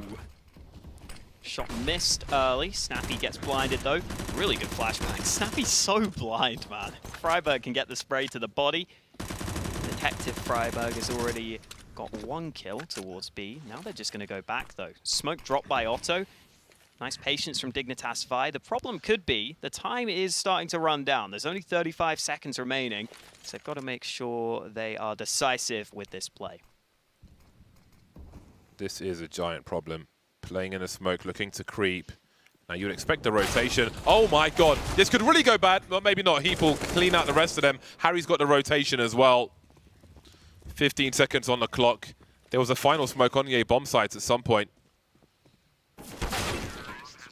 Dignitas with every round so far. From a Dignitas point of view, are you starting to get a little more confidence? I think so. I mean, I didn't predict them, James, so unfortunately I'm just not liking my life right now. How many points did you put on Contact? I think 600. Ooh. Yeah, I think like a decent amount. Because the odds weren't great on them. So you got to put a fair few on. Were you on the top half of the table or the bottom half? I was on the top half. You're on the top half, yeah, okay. I'll probably be alright. You're not pleb status, it's fine. Exactly. All right. Well then, Contact looking for their first on the CT side. There's a barrage of grenades, utility making its way up Banana. So far so good. They got the smoke up and Dignitas won't over push that one. Won't over commit to it. Fair enough, you took the first kill.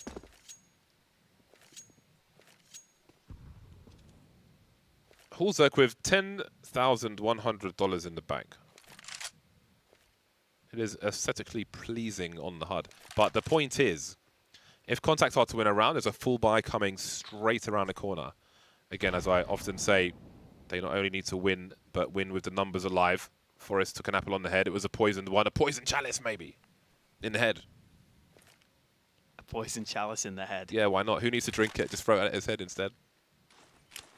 Give him a concussion, start running sideways. Here is the surge, just like Contact did. Suddenly, Dignitas emerged. Spinks bouncing into new box and holding his position, looking for the multi-frag, can't quite get there. Still a man advantage for Contact as they make the rotation. Snappy trying to hold things down, he'll do even better. Answers the Tracers. Plenty of harassment now. He made it a 4 versus 2 before the bomb's even been planted. Oh, Heap's getting caught. Oh no, the jump from Rigon could be really costly. Hulzak's still stuck on the site. He's got to isolate fights. Great flick from Hulzak into a 2v2. Flash goes down. Hulzak at the ready, fighting again, and he gets a second kill. It's into the 1v1 for Heap, who's sitting behind the smoke. Has he got the line up for the bomb, though? It's been tapped early. Heap's going to go through. He's going to run through. He doesn't try and spam the smoke, and that means Esperanto's able to get the kill. And even without... No, he's not got it. I thought he had it. Oh, no. So close and yet so far. I'm a Hulzak fan. I'm just putting that out there. I'm a Hulzak fan. They were in a really bad spot, Dignitas fight, and they forced the issue. It's so awkward. Imagine if that fight on Banana goes the other way. Jiggle peeked with a grenade in his hand and almost died, managed to somehow win the duel. That's how close it comes. If he dies there, that's a wrap. I can't see Hulzak holding it as good as he is with so many plays alive, but it didn't happen. And here we are, every round thus far in his second half. And Forrest is smiling again. Honestly, you can see it on his face in that first half. Like, oh, I don't know about this. I don't know about this. But now it's their turn to inflict pain and anguish to their opponent. And I've said it so many times, James. I'm going to say it again. Contact's coach Neil M has consistently been saying he's happy because he got the easiest group. If they go out in last place, they're going to look a little bit silly. They've got to make sure they turn this round soon. Otherwise, they are going to have egg on their face. Remember that one of the 4th place teams will remain in contention. It could be Contact if they were to lose, depending on how the rounds go out. I'm sure we'll have that all figured out later on. Right now, though, it's all about who can get the win, and Hulzak's won that fight. That's for certain. He gets the early kill. No mercy shown from Dignitas. Hulzak playing like Megatron at the moment.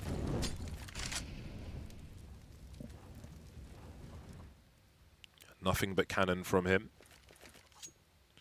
Rigon with concerns towards the apartments, trying to deploy the grenade fast enough. He will stop the trade frag as well from Forest. That could really turn things around. Snappy so close to the smoke on Banana. Looked like he was considering a flank if things went wrong on A. But he had the discipline. He'll show some presence. Esperanto, where's he going? For a country walk? No rambling on Inferno. Now, they know, Dignitas, they know that there is an MP9 towards the B-bomb sites. There must be at least one player on A, but where is the second? Which site has 2 players? Spinks has peaked mid, and surely there's going to be a rotation here. There's no way it can be the A-bomb site now. Rigon's on the way, but can he get there fast enough? Ooh.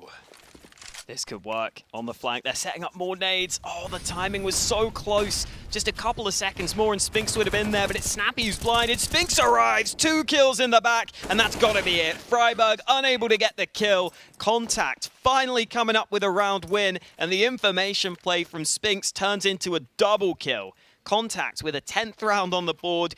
As you said earlier, though, James, there's money for Dignitas Vi, so Contact can't just let up here. There's actually only really money for Forest, who's reinvesting. So maybe if Contact win this, there could be some question marks as to the money for Dignitas Vi. All to play for.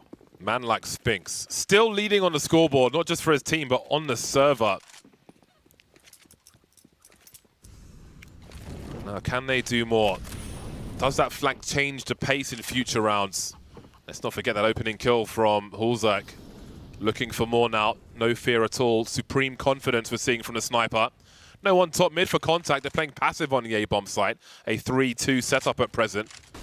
Minute 30 on the clock. Does he spot Rigon up top? The elbow is enough. Thank you and good night. Get out of town. Rigon not landing a shot there, not getting a chance to. Just didn't look 100% aware of how exposed he was going to be on that angle. As soon as the shoulder's spotted, it is going to be a troublesome fight to win. Now, again, if the sniper's on short, later on he may re-aggress up short to see if anybody's on mid. It's a confident play for snipers, and Otto may be looking to do that. But now with a molly on long, he will move to throw a smoke on long, moves to a defensive spot, or does he? He wants that info. These are the plays I'm talking about, from long to short. Surely gets Harry here. That's the bomb spotted as well, at least on the radar. But he missed his shot. Big problems now. Harry moves forward, waits for the trade frag as well, will he? Straight onto the site. Hulzek's here as well. Here comes a peek from Hulzek and Forrest, and it goes from bad to worse for Contact. They've got to save. There's no question about it. They have to save. Going down to 4 players on that CT side is always hard on Inferno. You've got to just stack 2 players on each site often, and that's not enough to hold it down. As soon as that one shot is missed, you know where the round is headed. Dignitas Vi about to get a 14th on the board. And I've had word in my ear that if Contact lose this one in regulation, they will be out. They have to take it to overtime. And then if they lose, then we'll figure it out from there. But that's not looking likely right now. Contact about to go 14-10 behind. They're only going to save 2 guns. Snappy will be able to drop one. A couple of the players with okay money. I think Contact are quite likely to invest at least half into this round. The full force buy would be possible. I think they could get at least a good amount of guns out, and I think that might be the call they're going for. They're already buying right now. The buy's actually going to be pretty good across the board for them, so there isn't going to be too many concerns for Contact in terms of the buy. There are concerns in terms of the scoreline, though. They've got to make this work right now. Is this the run for Dignitas? Well, I mean, is this the end of the run? The losing streak, that is, 7 in a row. Let's not forget. The take off Banana, a strong one for Contact. They want that real estate. Smoke in the middle of it for Dignitas, just to raise a question for Contact, to make them wonder, to make them worry, to maybe make them expend more utility or play a little more defensive. A lot of fishing, though, with these silenced M4s.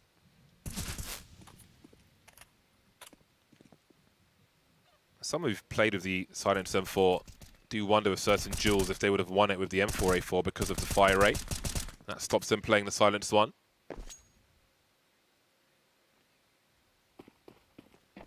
Oh, well, never see the dominance there. Contact still with presence on Banana. That's a funky one. Yeah, that Banana setup could easily fall to pieces, and there isn't a fast rotation. Couple of good flashes. Snappy might drop down, but Spinks, even though he's playing anti-flash, would be out in the open. Harris still putting some pressure on the A side of the map, but they're sneaking up Banana, and Contact are fully committed to fighting Banana.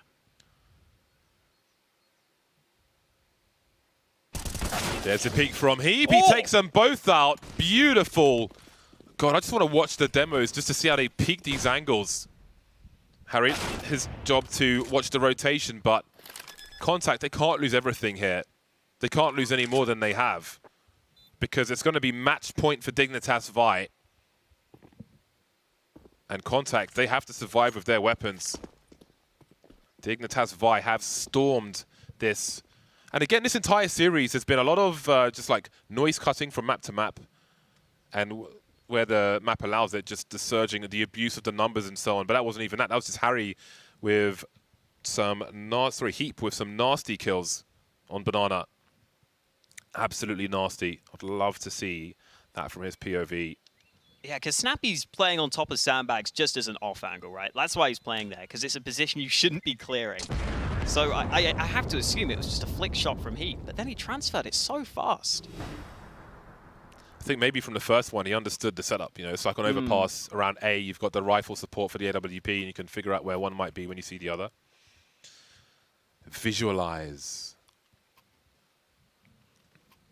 Well, at least Contact save their guns. At least they have another gun round, but it could be their last if they lose it. 15-10 behind. They have to dig deep, and they have to do it now. They need 5 in a row just to take us to overtime.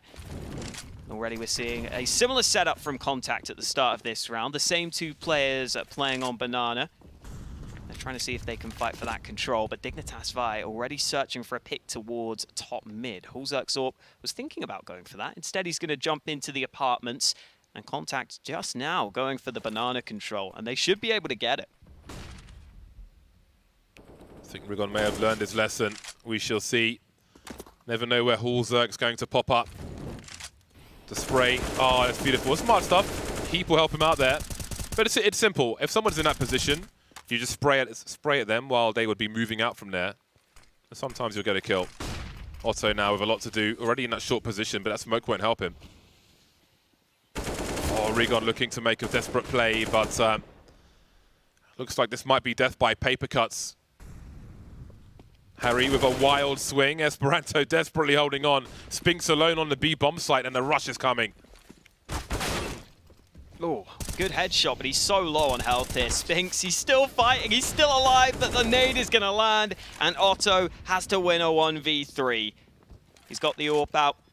Oh, no, someone's died to the molly. Hulzerk just mollied his teammate. 5-7 rushing onto the site. Surely Otto doesn't get given a chance from that team kill. He knows there might be a player up close. He's going to try and clear it. 1v1 fight, and it's all up to this. Otto misses. Hulzerk going back to cover. Otto running him down. 5-7 in hand. He gets it, and Contact are still alive by the skin of their teeth. Oh, my God.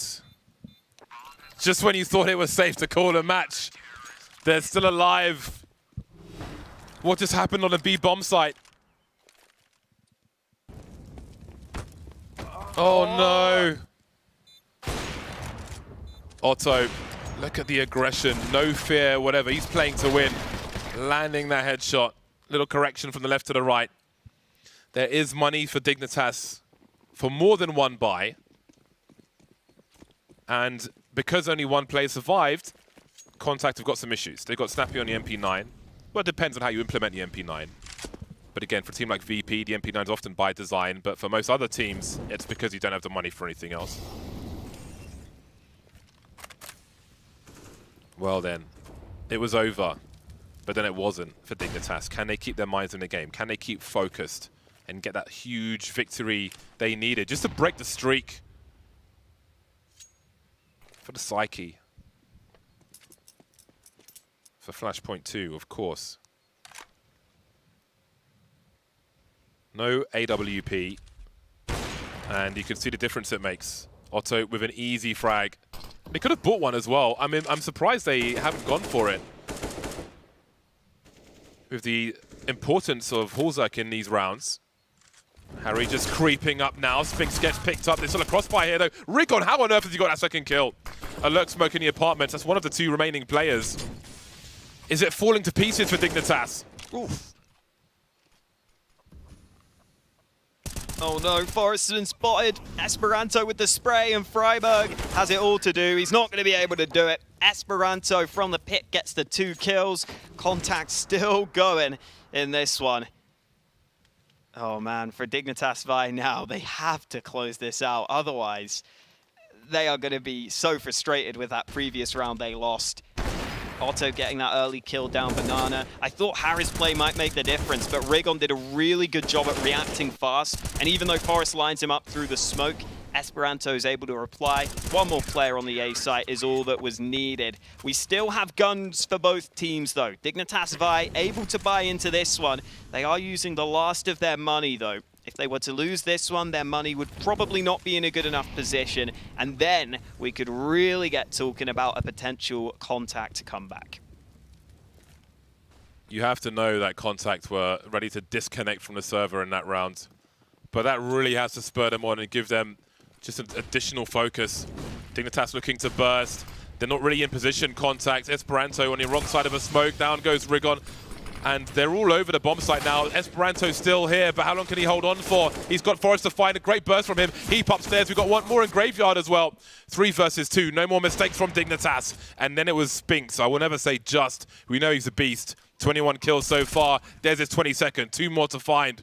Spinks on the way now. Can he do what Otto did? Freiburg elevating. Potential for a crossfire from Freiburg and Heap. Heap a few steps away from him, though. He invites it. There he is. Keep repositioning. Can he find both? No, the instant trade is there from Friberg. And finally, Dignitas have taken the series. Very hard fought for, very difficult. An uphill struggle. They got battered in the first half, but they forced their way back in the second. And just for Dignitas' sake, James, I'm glad they closed that out, because after not winning a series for so long, if that's the way they lost that one, it would have been heartbreaking. But they get the win, 16-12, a close-fought affair. But your pick was right, James. You get your pinnacle points. It was a bloody scary one, though. My God, that was a scary one. It was very, very entertaining. Edge of my seat stuff. Can't believe Otto got that round. Absolutely wild scenes on Inferno. But especially just the story of the game, that second half on Dust 2 was all contact. It was absolute brute force. They brought that into their T side on Inferno as well. And again, the quiet surge into the sites, overwhelming with the numbers. Minimal time for a CT team to respond. And to some degree, Dignitas did that the same. We saw some flair from Hulzerk as well. A little error towards the end, but they had time to correct it. It's time for the blind spot. We'll see you on the other side.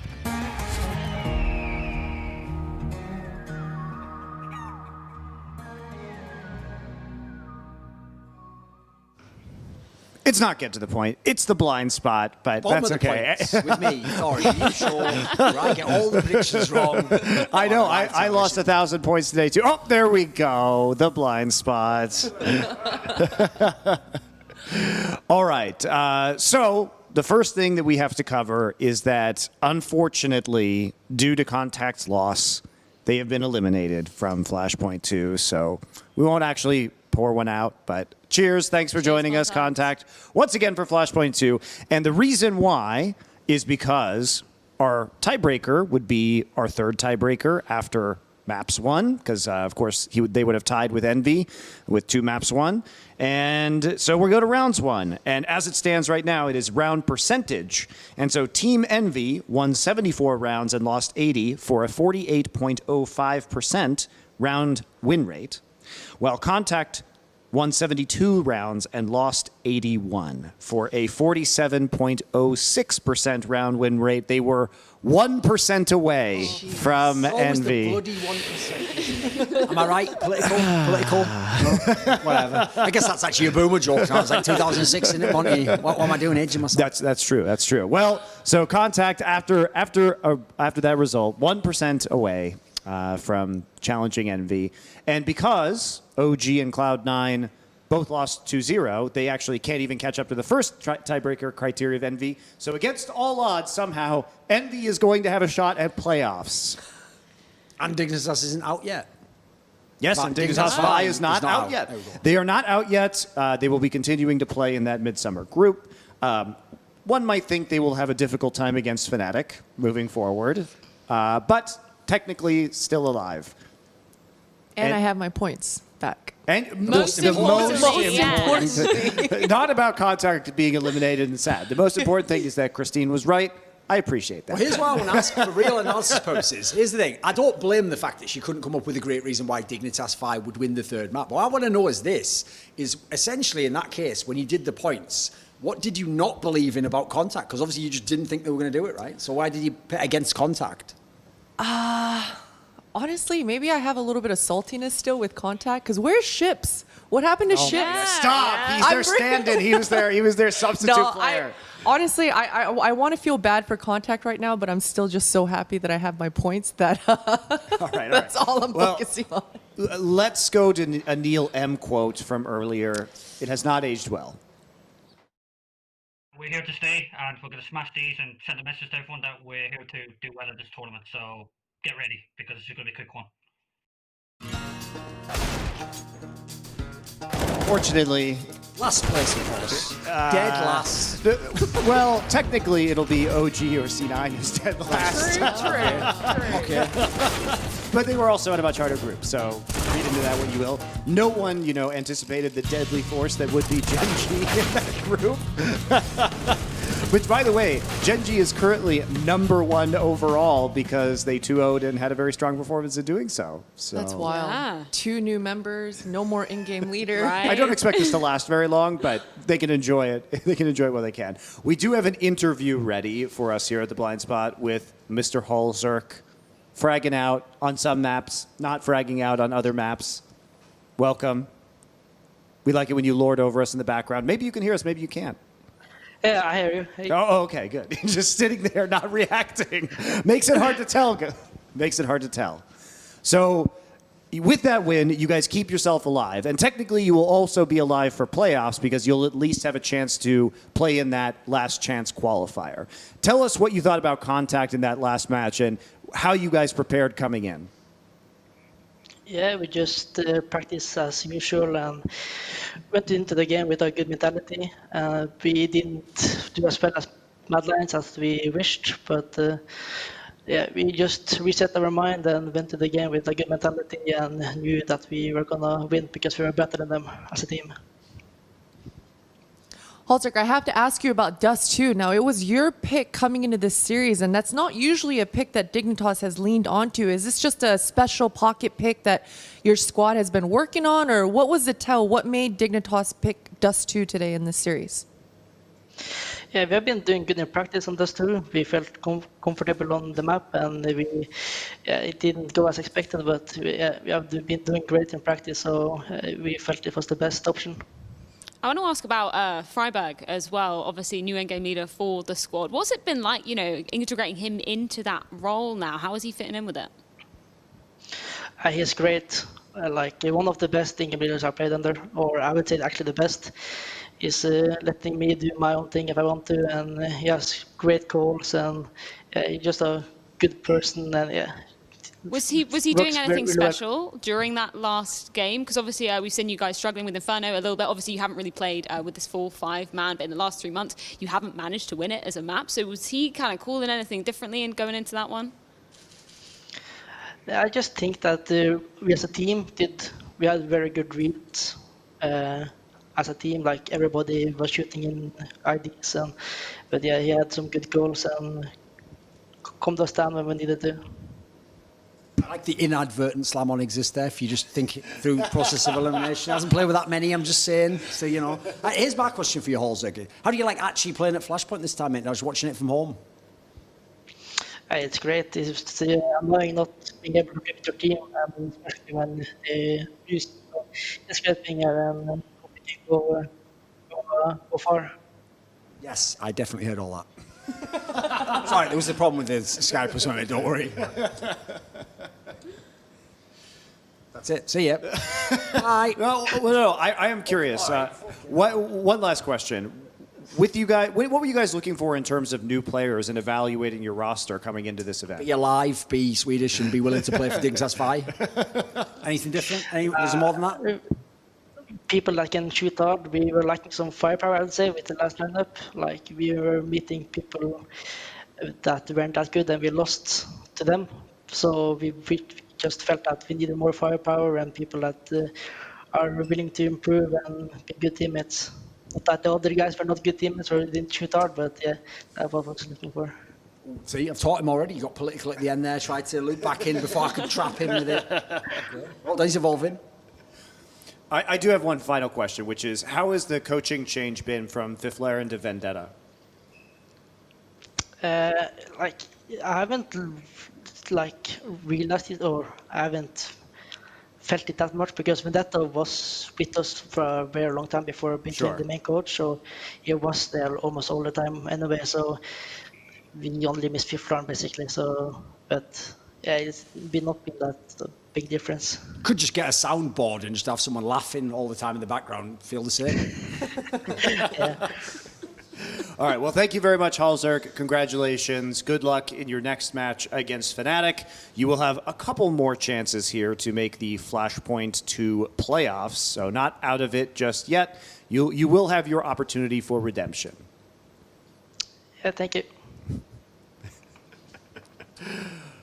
Well, not the most in-depth answer. Well, the joke is at the end there, even though he didn't do it for that one, he essentially also then inadvertently burned Fiflaren, and he was like, how's it like having Vendetta? Well, Vendetta was there before, so it's really... Yeah, it's really the same. There's just feels exactly the there same. Or something, whoever that guy was, brick. And again, actually, there's one thing I wonder. Did Flaren come to Europe? No, because he's if been not, in LA. Halzerk might have never actually met Fiflaren, by the way. Yeah. That's possible. Because I think Fifth was in LA the whole time. I believe so, yeah. I mean, Fifth definitely wouldn't have gone over there during the pandemic. So considering Halzerk was not actually at Flashpoint 1 where he Fair would have enough. met him, Maybe he just works with them online, etc. Yeah, fair enough. All right, let's take a look at our updated bracket here for the Midsummer group, and it will be Mad Lions 2-1 today in a very thrilling match of Counter-Strike, punching their ticket to the Flashpoint 2 playoffs and awaiting their challenger that will be either Fnatic or Dignitas Vi. Now, these matches are all going to be taking place next week. Contact, unfortunately, eliminated. And one other factor that we have to mention about Envy is that they will not have a match until next Sunday night. So they were going to have a lot of time to prepare, to practice, to see who the other third seed is that they're likely to face. They will be facing the top-ranked third seed, but still with a fighting chance here.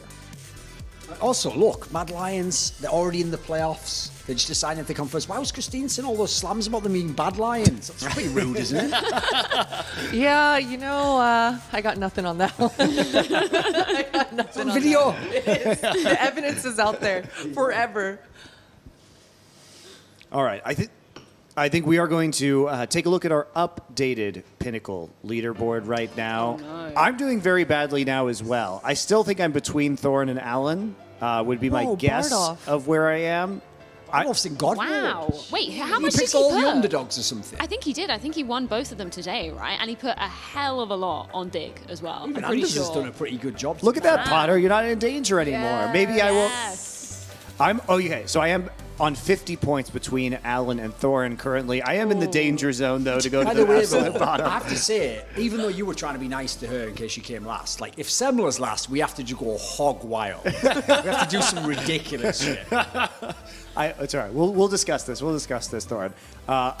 It is Thorin or Semler still at the very bottom. Anders managed to escape through some savvy underdog, some savvy underdog. I assume he predictions. picked Mad Lions, for example, and got that. So yeah, exactly. I lost 1,000 points today because I was wrong on both occasions, unfortunately. Yeah, me too. Me too. Not a good day. I think Maui's lost about 1,000 too. But He's always been a top person on this lot. I don't think he's ever been below what he's at Semler's now. only got one more day, right? Because it's tomorrow Correct. that we're doing the forfeit. So he's got to go on some like mad underdog run tomorrow if he wants to get out of that. Yes, it's certainly not looking great.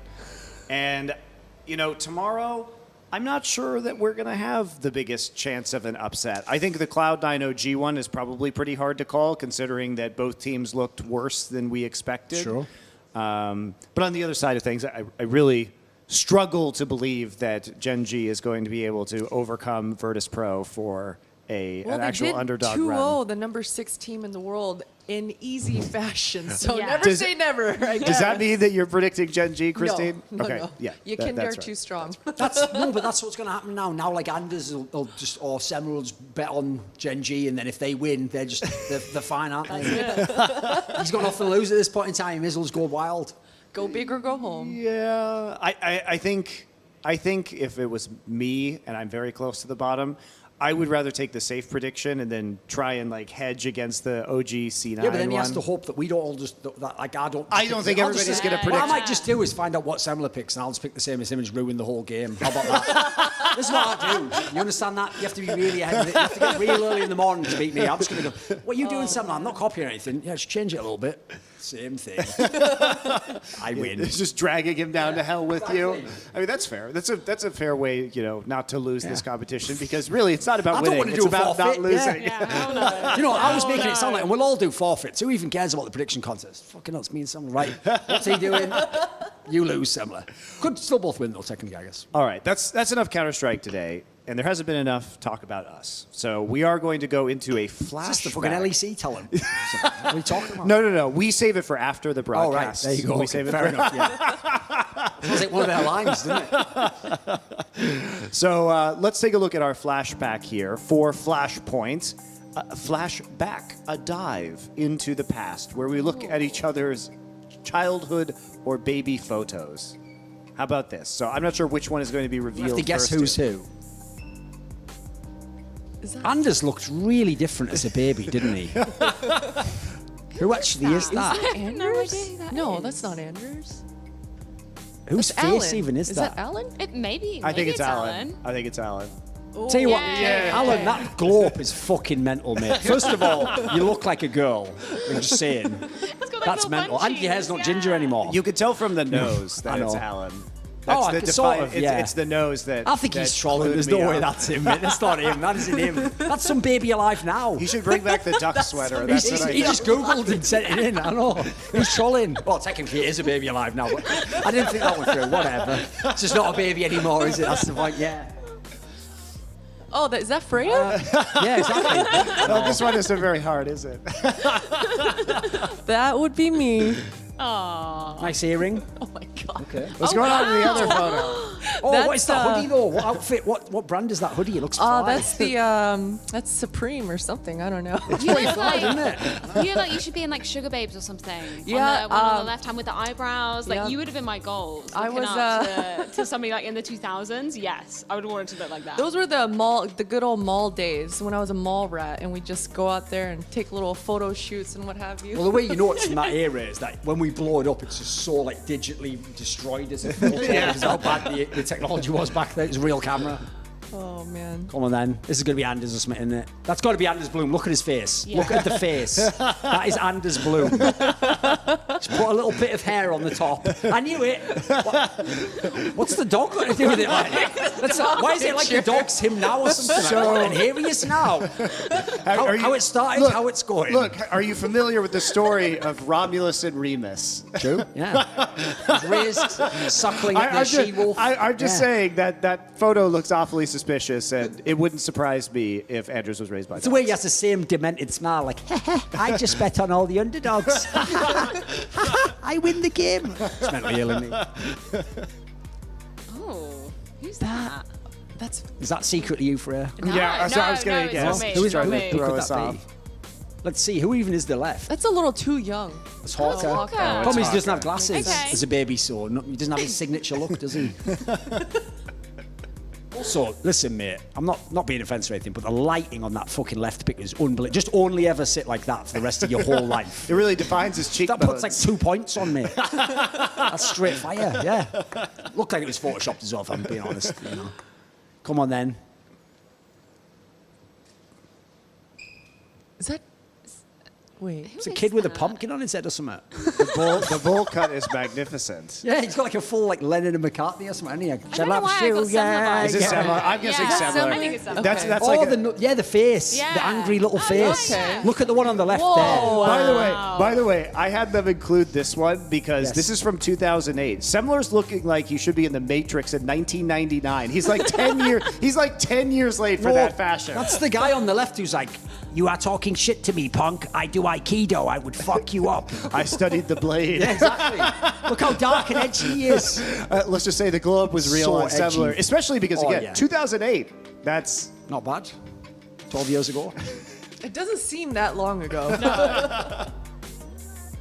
Oh, that's. Oh, I'm cheating. That's Freya. It is. That is Freya. I saw that why is your earlier. helmet so I big? look like Toad. Yeah. Oh, I that don't one on the know. right though, Oh, man. Oh, yeah, that yeah, school yeah. days picture. The thumbs up. Like you gotta get that signature thumbs up in there. So Yeah. young. Was this the age when you were tweeting about were you flirting about Minecraft? no. on No, Twitter? so no, embarrassing. no. That's actually legit embarrassing, isn't it? Oh god. Okay. Painful memories.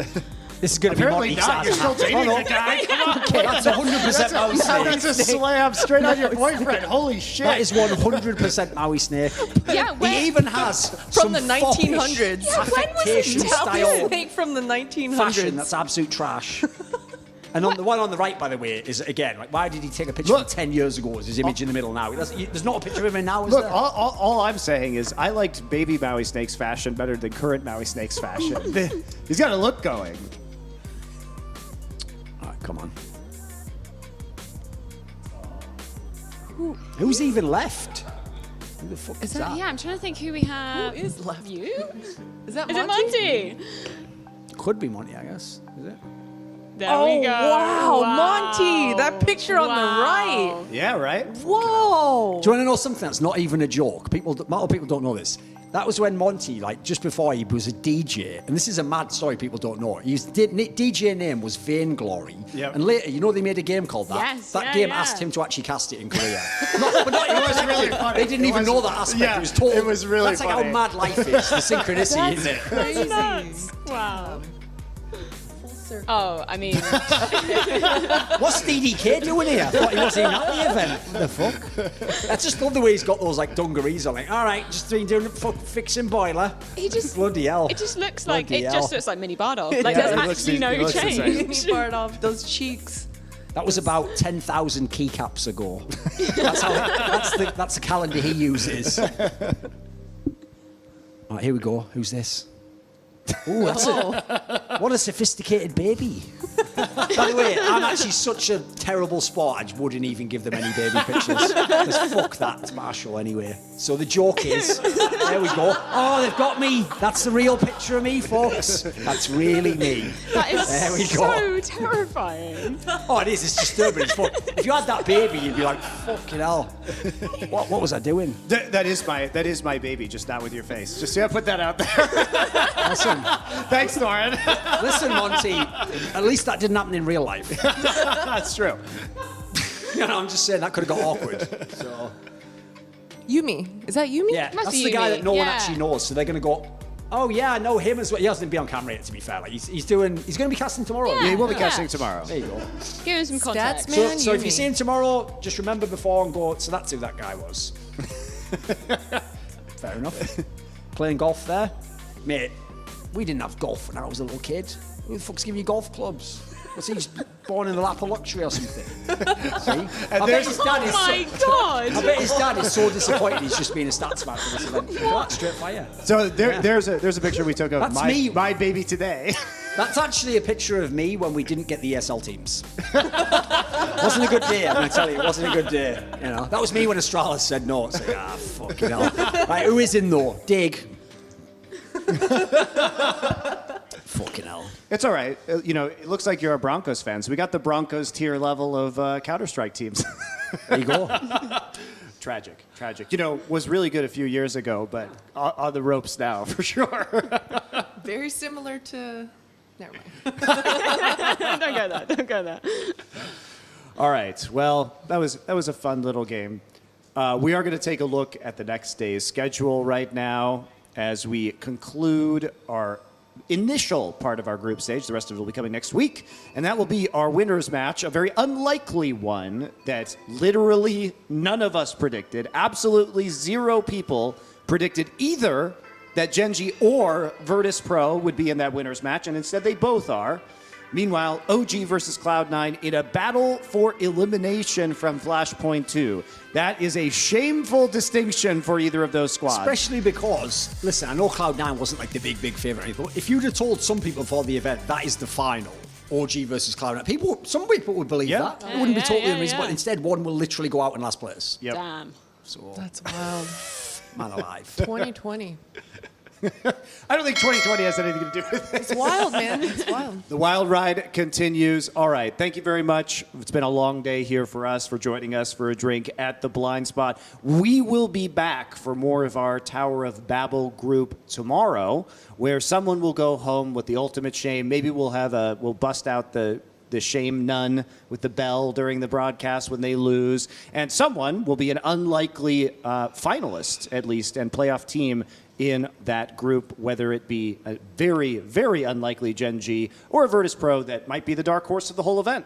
So we will see you again tomorrow. It will be 1 p.m. GMT at 2 p.m. Central European Time, 5 a.m. Pacific Standard Time, and 8 a.m. Eastern Standard Time if you are in New York or the American East Coast. Come watch Cloud9 lose, American fans. See you then.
there. People pissing on the stage, you know they just don't care. I can't take the smell, can't take the noise. Got no money to move out, I guess I got no choice. Rats in the front room, boulders in the back. Junkies in the alley with the baseball bat. I tried to get away, but I couldn't get far. Cause a man with the color repossessed my car. Don't push me, cause I'm close to the edge.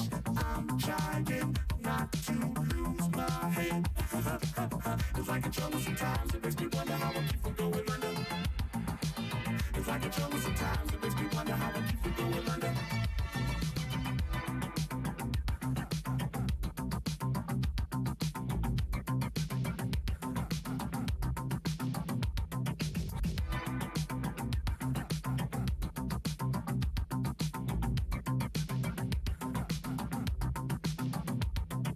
Standing on the front stoop, hanging out the window, watching all the cars go by, roaring as the breeze blow. A crazy lady living in a bag, eating out of cocktails, used to be back like hang, such a desert tango, skipping like a tango, was a concrete to sing along the set, down at the beach show, watching all the peeps, so she can tell the stories to the girls back home. Don't push me, cause I'm close to the edge. I'm trying not to lose my head. It's like a trouble sometimes, it makes me wonder how I keep from going under. It's like a trouble sometimes, it makes me wonder how I keep from going under.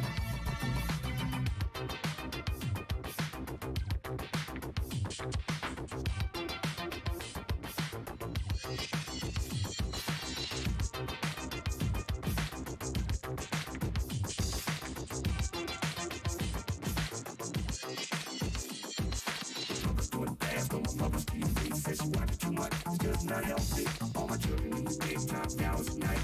Can't even see the game or the sugary fight. Bill collector, ring my phone, and scare my wife when I'm not home. Got a phone education, double digits inflation. Can't take the train to the job, it's right at the station. King Kong standing on my back, can't stop to turn around. My saxophone at the mid-range, migraine, cancer, memories, sometimes I think I wanna sit as well. Man, I jack a play, don't push me, cause I'm close to the edge. I'm trying not to lose my head.